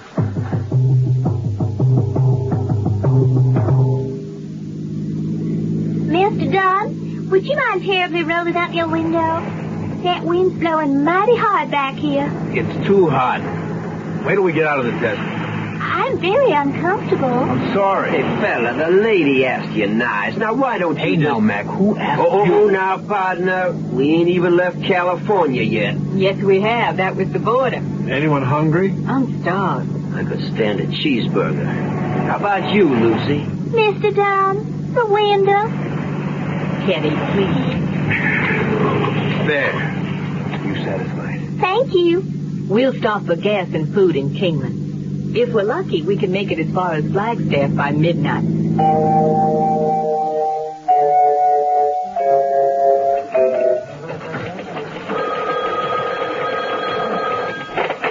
McSwain. Sam, we're in luck, maybe. What do you mean, Russ? I found the hotel where Lipscomb's been, but he's gone. How long? A day. That's not too bad. I got something else. The desk clerk says Lipscomb asked him if he knew anything about those share-the-ride deals leaving town. Bought himself a Sunday paper and checked out. Good work, Russ. Come on back. By the time you get here, I'll have a list made up from the ads. I'm on my way.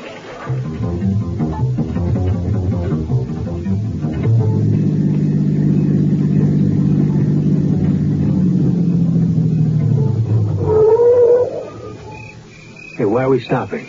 Can't drive with my eyes closed, and they're closing. Well, I can drive. Just what is your hurry, Wendy? I'm tired. Be reasonable, Mr. Dunn. Accidents happen at night. What do you say, Nancy? Well, this here's a rest area. That's what it's for. Oh, I'm taking a walk. He's had a hair up his nose ever since we left. I don't like him. Well, Mr. Dunn has the look of a man chasing after something. You got the right idea there, Albert, except you got it backward. I say Dunn's a man being chased. This is Jim Backus with news about the most comfortable experience of a lifetime, a Lazy Boy reclining chair. It's ideal for apartments, living rooms, dens, family rooms. Lazy Boy is as beautiful as it is comfortable. Available in any style you can imagine and in hundreds of decorator fabrics and vinyls. Make your favorite room a haven of gracious living. See your Lazy Boy dealer today. Hurry up. He's waiting. Run down there. Go. Yes, indeed. Agent Gabe Franco explains the low-cost inflation coverage State Farm offers homeowners in most areas. As the value of your home increases, the amount of coverage that you have on that home automatically increases. You don't have to call your agent every year and say, look, I think my home's increased in value. Would you raise my insurance? You don't have to do that. It's done automatically. And like a good neighbor, State Farm is there.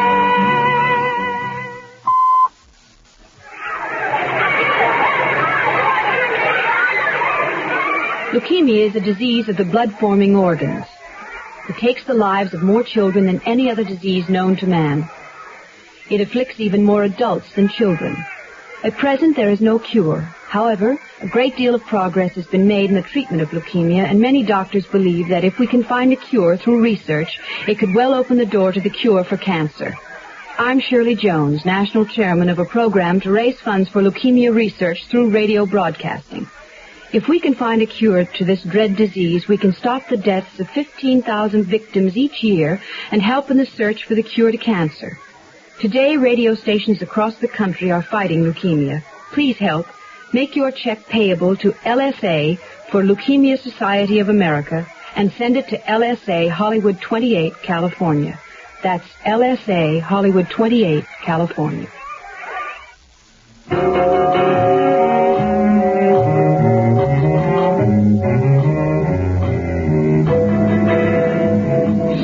We've been all morning running down these ads. I sure could use a bite. Leon's Diner's next on the list. If it doesn't pan out, we'll grab a meal there. How far away is it? Oh, about 10 feet. Oh.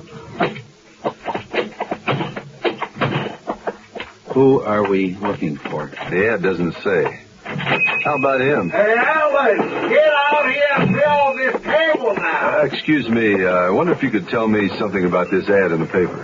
Who's asking? Oh, cars. That's right.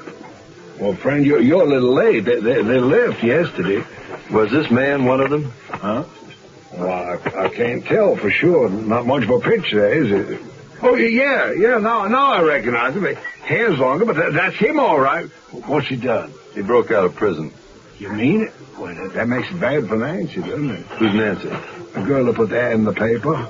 Nancy Etheridge, best waitress I ever had. How many passengers did Miss Etheridge have in her car? Oh, how many passengers? Now, wait a minute. Let me see. There was him in the picture, and a couple other guys, and the two women. That's 5 altogether. Yeah, well, what kind of a car did they leave in? Oh, no, I couldn't say that now. The black sedan, though, I know that. I don't know the make of the model. Nancy bought it used, you see, just today. You know where she bought it? No, I don't know where she bought it. Do you know where they're headed? Well, east as far as Florida. I think her family lives there, you see. She married? Well, she was. He died. They got a kid, though. In fact, she said she was going to pick the kid up on the way. The boy lives with her sister-in-law. Where?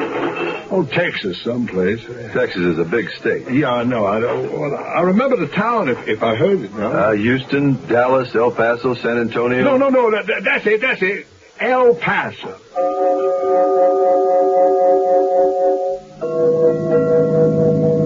Sam, I am really hungry. Well, you can grab a sandwich around town while you're checking out used car lots. Used car lots? Nancy Etheridge bought a black sedan recently. Try to find out where. Get a description and a license number. I'll alert the Border Patrol at El Paso with the information we have so far. Sam, you don't think Lipscomb's going to do anything to those people in the car, do you? I'd like to find him before he gets the chance.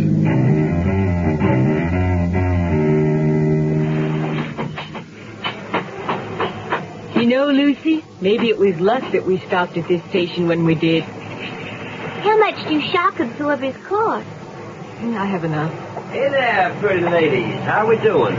It'll take an hour, Joe Don. Where did Mr. Moran and Mr. Dunn go? They headed into town. Together? No, they were even going in different directions. I think I'll head in myself. Any of you ladies care to join me? I better wait here. I'll wait with you. Okay. I'll be back in an hour.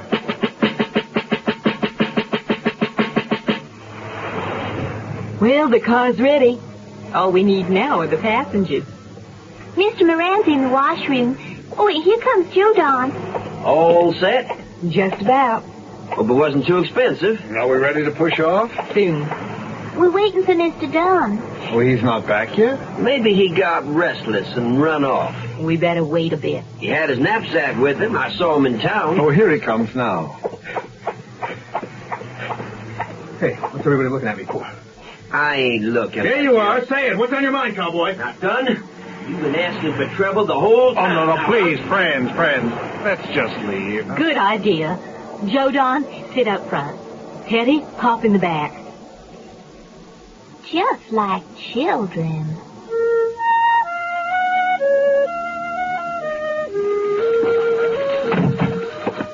Well, I struck out, Sam. I've been to 40 car lots. Nothing sold in Nancy Etheridge. Oh, I'm sorry. In Gallup. How long ago? Right. Thanks. What's up? Plenty. Lipscomb's been in Gallup, New Mexico. Well, how do you know? There was a jewelry store robbery and a shooting. The store manager identified Lipscomb by the wire photo, then lapsed into a coma. They think he's going to die. Here, honey, this is for you. Oh, George, what a nice surprise. What is it? It's a tire gauge. Oh, it's beautiful. Yeah. What's a tire gauge? Well, you check your tire pressure. Well, it helps you get better mileage. Oh, yeah. Well, I got it free from our participating international dealer just for looking at the new international travel-all. A new international travel-all? Yeah. What's a travel-all? Well, it's something like our old station wagon. Our old station wagon? Except the travel-all's a 1.5 feet shorter, so it's much easier for you to park. Our old station wagon? Yeah, and it has 20% more room inside. More room for you and the kids, more room for groceries. We'll get lots more use out of it. Our old station wagon? And right now, until July 20th, you get 4 Firestone gas-saving steel-belted radial tires on most models at no extra cost. But where is... And they're worth $290, suggested retail price. George, where's the new travel-all? Right outside the window. Oh, George, it's different. I know. I like different. I know. It's different, all right. Lovely dress. Oh, thank you. Good old Harry. What a host. When Harry throws a party, nobody goes thirsty. Here, let me freshen up that drink. Good old Harry is such a great host. How come Bill and Jean had such a terrible fight? I want to go home right now. I don't care. No, I want to go home right now. How come Bob had a little trouble driving home? And how come everybody who felt so good last night feels so bad this morning? Maybe good old Harry is not such a great host after all. Maybe good old Harry is a pusher, a neighborhood pusher. Harry pushes alcohol. So if you serve alcohol, please, don't be a pusher. And if you're a guest, don't let good old Harry or anyone else push you into drinking more than you want. A public service message from this station and the National Institute on Alcohol Abuse and Alcoholism.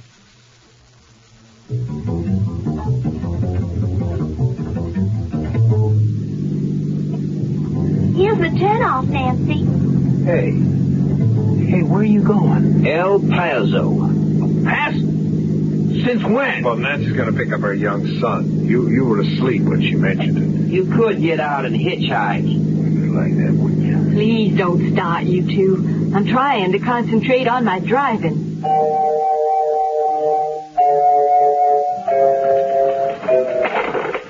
No luck? No time. The car's got to be registered with the state, but by the time we locate the papers, Lipscomb could be halfway to South America. I figure they're somewhere between Albuquerque and El Paso already. This is pretty tight, Sam. We got nothing on the car, and not much of a make on Lipscomb either. That guy at the diner had a rough time recognizing him from the picture when... Wait a minute. The diner. The diner? What about it? That's a long shot, but we got to try it. You got your pills? My pills? For air sickness. We're flying to Texas in half an hour.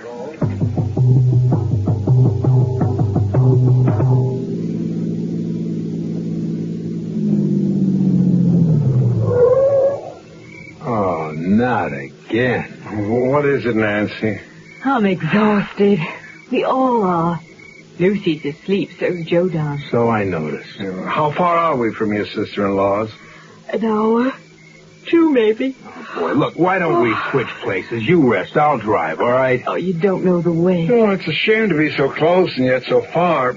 Perhaps we can stop for coffee. Well, I'm getting out. I need to stretch my legs. Oh, careful, you wake me up. What is... You were on my knapsack. Where are you going? What's it to you? You're not in the car, fella. Don't break it up. Hey, that's my valise. Give it back to me. What? Where did all this jewelry come from? Yeah. I stole it. And I shot a man who tried to stop me. Albert, you? Well, I'm a dangerous criminal, or so I'm told. Nobody move now. You two, back out of the car now, very slowly. Now, that's it. What are you going to do with us? Well, I don't want to hurt you ladies. You just do as I say, and everything will work out fine. Nancy, drive.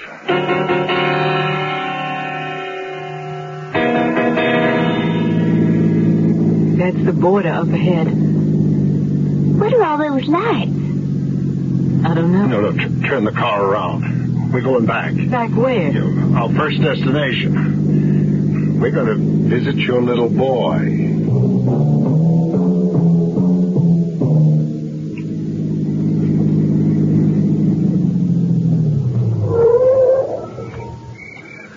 Ladies, after you. Albert, I'm asking you not to do this. Oh, I haven't done anything yet. Let us go. We won't tell. Please don't bring my little boy into this, Albert. I'll drive you anywhere else. I'm sorry, Nancy. I truly am, but we're all along for the ride, you know. I have to ask you to share the expenses. Get out of the car. Move now, no tricks. Albert, please. I'll tell you what. Nancy, if I get out of this, I'm going to give you the jewelry. All of it. You can give the jewelry back. Oh, no, I can't. I can't go back. They'll put me away for good. You see, I've been away before. There's no getting out anymore. Albert. Enough. I'm not going any further. He'll shoot us. You listen to Lucy now. I don't care. Not one more step. All right, I'll make it as painless as... Let's give him freeze!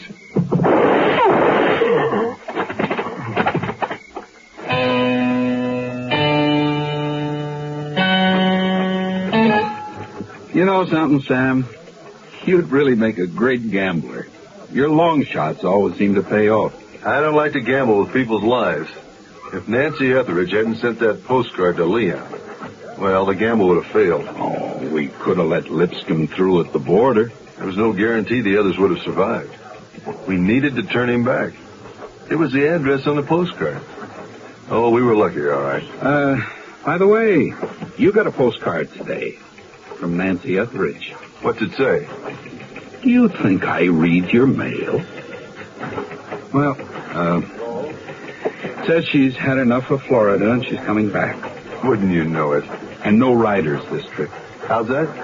She's flying.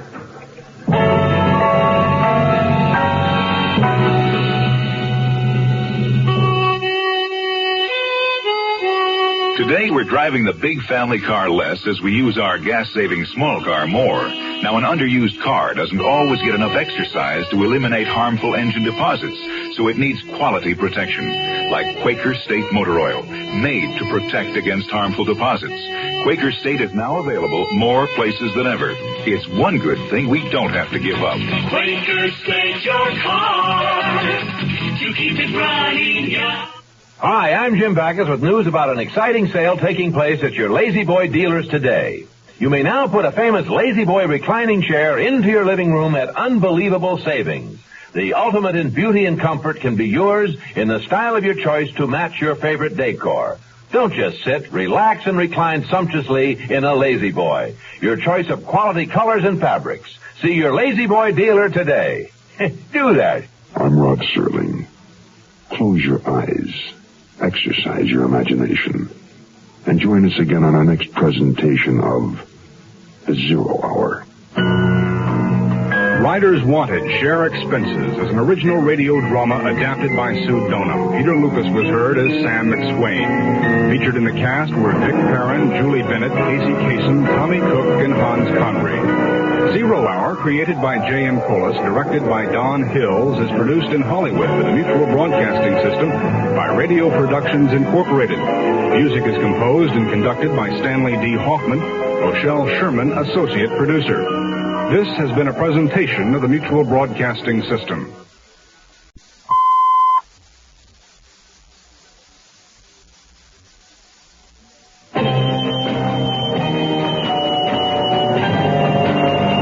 I'm Rod Serling. You're listening to The Zero Hour. Rest your eyes.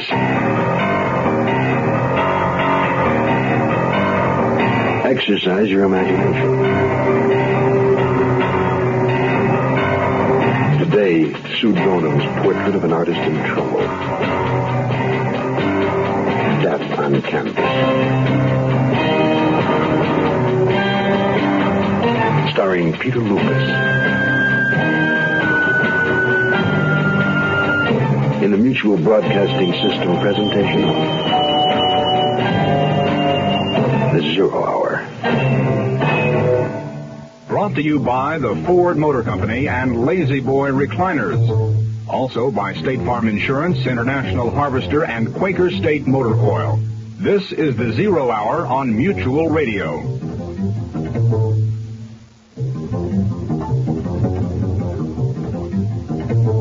This is Hugh Downs with a Ford Car Buyers Report. Car buyers today are giving serious thought to the real cost of car ownership. Not only purchase price, but operating economy and trade-in value. What about operating economy? Well, consider gas mileage. Lots of Ford LTD owners have discovered that adjusting how they drive results in surprisingly good gas mileage. And consider maintenance. The estimated average cost for 50,000 miles of normal to 73 LTD can be as much as $182 less in scheduled maintenance. Compared to its nearest sales competitor, LTD maintenance schedule specifies fewer spark plug changes, fuel filter changes, and chassis lubes for more savings. The 1974 LTD is the best-selling car in its price class, evidence that for many it's the best solution to owning a full-size car. The well-made Ford. The closer you look, the better we look. Have you ever looked carefully at a painting? Within the frame, beyond the image, beneath the paint itself. What you see is the artist. His soul bared before you, his secrets exposed. Today, a portrait in sound. We call it Death on Canvas. Picture this. A driving rain pelting the sidewalk along Gallery Row, West Hollywood, California. A lone man walking in the night. I'm sorry, sir, but admission is by invitation only. I'm an old friend of John Duggan's. We used to share a studio. He probably sent me an invitation, but I moved. Well, he must be here. Ask him. My name's Zeno, Gary Zeno. Admission is... That's the man. Howard of Venice Beach, Zeno? Hey, Johnny, you really hit the big time, man. Cocktail party, art critics, the whole ball of wax. It's been a long time coming, pal. Well, it's been a long time since we set up easels on the boardwalk and drew portraits of the tourists. Hey, you're still not doing that, are you? No. Well, I'm silk screening T-shirts and teaching on the side. Or is it the other way around? I know what you mean. Looks like your style's changed somewhat. Screaming nude? Hey, is that Marianne in that painting? Yes. Well, how is she? And the baby? Linda? We're divorced. Oops, sorry. No, that's cool. We had a falling out. She did, actually. I mean, a nervous breakdown. Wow. You know, I almost went off the deep end, too, after she did, but... Well, a shrink talked me out of it, you know? Well, you both always were a little bit high-strung. Dad, they're running low on champagne. Linda, look. under the dark glasses and the beard is an old friend, Gary Zeno. Where's Christine, honey? I want Cedar to meet her anyway. She went outside for some air. It is awful smoky in here. Hey, go get her, will you, honey? Huh? Okay. Nice meeting you, Mr. Zeno. Likewise. Who's Christine? My wife. Hey, I've been married for 2 years. She's the other woman in the painting. Very nice. Oh, I'd have used more purple highlights and spots, but I guess that's why I can't make a living painting. Mm-hmm. Hey, you're going to love Christine, Zeno. Marvelous girl. Would you excuse me for a minute? I got to go, circulate a little bit. Pardon me, please. Coming through. Hey, I think I can get a glass of that before it's gone. Help yourself. Gracias.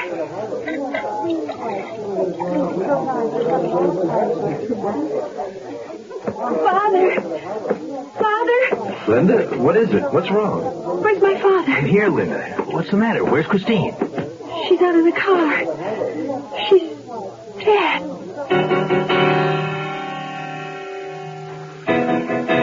Now, don't worry, Johnny. I'll see that Linda gets home. She lives with her mother, Marianne?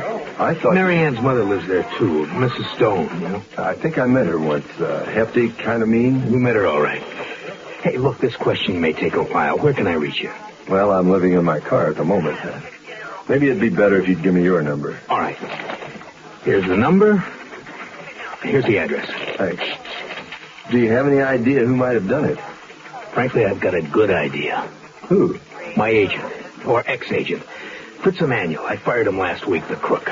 What do you mean? Well, he was making more money than I was. And Christine caught him at it. It was right there in the ledger, plain as day.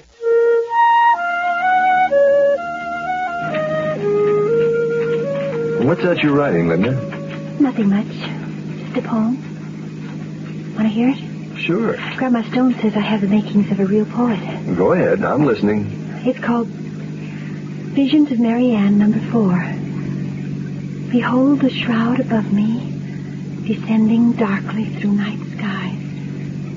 Razor fingernails of doom rain down. I bow to their beck and call. Electric fields of heaven wail, and clouds bleed forever.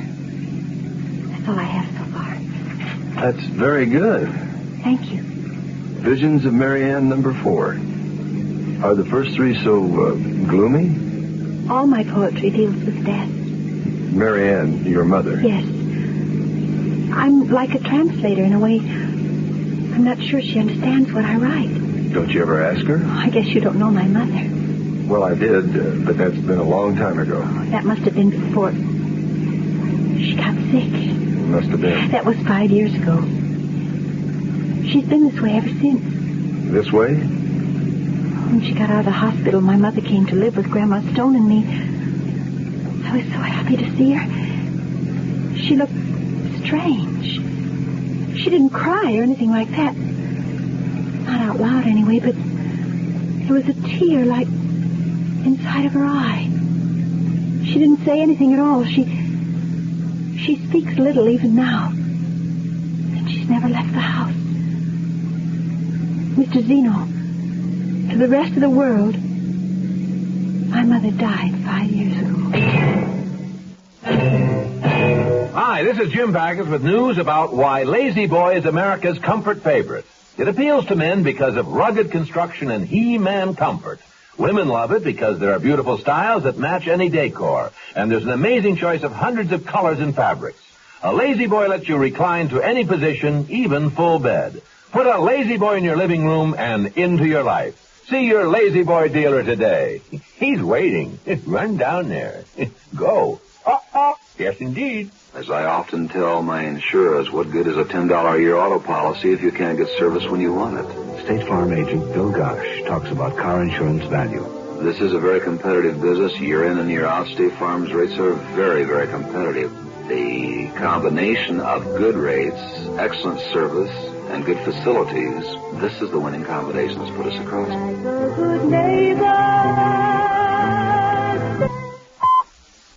I'm Lucille Maness, an unsuccessful big businesswoman, and I'd like to tell you a little bit about my unsuccessful business. Well, I was the co-founder of this women's book club, but we ran into a little trouble. We had all kinds of problems, so I called SCORE. That's the Service Corps of Retired Executives. They're retired executives who volunteer to help small businesses. I went over and discovered Lucille was in deep trouble. I made several simple business suggestions.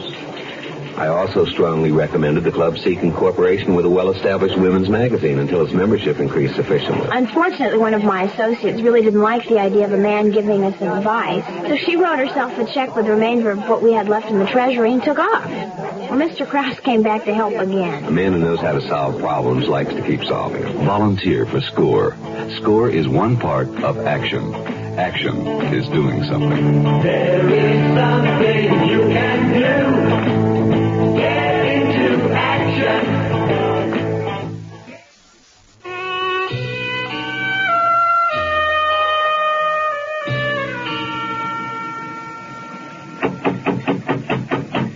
Thank you for bringing me home, Mr. Zeno. Would you like to come in? Thanks. I would. Linda, you're soaking wet. You should have taken... Who are you? This is Mr. Zeno, Grandma. He brought me home. Where's your father? Well, he had some business, Mrs. Stone. I'll explain. May I come in? Very well. Linda, get out of those wet clothes immediately. Yes, Grandma. Wipe your feet on the mat and hang up your wet coat on the rack. When you've done that, come into the park. Yeah. Explain your presence, Mr. Zeno. Haven't we met before? Well, actually, we have. I knew your daughter when we were in school. Oh, you were the one who used to get drunk and throw beer bottles out of the window. I remember you. Well, that was a long time ago. I haven't seen John or Marianne in years. I read about John's opening, so I showed up at the gallery tonight. You must have met Christine then. No, I didn't. Grandma, did you hear what happened tonight? Mr. Zeno can't seem to get to the point. Somebody killed Christine. Strangled her. Christine is dead? Mother. Hello, Marianne. Oh, you shouldn't be up at this time of night, dear. Go back to your room. Zeno? Oh, it's all right, Mother. Now you've upset her. Take her to her room, Linda. Yes, Grandma. Mrs. Stone, I'm not here to upset things. I just wanted to tell you what happened and not to be frightened if the police come and ask questions. Your granddaughter found Christine. The police are talking to John now. They don't know who did it? No, not yet. Well, I hope they find him soon. Not safe to walk the streets anymore. Well, I'd better be going. Mr. Zeno, wait. I want you to have my poems. They're carbon copies. I still have the original. Thank you. You'll come back, won't you? Sure. Good. I'll finish Visions of Marianne #4 and give you a copy. And I'll look forward to that. Good night, Mrs. Stone. Good night, Linda. Good night.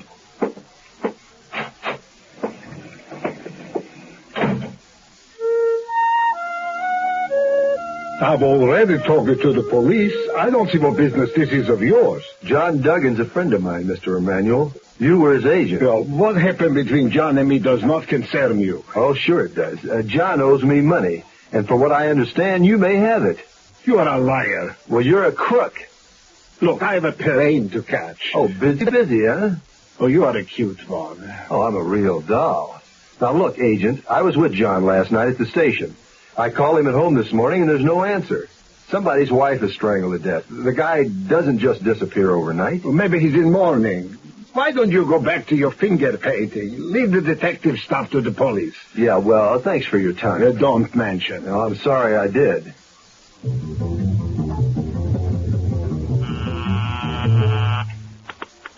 Hello? Hi, Linda. Is your grandmother home? Oh, hi, Mr. Zeno. She went to the market.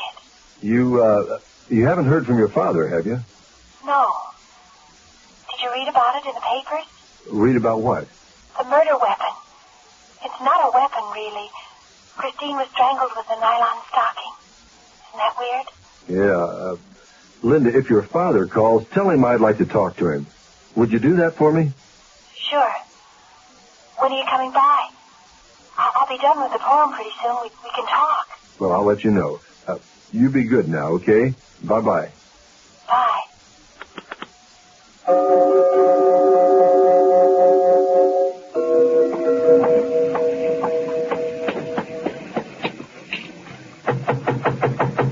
Johnny? Johnny! Oh, Zeno, I thought you were the cops. Come in, hurry. What are you doing? Why haven't you answered your phone? I've been calling you all day. Listen, I know what you're thinking. I mean, we're packing and all this, but I didn't do it. Somebody's framing me, but good. Well, what are you talking about? Hey, you don't know about Fritz Emanuel? Well, I saw him early this morning. My car broke down. I've been walking in the rain for the past 2 hours. What about Emanuel? Oh, boy, well, I don't know the details, but... Well, I've got to get rid of these letters. They'll burn me for sure.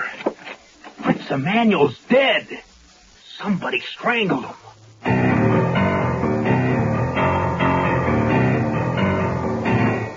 Here, honey, this is for you. Oh, George, what a nice surprise. What is it? It's a tire gauge. Oh, it's beautiful. Yeah. What's a tire gauge?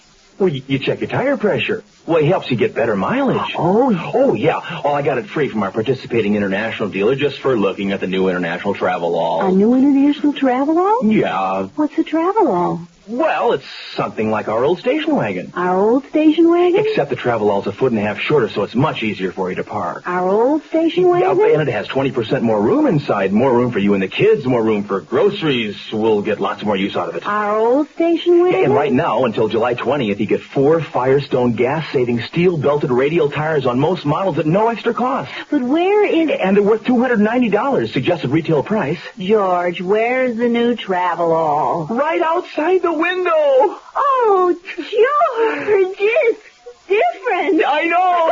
I like different. I know. It's different, all right. Good morning, Personnel Department. Just a minute, please. I'll put you on hold. Oh, here's your application, Mr. Smith. Would you please have a seat? Sally, the one on the end that just walked in. Oh, no, I saw him. He's groovy. I hope they hire him. He's really gorgeous. Wow. Pretty ridiculous, isn't it? But do you laugh when a woman is hired for her looks? Both men and women should be hired and promoted on the basis of their qualifications for doing the job.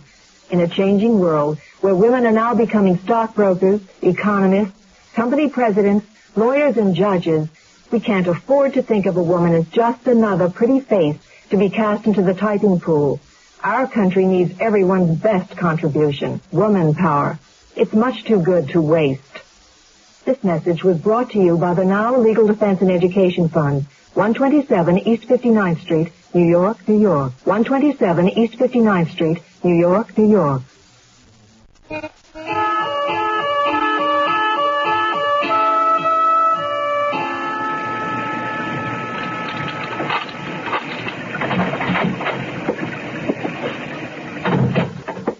I see Borman hasn't been here for quite a while.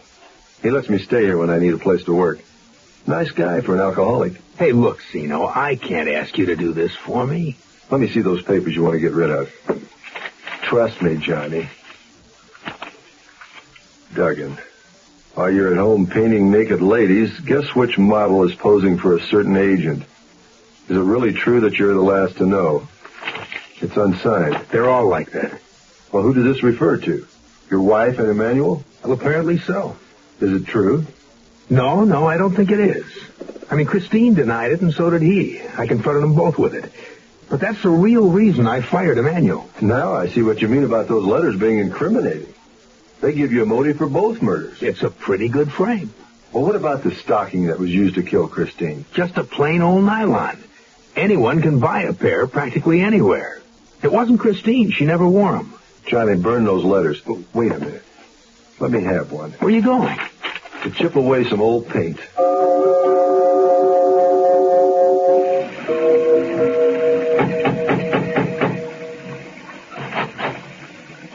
Hi, Mr. Zeno. Guess what? I finished Visions of Marianne number 4. The police were here. They came after you called. They were looking for my father.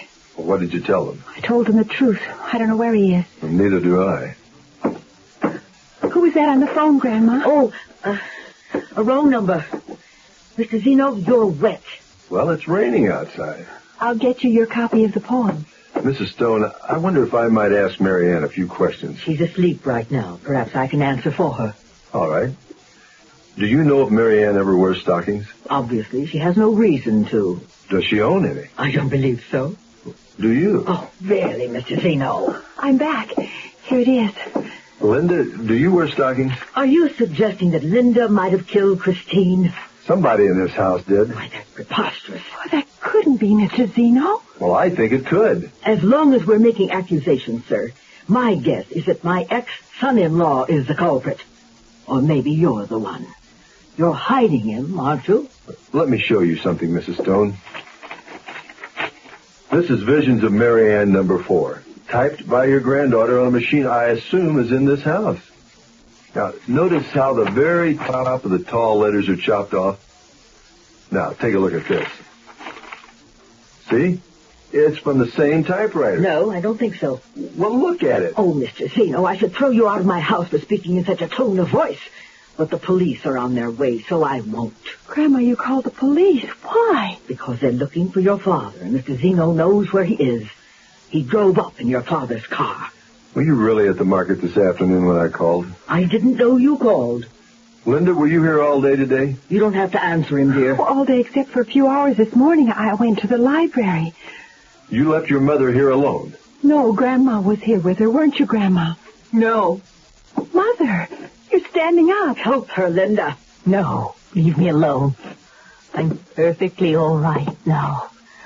I heard everything. Zeno is right. Somebody here did kill Christine, and Fritz Emanuel, too. I wrote those letters. Oh, no, you didn't, Mother. I did. I waited 5 years to get even for what people did to me. Oh, they're coming for me. I'll put on some decent clothes. Poor Mary Ann. You know, I don't know what else to say. Well, my theory is those electric shock treatments she was given 5 years ago had something to do with what happened. To her mind, things got blown out of proportion. She felt betrayed by Christine for replacing her and by Emanuel for stealing your other love, your work. Well, I'm just terribly sorry it happened, for everyone's sake, especially Linda's, Zeno. Well, you'll both be starting out again, together anyway. Right now seems like a good time. Hey, Zeno, what crazy stunt do you have planned? No stunt. It's work. I'm teaching a night course at City College in photo silk screening. Linda's already said she'll come. Come on, I came to your opening. All right, promise me one thing. Not a word about purple highlights. Right. There's a little town in western Pennsylvania called Oil City where they make peace of mind for car owners. Quaker State Motor Oil. They refine it from 100% pure Pennsylvania-grade crude oil, the world's choicest. Then they fortify it to protect your engine against heat and rust and dirt and wear. Quaker State. Who says you can't buy peace of mind? Quaker State your car to keep it running young. To keep it. This is Jim Backus with news about the most comfortable experience of a lifetime, a Lazy Boy reclining chair. It's ideal for apartments, living rooms, dens, family rooms. Lazy Boy is as beautiful as it is comfortable. Available in any style you can imagine and in hundreds of decorator fabrics and vinyls. Make your favorite room a haven of gracious living. See your Lazy Boy dealer today. Hurry up. He's waiting. Run down there. Go. Yes, indeed. I'm Rod Serling. Close your eyes. Exercise your imagination. And join us again on our next presentation of The Zero Hour.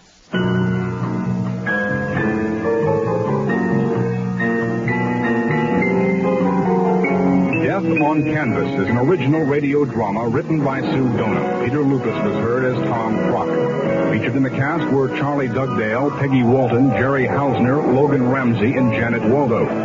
Zero Hour, created by J.M. Colas, directed by Don Hills, is produced in Hollywood for the Mutual Broadcasting System by Radio Productions Incorporated. The music is composed and conducted by Stanley D. Hoffman. Rochelle Sherman, associate producer. This has been a presentation of the Mutual Broadcasting System.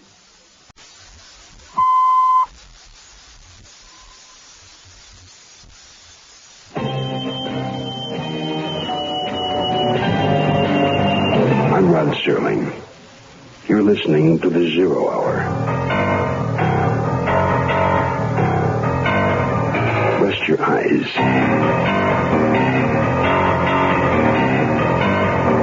Exercise your imagination.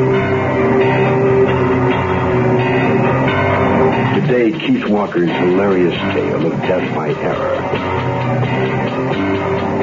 The house that Clemont built. Starring Shelley Berman. In the Mutual Broadcasting System presentation of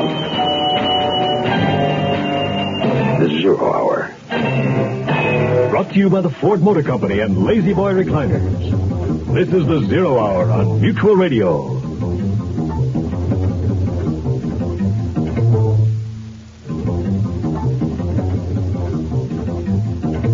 Hello, this is Hugh Downs with a Ford Car Buyers Report on a subject that car buyers are giving serious thought to. The real cost of owning a car, which Ford feels involves three considerations. What you pay for it, how much it costs to operate, and trade-in value. What about purchase price?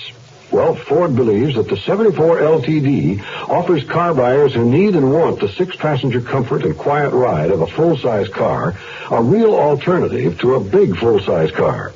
The Ford LTD, up to 400 pounds lighter than some medium-priced full-size cars. The LTD is also sticker-priced up to $900 less. And you'll be pleasantly surprised at the luxury and driving peace of mind that the LTD offers. The 1974 LTD is the best-selling car in its price class. Evidence that for many people, it's the best solution to owning a full-size car. The well-made Ford. The closer you look, the better we look.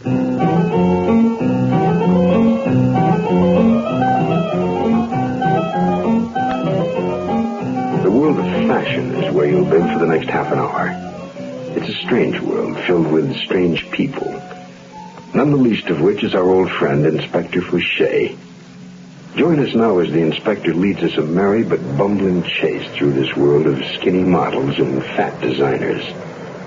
This way, mademoiselle. It's very kind of you. No, I am pleased that I can. I also could not stand the cigar smoke. Voila, 27A. Please, sit. I do not think this funny little man will you disturb. He certainly seems to be enjoying his dream. Look at that mischievous smile. Oh, he is strange. Can we not be sat down? He went to sleep. I think his mustache is adorable, don't you? Very French. Oh, please wait me for the approach to Orly. Oui.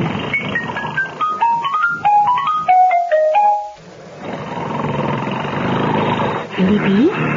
Mademoiselle Man, it is nearly time. Huh? Oh, thanks, Mimi. I feel marvelous. Oh, my heavens, he's still at it. Should we wake him? I think yes. But why don't you and I will bring some cafe? Oh, what's his name? Monsieur Fouché. Inspector Fouché, and you are under arrest in the name of the French Republic. That's incredible. And look, he's still asleep. Oh, we are very nationalistic, no? Sir, wake up, Inspector Fouché. We're almost to Paris. You will come with me. We know what to do with you. Inspector, are you all right? Huh? Oh, excuse me. I must have been dreaming.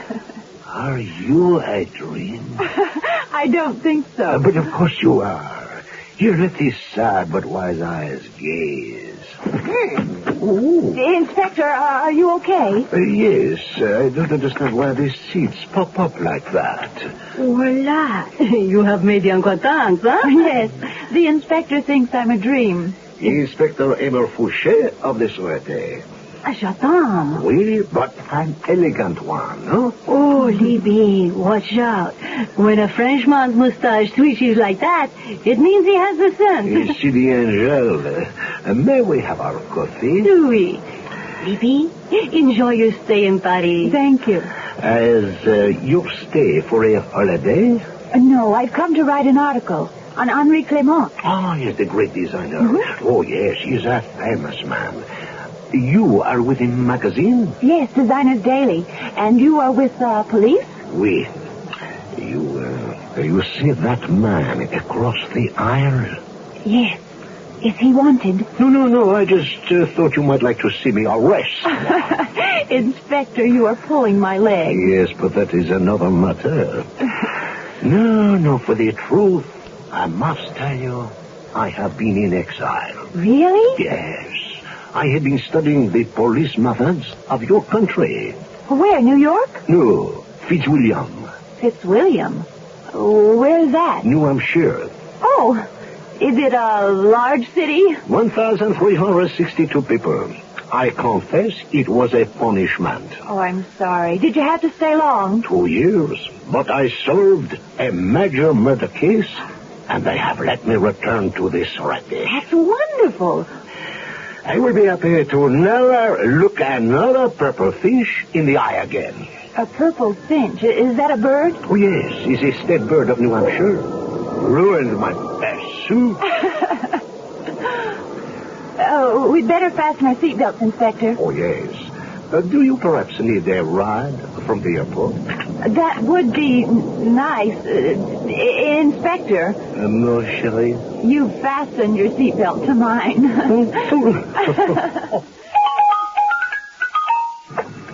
Let's see, number 10, Rue Saint Placide.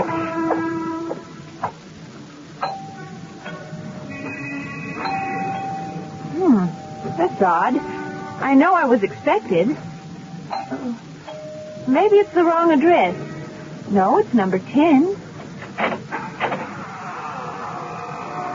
Hey, who... hello? Hello? Anybody home? Boy, talk about spooky. Hello?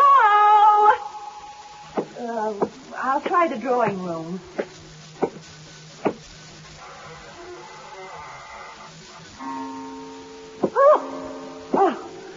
Oh, my. Well, there you are, Mr. Clemont. Forgive me for busting in like this, but the front door... Mr. Clemont. Sir, are you all right? Sir, you don't look at all well. Oh! This is Jim Backus with news about the most comfortable experience of a lifetime, a Lazy Boy reclining chair. It's ideal for apartments, living rooms, dens, family rooms. Lazy Boy is as beautiful as it is comfortable. Available in any style you can imagine and in hundreds of decorator fabrics and vinyls. Make your favorite room a haven of gracious living. See your Lazy Boy dealer today. Hurry up. He's waiting. Run down there. Go. Yes, indeed. Certainly, State Farm has been one of the most competitive companies when it comes to rates. State Farm agent Bob Westbrook talks about car insurance value. But I think even more important than rates to most people is the service they know they're buying. With State Farm, you're in a position to get more service from more agents throughout the entire country than any other company in the industry.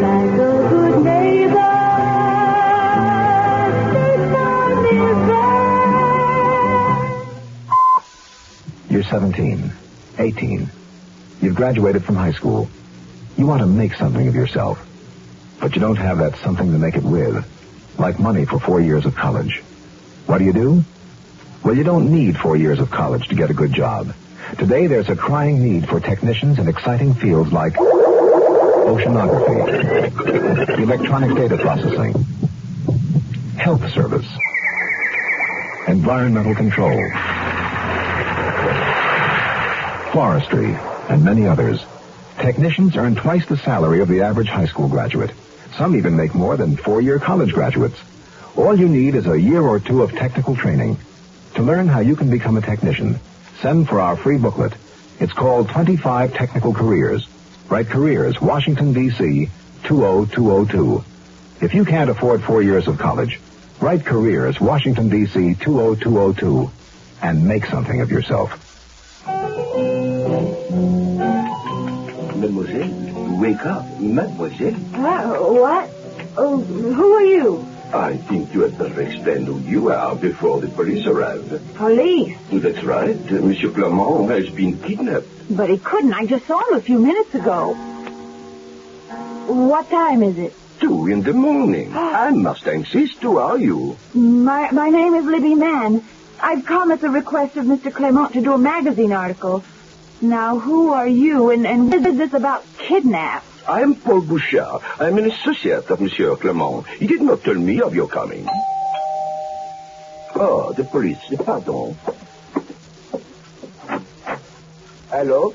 Inspector Fouché serait. Ah, this way, Inspector Fouché. Oh!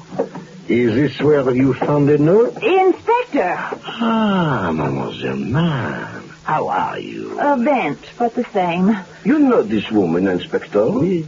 And who are you, the butler? No, I am Monsieur Clement's associate, Bouchard. Oh, yes, of course. He said kidnap, Inspector. Did he tell you? Here is the note they left. A dozen eggs, 2 chickens. Sorry. Here you yes, please do not do that again. It is obstructing justice. May I sit down? But of course. So, is this your hat I sat on? No, I believe it is yours, monsieur. Oh, yes, of course. When did you receive this? It was on the desk when I arrived. Miss Mann was on the floor. You're sure it wasn't the other way around? What? Just seeing if you are on your toes. Inspector, may I speak with you a minute? Of course. Outside? Monsieur Bouchard, please wait in the hall.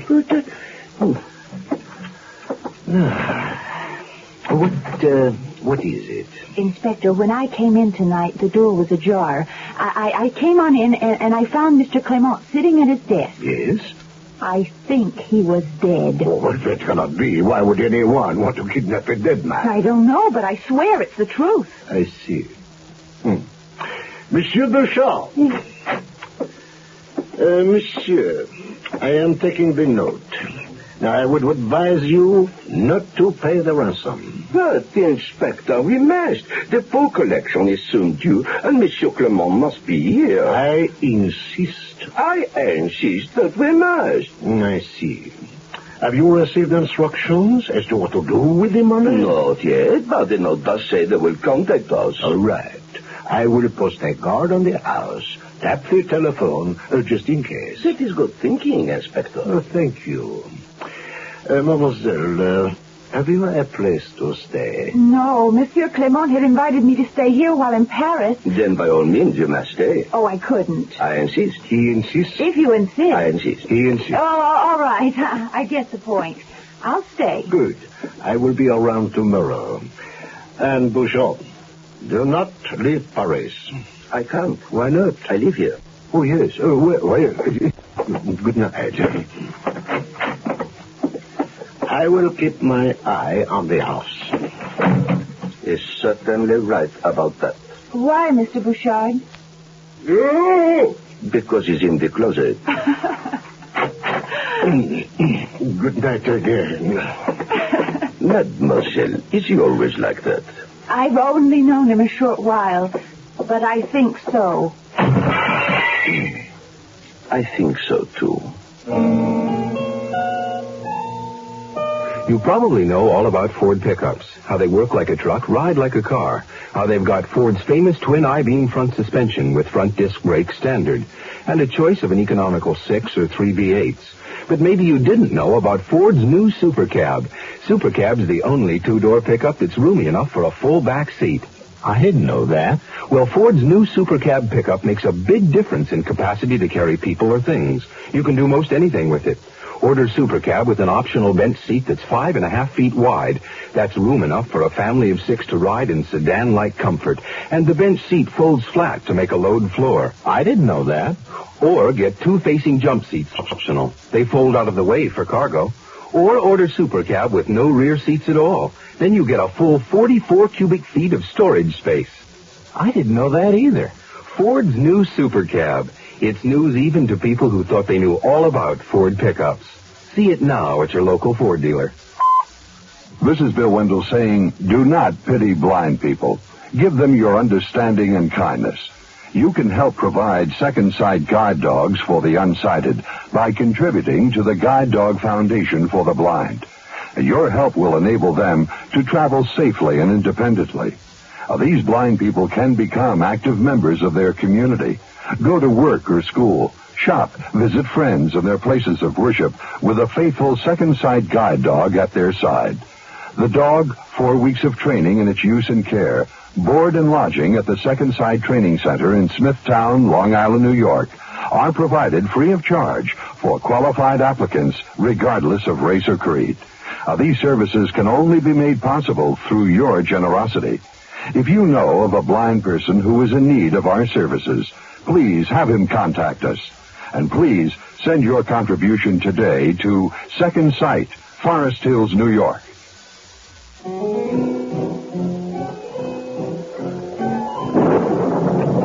Who's there? Oh, Libby, old girl, this mystery is getting to you. What's that? Oh, it's terrible. Sounds like someone in pain. Hello? Mr. Bouchard? Sounds like it's coming from the attic. Please, I did not mean it. You are not very sure. Mr. Bouchard, are you up here? Yoo-hoo! Oh, weird. I don't understand it. These stairs don't lead anyplace. You can't leave me. What will I do? No one knows the business like you. That's Bouchard. Now, who's he talking to? What are you doing spying on me? Sorry, I just happened to fall in. You were, didn't you? She heard everything. Jacques, tell me what to do. Mr. Bouchard, who are you talking? Oops! Mr. Clemont. Stay away from him. Easy, Bouchard, easy. Put that chair down. I'm not going to hurt you. You might, Jacques. It doesn't look as if anything would hurt. Oh, now don't do that. I can't stand to see a grown man cry. Dead. I know it is dead, Mademoiselle Mab. That's the first truthful thing you said tonight. How did he die? I did it, didn't I, Joe? Oh, there. Now tell Mama Man all about it. Thank you. Merci. I did not mean to. I am so upset. Yes, I can see that. Now tell me, how did Mr. Clemont die? I mean, pass on. We had a terrible argument. It was because of your visit. My visit? Yes. He told me that. Mademoiselle Mann will come to do the story on behalf of Clemont. That is final, Paul. But it is time we shared our secret. I'm tired of always being your junior associate. You will do as I say. The world has come to respect the name of Clemont and its design. But they are my designs. Imbecile. I am the brains that makes this house the money. Oh, you steal. They are mine. The designs are mine. Fool. To tell the world good air, what their confidence. Oh, you speak of confidence. It was you who said, Paul, come with me, we will build the greatest fashion reputation together. And we have. Then I want what is due me. I wish you to tell this fashion writer who is responsible. I will not. You cannot speak to the great Clemont. Oh, my heart. Paul, my penis. Oh, I will not fall for that ruse again. Oh, no. Here, it's my heart. Paul. Jacques, it is real. Jacques, no, don't die. I am sorry. Paul, forgive me. No, Jacques, you cannot die. Don't look at me like that. Oh, please, Jacques. I would not know what to do without you, Jacques. Then it was you who hit me on the head. Oui, forgive me. I panic. Why did you hide him? And why the kidnap note? Because I could not bear to part with him. Besides, all these years, everything has been in Jacques' name. I would not get a franc. He has a terrible son who will destroy the house that Clemont built. I thought if I sent a ransom note, they would pay me what is rightfully mine. Then I would let Jacques be found in the house. But you must tell the police. It is the only moral thing to do. You truly believe this? I do. But I promise you this. I will write an article for the House of Clemont that will preserve the good name of Clemont and still give you your just reward. Oh, you are a fine woman, Mademoiselle Mann, for an American. Well, we try, Monsieur Bouchard. Are you ready? You mean now, tonight? The sooner we do it, the sooner Jacques Clemont can go to his final rest. You are right. But,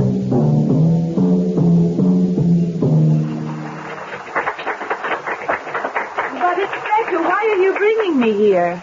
You will see, mon chéri. The house of Clemont and Bouchard is proud to present this next election for the new four season. Oh, Inspector, how wonderful. And we have you to thank, Mademoiselle Libby. Here, let us go into the office. But how did this happen? Inspector, after you. Inspector? Here. Sorry, but I was not looking. Inspector, you are always the same. Tell Libby what happened.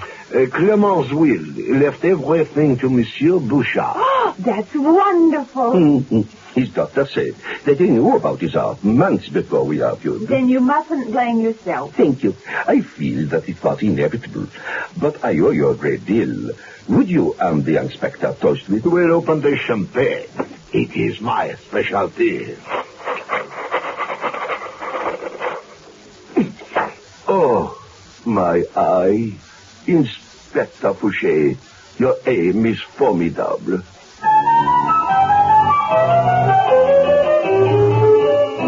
I want that sinus medicine. Headache tablets? No, sinus medicine. Helps the headache and the pressure. Oh, you mean sign-off. Exactly. Exactly right.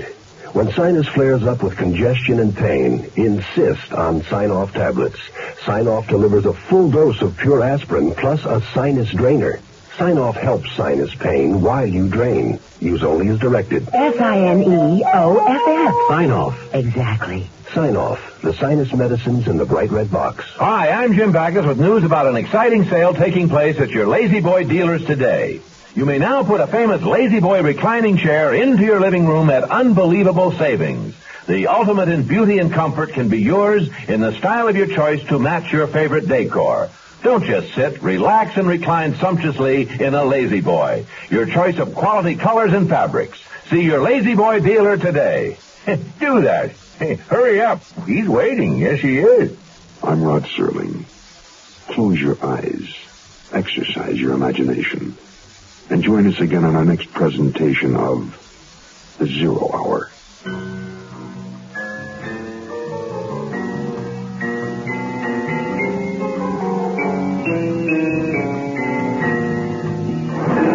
The House That Clemont Built is an original radio drama written by Keith Walker. Shelley Berman was heard as Paul Bouchard. Featured in the cast were Peggy Walton, Luke Krugman, Ben Wright, and Maggie Malooly. Zero Hour, created by J.M. Collis, directed by Don Hills, is produced in Hollywood for the Mutual Broadcasting System by Radio Productions Incorporated. Music is composed and conducted by Stanley D. Hoffman. Rochelle Sherman, associate producer. This has been a presentation of the Mutual Broadcasting System.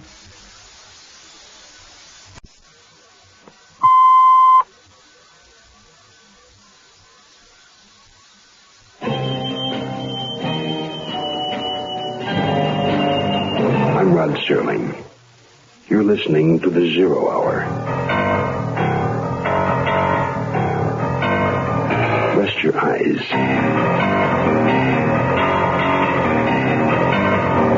Exercise your imagination. Today, Kim Weisskopf's bank statement of miscalculations. The joint account. Starring Shelley Berman. In the Mutual Broadcasting System presentation of The Zero Hour. Brought to you by the Ford Motor Company and Lazy Boy Recliners. This is The Zero Hour on Mutual Radio.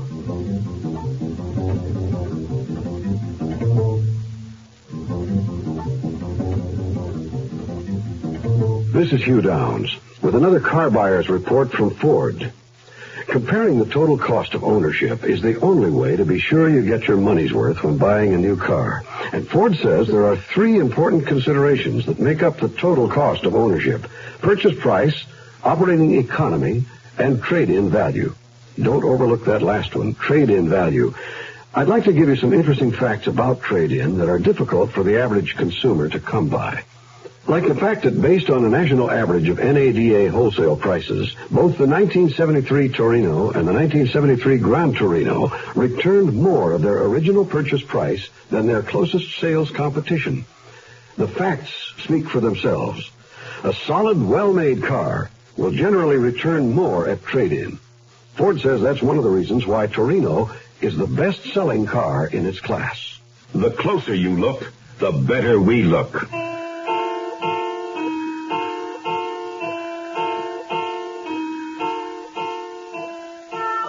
The institution of marriage offers many advantages, ranging from companionship to a tax break. Somewhere in between lies the joint banking account, where either party may deposit or withdraw. Truman and Sally Frost have such an account. It's in the very same bank where he's employed. But now a third party enters the picture, and soon a fourth. Truman Frost has his work cut out for him, just keeping the numbers straight. Today's story, the joint account. Picture this. A tall, dark, well-dressed man is waiting at the front of the line inside the bank. Next. May I help you, sir? I'm looking for a man named Frost, Truman Frost. Oh, Mr. Frost is over in new accounts today. Is that him? Yes, the man with the string tie and the horn-rimmed glasses. Thank you. Have a nice day. I will. Yes. Mr. Frost? Yes, have a seat. First, let me welcome you to Hercules National Bank, Mr. Slaughter. Clyde W. Slaughter. Will you be opening a checking or a savings account, Mr. Slaughter? I'm not sure. Maybe you can help me decide. I'll need some information from you. Would this be for your business or a personal account? Strictly business. I'm a contractor. In fact, my current business concerns you, Mr. Frost. I don't quite understand. Have we met before? No, but it might be in your best interest if we don't meet again. Sir? I've been hired to kill you. You what? There must be some mistake. Who would want to kill me? I've received a bid to perform a service. However, you're entitled to submit a bid of your own.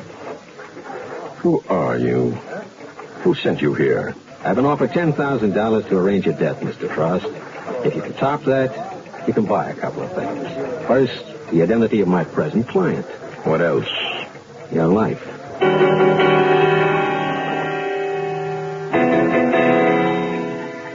Truman, what is it? I've heard you get up 3 times tonight. Go back to sleep, dear. Have you been drinking too much coffee? Sally, I can't tell you. Can't tell me what? I don't want to worry you with my problems. Please, do tell me what's bothering you. Well, all right. A man came into the bank today with some rather disquieting news. I don't know whether I believe him or not. What did he say? He said he'd been hired by someone to... You? That's what I said. Who would have a reason to? I don't know, but this man knew who I was. He said his client offered him $10,000, and if I could pay him more, he'd leave me alone. Truman, I think you should go to the police. They'd think I was crazy. No. And somehow I think I believe that man, Mr. Slaughter. But I have no idea where I could get the money. You're not going to pay him? He'll kill me if I don't. Don't be silly. I won't dip into our savings, dear. You don't have to worry about that. Truman. Now, where could a simple bank employee get his hands on $10,000? Truman?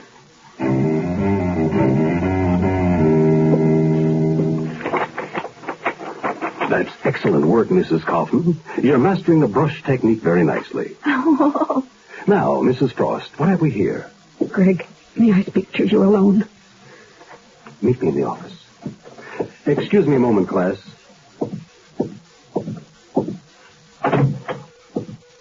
Sally, you look gorgeous. Stop it, Greg. You're such a schoolboy. Look, I'm the teacher, and you're the teacher's pet. I'm old enough to be your... My older sister? Is that what's bothering you? No. Well, what is it, then? Look, the class will wonder if we're gone too long. Greg, do you know a man named Slaughter? Should I? I don't know. When are you going to open your school? When I raise the rest of the money. Where's the $10,000 I gave you? I have it. Invested. Greg, did you pay that money to a man named Slaughter? Did you pay him to kill Truman? You did, didn't you? I know you did. Why? I could get a divorce. The money was all we had. It was our life savings. You told me your husband was a banker. I exaggerated. He works in a bank. Greg, we have a joint account. I was going to pay it back. Well, now you won't have to. Greg, it would be murder. But it will look like an accident. That was part of the deal. I won't be part of it. You have to get the money back. I can't. Slaughters. How did you know his name? Truman told me. They talked. What? Truman wants to pay him more money to find out who hired him. Sally, why did you lie to me? I didn't mean to. You didn't mean to? Well, that's great now. Well, I'll do what I can, but hear me good, Mrs. Frost. Whatever happens, we're in this together. Hi, this is Jim Backus with a special announcement about an exciting Lazy Boy chair sale taking place at your Lazy Boy dealers now. Lazy Boy reclining chairs of your choice are available at unheard of savings for a limited time only. Treat yourself and your family to a lifetime of comfort and beauty. Once you do, you'll wonder how you ever relax without one. Get America's comfort favorite, a Lazy Boy chair now. See your Lazy Boy dealer today. Run in there. He'll be glad to see you. Yes, he will. Year in and year out, State Farm is going to be very competitive. I found that to be true in 16 years with them. State Farm agent Bob Johnson talks about car insurance savings.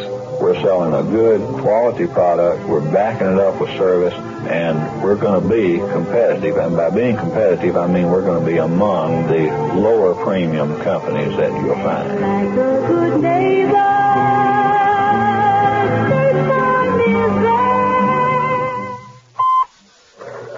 Hi, Jerry David personnel. Have a seat. Your record's terrific. Grades with honors, I see. And you got your degree. Well, great. And summer employment with some really good firms. Learning all the ropes, huh?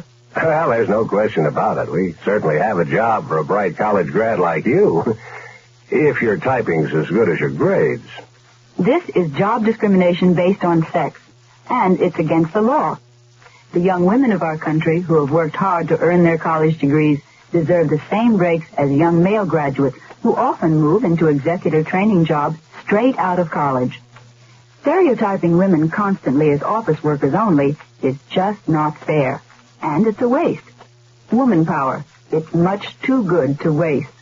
This message sponsored by the Now Legal Defense and Education Fund, 127 East 59th Street, New York, New York. 127 East 59th Street, New York, New York.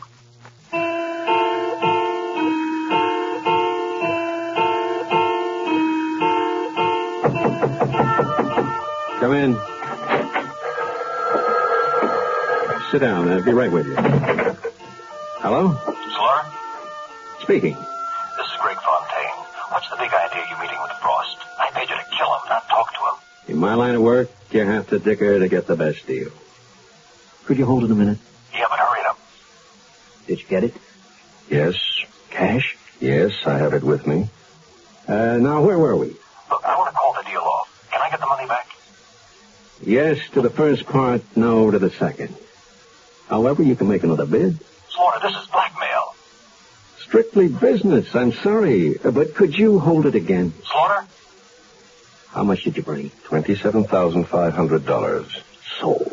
Mr. Slaughter, I want to change our deal. You already have. What do you want? I'm not really interested anymore in who hired you. But for all this money, I think I'm entitled to something extra. What do you have in mind? I want that person dead. Well, to be honest with you, Mr. Frost, I was hired by two people. However, this amount should cover it. Kill them both, but I don't want to know about it. Know about what? Sorry to keep you waiting. Hey, I couldn't raise more money if I wanted to, which I can't. That won't be necessary.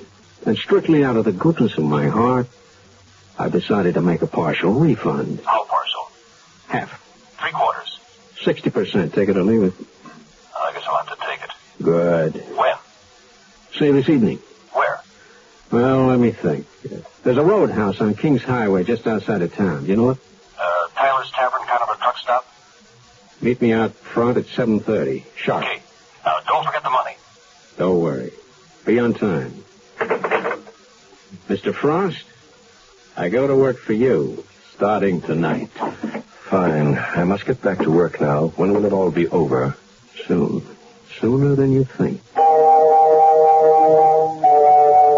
What did he say, Greg? He'll give us the money back. Thank goodness. Most of it, anyway. We'll still be out $4,000. What? It's the best I could do. I'm getting it tonight. What will I tell Truman when he finds our account is short? I'll make something up. You're pretty good at that.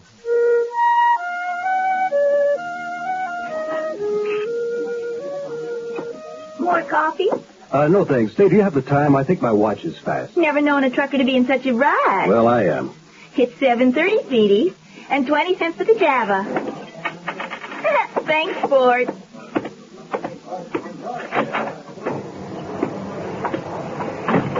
Be on time, he says, and he's the one who's late. Hey, Ford! Thought you'd be halfway to Texas by now. You forgot your cap. Here, catch. Hey! Oh, sorry about that. Yes, I don't know my own strength. Better pick it up before it gets run over. Hey, thanks a lot. Hey, watch out for that car!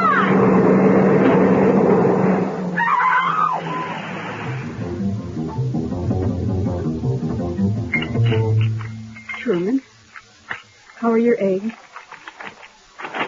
Truman? Yes, sir. Truman, I want to talk to you about money. Our money.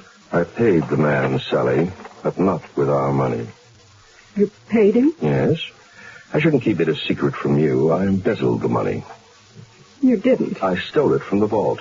It was criminally easy. Odd I never thought of it before. Truman, no. What's the name of that nice young man who teaches the class in painting? Mr. Fontaine. Why? Gregory Fontaine. I think so. That's a shame. He was killed last night. Be careful, dear. You'll scald yourself. Greg. Mr. Fontaine dead? It's in the paper. A hit-and-run accident. The driver got away. That's terrible. He was just a boy. Are you all right, dear? Truman, that manslaughter. What did you pay him to do? I'd rather not discuss it. It's happened. It's really happened. What's happened? It was all a mistake. You paid Slaughter to kill those people, the ones who hired him first. There were two of them. Have I been talking in my sleep again? Truman, I've been trying to tell you. That $10,000 was ours. I drew it out and loaned it to Greg so he could open his own art school. I don't quite understand. Don't you see Greg took our money and gave it to Slaughter to kill you? When he told me I was furious, he was going to get it back. Then the second person. I'm the second person. You hired Slaughter to kill me. Oh, dear. Look, you don't have to sell me on them. I know all about them. Oh? You know everything about these Ford pickups I'm selling? Sure. I know about Ford's twin I-beam front suspension. I know you get front disc brake standard. But do you know we give you a choice of an economical 6 or one of 3 V8s? Sure. You know about Ford's all-new Super Cab? The only two-door pickup with the extra room for a full back seat?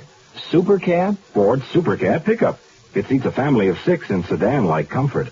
I didn't know that. Or did you know that Super Cab's optional full-width rear seat folds flat to make a load floor? Yeah? Or that you can get optional facing jump seats that fold out of the way? Or with no rear seat at all, you get a full 44 cubic feet of extra storage space? I didn't know that either. That's it. Ford's new Super Cab. And like all Ford pickups, it works like a truck, rides like a car. That I knew. Ford's new Super Cab. It's news even to people who thought they knew all about Ford pickups. See it now at your local Ford dealer.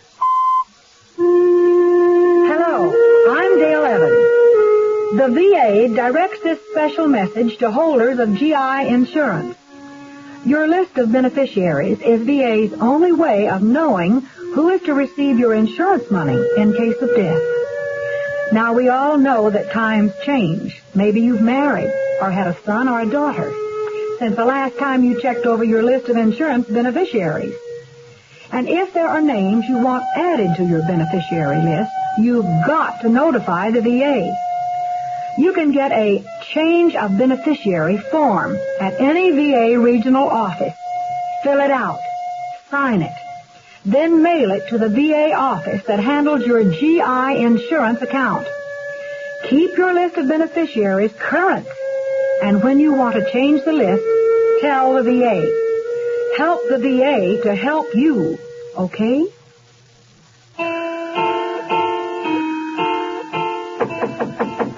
Come in. Mr. Slaughter. Mr. Frost. I didn't expect to see you again. Do you have a minute? For you, 5, but no more. I have to pick up my car from the body shop. I had a little front end damage. Mr. Slaughter, I'm here to ask you not to kill my wife. She talked you out of it, huh? Did she beg? You can keep the money. I plan to. Then it's done. Not quite. We have a contract, Mr. Frost. Of course, we could agree on a new one if you're willing to my terms. Terms? There'll be an additional fee required if I'm to ignore our previous agreement. Minimal, of course. Say another $10,000. But I don't have $10,000. Ah, sorry, that's my price. You can get the money. A man who works in a bank, you'll find a way. You'll have to give me some time. You've got 2 days. 2 days? 47 hours and 55 seconds. You better start looking, Mr. Frost.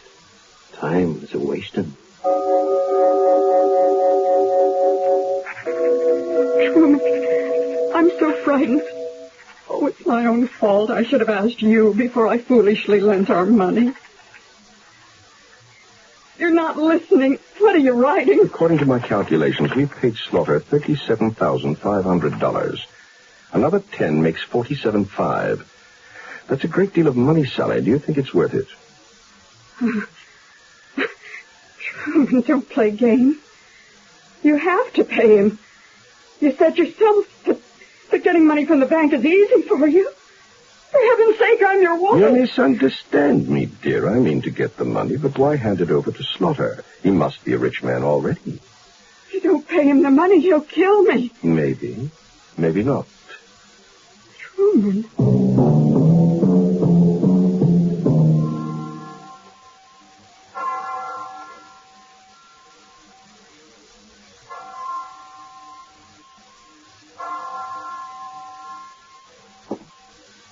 Good night, Miss Warren. Have a nice weekend, Mr. Frost. Same to you.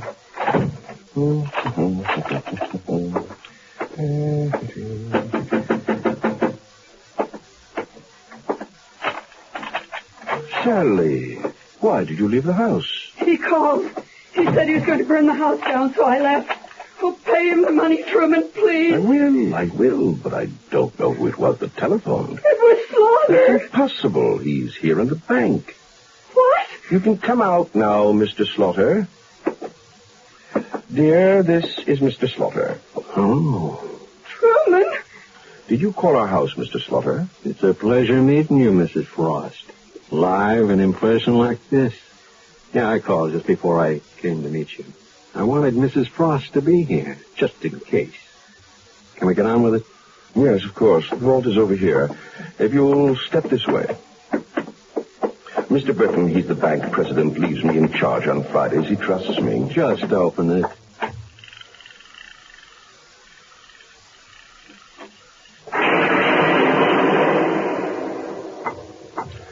Oh, my children. Cut the poetry and hurry up in there.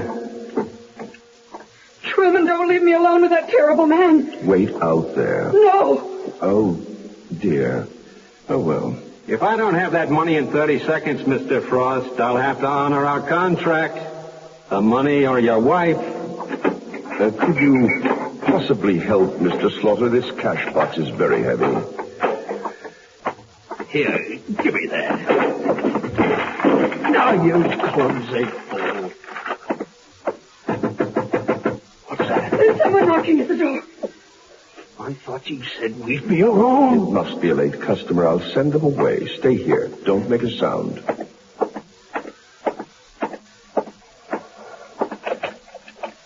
Mr. Burton. Oh, hello, Truman. Working late, I see. I was just getting ready to lock up. What are you doing here? Well, I bought my wife a little gift this afternoon. It's our anniversary tomorrow. I was nearly home when I remembered that I left it here. Ah, here it is. It's only a fur coat, but it's the thought that counts, right, Truman? You're right. Can I give you a lift? Well, what are you doing? I'm closing the vault.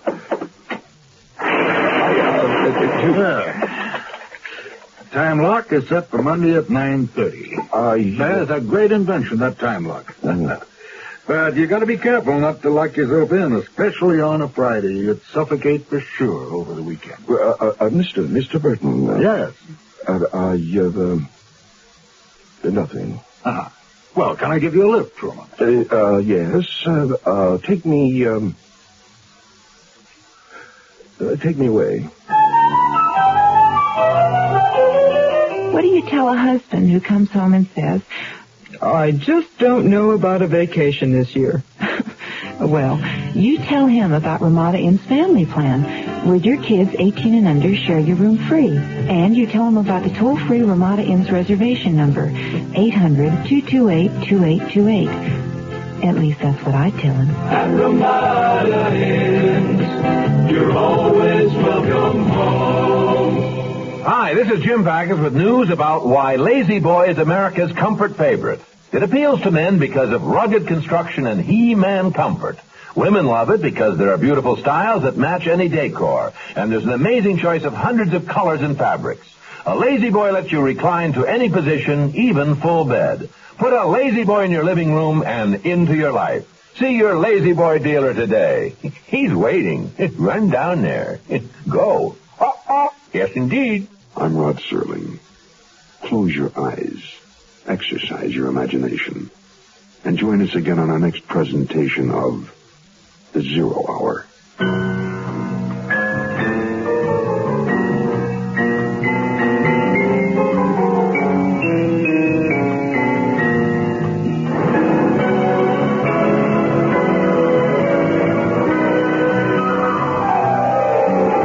The Joint Account is an original radio drama adapted by Kim Weisskopf. Shelley Berman was heard as Truman Frost. Featured in the cast were Peggy Weber, Dick Ryle, Scott Ellsworth, Ben Wright, and Jenny Tyler. Zero Hour, created by J.M. Colas, directed by Don Hills, is produced in Hollywood for the Mutual Broadcasting System by Radio Productions Incorporated. Music is composed and conducted by Stanley D. Hoffman. Rochelle Sherman, associate producer. This has been a presentation of the Mutual Broadcasting System.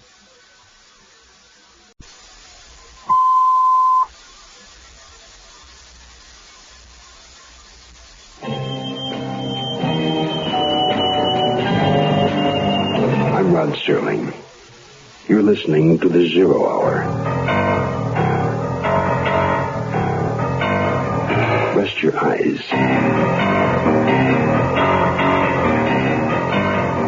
Exercise your imagination. Today, Keith Walker's nasty tale of political chicanery. The tiger cages.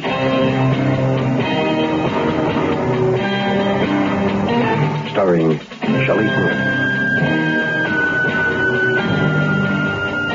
In the Mutual Broadcasting System presentation of The Zero Hour. Brought to you by the Ford Motor Company and Lazy Boy Recliners. This is The Zero Hour on Mutual Radio.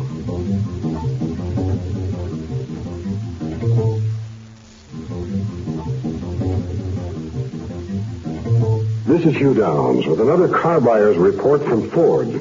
Today, more than ever, what an automobile costs you is important.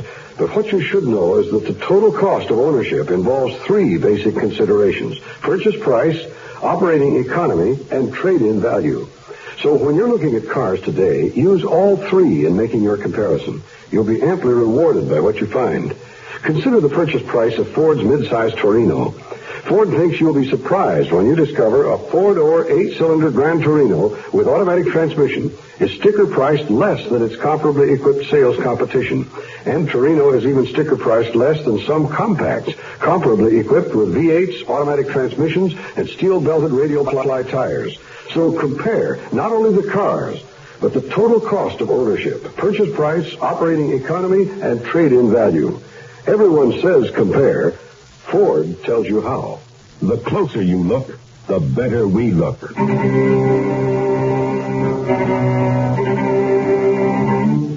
role of a foreign correspondent is to report the day-to-day problems of another country to his readers. When this job is complicated by official censorship and obstruction, the job becomes dangerous and difficult. You're about to meet Sam Albertson, an investigative reporter of the first rank. Sam's problem is to unravel the lies and half-truths of the official handouts of governments in order to uncover the existence of a concentration camp for political prisoners. No, it's Archie. I don't want to leave this wonderful bar. Come on, Sam, let's go home. You agree, don't you? Old David Halberstam, finest reporter this crummy country ever saw. Sure, I agree. Now, let's go. You like my story on the black market? Government deny no black market. No black market, just black magic. Sam, the world's in ears. A nose and not two eyes. Whee! Right you are, Sergeant. That's your ball McIntyre. All right, come on. Put your arm around my shoulder. Yeah. Gotta file my copy before the embassy issues their rebuttal. It wouldn't look nice for them to do their rebuttal before I could do my copy. Come on in the Jeep, old friend. Mr. Albertson? Who's that? Come out into the light so I can see. What do you want, lady? Is this American correspondent Albertson? Sure. Who's a lovely thing like you, Albertson? I must talk with you. Please, we go somewhere private. Don't! Both of you! Behind the Jeep! What is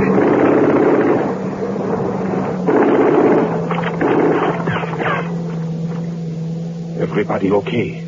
Yes. What was that all about? I'm afraid it was for me, Mr. Albertson. Only I did not think they were so close. I am sorry to put you and the sergeant in danger. I will go. Whoa, all right there, lassie. With that initiation to the club, I think you owe us an explanation. All right. May we go somewhere and talk? Sure, but who are you? My name is Lee Van Rijn. Would that be old Trot Van Nuyen's daughter? Yes. Well...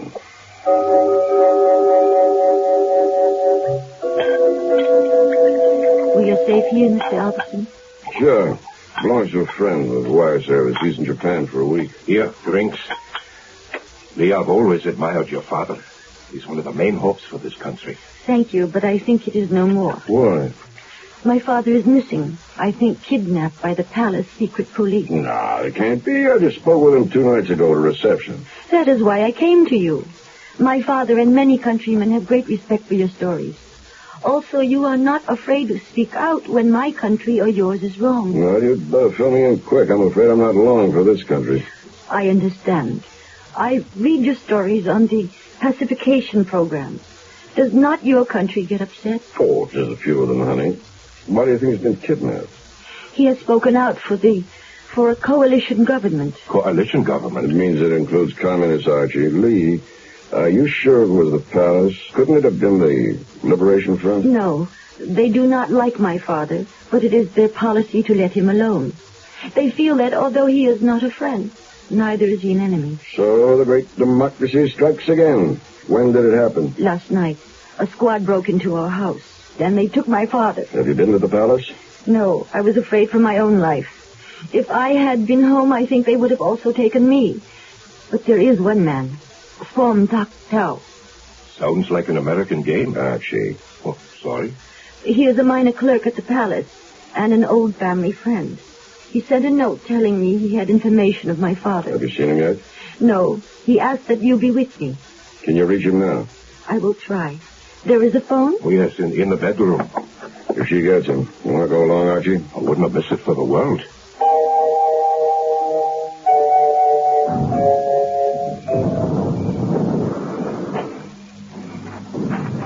What is this place, May?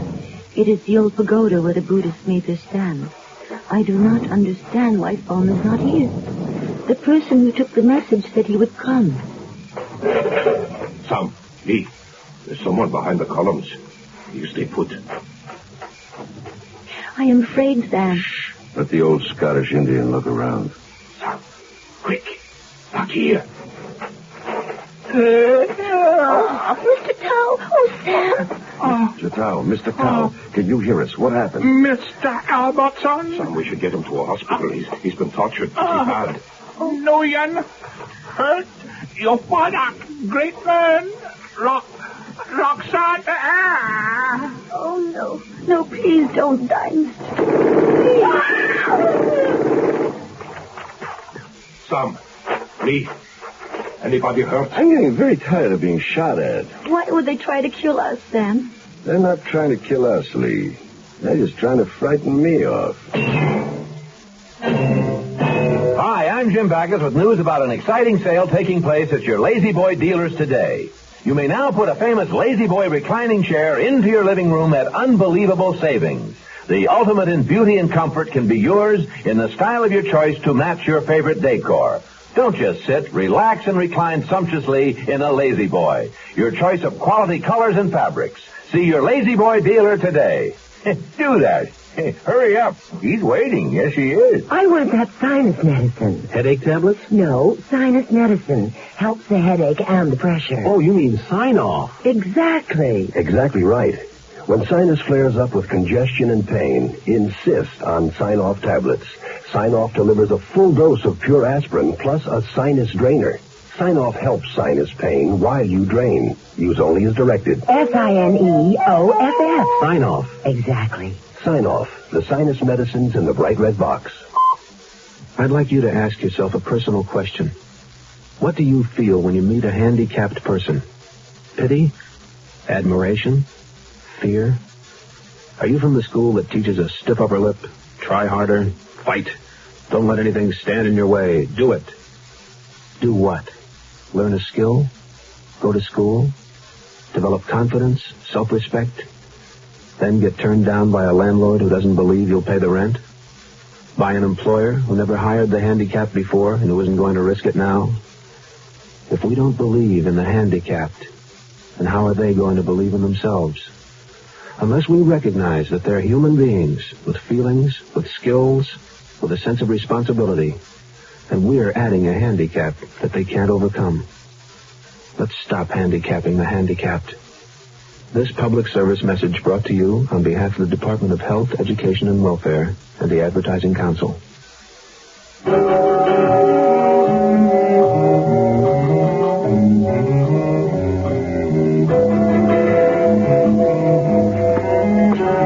Hello, beautiful and sexy. Oh, Sam Albertson, you'll scare me to death sneaking up on me like that. Where's our In his office, but he won't see you. How'd you like the best dinner this town has to offer? The best dinner this city can offer is the one Pan Am serves on their nightly flight home. Ah, the city of pleasure is getting to you. No, but I wish you would. Hey, Louise, call upstairs and have him hold the diplomatic pouch for an insert. Hello, Albertson. Just the man I want to see. Nothing doing. You get the handout at 5 as usual. Denton, I'm doing a story on Roxanne. Come in. Now, you forget Roxanne. Oh, that's the sore spot, huh? Listen, I don't give a darn about your readership. We're fighting a war out here, and I'm sick of your muckraking. Well, I can't think of a better place to do it. Listen, Sam, we've got to get along with the palace. You know that.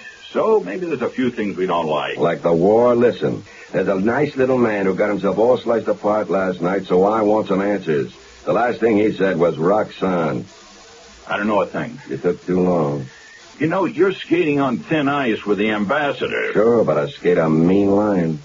Any more stories like the one on the troops in the Delta, you'll find yourself on the way home. I've been discredited by better governments, but I'll tell you this. Everything's been done by this administration to cover for the inept and corrupt government of this country.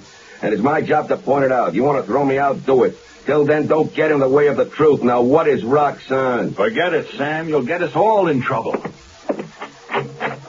Wait. Look, sometimes I don't like it any more than you do, Sam.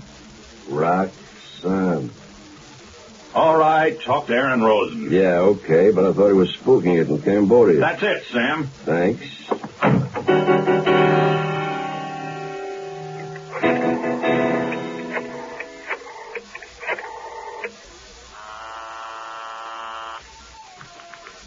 McIntyre.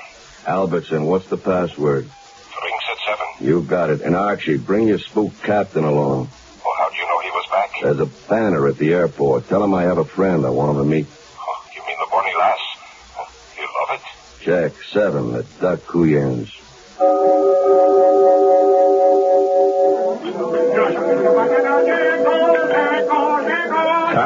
Sam, over here. Where's Lee? I thought she'd come with you. No, she said she'd meet us here. Funny, it's already after 7. She'll get here. Oh, Sam. Aaron Rosen. Captain, thanks for coming. Try Aaron. What are you drinking, Sam? Gin that kills anything that lands in it. Right. Look, Ginny Tom. Sam, I told Aaron about the other night. Now, what do you make of it? I think you're climbing on a limb that'll drop you. Archie says you want to know about Roxanne. Yep. You'll have to wipe me as your source. Understood. There's a rumor going around among the spooks that the current regime has built themselves a miniature Devil's Island for political prisoners. Roxanne's an island about 140 miles south, about 60 off the coast. Far enough away so you can't hear their screams. That's the stand. Doc gets crazier all the time. But we love him. Do you think this Troc Van Noyen is out there? That's the only thing I can figure. They kidnap him, torture him, and get some sort of confession he's working for the enemy. Makes it easier for them to execute him. Is that kind of evidence admissible? In their courts it is. Excuse me, I'm going to give the girl a call. Be right back. Aaron, when do you go back into town? I'm due for a couple of days' rest. But the brass think they've spotted a small bamboo prison camp where the enemy's keeping some of our guys. If they get confirmation, we'll try and bring them out. There. That means us. Good. I'm getting tired of headquarters. Archie, Aaron, we got troubles. I called Lee. Someone answered the phone, then nothing but silence. Then I thought I heard a scream. How far's the house? 5 minutes. Okay, let's go. You probably know all about Ford pickups, how they work like a truck, ride like a car, how they've got Ford's famous twin I-beam front suspension with front disc brake standard, and a choice of an economical 6 or 3 V8s. But maybe you didn't know about Ford's new Super Cab. Super Cab's the only two-door pickup that's roomy enough for a full back seat. I didn't know that. Well, Ford's new Super Cab pickup makes a big difference in capacity to carry people or things. You can do most anything with it. Order Super Cab with an optional bench seat that's 5.5 feet wide. That's room enough for a family of 6 to ride in sedan-like comfort. And the bench seat folds flat to make a load floor. I didn't know that. Or get 2 facing jump seats optional. They fold out of the way for cargo. Or order Super Cab with no rear seats at all. Then you get a full 44 cubic feet of storage space. I didn't know that either. Ford's new Super Cab. It's news even to people who thought they knew all about Ford pickups. See it now at your local Ford dealer.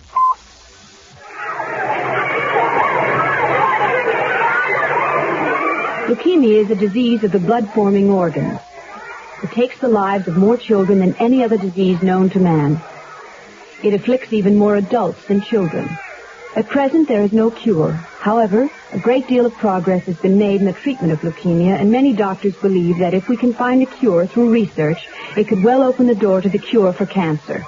I'm Shirley Jones, National Chairman of a program to raise funds for leukemia research through radio broadcasting.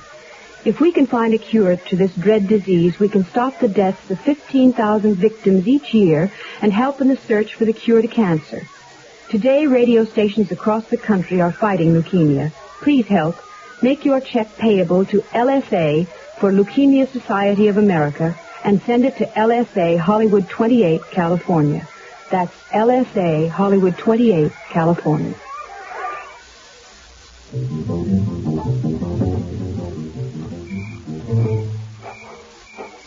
Lights upstairs. Give me a boost up. Archie, around back. Try and get in. Sam, stand on my shoulders. Okay. I got hold of the veranda. Aaron, 2 men inside. They've got Lee stripped and tied to a chair. Hey, Sam, catch. A gun. What am I going to do with this? Use it if you have to. I'm going around front. Create a diversion. It should bring one of them downstairs. Hang on, Lee.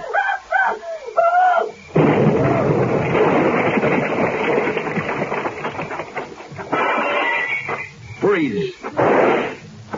Easy, Lee. Sammy will get you inside. Sam, you okay? Yeah, help me untie Lee. Sam, thank you. They do terrible things to me. Yeah, here, put this on. What do they want? Easy, Sergeant. It's me. They torture me, Sam. They want to know how much I tell you. Who is Captain? A friend, Captain Aaron Rosen. Captain, I heard a grenade. Yeah, mine. I got one guy. Looks like Sam here completed the job. Lee, did they say anything about your father? They were special police. They say he at Roxanne. Very bad place. They torture me to find out how much I tell you. Oh, Sam, I think they will kill my father. Aaron, how could we get our father out? It wouldn't be easy. I didn't ask that. I know. Maybe a small raiding party on a chopper. Aaron, they'll break us all the way back to our recruits. Us? You thinking of going along? Always on your team, Captain. And I'm in. I want to see what they're doing at Roxanne. I am going too. You can't. No, you must understand. It might be possible to bribe my father out. Yeah. I forgot about the way things are done here.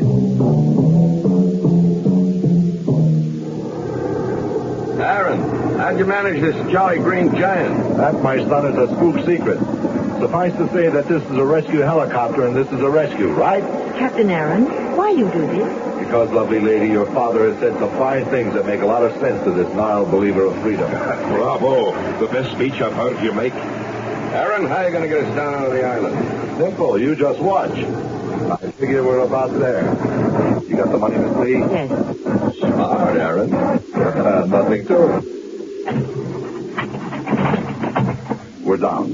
Here comes the guard. Remember, stay out of sight until we've gone to Parley, then take a look around. Archie, I'll take the pilot with me. You stay with the civilian. Come on! No trespass! You arrest! Come on! All right, we heard you. Take us to your commander. You come out! No trespass! Let's go, Shorty. See your captain. No trespass! No trespass! All clear. Come on. That is terrible. I know. Sounds like hundreds of people. Sam, Lee, over this way.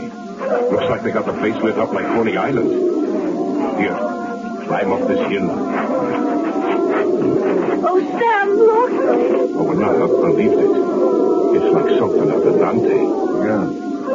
Looks like buried tiger cages. I feel so helpless. Hang in there.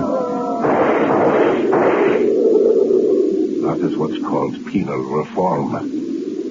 Down there, look. They've got 10 people jammed into those cages. Can't be more than 5 by 9 feet. The government is pig. You under arrest!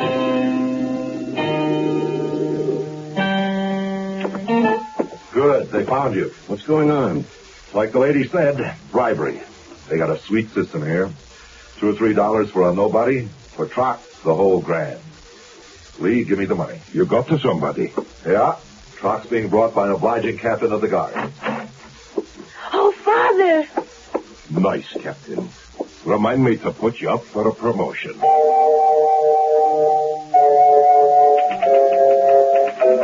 Shirt tail. As I sit and write this, I know that at any moment a messenger will arrive to inform this reporter that he is persona non grata. In a way, I am unhappy to leave this country.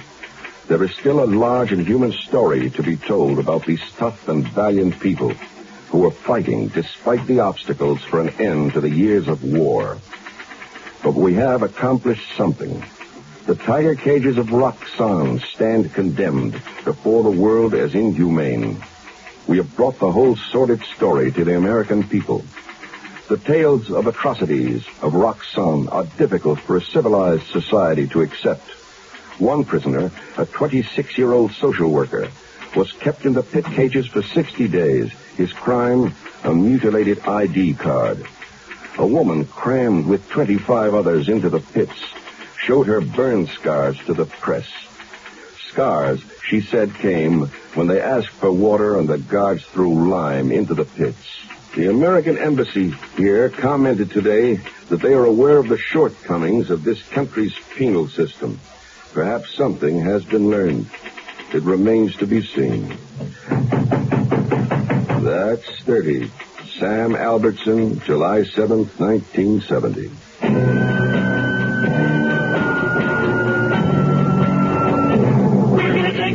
Trips this season. To stores. To school. Out to the swimming pool. To the dentist, to the market. We will take our car and park it. Short trips never give your car a chance to warm up and eliminate engine-damaging deposits. Short trips call for Quaker State Motor Oil. It gives quality protection against these harmful deposits. And now when we need it more than ever, you can find it more places than ever. Quaker State your car to keep it running young. Hi, this is Jim Backus with a special announcement about an exciting Lazy Boy chair sale taking place at your Lazy Boy dealers now. Lazy Boy reclining chairs of your choice are available at unheard-of savings for a limited time only. Treat yourself and your family to a lifetime of comfort and beauty. Once you do, you'll wonder how you ever relax without one. Get America's comfort favorite, a Lazy Boy chair now. See your Lazy Boy dealer today. Run in there. He'll be glad to see you. Yes, he will. I'm Rod Serling. Close your eyes. Exercise your imagination. And join us again on our next presentation of The Zero Hour.